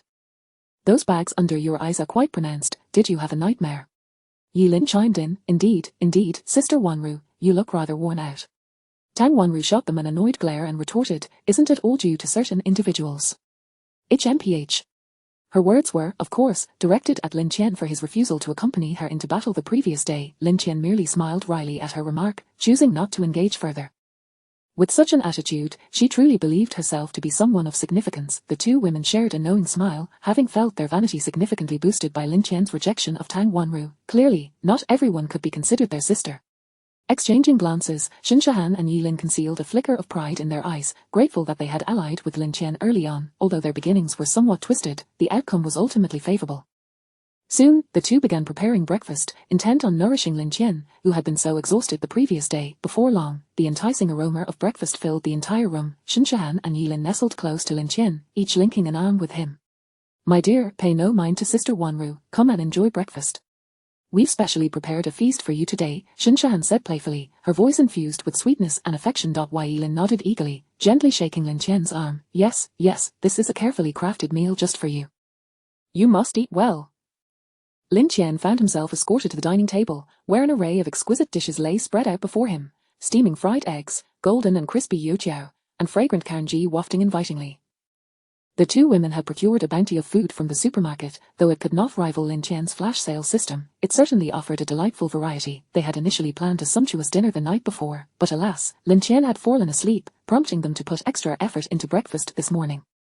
Shinshahan picked up her chopsticks and delicately lifted a piece of fried egg, blowing on it gently before offering it to Lin Tian, her eyes brimming with anticipation. Darling, do try this. Lin Tian opened his mouth slightly and sampled the fried egg, nodding with a smile. Quite delicious. Seeing this, Yilin swiftly took up the kanji, ladling a spoonful, also blowing on it. Now have a sip of this kanji. It will surely enhance the flavor of the fried egg. As Lin Tian drank the warm kanji, the soothing warmth slid down his throat, leaving him feeling particularly content. Are you two treating me like a monarch? He joked. Shinshahan smirked, leaning gently against Lin Tian's shoulder. If you are the emperor, then I shall be the empress. Yilin eagerly nodded in agreement, and I am the noble consort Yi. At this, both women erupted into laughter. Tang Wanru, observing this affectionate scene from the side, felt a mixture of envy and jealousy, unable to restrain herself from interjecting. You two mustn't spoil him too much. However, Shinshahan dismissed her concern, saying, Sister Wanru, Lin Tian has done so much for us. It is only right that we care for him. Yilin added, exactly, we are his women, so we ought to treat him well. With that, she cast a triumphant glance at Tang Wanru, who was clearly envious. Lin Tian, watching the two women with amusement, turned to Tang Wanru and said, Dr. Tang, you needn't just stand there, come and join us for breakfast. Tang Wanru shot him a look, replying, I do not share their enthusiasm. You enjoy your emperor's treatment. Yet, despite her words, she slowly made her way over to the table and took a seat. Shinshahan and Yilin continued to serve Lin Tian attentively, occasionally offering him dishes or passing him napkins. Lin Tian found himself both amused and exasperated. He had not expected such a transformation in the two women overnight and could only relish their thoughtful service. As they ate, Lin Tian suddenly felt as if something was amiss. Darling, is something wrong? Shinshahan noticed his unusual demeanor, concern etched on her face, while Yilin looked equally anxious. Lin Tian smiled and glanced at Tang Wanru. Dr. Tang, have you finished your meal? Tang Wanru nodded, having found the breakfast satisfactory, though she was unsure of Lin Tian's intent with her question. Lin Tian's lips curled into a knowing smile. Since you are all satisfied, let us proceed with our tasks. He gestured towards the medical chamber in the guest room, and Tang Wanru understood. Lin Tian wanted her to continue monitoring Jiao Wu and to administer some necessary medical procedures. Soon, the room was filled with anguished cries. Lin Tian, please spare me, please, just a little bit of anesthesia, just a little, I beg you. Listening to Jiao Wu's wails, Shinshahan and Yilin felt a chill run down their spines, while Lin Tian appeared thoroughly amused. He looked at the two women and gestured towards the breakfast spread. Continue. Chapter 71, Combat Techniques. Put all of this together, Lin Tian instructed, gesturing towards the firewood stove and the generator before Zhao Xiaolong and the others. Zhao Xiaolong quickly nodded and bowed, his face a mask of obsequiousness as he replied, Lord Lin, just watch and see. The burly men promptly commenced their work on the stove and generator. This was yet another room that Lin Tian had opened up. He intended to transform it into a combat training area. After finishing breakfast, Lin Tian consumed 10 more physical enhancement fruits, bringing his physique to 31 points. At this moment, he could distinctly feel a surge of potent energy coursing through his body, as if every cell was brimming with vitality. However, despite this immense strength, he remained entirely oblivious to how to effectively wield it in practical combat. His encounter with that monster yesterday had been solely instinctual. Such an approach was untenable. Should he ever face a formidable opponent or a multitude of enemies, raw brute strength alone would not suffice. Thus, he inquired in the community group if anyone possessed martial arts skills, and to his surprise, a coach specializing in children's sparring responded positively. Lin Tian mused that although the coach taught children, he undoubtedly had relevant experience, and learning a few techniques would be better than none at all. Consequently, he instructed Zhao Xiaolong and the others to clear out a room for practicing combat skills. In fact, within the confines of the system space, Lin Tian had yet to establish a grand doomsday fortress. It was not due to a lack of desire, but rather the challenge of finding a vacant area of over 100 meters in the city. Furthermore, Lin Tian was uncertain whether the fortress could be retracted back into the system space once deployed. If it could not be moved after installation and an urgent situation arose, he would be forced to abandon it. Thus, until he found a suitable opportunity or faced dire circumstances, Lin Tian had no intention of utilizing that fortress. For the time being, he felt that life was quite satisfactory, with days passing in a fulfilling manner. He viewed the fortress as his final trump card, should an extreme emergency arise, such as encountering a particularly formidable mutated creature. He could simply seek refuge in a remote mountain range. Before long, the stove and generator were successfully installed, and the temperature in the room rose appreciably. Zhao Xiaolong approached, ingratiatingly saying, "Lord Lin, everything is ready. Is there anything else you need?" Lin Tian glanced at him and replied, "Please summon the coach who teaches sparring for me, and ensure that someone stands guard at the entrance to prevent any interruptions." Zhao Xiaolong eagerly responded, "Yes, Lord Lin, I shall attend to it immediately." With that, he dashed out to fulfill his task. Shortly thereafter, Zhao Xiaolong returned, hurriedly bringing the sparring coach with him. "Lord Lin, I have brought the person you requested," Zhao Xiaolong said respectfully, stepping aside. Lin Tian appraised the coach before him, a middle-aged man with a robust physique and firm muscles. However, he appeared somewhat apprehensive. The coach was uncertain whether his decision was wise or misguided, yet he felt compelled to take a chance for a better life. If he could establish a good rapport with Lin Tian, it might afford him and his family a more stable existence. "Hello, Mr. Lin, my name is Chen Gang," the coach stammered. Lin Tian nodded, saying, "Coach Chen, I appreciate your assistance. I possess a great deal of strength but lack combat skills. I require your guidance." Chen Gang quickly waved his hand, forcing a strange smile that could not conceal his anxiety. "Mr. Lin, you flatter me. Rest assured, I will give my utmost effort to teach you. Though I previously taught children sparring, my fundamentals are quite solid, and I am confident you will learn something valuable." Sensing Chen Gang's nervousness, Lin Tian smiled reassuringly. "Coach Chen, there's no need to be tense. I am merely a beginner. Please teach me as you would a child. I am not particularly demanding." Upon hearing Lin Tian's words, Chen Gang felt a slight sense of relief. Taking a deep breath, he endeavored to steady himself. "Very well, Mr. Lin, let us begin with the most basic movements. Sparring requires the coordination of hands and feet, with actions that are swift, precise, and forceful, generating power from the ground up through the legs to the fists or feet." As he spoke, Chen Gang demonstrated several fundamental sparring techniques, such as jabs, hooks, and side kicks, executing each with clean precision and explosive force. Lin Tian observed intently, his eyes unblinking as he endeavored to memorize the essential elements of each movement. "Mr. Lin, why don't you give this jab a try? Remember, the power must originate from your legs, twist through your waist, and transfer to your arms to achieve maximum force," Chen Gang instructed while guiding Lin Tian. Taking a deep breath, Lin Tian followed Chen Gang's guidance and threw a powerful punch with a swift whoosh. The air crackled with the force of his strike, sending a tremor through the atmosphere. "Excellent. Lord Lin's punch nearly startled me." "How impressive, Lord Lin." Nearby, Zhao Xiaolong and the others erupted into enthusiastic applause. Lin Tian cast a brief glance at them, prompting the group to silence their cheers, afraid to disrupt his focus, even holding their breath. After a moment, when no electric sensation traveled through his neck, they collectively exhaled, realizing that flattery could indeed backfire. Chen Gang was equally taken aback by the power of Lin Tian's punch, but he quickly regained his composure, his face a mask of astonishment. "Mr. Lin, your physical prowess is truly astonishing. This strength is far beyond what most possess." He was genuinely impressed. He had assumed Lin Tian's reputation stemmed solely from his weaponry, but this singular punch revealed an extraordinary level of physical ability. This realization deepened his respect and curiosity for Lin Tian, leaving him to wonder what extraordinary circumstances had bestowed such strength upon him. Lin Tian merely nodded modestly. "I just have a bit more strength. My technique is still lacking." "Not at all. Your power is impressive, and your method of exerting force is quite natural. With just a bit of training, you will undoubtedly become a master," Chen Gang praised, encouraging Lin Tian to practice various other techniques. Lin Tian diligently followed each instruction, executing the movements with increasing proficiency. As he continued to practice, his agility and skill grew, prompting Chen Gang to nod in admiration. "Mr. Lin, your agility is remarkable. Many professional athletes lack your reaction speed," Chen Gang remarked earnestly. Lin Tian smiled but said nothing further. In the ensuing hours, Chen Gang devoted himself wholeheartedly to teaching Lin Tian, imparting everything from the combinations of various techniques to practical combat strategies without reservation. Meanwhile, in the underground garage, following Lin Tian's release of provisions the previous day, the neighbors found themselves well stocked with food. They now appeared invigorated, gathering in small clusters to engage in lively conversation. "Hey, have you heard? It is said that Lin Tian encountered a monster yesterday, Chapter 72, the complex human heart, the vengeful monster, and the mysterious cave. What, a monster? A person exclaimed, their eyes widening in astonishment, their voice involuntarily rising a few octaves. The previously relaxed atmosphere abruptly shifted to one of tension as the gazes of those around converged upon the speaker. I heard it from others, so I'm not entirely certain of the specifics. All I know is that this creature is particularly terrifying, enormous in size, and exudes a chilling aura.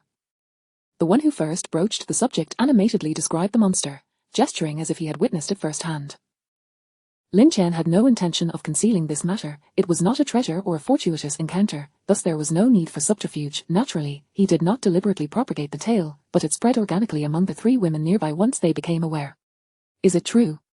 How could there possibly be a monster? Some expressed skepticism, finding it understandable to doubt the snowfall, but a monster, what nonsense. In their previous understanding, while the world had grown more arduous, it merely meant a scarcity of resources and harsher living conditions. They had never truly encountered a monster, and thus the notion struck them as mere fantasy. Could it be that Lin Tian is fabricating this tale to frighten us into submission? After having eaten and drunk to their fill, some felt emboldened. After all, prolonged exposure to a stable environment, coupled with the assurance of sustenance, had rekindled a blind confidence in some. Chemph, I suspect Lin Tian simply wishes to keep us trapped here, so we must heed his every command, a burly man grumbled, his face a mask of skepticism. Exactly. There are no monsters. Yes, merely trying to scare us, a young man chimed in, disdain evident in his smirk yet. Many wore expressions of concern. An older woman furrowed her brow, stating, I doubt Lin Tian would speak such words without reason. Perhaps the outside world truly harbors danger, and we should exercise caution. Indeed, the elder is correct. Lin Tian has been considerate towards us, securing shelter and distributing provisions. He has no motive to deceive us, a young girl murmured softly, her faith in Lin Tian still intact. Dear lady, do not be deceived by appearances. In this world, human hearts are inscrutable. Who knows what intentions Lin Tian harbors? He might betray us at any moment and depart without a second thought. The burly man shot a glare at the elder, speaking in a gruff tone. Yes, we cannot be so foolish as to blindly trust him. Just because he claims there is a monster, does that mean we must believe it? I suspect he wishes to consolidate power, treating us as mere pawns. Although the murmurs were not loud, it was evident that no one dared to openly oppose Lin Tian. Their true thoughts remained unvoiced. Many began to harbor doubts, their trust in Lin Tian wavering. Perhaps these individuals had never placed their trust in him at all. The food they possessed was procured through their own means. What claim did Lin Tian have over it? The provisions I acquired are mine.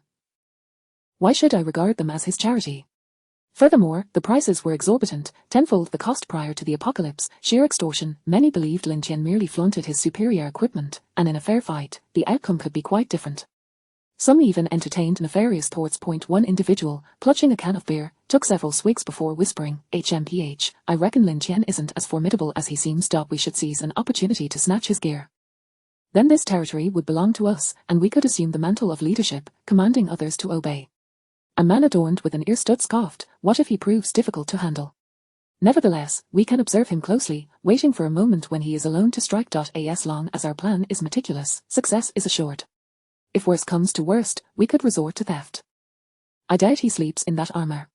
If Lin Tian could command respect through his exceptional equipment, why could they not do the same? At this moment, Lin Tian's finely crafted gear seemed to the onlookers like a legendary sword, a dragon-slaying blade.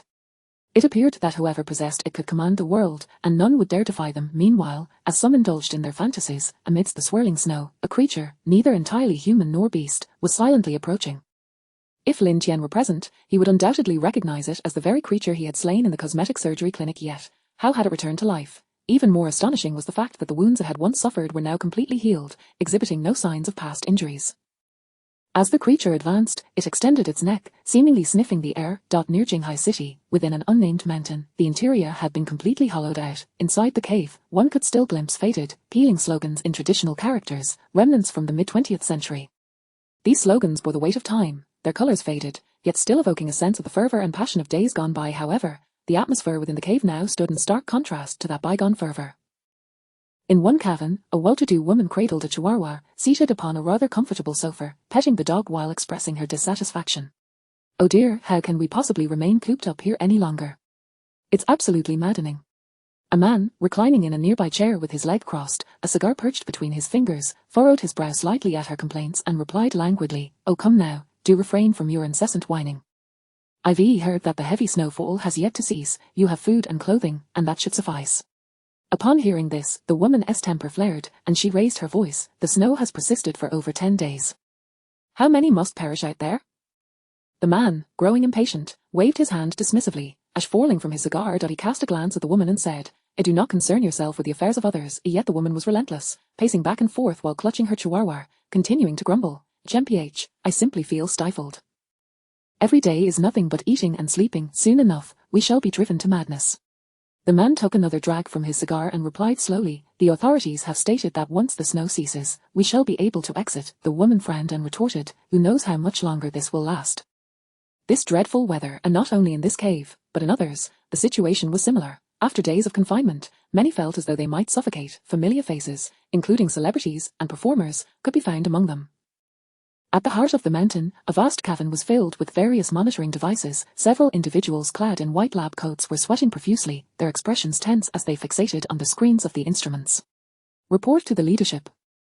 The energy levels continue to rise. Currently, they have reached Chapter 73. The young sister in the training room, Lin Tian, accepted the towel handed to him by Shinshahan, wiping away the beads of sweat that marked the end of a rigorous day of training.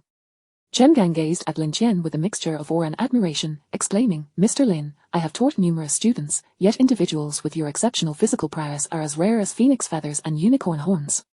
To be candid, Chen Gang initially regarded this as merely a routine teaching task. However, his respect for Lin Tian had grown profoundly over time. Lin Tian's strength, speed, and agility surpassed that of ordinary individuals, achievements that could not be attained solely through mere training. While others might assume that Lin Tian's success stemmed from his weaponry, Chen Gang understood the extraordinary nature of Lin Tian's capabilities. He vividly recalled how Lin Tian grasped and executed complex maneuvers almost instantaneously during training, displaying a level of coordination and explosive power reminiscent of an ancient beast awakening from slumber. Moreover, under the strain of intense training, Lin Tian's recovery rate was astonishingly rapid. While most would have collapsed from exhaustion, he merely exhibited slightly elevated breath and, after a brief respite, resumed training as if fueled by boundless energy. As Chen Gang pondered Lin Tian's remarkable abilities, Zhao Xiaolong and others gathered around, their faces adorned with sycophantic smiles. "Of course, who is Lord Lin? A natural-born warrior. The prowess of our Lord Lin is beyond compare," a Zhao Xiaolong said, beaming with admiration. "Indeed, with Lord Lin's extraordinary physical attributes, we can look forward to a life of indulgence," a Zhao Xiaohu chimed in eagerly. Lin Tian furrowed his brow slightly, contemplating their remarks. Did they truly believe they were entitled to such luxuries? He then turned to retrieve 2 packs of individual rations from his bag and handed them to Chen Gang, stating, "Coach Chen, I appreciate your hard work today. Please accept these rations as a token of my gratitude." Upon seeing the rations, Chen Gang's eyes lit up, and he swallowed hard. In this apocalyptic world, food was the most precious commodity, bar none. He accepted the rations with excitement, saying, "Mr. Lin, this is too generous. It is my honor to train you. You need not be so courteous." His hands trembled slightly, for these rations represented not merely sustenance but a rare assurance of survival. Zhao Xiaolong and the others looked on with envy as the coach received the rations, though they knew better than to covet such generosity. Merely surviving was a privilege, and the torturous shocks of survival were understood only by those who had endured them. Lin Tian cast a glance at them and remarked, "All right, disperse." "Yes, Lord Lin," they responded in unison before scattering. At that moment, Shinshahan and Yi Lin each draped an arm around Lin Tian, showering him with emotional support. "Darling, you are becoming increasingly formidable," Shinshahan said, tilting her head and gazing at him with admiration and affection, laced with a hint of playfulness. "I see you as a superhero. Surely, you will protect us well." Yi Lin chimed in, shaking Lin Tian's arm gently. Indeed, Lin Tian, your progress is astonishingly swift. I always knew you were the best."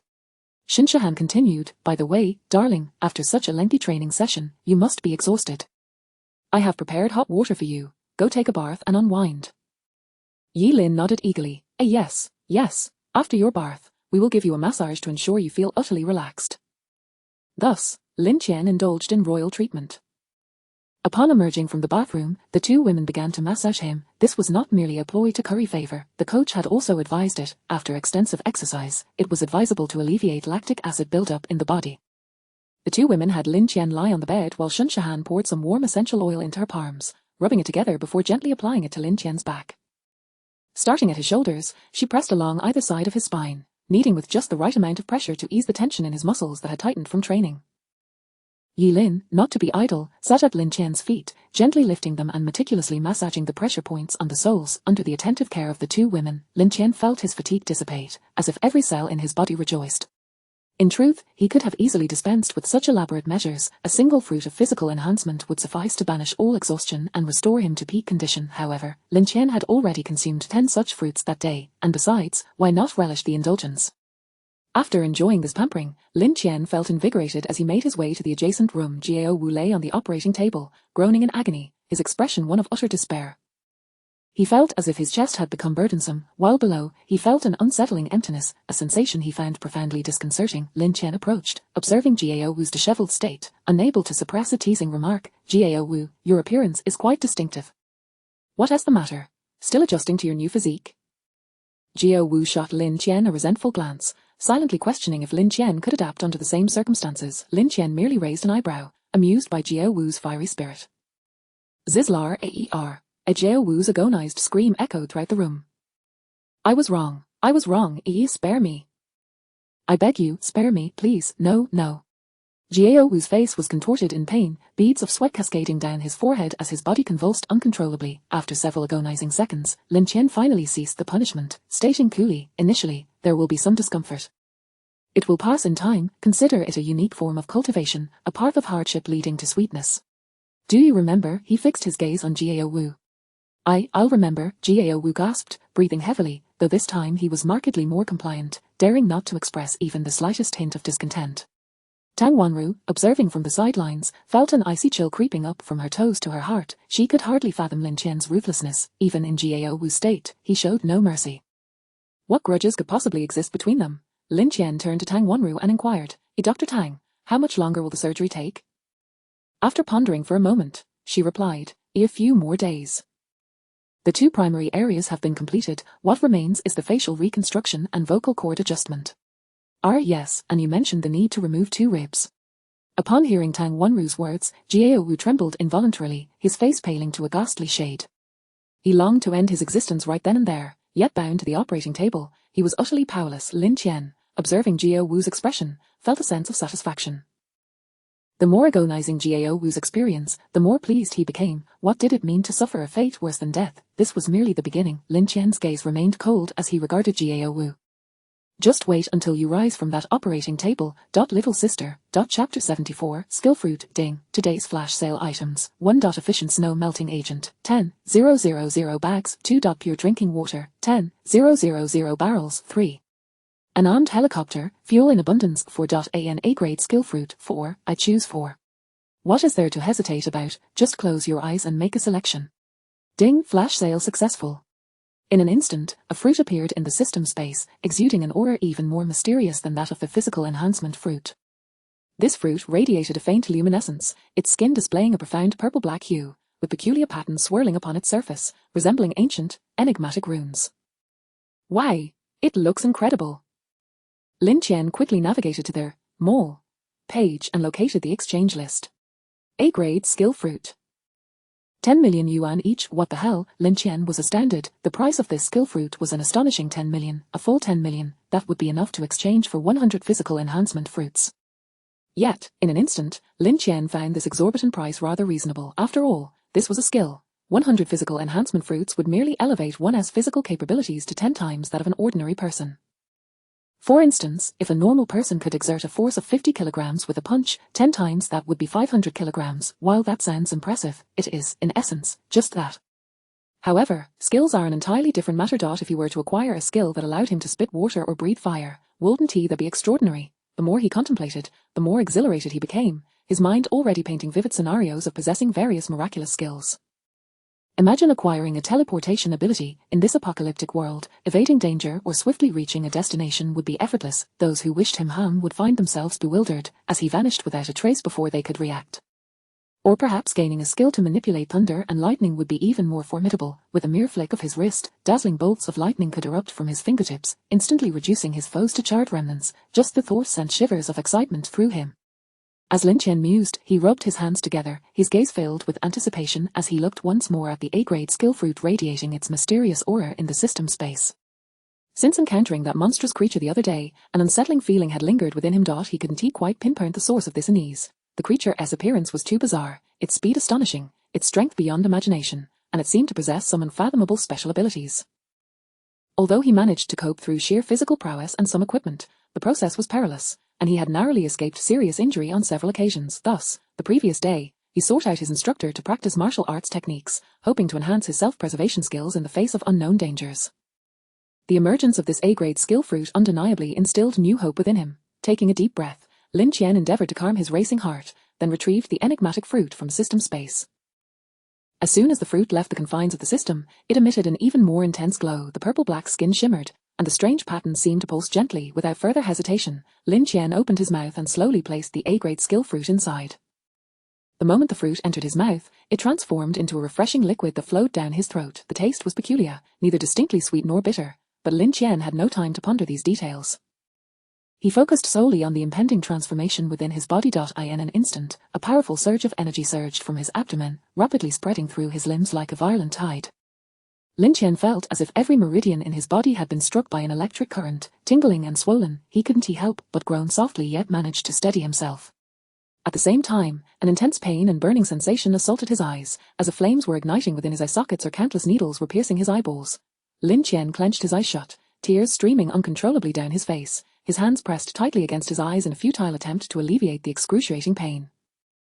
Amidst this agony, a torrent of strange images and information began flooding into his mind, like a series of swiftly flashing scenes, blurry yet seemingly imbued with profound significance. Gradually, the intense energy fluctuation subsided, and the pain receded like a receding tide.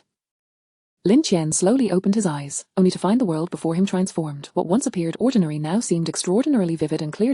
He could distinctly see the minuscule dust particles floating in the air, the minute cracks in the walls, and even the intricate patterns on the wings of a distant insect. This is... Lin Tian sensed that the world had been magnified and slowed down, revealing every minute detail. This unprecedented visual experience left him both astonished and exhilarated. He quickly summoned the system panel. Host Lin Tian. Physical condition 31. Skill dynamic vision. A. Shop. Click to view a dynamic vision. The revelation of this skill filled Lin Tian with both surprise and joy. He understood the significance of possessing such a unique ability in this alternative apocalyptic world. Whether it was sensing danger in uncharted territories or precisely predicting an enemy's attack trajectory during combat, dynamic vision would prove invaluable. A-grade. Lin Tian murmured. This was merely an A-grade skill. Will there be S-grade and SS-grade skills in the future? As he recalled certain novels he had read, such thoughts began to surface in his mind. If there truly existed higher-tier skill fruits, the abilities they bestowed would undoubtedly be even more extraordinary. The more he pondered, the more exhilarated he became, yet he also recognized the importance of not aiming too high. The foremost priority now was to master and adept wield this A-grade dynamic vision skill. After hastily consuming a couple of bites of the breakfast prepared with care by two women, Lin Tian could hardly contain his eagerness to summon Chen Gang to the combat room for a practical test of how much assistance dynamic vision could provide in real combat. Upon receiving Lin Tian's summons, Chen Gang wasted no time and swiftly made his way to the combat room. As he entered, he immediately sensed the palpable excitement radiating from Lin Tian. "Good morning, Mr. Lin." Chen Gang greeted nervously. "Good morning, Coach Chen. Before we begin our training today, let us have a sparring session to see how it goes," Lin Tian replied, his eyes glimmering with anticipation. Chen Gang was momentarily taken aback, his expression shifting to one of concern. "Spar with you, with your monstrous physical prowess and strength, I could be knocked out with a single punch." Lin Tian discerned Chen Gang's apprehension and chuckled reassuringly. "Coach Chen, no need to worry. I won't strike. You can attack me freely." Upon hearing Lin Tian's words, Chen Gang let out a sigh of relief. Then, Mr. Lin, forgive me. Chapter 75. The perverse skill. Chen Gang, not one to be overly sentimental, gradually assumed a combat stance as he spoke. Taking a deep breath to calm himself, he suddenly lunged towards Lin Tian, his right fist cutting through the air with a whoosh, aimed squarely at Lin Tian's shoulder. With this punch, Chen Gang exerted 80% of his strength. He aimed to showcase his prowess without being excessively reckless, fearing he might genuinely provoke Lin Tian. Lin Tian stood his ground, his gaze calm and focused. The moment Chen Gang unleashed his punch, he activated his dynamic vision. In an instant, Chen Gang's movements appeared to slow down significantly in Lin Tian's eyes. He could distinctly observe the gradual approach of Chen Gang's fist, veins protruding, the muscular fibers of his arm subtly contorting as power flowed through. More importantly, Lin Tian seemed to foresee the ultimate target of that punch, preemption. This was the most astonishing aspect of dynamic vision, enabling him to accurately predict the final impact point of an enemy's attack at the very moment it was launched, thus allowing for preemptive countermeasures. For an ordinary person, even with sufficient foresight, evading such a punch might not be effortless. After all, human reflexes have their limits. Often, even if one is aware of the attack's direction, the body may not respond in time to execute an appropriate maneuver. However, Lin Tian slightly sidestepped, effortlessly evading the blow. It was no joke. With a physique rated at 31, his agility was not to be underestimated. Chen Gang felt a surge of astonishment in his heart. He had not anticipated that his full-force punch, which he deemed formidable, would be so easily dodged by Lin Tian. Observing the astonished expression on Chen Gang's face, Lin Tian smiled slightly and said, Coach Chen, don't stop. Keep going. Snapping back to reality, Chen Gang gritted his teeth, thinking he could not allow Lin Tian to underestimate him so easily. If Lin Tian were to think of him as merely mediocre and cease seeking him out for practice, that would be disastrous.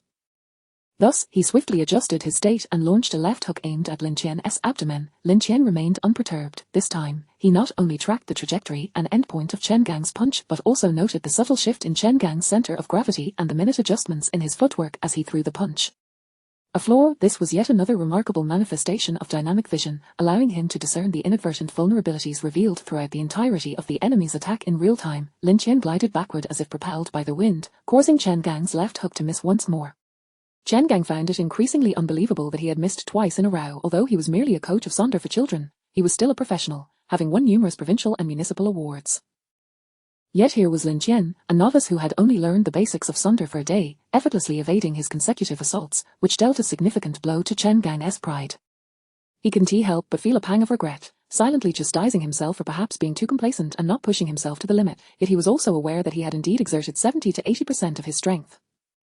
It was simply that Lin Tian's performance was astonishingly remarkable. Taking a deep breath, Chen Gang resolved to hold nothing back and unleash his full potential. His gaze sharpened, and his demeanor transformed, resembling a leopard poised to pounce on its prey.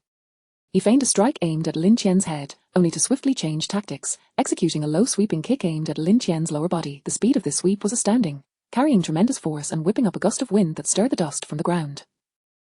Lin Tian instantly grasped Chen Gang's intention. The corners of his mouth curled upward as he lightly leaped, executing a graceful spin in midair, not only evading Chen Gang's sweeping kick but also seamlessly adjusting his posture to prepare for any subsequent attacks. Chen Gang's sweeping kick again met with nothing but air, his eyes widening in disbelief. At this point, he was somewhat out of breath. The series of high-intensity attacks had failed to land a single hit, rapidly depleting his stamina and increasing his sense of panic. Lin Tian landed steadily, observing the somewhat disheveled Chen Gang, and remarked, Coach Chen, your techniques are quite varied, however, they need to be swifter and more ferocious.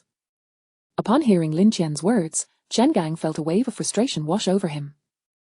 He understood that Lin Tian was not mocking him, yet at that moment, he felt as though he were a fledgling novice, utterly powerless against Lin Tian, akin to a student before a teacher. Gritting his teeth, Chen Gang decided to go all out. With a fierce shout, he charged at Lin Tian like a madman, unleashing a flurry of punches raining down on Lin Tian's upper body, his leg techniques flowing relentlessly in tandem. In an instant, the combat room was a whirlwind of fists and legs intertwining. Yet Lin Tian remained calm and composed. Empowered by dynamic vision, he felt as though he had entered a world of slow motion. The transfer of force with each of Chen Gang's punches, the angular shifts of every kick, even the subtle fluctuations of expression on his face, were all captured by Lin Tian's keen observation. As he effortlessly dodged left and right, Lin Tian could also observe the rhythm of Chen Gang's attacks, even gleaning insights from them. He noted that a few of Chen Gang's combinations were particularly skillful. Silently, he committed the key points and techniques of these moves to memory, all while gracefully responding to the onslaught of Chen Gang's attacks. After approximately 10 minutes, Chen Gang finally ceased his barrage, resting his hands on his knees and gasping for breath. Lin, Mr. Lin, this is just too extraordinary. Chen Gang was utterly defeated, completely and unequivocally. Just yesterday, Lin Tian had appeared to be a complete novice, yet today he had transformed into a master. Who could possibly endure such a dramatic shift? Moreover, he felt no sense of accomplishment whatsoever. Had he trained Lin Tian for some time only to witness him evolve into such a formidable fighter, he might have felt a sense of pride, as if his student had surpassed the teacher. However, now, having given his all without causing Lin Tian the slightest threat, he felt an overwhelming sense of defeat. Lin Tian chuckled, surprised himself by the sheer prowess of his dynamic vision. Preemption, identifying flaws, and even learning. Thank you for your hard work, Coach Chen. I believe we shall conclude for today. As he spoke, Lin Tian produced 2 packets of individual rations and handed them to Chen Gang. Chen Gang suddenly felt an overwhelming sense of unearned benefit. Despite failing to land a single hit on Lin Tian with his all-out assault, he was still receiving rations from Lin Tian, causing a flush of embarrassment to rise to his cheeks. Yet simultaneously, a nagging feeling crept in that perhaps his time in this role was drawing to a close. Meanwhile, after assessing his newly acquired skills, Lin Tian felt a renewed sense of capability. He prepared to venture out once more with less than 500,000 in his system account. He could not even exchange for today's 10 health-enhancing fruits. After donning his gear, Lin Tian proceeded to the makeshift dock, ready to embark on another journey. Chapter 76, Out Again Buzz. Lin Tian piloted the snowmobile, racing through this silvery world with exhilarating speed. Indeed, there is something quite thrilling about weaving through this frozen jungle of steel. He could feel the biting cold wind slicing across his cheeks like a blade, yet there was an unparalleled exhilaration, as if in this apocalyptic realm of ice and snow, he was the sole being allowed to roam freely. Through the visor of his goggles, aided by his newly acquired dynamic vision skill, everything around him was crystal clear. Suddenly, Lin Tian executed a graceful maneuver, the rear wheel of the snowmobile carving an elegant arc in the snow, the vehicle instantaneously changing direction and kicking up a cloud of snowflakes. Whoosh, something seemed to fly past him.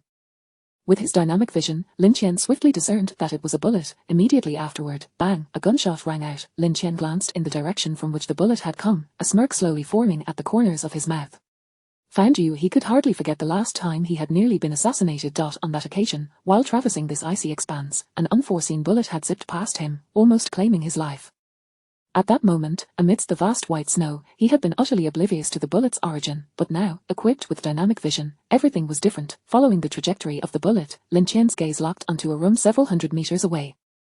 He even caught a glimpse of a spark erupting from the muzzle of the gun. Once more, Lin Tian adopted a serpentine pattern, swiftly approaching the building concealing the sniper. The snowmobile darted through the snow, each twist and turn executed with impeccable precision, causing the incoming bullets to repeatedly miss their mark.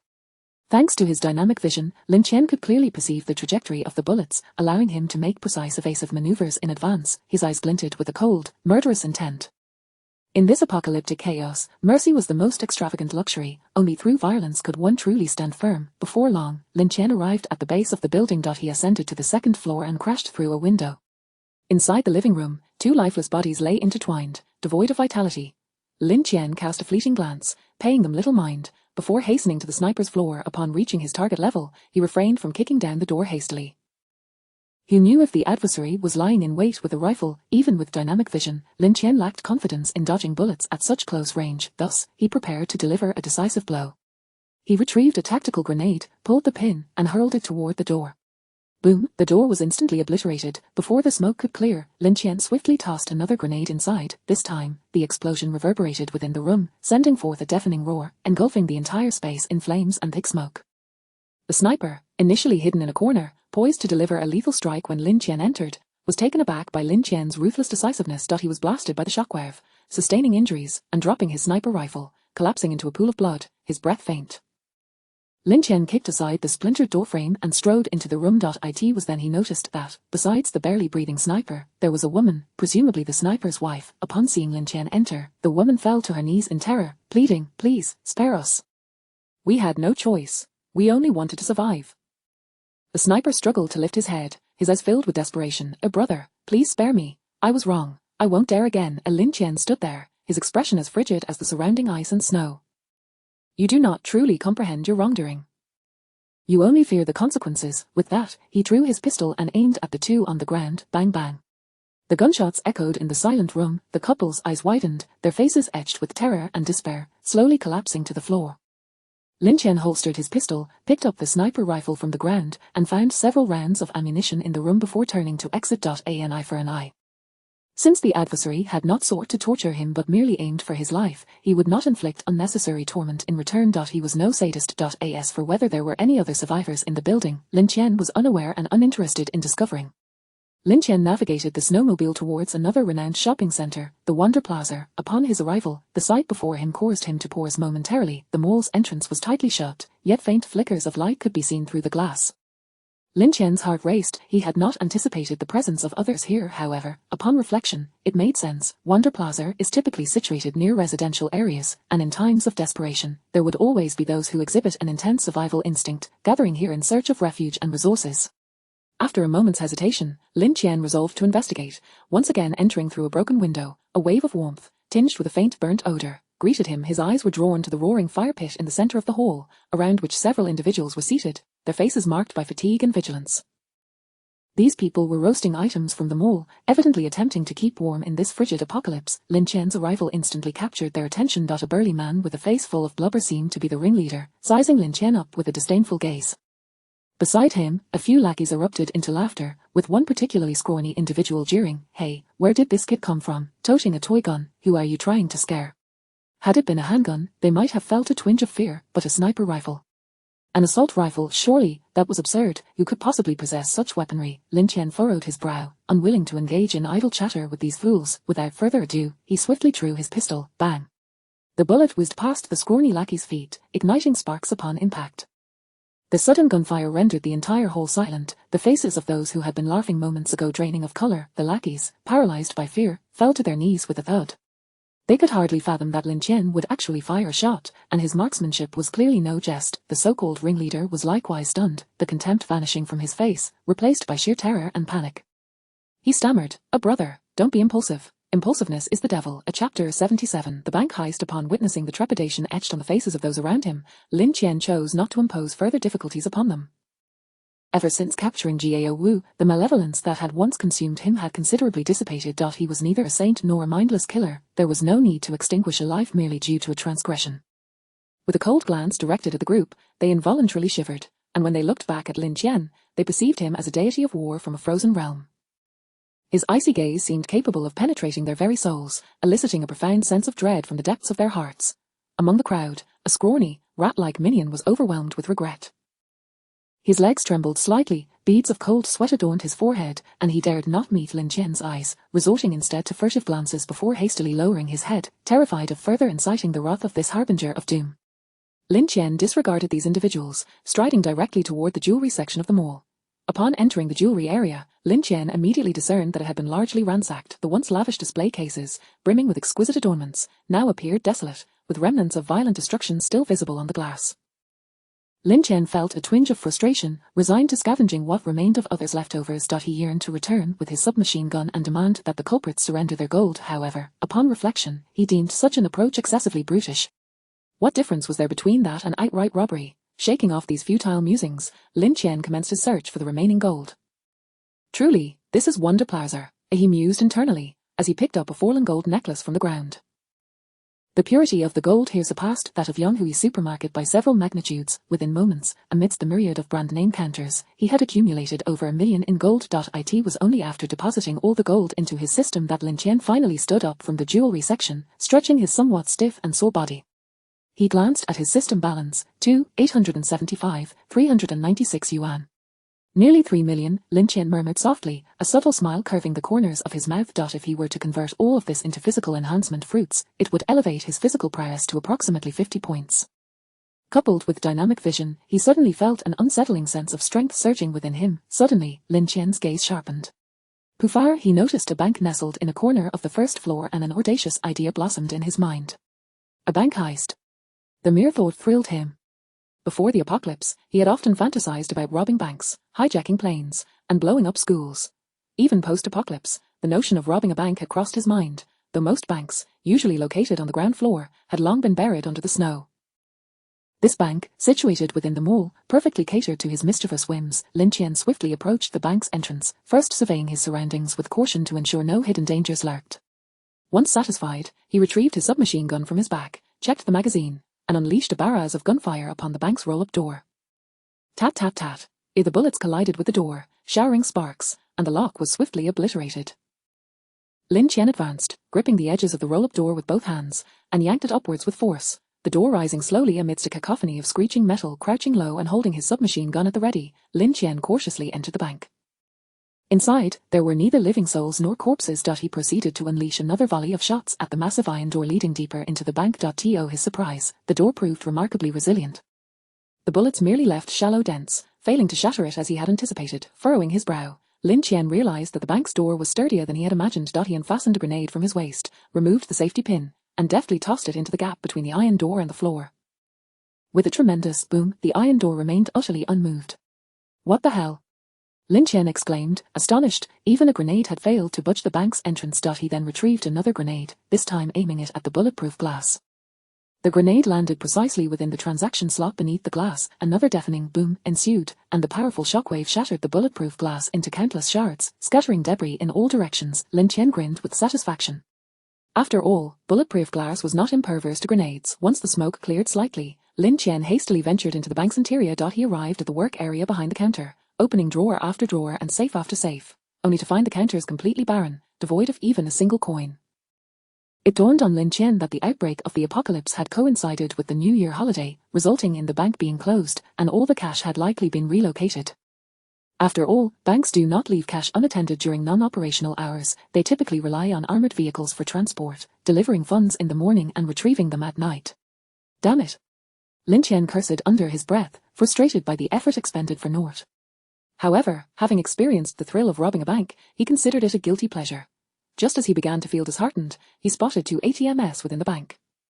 Surely, I can't leave empty-handed, he thought to himself.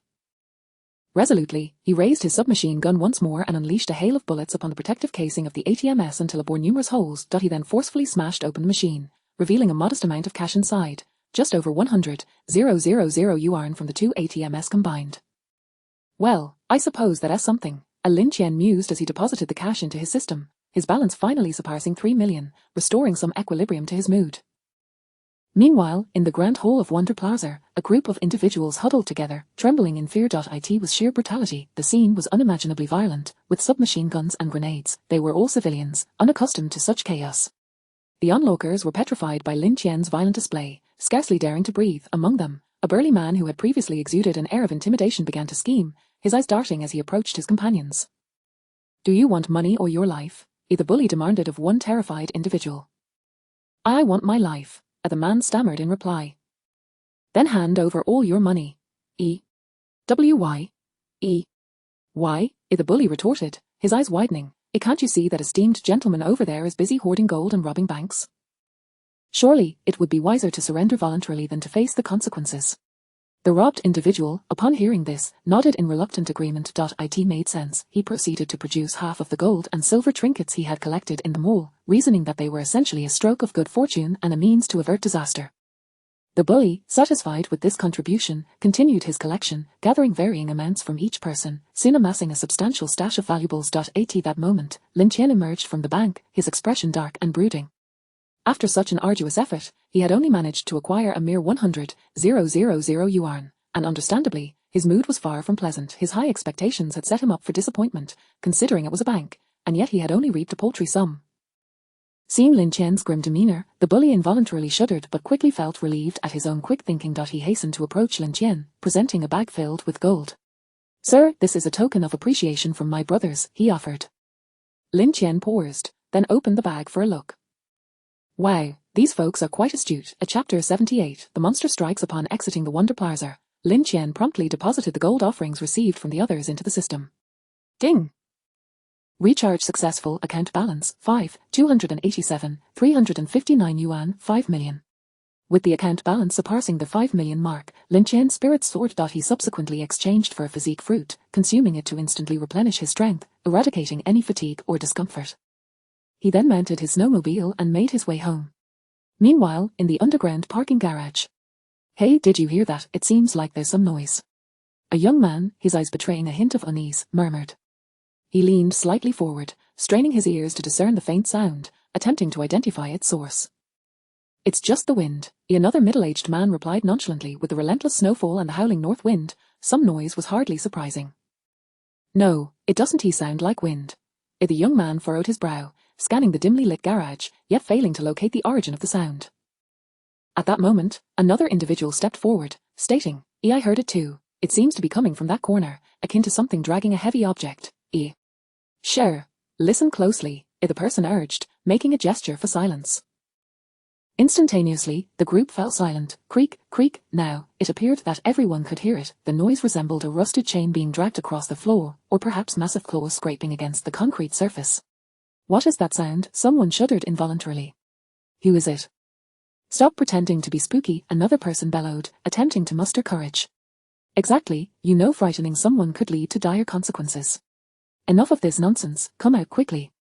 The crowd began to shout, each trying to dispel the growing dread within.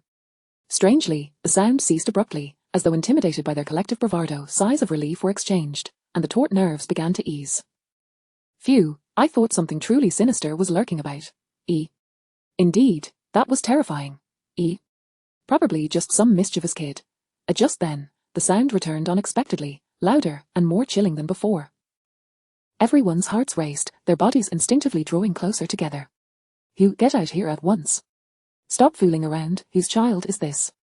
Yet, no response came, only the relentless continuation of the eerie noise. Creak, creak, the sound grew sharper, seemingly drawing nearer. In the dimly lit garage, paired with this noise, the atmosphere turned palpably terrifying. Some women even shut their eyes, too frightened to look. At that moment, a shadow darted past behind a distant pillar.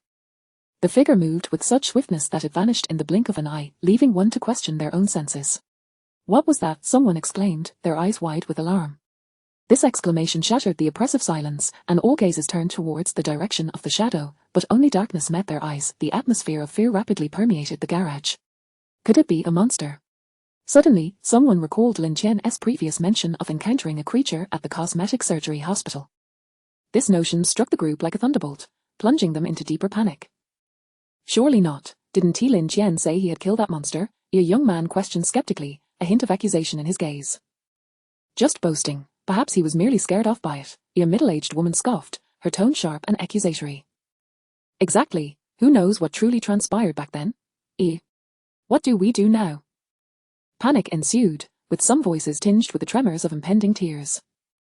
The sound continued to echo through the garage, yet the source remained elusive. Each footfall resonated heavily against the hearts of the onlookers, quickening their pulses. Suddenly, a grotesque shadow appeared on the wall, massive and distorted, accompanied by a bone-chilling roar. In a moment of collective dread, the crowd erupted into terrified screams. A monster, a woman gasped, her face drained of color, her eyes wide as if her very soul had been extracted. Help! It's coming, it's truly coming. Their cries reverberated within the garage, sounding even more desperate and forlorn. Trapped within the confines of the parking structure, should a monster truly emerge, escape would be impossible, yet the creature seemed to toy with them, not rushing to attack, flitting from one end of the garage to the other, its form weaving swiftly between the vehicles. Its movements were as agile as a spectre, stirring a chill in its wake, and knocking down one unfortunate soul attempting to flee. That individual, sprawled on the ground, stared in terror at the creature before him, trembling uncontrollably, forgetting to call for help. However, the monster did not immediately assault him. Instead, it circled him a few times, emitting a low growl, as if mocking his fragility. The onlookers could only watch in horror, powerless to intervene as chaos unfolded before them. Remarkably, the creature did not genuinely attack anyone, appearing to revel in the fear it instigated, or perhaps waiting for something. After a fleeting moment, it seemed the monster had grown weary of its game, vanishing into the shadows. Shaken, the people collapsed to the ground, gasping for breath. What on earth was that thing? Someone stammered, their voice quaking with fear and confusion. It resembled neither human nor beast, utterly alien to any creature of Blue Star. Quick, call Lin Tian. It's all his fault for going out. Now look, he has brought the monster here. Precisely, we must urge him to return immediately. The group huddled together, their bodies still trembling, eyes vigilantly scanning the dark corners surrounding them. I think we should find a place to hide. We can't just wait here. Hide? Where can we possibly go? This garage is so small. The monster can come and go as it pleases, leaving us no avenue for escape. Despair deepened among them. They had just managed to fill their stomachs, must they now become someone else's meal? Meanwhile, Gao Wen repeatedly dialed Lin Tian's number, but no matter how many times he tried, it remained unreachable. His palms were slick with sweat, nearly causing him to drop the phone. With no other option, he sent Lin Tian a message, praying for his swift return. At that moment, Lin Tian, in high spirits, was making his way back. The outline of the neighborhood came into clearer view. Buzz buzz buzz. With his enhanced physique of 32 points, Lin Tian keenly detected the sound of his phone. He halted the snowmobile, glanced at the screen, and his expression darkened instantly, confusion clouding his thoughts. He distinctly recalled that the monster had been obliterated. How could it possibly have revived and located his sanctuary? Could it be another one? Lin Tian's brow furrowed deeply, yet there was no time for contemplation as he pressed the throttle to the limit, racing towards the neighborhood. Chapter 79. Is it possible? Little dog. Lin Tian rode his motorcycle into the residential complex with the speed of a lightning bolt, heading straight for the underground garage. As his figure appeared at the entrance of the garage, the previously silent space, steeped in an atmosphere of dread, suddenly came alive as if injected with a surge of adrenaline. Those who had been slumped on the ground, their eyes vacant and filled with despair, lifted their heads, and the spark of hope reignited in their gazes. "Lin Tian, you have finally arrived," Antoine exclaimed, her voice trembling with excitement, tinged with a hint of reproach. Meanwhile, several young women, who had been crying inconsolably, ceased their weeping, their eyes fixated on Lin Tian, their lips quivering slightly. Lin Tian, however, paid no heed to the crowd. His calm gaze surveyed the surroundings of the garage, yet he discerned no sign of the monster. "Everyone, remain calm. Please inform me of the monster's previous patterns of movement. It moves with incredible speed, darting between the pillars and vehicles."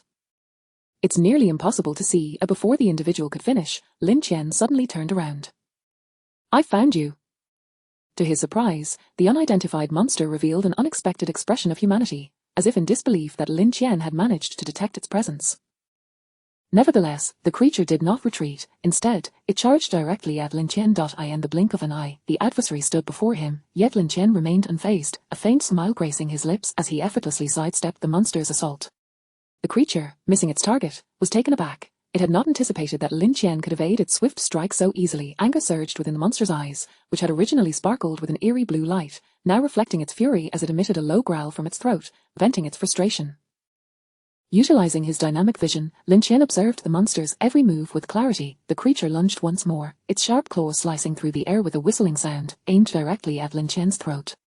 He leaned backward nonchalantly, the claws grazing perilously close to his nose. In one fluid motion, he rolled away, creating distance between himself and the beast, a glinting dagger appearing in his hand as it caught the dim light.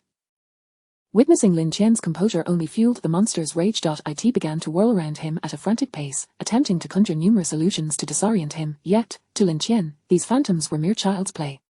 His gaze remained locked on the creature's true form. Seizing an opportunity, the monster pounced from the side, its maw wide open, revealing razor-sharp fangs. However, Lin Tian evaded with the swiftness of a flash of lightning, swiftly retaliating with a stab of his dagger aimed at the creature's flank. The monster howled in pain, its roar echoing through the garage as it turned to confront Lin Tian once more. This time, it channeled its strength into its claws, striking fiercely at him. Lin Tian leaped lightly, executing a turn midair, landing deftly behind the creature, and delivered a swift kick to its hind leg joint. Stumbling, the monster nearly lost its balance. It glared back at Lin Tian, its eyes aflame with fury, charging at him with even greater speed and strength. Yet Lin Tian remained composed, his dynamic vision allowing him to predict every movement of the creature, skillfully evading its attacks while seeking a flaw to exploit for a decisive blow. As the creature once more lunged and missed, Lin Tian seized the moment, darting forward like a spectre. Plunging his dagger into the creature's side, the monster attempted to evade, but its prior reckless assaults had exposed a vulnerability. The dagger penetrated deep, and an unusual blue blood gushed forth. The creature shrieked in agony, thrashing in a desperate attempt to free itself from the blade, yet Lin Tian was relentless, twisting vigorously as the monster's body convulsed violently. Subsequently, he retrieved a grenade, inserting it into the creature's wound before rapidly retreating. With a deafening explosion, the monster's body was blown apart, leaving it gasping for breath on the ground. Its remaining form twitched slightly, a torrent of strange blue blood pooling beneath it, exuding a foul odor. The once fierce glimmer in its eyes had now dulled, barely open as it gazed helplessly at Lin Tian, an expression of lingering resentment and defiance still evident. Lin Tian cautiously approached the creature, weapon in hand, ever vigilant against a last-ditch effort from it, yet, the monster had evidently lost the will to resist, allowing Lin Tian to draw near. "Is it possible, little dog?" Lin Tian mocked, regarding the creature with disdain. The audacity of its seeking vengeance was truly remarkable. Had he not acquired dynamic vision, the outcome might have been uncertain, but now, he had emerged unscathed. The monster had not even grazed him. It was likely that the creature was filled with bewilderment, pondering how this individual had grown so formidable in merely 2 days. Lin Tian looked down at the gasping creature, equally impressed by its tenacity. "Still alive, are you?" He contemplated before instructing Jiao Wen and the others, "Bring me a large barrel." Upon hearing the directive, Jiao Wen and the others hastily began searching. The others, witnessing Lin Tian's effortless subjugation of the monster, felt an increased trepidation towards him. His dazzling agility, lightning-fast speed, and precise anticipation of danger during the battle had left them astounded. Some who had previously voiced complaints against him quietly retreated behind their companions, seeking concealment. Before long, Jiao Wen and the others returned, carrying a discarded gasoline barrel. Lin Tian assessed its size and deemed it suitable, then added, "Now, extract some gasoline from the vehicle." He then proceeded to place the barely breathing creature into the barrel. Given that the monster had been blown apart, its shattered spine made it easy to fit. "You lot, gather up the scattered flesh and toss it into the barrel," Lin Tian ordered. Caution was paramount. One could never know if this creature possessed the ability to regenerate from its blood. The individuals designated felt compelled to obey Lin Tian's command, suppressing their revulsion as they meticulously collected the remnants of the monster with tools, depositing them into the barrel. Lin Tian then poured the extracted gasoline into the barrel. Indeed, he intended to incinerate this creature. He could not fathom how to utterly eliminate it otherwise. The last grenade had not finished it off. Who could say this time would be any different? Once preparations were complete, Lin Tian tossed a cigarette butt into the gasoline barrel. Boom! Flames erupted instantly, engulfing the entire barrel, accompanied by the creature's piercing cries. The sounds became hauntingly tragic as the flames licked at it. Yet gradually, the cries weakened, until silence prevailed. A tantalizing aroma wafted through the air. The onlookers gathered around the burning barrel, curiously observing as the flames gradually subsided. Once extinguished, Lin Tian surveyed the charred remains of the creature, nodding in satisfaction. If this creature could revive under such circumstances, there would be little he could do. He then instructed Gao Wen, dispose of the remains. Covered in blood, he felt utterly repulsed and was eager to return home to cleanse himself. Yes, sir. Gao Wen replied respectfully. Lin Tian's combat prowess had astonished him. He was genuinely impressed. After Lin Tian departed, Gao Wen casually selected a few individuals. You all, take the monster out. The unfortunate souls chosen dared not defy the order, waiting until the gasoline barrel had cooled before carrying it away. As they walked, someone remarked, Do you think the creature's meat smells quite appetizing? Disgusting. I wouldn't eat it, no matter how fragrant. I haven't had meat in ages. Perhaps we could. The group halted in unison, some even swallowing hard. Had it been before the apocalypse, none would have dared to consume such abominable flesh, no matter how enticing. Yet now they exchanged glances, and began rummaging through the barrel. Hey! What is this? Suddenly, someone unearthed a glimmering crystal from within the monster's body. The group became captivated by the shimmering gem. The crystal was rhomboid in shape, roughly the size of a thumb, its surface radiating a kaleidoscope of colors, with an energy coursing gently within, emanating an aura of mystery. However, before they could fully appreciate it, the crystal abruptly transformed into a streak of light and swiftly penetrated the body of one of the individuals. Chapter 80, the first Esper ER. Jiang Yang let out a piercing scream. Just moments ago, he had no time to react as the mysterious crystal abruptly penetrated his body. At that instant, Jiang Yang felt as if his physique was being tugged by an invisible force. His muscles tensed, and his bones emitted faint cracking sounds. With his eyes tightly shut and veins bulging on his forehead, beads of sweat the size of soybeans cascaded down his brow. He curled up on the ground, groaning in agony. The onlookers, filled with terror, surrounded him but dared not approach, helplessly witnessing Jiang Yang's body undergo a transformation amidst the radiant glow.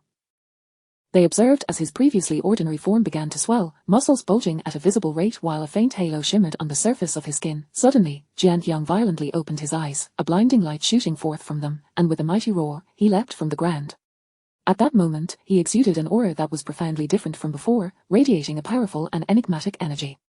Jiang Yang, are you all right? A familiar voice cautiously inquired. Jiang Yang ignored the others, instead slowly raising his hands, gazing at the flickering energy emanating from his palms, his heart brimming with delight. He could distinctly sense a strange yet potent force coursing through him, as if any thought could command the power of ice and snow. He concentrated, channeling the energy into his right palm. Instantly, a small ice sphere took shape, glowing with a ghostly blue light, causing the surrounding air to seem frozen, wisps of frost crystallizing around it. This. The bystanders stood in stunned silence, watching the ice sphere materialize in Jiang Yang's hand, as if time itself had come to a standstill. They were too shocked to utter a word, some even regretful that they had not been the ones to discover the crystal. In that moment, even the dimmest of minds could discern that Jiang Yang had reaped an extraordinary boon. In an instant, the crowd resumed their frantic rummaging through the gasoline barrel, desperately searching for a second or even a third mysterious crystal. They were oblivious to any sense of disgust, their hands digging through the charred remnants of the monster, not caring that bits of foul-smelling debris splattered across their faces. Their movements grew increasingly frenzied, turning the already horrific scene into something even more grotesque. Meanwhile, Jiang Yang felt a surge of ecstasy. Is this what it means to have powers? I have actually gained the power of ice and snow. Har har har. I have evolved. Jiang Yang exclaimed with exhilaration. Having acquired the power of ice and snow in a world ravaged by frost, he envisioned himself commanding the elements, omnipotent in the apocalypse. With a mere flick of his wrist, the ice sphere shot forth like an arrow, exploding against the wall, sending shards of ice scattering like hidden weapons, embedding deeply into the surface. However, in an instant, he was struck by a wave of dizziness, as if his body were suffering from overexertion. His legs trembled slightly, and he nearly stumbled to the ground. The exhilaration that had once lit up his face was instantly replaced by paleness and fear. What is happening? Does this power have side effects? Jiang Yong leaned against the wall, gradually crouching down, cradling his head in his hands, attempting to alleviate the waves of dizziness. No, it must be energy depletion, he concluded after a brief moment of contemplation. Clearly, he had overexerted the newly acquired powers, leading to a rapid depletion of his energy. As he glanced at the scattered remnants of the monster that the others had carelessly strewn about, a bold idea flashed through his mind. He slowly rose to his feet, unsteadily making his way toward the pile of remains, and began to chew on a sizable chunk. The foul-smelling monster meat filled his mouth, and Jiang Yong felt a wave of nausea wash over him, but he suppressed the discomfort and continued to swallow. As the monster's blood and flesh slid down his throat, he felt a warm current rising within him, a sensation of energy gradually coalescing in his body. The earlier dizziness began to subside significantly. Meanwhile, the others, having searched the barrel repeatedly to no avail, wore expressions of despondency. Why is there none left? That Jiang Yong is just too lucky. Indeed, this was an opportunity to change our fates, and we let it slip away. Damn it, how infuriating. The group looked enviously at Jiang Yong, lamenting his fortuitous turn of events. Observing Jiang Yong devouring the monster meat, they hastily picked up the scraps from the ground and began to chew as well. Who knew if this monster's flesh could also confer the power of evolution? With great effort, they swallowed the oddly flavored morsels, suppressing their disgust and inner resistance. Unfortunately, the monster meat did not bestow upon them the miraculous abilities that Jiang Yong had gained. However, they could distinctly feel a long-lost warmth spreading through their bodies. The weakness brought on by prolonged hunger seemed to dissipate as vitality surged through them, their previously listless limbs regaining some strength, and their spirits lifting slightly. Although we haven't gained any powers, it seems this meat can truly fill our bellies and make us feel less weak, one individual remarked, patting his stomach with a glimmer of surprise in his eyes. Yes, it's been a long time since I've felt this way. Perhaps this monster's meat can become our new food source, another concurred, his expression thoughtful. At that moment, Jiang Yong had fully recovered from his initial discomfort, an enigmatic light shimmering in his eyes, an embodiment of ambition. It is often said that those who possess powerful tools awaken a thirst for power. Jiang Yong understood that in this apocalyptic world, possessing strength equated to possessing everything, and the ice and snow abilities he had just acquired were undoubtedly his stepping stone to the pinnacle of power. He slowly stood upright, surveying the crowd around him, cleared his throat, and declared, brothers, we have lived like ants in this apocalypse, subjected to bullying and starvation. The crowd turned their attention toward Jiang Yong, uncertain of his intentions. He raised his voice further. First it was Gaowen, then Lin Tian. We have been oppressed and enslaved. Take this incident as an example. Why should we be the ones to dispose of the garbage? As he spoke, he cast glances of dissatisfaction and anger across the faces of the crowd. But thankfully, heaven has smiled upon me, granting me this extraordinary power, a turning point bestowed upon us by the heavens. The nearby individuals gradually began to grasp Jiang Yong's intentions. He was preparing to take a stand. To be candid with you, brothers, the powers I have acquired not only possess formidable offensive capabilities, but more importantly, they render me impervious to the cold. With that, Jiang Yong removed his outer garment, casting it aside. Although the garage was relatively enclosed and not as frigid as the outside world, it was still below freezing, yet Jiang Yong stood bare-chested, showing no signs of shivering. Putting that aside, at the very least, I can venture out to procure food for everyone. As the word food reached their ears, the eyes of the crowd instantly brightened. Chapter 81, The Six Brothers of Lanting. Brother Jiang Yong, if you truly manage to find food, you will have saved all our lives, exclaimed one individual with palpable excitement. Jiang Yong raised his chin slightly, a confident smile gracing his face. Look at Lin Tian. Why should he be able to thrive in this apocalyptic world, enjoying the spoils while we suffer? Why can't we do the same? We, too, can establish our own stronghold. As long as everyone follows me, this entire area will become our dominion. We can seize more food, allowing ourselves to live well, no longer enduring hunger or cold, nor living in fear. Upon hearing the prospect of a better life and the chance to acquire food, greed glimmered in the eyes of the crowd, who eagerly responded. Brother Jiang Yong speaks the truth. We shall follow your lead, you are our elder brother. From now on, we will rely on Brother Jiang to protect us, we shall follow you into action. These men were mere scraps in the garage, neither favored by Gao Wen nor cherished by Lin Tian. If they could latch onto Jiang Yong's leg, perhaps they would have the opportunity to rise, no longer subject to menial tasks and the most perilous, grueling labor. They never imagined that a simple act of disposing of garbage could lead to a brighter tomorrow. Brother Yong, what should we do now? Inquired a man who appeared several years older than Jiang Yong, his address of brother rolling off his tongue with ease. Jiang Yong paused for a moment, his expression growing solemn. Since fate has bestowed upon us this opportunity, let us forge a brotherhood.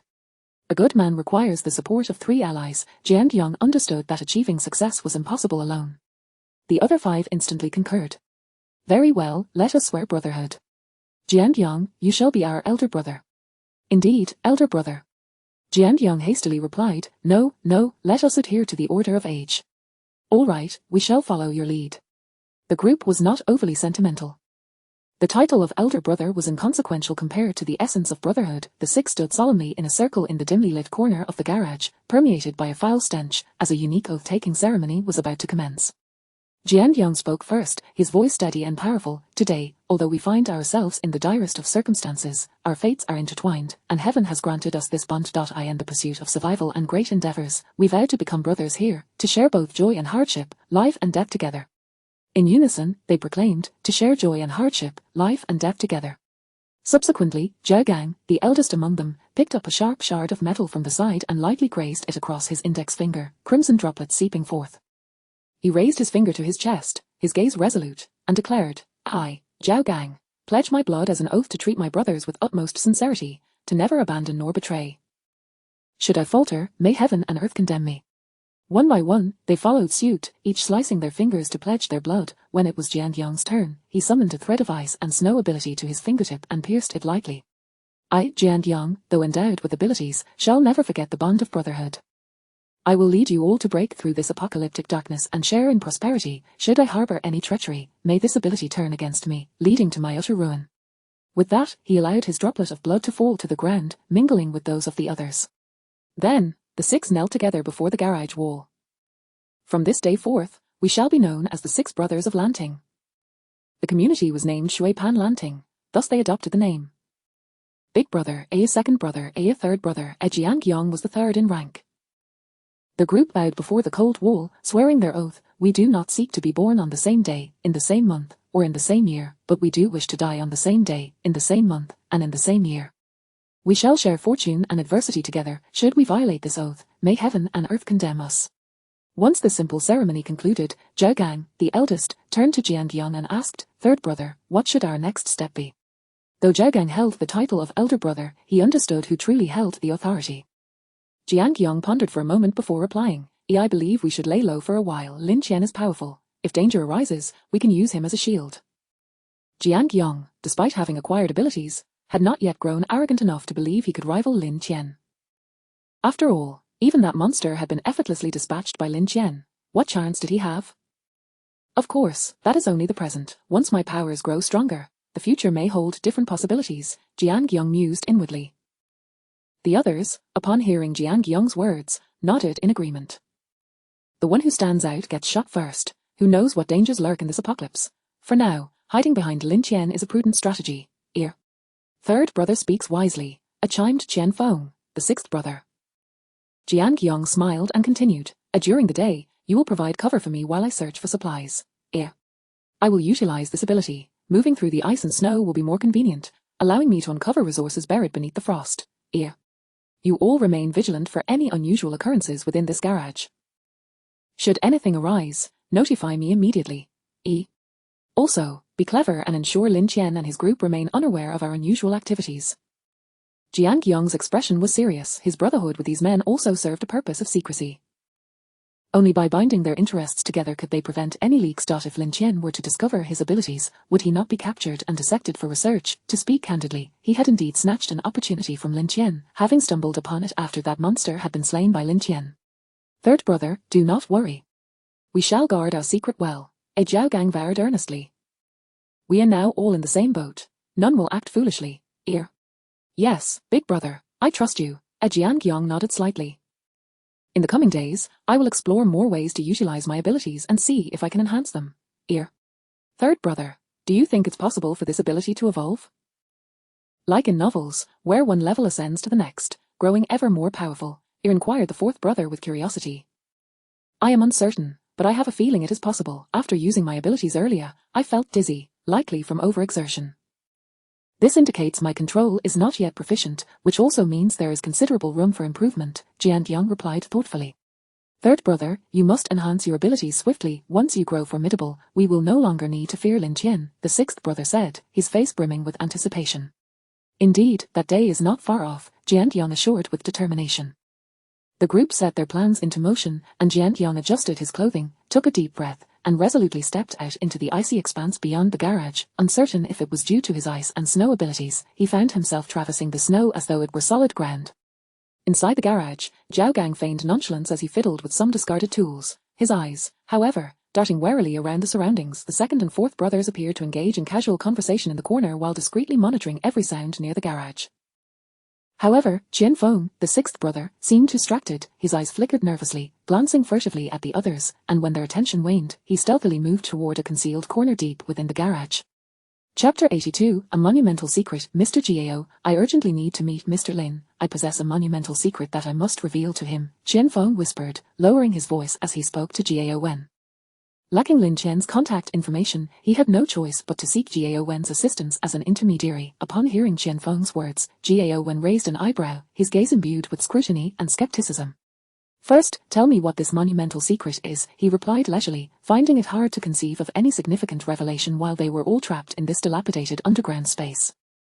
He had no desire to disturb Lin Tian unnecessarily, particularly after witnessing Lin Tian's astonishing prowess. Since the moment Gao Wen had seen Lin Tian effortlessly slay that monstrous creature, his perspective had subtly shifted. If he were to submit to a young man in his 20s merely due to superior weaponry, Gao Wen would certainly harbor resentment. Yet, recognizing Lin Tian's extraordinary combat skills, Gao Wen understood that in this apocalyptic world, Lin Tian would undoubtedly carve out a place for himself, potentially even becoming a formidable ruler. Even in servitude, one must choose a worthy master. Thus, he approached Qian Feng's request with utmost caution. If Qian Feng could indeed provide valuable information, it would be an excellent opportunity for Gao Wen to impress Lin Tian. However, if Qian Feng was merely posturing, he could not allow him to waste Lin Tian's time. Upon hearing Gao Wen's response, Qian Feng hesitated, uncertain whether to disclose anything to Gao Wen. The secret was so astonishing that he feared Gao Wen might wish to monopolize it. Gritting his teeth, Qian Feng asserted, Mr. Gao, I assure you this matter is of utmost importance, but I must speak to Mr. Lin directly.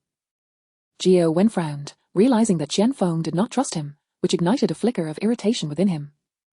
Speak or leave. Mr. Lin has countless matters to attend to daily. He cannot be bothered to meet with you. Qian Feng immediately grew anxious. Mr. Gao, truly, I possess a monumental secret. His eyes were filled with turmoil and struggle, his hands nervously wringing the hem of his garment. As Gao Wen remained unwilling to contact Lin Tian, Qian Feng clenched his jaw and continued, Mr. Gao, this secret pertains to the creature we just encountered. With no other option, Qian Feng reluctantly revealed a fragment of the truth. Indeed, Gao Wen's expression shifted instantaneously, his previous impatience transforming into a glimmer of curiosity. Elaborate, he leaned forward, fixating his gaze on Qian Feng, attempting to discern any clues from his demeanor. Qian Feng swallowed hard and lowered his voice to say, Did you not instruct me to handle the creature's remains? Then, that creature, he abruptly fell silent. Gao Wen, his appetite whetted, chastised him. What happened next? Continue. Qian Feng stubbornly replied, The rest I will only disclose to Mr. Lin. He bore the weight of betraying his comrades and the burden of treachery. Naturally, he sought to extract a favorable price for his information. If Gao Wen were to relay it, its value would be significantly diminished. Gao Wen glared at Qian Feng, his eyes conveying a warning. Are you certain this is a monumental secret? Without hesitation, Qian Feng raised his hand, declaring, I swear. Reluctantly, Gao Wen retrieved his phone and sent a message to Lin Tian. Matters concerning the creature warranted serious attention. Although Gao Wen felt displeasure, he dared not treat it lightly. While composing the message, he did not forget to warn Qian Feng. If Mr. Lin is dissatisfied later, your fate will not be much better than that of the creature. Qian Feng shivered involuntarily, feigning composure as he replied, Mr. Lin will undoubtedly be satisfied. Evolution, supernatural abilities, was that not explosive enough? Recalling Jian Yang's transformation, a wave of intense envy flickered in Qian Feng's eyes. Why him, why not me? Qian Feng felt as if he were being gnawed upon by venomous ants. If he could not have it, he would destroy it. Meanwhile, Lin Tian had changed into a fresh, crisp outfit and was comfortably seated on the sofa beside a wood-burning stove. Flames danced within the stove, enveloping the entire space in a cozy warmth. The teapot emitted a gentle hissing sound as steam wafted upward, while a few pieces of cotton candy rested on a delicate plate nearby, releasing an enticing sweetness. It was a delightful scene of tea brewing by their hearth. Shinshahan and Yilin knelt beside Lin Tian, their eyes brimming with admiration and affection. Darling, I just saw everything on the surveillance. You were so impressive. Shinshahan exclaimed playfully, her voice tinged with excitement. Yilin nodded vigorously, her eyes sparkling like stars. That creature had appeared terrifying, yet her man had dispatched it with such ease. It was truly remarkable. Both women felt immense pride and relief, grateful to have encountered such a powerful Lin Tian in this apocalyptic world. I in the guest room, Gao Wu's anguished cries occasionally pierced through the otherwise warm atmosphere, sounding particularly jarring against the backdrop of their cozy gathering. However, the trio seemed to have grown accustomed to it. Lin Tian chuckled softly, remaining silent as he took out a fruit of vitality and began his daily nourishment. He gently bit into it, feeling the surge of energy radiate through his body, fortifying his muscles and bones. Seeing the fruit, the two women gulped, their memories of its delectable taste and benefits still fresh in their minds. Noticing their eager expressions, Lin Tian produced another fruit, dividing it in two and sharing it with them. The two women had diligently attended to him and provided emotional support. They deserved a reward. Shun Shahan and Yi Lin eagerly accepted the fruit, carefully placing it in their mouths. The delightful flavor burst upon their tongues, and their gazes towards Lin Tian grew even more fervent. Just as the two women were about to express themselves further, Lin Tian's phone rang unexpectedly. He picked it up, glancing at the screen with a look of surprise. A secret related to that creature. How intriguing, he murmured to himself. He then donned a fresh set of tactical gear, preparing to investigate the underground garage. My dear, Shun Shahan clung to Lin Tian's leg, her eyes shimmering with affection. Lin Tian gently patted her forehead, saying, wait for me to return. With that, he turned and exited. Sir? Jiao Wen bowed slightly as Lin Tian approached. Qian Feng, in a state of heightened excitement, envisioned his impending rise to prominence, eagerly nodding and bowing before Lin Tian. Mr. Lin. Lin Tian nodded and fixed his gaze on Qian Feng, asking, what monumental secret do you possess? Qian Feng swallowed hard and began recounting how Jiang Yang had obtained a crystal from the creature, subsequently evolving and acquiring supernatural abilities. He narrated the scene vividly, gesturing animatedly as he described Jiang Yang's astonishment upon discovering the crystal, the transformations during its absorption, and the various manifestations of his newfound powers. Both Lin Tian and Jiao Wen listened, bewildered. Evolution, supernatural abilities. What on earth was happening? Jiao Wen's expression flickered with regret. Lin Tian had previously instructed him to handle the creature's remains. If only he had been more observant, perhaps this opportunity could have been his. Yet, Lin Tian felt little remorse, merely a sense of lost potential. What others deemed invaluable, capable of altering their fates, was to Lin Tian merely a matter of skill fruits. 10 million was but a trivial sum. There was no need to squander emotions over it. The four men contemplated their respective thoughts. They remained oblivious to the pair of eyes lurking from a distant corner, secretly observing them. Chapter 83, Emergency. Is everything you said true? Lin Tian's gaze was piercing as he fixed his eyes on Qian Feng. Qian Feng hurriedly straightened his posture and swore, I swear. Jiao Wen frowned, questioning, if you have already sworn brotherhood, why do you come to reveal this secret to us? Qian Feng remained unperturbed, having long prepared a set of excuses. He feigned terror and responded, because I am afraid. Afraid of what? Jiao Wen leaned forward slightly, his tone laced with intensity. Qian Feng took a deep breath and continued his fabrication. Did you not see how arrogant Jiang Yang was at that time? He declared that although he is using you as a shield for now, he will eventually replace you. At that moment, he intends to ravage all of your women. Qian Feng embellished his tale. Aside from temporarily using Lin Tian as a shield, the rest was pure fabrication. He had no other choice. He couldn't admit that jealousy of his brother was the reason. Furthermore, he harbored another concern, that if Lin Tian managed to win Jiang Yang over, or if Jiang Yang surrendered and allied with Lin Tian like Jiao Wen, his own future would be bleak. Thus, it was best to incite Lin Tian's wrath and eliminate Jiang Yang directly. Upon hearing Qian Feng's words, Jiao Wen slammed his palm against the nearby wall, cursing, bastard, how dare he insult my master like this? When I catch him, I will tear him to shreds. Jiao Wen's fury, while partly theatrical for Lin Tian's benefit, was also genuine, for Lin Tian's women could very well include. Qian Feng joined in the outrage, exclaiming, indeed, Jiang Yang is utterly despicable. Has he forgotten that it was Mr. Lin who saved us?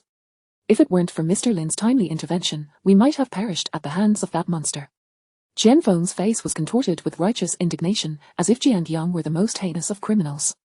Lin Tian merely smiled, neither disbelieving nor fully trusting Qian Feng's words. He regarded Qian Feng and slowly said, you have indeed provided a piece of valuable information. Now, tell me, what do you desire? Lin Tian was no fool. Qian Feng's act of snitching must have ulterior motives. As anticipated, Qian Feng's eyes lit up at Lin Tian's words, though he feigned humility as he replied, I desire nothing but to follow you, Mr. Lin. He had cleverly opted for a strategy of retreating to advance, fully aware that even a paltry meal would still be a meal. Lin Tian nodded nonchalantly and said, then you shall remain by Gao's side from now on. Jiao Wen was surrounded by his old comrades, Zhao Xiaolong and Zhao Xiaohu, and having someone with a history of treachery beside him might prove useful in the future. Upon hearing Lin Tian's words, Jian Feng was elated. It felt as if he had finally reached solid ground, securing a stable position. Thank you, Mr. Lin. He then turned to Jiao Wen, respectfully stating, Jiao, I hope for your guidance in the future. Jiao Wen was indifferent, not caring how Lin Tian viewed the situation. After all, his life was in Lin Tian's hands, and he would heed whatever was said. Subsequently, Lin Tian produced an explosive collar and handed it to Jian Feng, saying, put this on. If he wished to remain with Lin Tian, this was a necessity. Jian Feng was taken aback, staring at the somewhat humiliating device. Mr. Lin, what is this? Lin Tian patiently explained, this is an explosive collar with a mere thought, it will detonate, and I needn't elaborate on the consequences. Jian Feng's complexion turned ashen. It was obvious that an explosion at his neck would mean certain death. Lin Tian continued, and moreover, this collar is also linked to my heartbeat. If I perish, it will detonate as well. He looked at Jian Feng, his tone suddenly softening. Of course, this is not mandatory. If you wish not to join us, you need not wear it.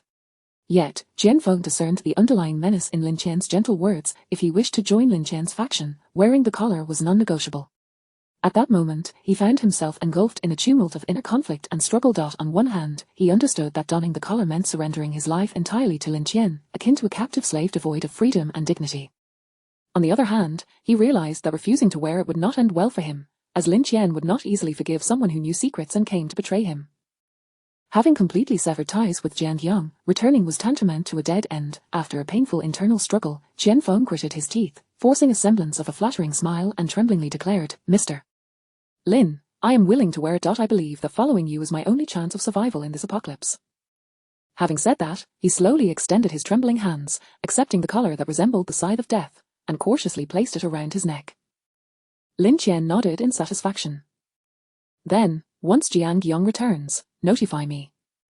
After giving Jiao Wen a few more instructions, Lin Tian prepared to leave. He could not remain there waiting for Jiang Yang. Moreover, from Jian Feng's description, aside from being unperturbed by the cold and capable of traversing the snowy terrain, Jiang Yang did not seem particularly formidable. The ice and snow abilities seemed to deplete quickly, and Lin Tian did not take them to heart. Just as Lin Tian turned to leave, Jian Feng suddenly called out to him, Mr. Lin, should we not capture Jiang Yang's wife first? Lin Tian raised an eyebrow, realizing he might have underestimated this informant. This fellow was quite astute, knowing how to undermine Jiang Yang from this angle. However, Lin Tian hesitated regarding the idea of capturing someone's wife. Forget it, Lin Tian waved his hand. He bore no personal grudge against Jiang Yang and saw no need for such extremities, but after pondering, he said to Jian Feng, all right, you can keep an eye on her and ensure she doesn't escape. Understood, Mr. Lin. Jian Feng's spirit soared. He had been eager to showcase his worth to Lin Tian. In his view, if he could secure Jiang Yang's wife, then no matter how capable Jiang Yang was, he would have to tread cautiously. It was not merely cruelty that motivated him, fear drove him. If Jiang Yang were to escape, his future would be far from secure. Lin Tian paid no mind to Jian Feng's ulterior motives and strode out of the underground garage with purpose. As he walked, a smile slowly crept across his lips, forming an enigmatic curve.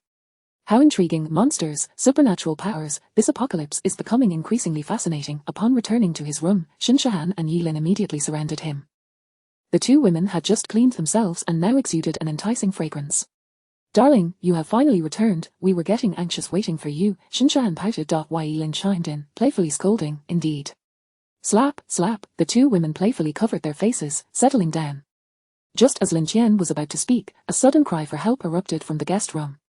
Lin Tian, it's bad, Jiao Wu seems to. Chapter 84. The final request of Jiao Wu. Lin Tian, something terrible has happened. Jiao Wu, he seems to be on the brink of death. Upon hearing Tang Wanru's desperate cry for help, Lin Tian had no choice but to set aside the thoughts of the various postures he had just contemplated, and hurried to the medical chamber in the guest room. Shinshahan and Yilin exchanged a glance. Their previously playful expressions were placed with concern, and they followed closely behind Lin Tian. In just a few strides, Lin Tian reached the door of the guest room, forcefully pushing it open to reveal Tang Wanru standing by the bed, her face a picture of horror. Inside the medical chamber, various instruments emitted beeping sounds, creating an atmosphere thick with tension. Jiao Wu lay on the bed, his body convulsing uncontrollably, his complexion flushed, beads of sweat the size of soybeans rolling down his forehead, while he muttered incoherently. Lin Tian, Jiao Wu can't hold on much longer, Tang Wanru exclaimed anxiously once more. What has happened? Lin Tian inquired, his brow furrowed in concern. Tang Wanru bit her lip, a hint of trepidation in her voice as she replied, I was just in the process of sawing through his ribs, perhaps it was simply too painful. Performing such a procedure without anesthesia was an exceedingly perilous endeavor, and the fact that Gao Wu had endured for so long had far exceeded Tang Wanru's expectations. Yet now, witnessing Gao Wu's dire condition, she was genuinely terrified that she might have jeopardized his life. If something were to happen to him, she could not fathom how to face Lin Tian, nor could she predict whether he would unleash his fury upon her. Upon hearing Tang Wanru's words, Lin Tian's frown deepened. He swiftly approached Gao Wu's bedside, leaning down to assess his condition. At this moment, Gao Wu appeared to be teetering on the edge of death. His eyes began to roll back slightly, and the murmurs escaping his lips grew increasingly faint and indistinct. Dr. Tang, will you not return? A glimmer of despair flashed in Tang Wanru's eyes as she slowly shook her head. If he were in a top-tier hospital, perhaps there would still be hope, but I'm merely a plastic surgeon. I have done all that I can. Done all that you can. The gravity of those words from a doctor is something that everyone comprehends. It seemed that Gao Wu had also heard Tang Wanru's statement, for his body ceased its convulsions, as if he had resigned himself to the inevitability of death. Perhaps there was a sense of relief in that acceptance. The tribulations he had endured in recent days had indeed rendered his existence more torturous than death itself. Ever since he had been placed on that operating table, every moment had been an agonizing ordeal, physically, mentally, and spiritually. The excruciating pain he had felt while having his ribs sawed through felt as though it were tearing his very soul apart, the chilling sound of metal against bone echoing with each movement, accompanied by waves of piercing agony. Now, listening to Tang Wanru's near-fatalistic words, he felt an unexpected sense of liberation. Gao Wu continued to murmur indistinctly, his voice as faint as a flickering candle in the wind, on the verge of extinguishing. What did you say? Tang Wanru leaned closer to Gao Wu, almost pressing her ear against his lips, striving to catch his words more clearly. Please, do not make things difficult for my brother. Gao Wu mustered the last vestiges of his strength to utter those words with great difficulty. He had endured for so many days solely for the sake of his brother, Gao Wu feared that should he succumb, Lin Tian would unleash his wrath upon his sibling. Lin Tian, he asks that you do not trouble his brother, Tang Wanru said, her eyes reddened, her voice choked with emotion. She straightened up, gazing at Lin Tian with hope, yearning for him to grant Gao Wu's final plea. The fact that Gao Wu could still think of his brother at this moment filled her with profound emotion. Shen Shahan and Yilin shared the same sentiment, feeling a deep sorrow in the face of death. Although the two women were unaware of the animosity between Gao Wu and Lin Tian, they believed that death should bring an end to grievances. They too looked expectantly at Lin Tian, wishing he would fulfill Gao Wu's last request. Standing by the bedside, Lin Tian listened quietly to Gao Wu's words, his expression inscrutable. If you die, it will be your brother who lies on this operating table next. Lin Tian's voice was low and cold, devoid of warmth. Upon hearing Lin Tian's words, Gao Wu's body began to tremble violently once more. The faint glimmer of relief that had briefly crossed his face was swiftly replaced by terror. His eyes widened, bloodshot and incredulous, as if he could hardly believe what he had just heard. A demon, you are nothing but a true demon. Is death not enough to grant me peace? Gao Wu's chest heaved, his already frail body seeming on the brink of collapse from the emotional turmoil. He could hardly fathom that Lin Tian would be so cruel, not providing him a shred of solace in his final moments, but rather threatening him with the safety of his brother. He had endured all this suffering, with pain unimaginable to others, solely for the sake of his brother Gao Wen's well-being, yet now, Lin Tian sought to crush his final hope. Gao Wu's lips trembled as he attempted to utter something more, but only a pained whimper escaped. His eyes were filled with despair and pleading, and he tried to lift his hand to grasp Lin Tian's clothing, as if that simple gesture could sway him to reconsider, but the feeble hand merely flailed helplessly in the air before falling back onto the bed. Suddenly, Gao Wu felt as if he were plunging into an abyss of endless darkness, unable to escape no matter how fervently he struggled. It was as though an inexplicable, mysterious force was pulling him, intent on dragging him into the unfathomable depths of that darkness. The sensation was peculiar. Although his body was weakened to an extreme and his consciousness was gradually fading, he could still perceive this strange force with clarity. However, his dwindling life force was far too insufficient to investigate the nature of this mysterious power, nor could he muster the strength to resist its encroachment. With each feeble breath, it felt as though he was engaged in a futile struggle against this force, yet it seemed utterly in vain. Gao Wu's gaze grew increasingly dim, the earlier despair and pleading in his eyes now mingled with confusion and fear. Is this what it feels like to face death? Gao Wu silently questioned himself in his heart, but he was unwilling, truly unwilling. His lips quivered slightly, as if he wished to once more plead with Lin Tian to spare his brother Gao Wen, but his throat felt constricted, rendering him only capable of producing faint, incoherent sounds. Nearby, Tang Wanru, Xin Shihan, and Yilin were equally taken aback by Lin Tian's words. They stared wide-eyed, their faces etched with disbelief as they regarded him. Tang Wanru's lips quivered as she struggled to find words to persuade Lin Tian, yet fear of inciting his wrath compelled her to swallow her words. Xin Shihan and Yilin huddled closer together, their bodies trembling slightly, as if struck by the sudden chill of his cruelty. They could not comprehend why Lin Tian would act in such a manner.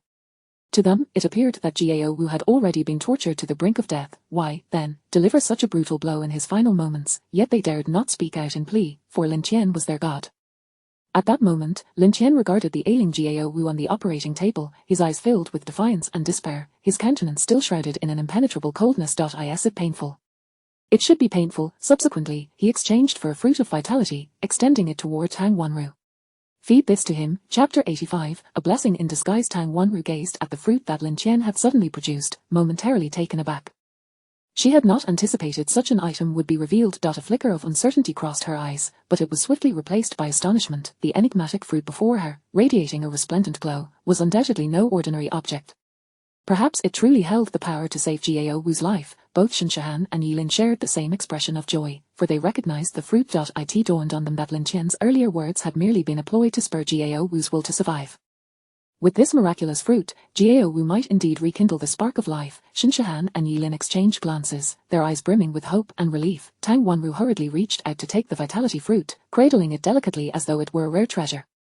She then swiftly approached Jiao Wu, gently lifting his head and slowly bringing the fruit to his lips, whispering, "Jiao Wu, please eat this, it will help you recover." At that moment, Jiao Wu's consciousness was somewhat hazy, yet he instinctively sensed something near his mouth.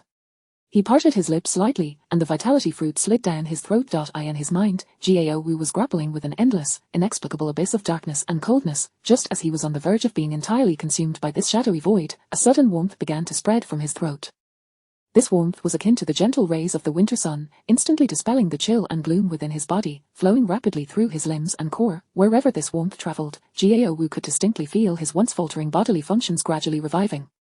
His nearly stagnant blood circulation seemed to be re-energized, beginning to flow steadily once more. His weak, flaccid muscles appeared to be nourished, regaining a modicum of elasticity, no longer as limp and powerless as before. Even his chaotic consciousness began to clarify under the influence of this warmth. The despondent light that had dulled his gaze was now slowly reigniting with a flicker of vitality, as a spark of hope rekindled in his once dull eyes. He twitched his fingers, astonished and grateful as he felt this remarkable transformation coursing through him. Although he was still uncertain about what had transpired, he understood that he had seemingly been pulled back from the brink of death, granted a sliver of life.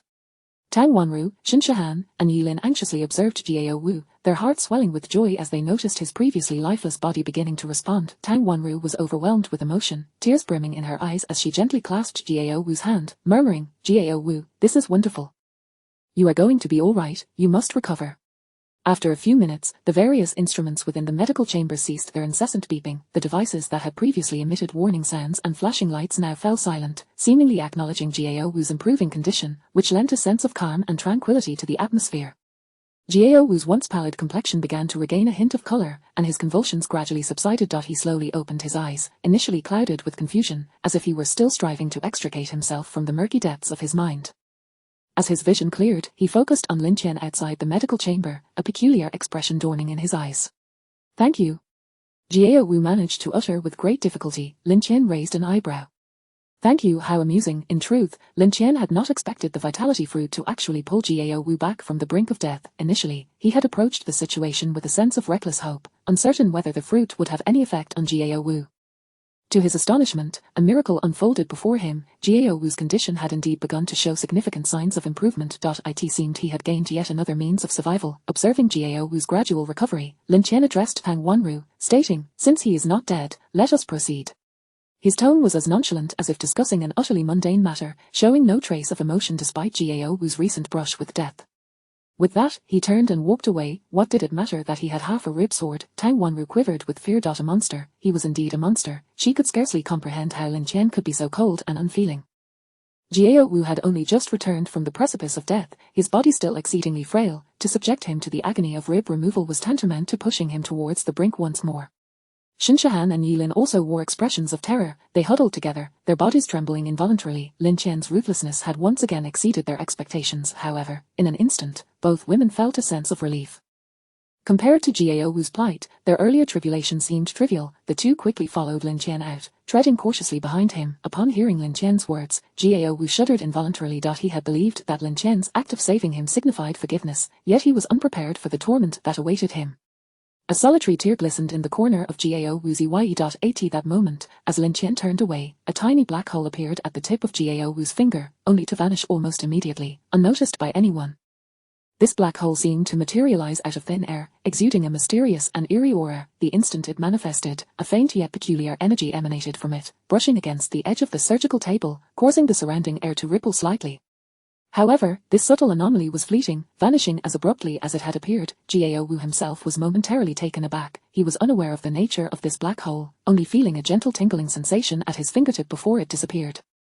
He pondered in silence, wondering if it was somehow connected to the vitality fruit Lin Tian had given him. After all, he had experienced this unprecedented phenomenon only after consuming the fruit, leading him to draw such associations. Jiao Wu attempted to summon that peculiar sensation at his fingertip once more, but no matter how hard he concentrated or strived to feel it, he could not manifest the tiny black hole again nor recapture that strange tingling sensation. It was as if that entire experience had been but a fleeting illusion, yet the lingering trace of that ethereal feeling served as a reminder that it had indeed transpired. What could it possibly be? Jiao Wu was consumed with curiosity and confusion, yet found himself at a loss. At that moment, Tang Wanru approached with an electric saw in hand. She stood beside Jiao Wu, her lips trembling as she attempted to speak, yet found herself at a loss for words. She could hardly bear to inflict harm upon him, but Lin Tian's command loomed over her like an insurmountable weight, leaving her too intimidated to disobey. Jiao Wu glanced up to see Tang Wanru and the saw she held, despair and fear flickering in his eyes. Could one truly fathom the sensation of having a rib brutally severed? He slowly shut his eyes, taking a deep breath in preparation for the impending agony. Soon, the room was once again filled with Jiao Wu's anguished screams and the horrific sound of the saw. As Tang Wanru operated the electric saw, a fleeting look of confusion crossed her face. She distinctly sensed that this time, the bone felt different. It seemed harder than before. Chapter 86, Do Not Return. Upon exiting the room, Lin Tian turned his head, his expression devoid of emotion as he addressed the two women. If you are frightened, you may retreat to the adjacent room. Next door, his female soldiers awaited. Upon hearing this, the two women realized that their earlier demeanor had displeased Lin Tian. They quickly shook their heads, with Shinshahan hastily interjecting, Darling, we are not afraid, we merely failed to react in the moment.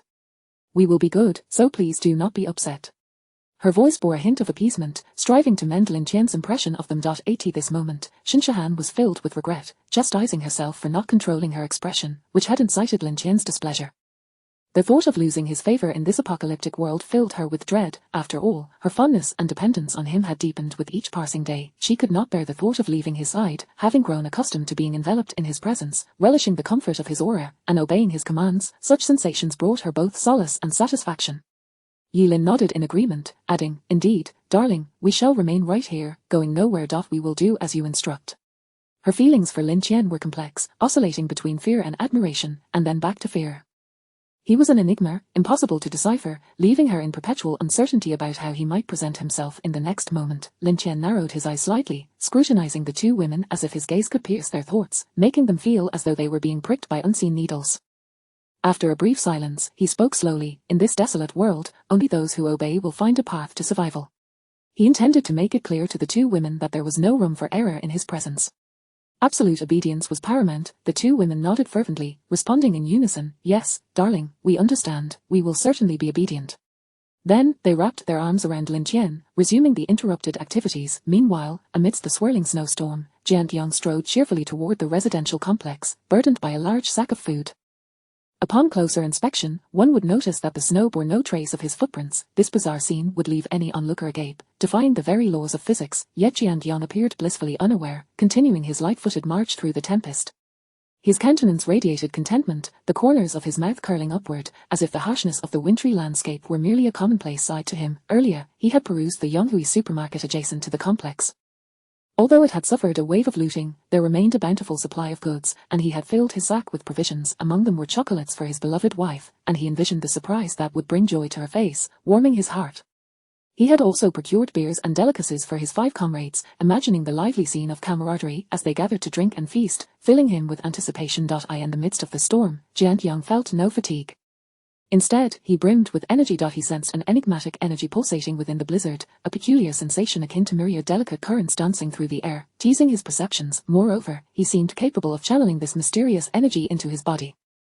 With each attempt, he felt a warm current coursing through him, a sensation so exquisite that it seemed to invigorate every cell, dispelling any remnants of fatigue wrought by his journey through the snow. Even the newly acquired abilities he had gained appeared to flourish under the influence of this mysterious force. What had once felt clumsy now flowed with greater ease and potency. Spiritual energy. Evolutionary factors, or something else entirely. Jianyang mused as he quickened his pace towards the complex. Having recently undergone his own evolution, his strength remained feeble, yet, should he manage to harness this mysterious energy within the snowstorm to continuously enhance himself, it would undoubtedly be fortuitous news. This energy felt like a divine opportunity bestowed upon him, and if he could seize it wisely, he might attain a rapid ascension in power. Perhaps it will not be long before I surpass Lin Tian, he contemplated inwardly, a flicker of expectation and excitement igniting in his eyes. The mere thought of Lin Tian's dominance in the complex, surrounded by beautiful women, stirred within him a mix of admiration and envy. Lin Tian was akin to a sovereign there, commanding either reverence or unquestioning obedience from those around him. Power, women, and the freedom to act as one pleased, was this not the very existence he had once yearned for? Previously, he could only watch in envy as Lin Tian wielded influence, basking in the adoration of women. Yet now, the circumstances had shifted. He had discovered an opportunity for evolution, acquired abilities, and unearthed this mystical energy in the storm that could bolster his strength. As he continued to ponder these thoughts, Jianyang quickened his steps, feeling himself drawing ever closer to the complex, while his aspirations for the future swelled with fervor. Amidst the tempest, he envisioned himself transformed by the absorption of this mysterious energy, powerful beyond measure, finally rewriting the narrative of his life that had once relegated him to a position of mere admiration. Suddenly, buzz buzz buzz, Jianyang's phone erupted with sound. He glanced at it, and his face turned ashen. The screen displayed a message: sad smiley, do not return, do not return, do not return. Feng has gone to betray you. Your cover is blown, and even your wife is under surveillance. Do not come back. Brother can only assist you to this extent, take care. Jianyang stared at the message from his newly sworn brother, Zhao Gang, a chill coursing through him like ice. His hands trembled involuntarily, his gaze fixated on the screen as if he wished the words would vanish, a figment of his imagination. Feng, Jianyang muttered through gritted teeth. They had just sworn an oath to share joys and sorrows, yet he had turned traitor and sold him out. Fearing jealousy, Jianyang had sought to bind them together through mutual benefit, hoping to safeguard their secret. Yet he had underestimated the depths of human nature. Lin Tian, a glimmer of rage and fear flickered in Jianyang's eyes. He yearned to rush back immediately, to rescue his wife and confront Lin Tian. Images of his wife enduring untold suffering flooded his mind, and his heart burned with anguish, aching to charge forward and confront Lin Tian in a struggle to the death. Yet he hesitated, fearful that not only would he fail to save her, but he too might perish in the attempt, leading to irrevocable disaster. Clenching his fists, his nails dug deeply into his palms, yet he felt no pain. Just wait, all of you, just wait, I will return. Chapter 87. Unmasking the traitor. Has Jianyang not returned yet? In a dim corner of the garage, Lin Tian sat on a small stool, skewering marbled beef onto the charcoal fire. The abundance of steak had led him to indulge in various culinary delights. An evening barbecue, amidst this icy apocalypse, was indeed a form of solace. The crackling of the coals cast flickering shadows across Lin Tian's face. Gao Wen stood respectfully behind him, and despite Lin Tian facing away, he maintained an attitude of deference. Yes, sir, Jianyang has yet to return. Behind Gao Wen stood Feng, equally respectful. Lin Yi, could it be that he has met with misfortune outside? Feng's expression was one of anxiety. The night had already fallen, and Jianyang had been gone for several hours. Why had he not yet returned? Feng silently mused that perhaps it would be best if Jianyang had perished outside. That way, his betrayal would remain undiscovered, and he would not have to fear retribution upon Jianyang's return. As he spoke, he surreptitiously gauged Lin Tian's reaction, his heart racing with apprehension that Lin Tian might discern his trepidation. Lin Tian gestured towards the space in front of him. Come, sit and speak. His tone was calm, devoid of any emotional fluctuation, yet this very calmness rendered both Gao Wen and Feng hesitant to show any signs of negligence. The two quickly approached, faces etched with respect, and carefully took their seats where Lin Tian had indicated. Lin Tian then divided the skewers of marbled beef among them. The enticing aroma of the beef wafted through the air as the sizzling fat dripped onto the coals, sending up tiny sparks. Feng gazed at the beautifully marbled beef, his mouth watering uncontrollably. He had lost count of the days since he last savoured a hearty meal. In this post-apocalyptic world, food was scarce, and merely having a full meal was a luxury, let alone such exquisite marbled beef. Swallowing hard, he gingerly accepted the skewer Lin Tian offered, his eyes brimming with gratitude as he hurriedly expressed, "Thank you, Lin Yi, thank you." Jiao Wen also took a skewer, respectfully stating, "Thank you for your generosity, sir." He then stood quietly by, awaiting Lin Tian's further instructions. Lin Tian continued grilling the remaining skewers, his gaze seemingly casual upon the flames, though his thoughts were adrift elsewhere. "This Jiangyang fellow has not returned, what do you think has transpired?" he mused aloud. Qian Feng's heart skipped a beat, and he hastily swallowed a mouthful of meat that he had not yet chewed. Stammering, he replied, Lin Yi, it's possible he has encountered some danger. The outside world is certainly not as safe as our community. Lin Tian shook his head, dismissing the notion of external threats. The cold was the greatest peril, and Jiangyang was not one to fear the chill. Thus, the idea that he could not return due to outside danger seemed far-fetched to Lin Tian. Jiao Wen, meanwhile, pondered quietly, could it be that he simply does not wish to return? Lin Tian grasped Jiao Wen's implication. Now that Jiangyang had acquired supernatural abilities, why would he endure indignities beneath Lin Tian's watchful eye? Surely, he could seek dominion elsewhere. This was indeed a plausible scenario. Lin Tian turned to Qian Feng and inquired, "Is Jiangyang's wife still here?" Yes, Qian Feng replied hurriedly, "I have been keeping an eye on her. She has remained here all along."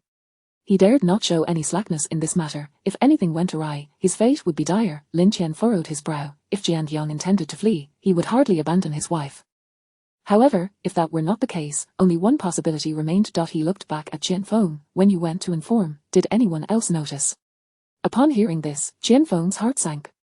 He stammered, there were others. Jiao Zong was in the midst of the crowd, many must have seen. Yet he quickly added, "But everyone is unaware of what I was discussing with Jiao Zong." Lin Tian, upon hearing Qian Feng's words, shook his head in exasperation. While others might not know the content of their conversation, surely Qian Feng's sworn brothers could make an educated guess. Jiao Wen interjected, "Sir, are you suggesting that Jiangyang has learned of Qian Feng's betrayal?" He too had begun to suspect this, though he had refrained from voicing it earlier. Only a fool would act more cunning than their superior. Lin Tian nodded, "Most likely." Qian Feng was struck dumb. His betrayal had been betrayed. He felt a dull thud in his head, his mind blank. He had intended to curry favor with Lin Tian through his treachery, yet the situation had spiraled out of control. If Jiangyang truly learned that he was the informant, he would surely face dire consequences upon Jiangyang's return. Lin Tian regarded Qian Feng, noting his fragile composure. "You and Jiao Zong should go and inquire with your sworn brothers. It would be straightforward to ascertain the truth." Lin Tian trusted Jiao Wen's ability to handle a few ordinary citizens. Jiao Wen nodded confidently, replying, "Rest assured, sir, if someone has indeed alerted Jiangyang, I will uncover the truth." Meanwhile, Qian Feng remained in a daze, consumed by dread of Jiangyang's potential vengeance, oblivious to Lin Tian's subsequent remarks. It was only when Jiao Wen approached and patted his shoulder that he snapped back to reality. "Come on, stop dawdling, we need to clarify this matter and provide an explanation to the sir." Qian Feng finally regained his senses. He glanced at Jiao Wen, then at Lin Tian, forcing a strained smile as he replied, all right, Jiao Zong, Lin Yi, I shall go at once." With that, Jiao Wen led Qian Feng away. Lin Tian continued to grill the skewers, sipping beer and savoring a cigarette, thoroughly enjoying the moment. Despite the apocalypse, he felt he was living better than before. Meals were plentiful, and nights were. As for Jiangyang, he scarcely gave the matter any thought, merely harboring a flicker of curiosity. After a while, Jiao Wen and Qian Feng returned, accompanied by one other individual, Zhao Gang. Jiao Wen delivered a swift kick to Zhao Gang's knee, commanding, "Speak to the sir yourself." With a thud, Zhao Gang fell to his knees, inching closer to Lin Tian. Lin sir, I," his lips quivered, beads of sweat rolling down his forehead, uncertain of how to articulate his thoughts. He never anticipated Lin Tian would trace the matter back to him so swiftly. He had intended to deny it, believing that since he had deleted the information, they would have to go through the mobile company to retrieve it. However, Jiao Wen's threats were too severe. He had even used Zhao Gang's daughter as leverage, willing to kill rather than let him escape. With no other option, Zhao Gang could only confess. "Lin sir, I was wrong. Please spare me." As he spoke, he began to slap himself. Lin Tian observed Zhao Gang's pitiful demeanor and surmised the situation. Impatient, he waved his hand dismissively. "Enough, be gone." At this point, Lin Tian had a general understanding of the situation. He had never regarded it as a monumental issue. In this post-apocalyptic world, survival and self-interest often led to deceit and betrayal among individuals. He merely sought to fathom the intricacies of the situation to satisfy his curiosity. Since he had already ascertained that Zhao Gang had informed Jiangyang and witnessed Zhao Gang's contrite state, he had no desire to linger further. Zhao Gang was taken aback by Lin Tian's words, astonished that he had been let off so easily. He scrambled to his feet, repeatedly expressing, "Thank you, Lin sir, thank you." Once he had retreated a sufficient distance, he turned and fled in a panic. Gao Wen watched this unfold, perplexed, and couldn't help but ask, "Sir, are we really just letting him go?" Lin Tian's lips curled into a slight smile, cryptically uttering 3 words, "Keep an eye on him." Gao Wen was momentarily taken aback but soon grasped the meaning. A long line would catch a big fish, let Zhao Gang feel as though he had escaped a dire fate, lowering his guard, while quietly assigning someone to watch him. When the time was ripe, perhaps they could use Zhao Gang to draw out Jian Yang. Gao Wen couldn't help but admire Lin Tian's cunning. This strategy was indeed astute. Only Qian Feng remained, standing foolishly to the side, utterly oblivious to Lin Tian's ulterior motives. Chapter 88, Jin Serum Ding. Today's flash sale items: 1. Wuchang rice, 10,000 bags, 2. Fresh vegetables, 10,000 gin, 3. Cold resistant Jin Serum, 1 vial, 4. Multivitamins, 10,000 bottles, 3. I choose 3. To Lin Tian's astonishment, it was indeed the Jin Serum, and a cold-resistant one at that. This was exceedingly useful in a world ravaged by snow and ice. As soon as he finished speaking, a syringe appeared in the system space, filled with a pale blue liquid. Subsequently, Lin Tian opened the system panel and located the exchange list in the shop. Cold-resistant Jin Serum, 100,000 yuan vial. The price was indeed equivalent to that of the physique fruit. Lin Tian then took out the vial of Jin Serum, slowly directing the syringe needle towards his arm. Gently pressing the syringe, he watched as the pale blue liquid gradually entered his body. As the liquid infused, Lin Tian felt a cool sensation begin to spread from his arm, gradually radiating throughout his entire being. Initially, it felt as though a frigid thread was meandering along his arm, the chilly touch causing goosebumps to rise on his skin. Yet soon, this coolness surged forth like a torrent, racing towards his limbs and bones. At that moment, Lin Tian felt as if he were ensconced within an ice cellar, the chill enveloping him entirely, prompting involuntary shivers. However, in the blink of an eye, that icy sensation receded as quickly as it had come. Just moments ago, he felt as if he were in an Arctic wasteland, and the next second, the penetrating cold vanished without a trace. Lin Tian's eyes widened in astonishment. He felt as though he had developed an immunity to the cold. The dread he once harbored towards low temperatures had dissipated entirely, although his current physical condition, with a score exceeding 40, could already withstand the frigid temperatures of over -40 degrees outside. He still felt a touch of cold, akin to the typical winter chill.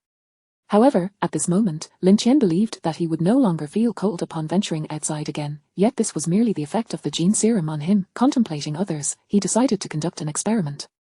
At this time, Shinshahan and Yilin had already risen and were tidying up the room outside. Lin Tian got up from his bed, glanced at Yilin who was mopping the floor, and casually said, "Come outside with me for a moment."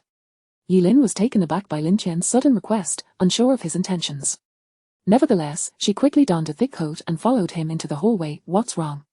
Yilin asked cautiously. She stood in the corridor, slightly hunching her shoulders. The temperature in the hallway was significantly lower than inside the room. Despite wearing thick clothing, she could still feel a chill penetrating her bones. Lin Tian retrieved the Jin Serum, looking at Yilin as he said, "Expose your arm." Upon seeing the mysterious liquid in Lin Tian's hand, Yilin involuntarily shivered, thinking, he can't possibly be planning to inject this into me, can he? Terror and resistance flashed in her eyes, and she instinctively recoiled.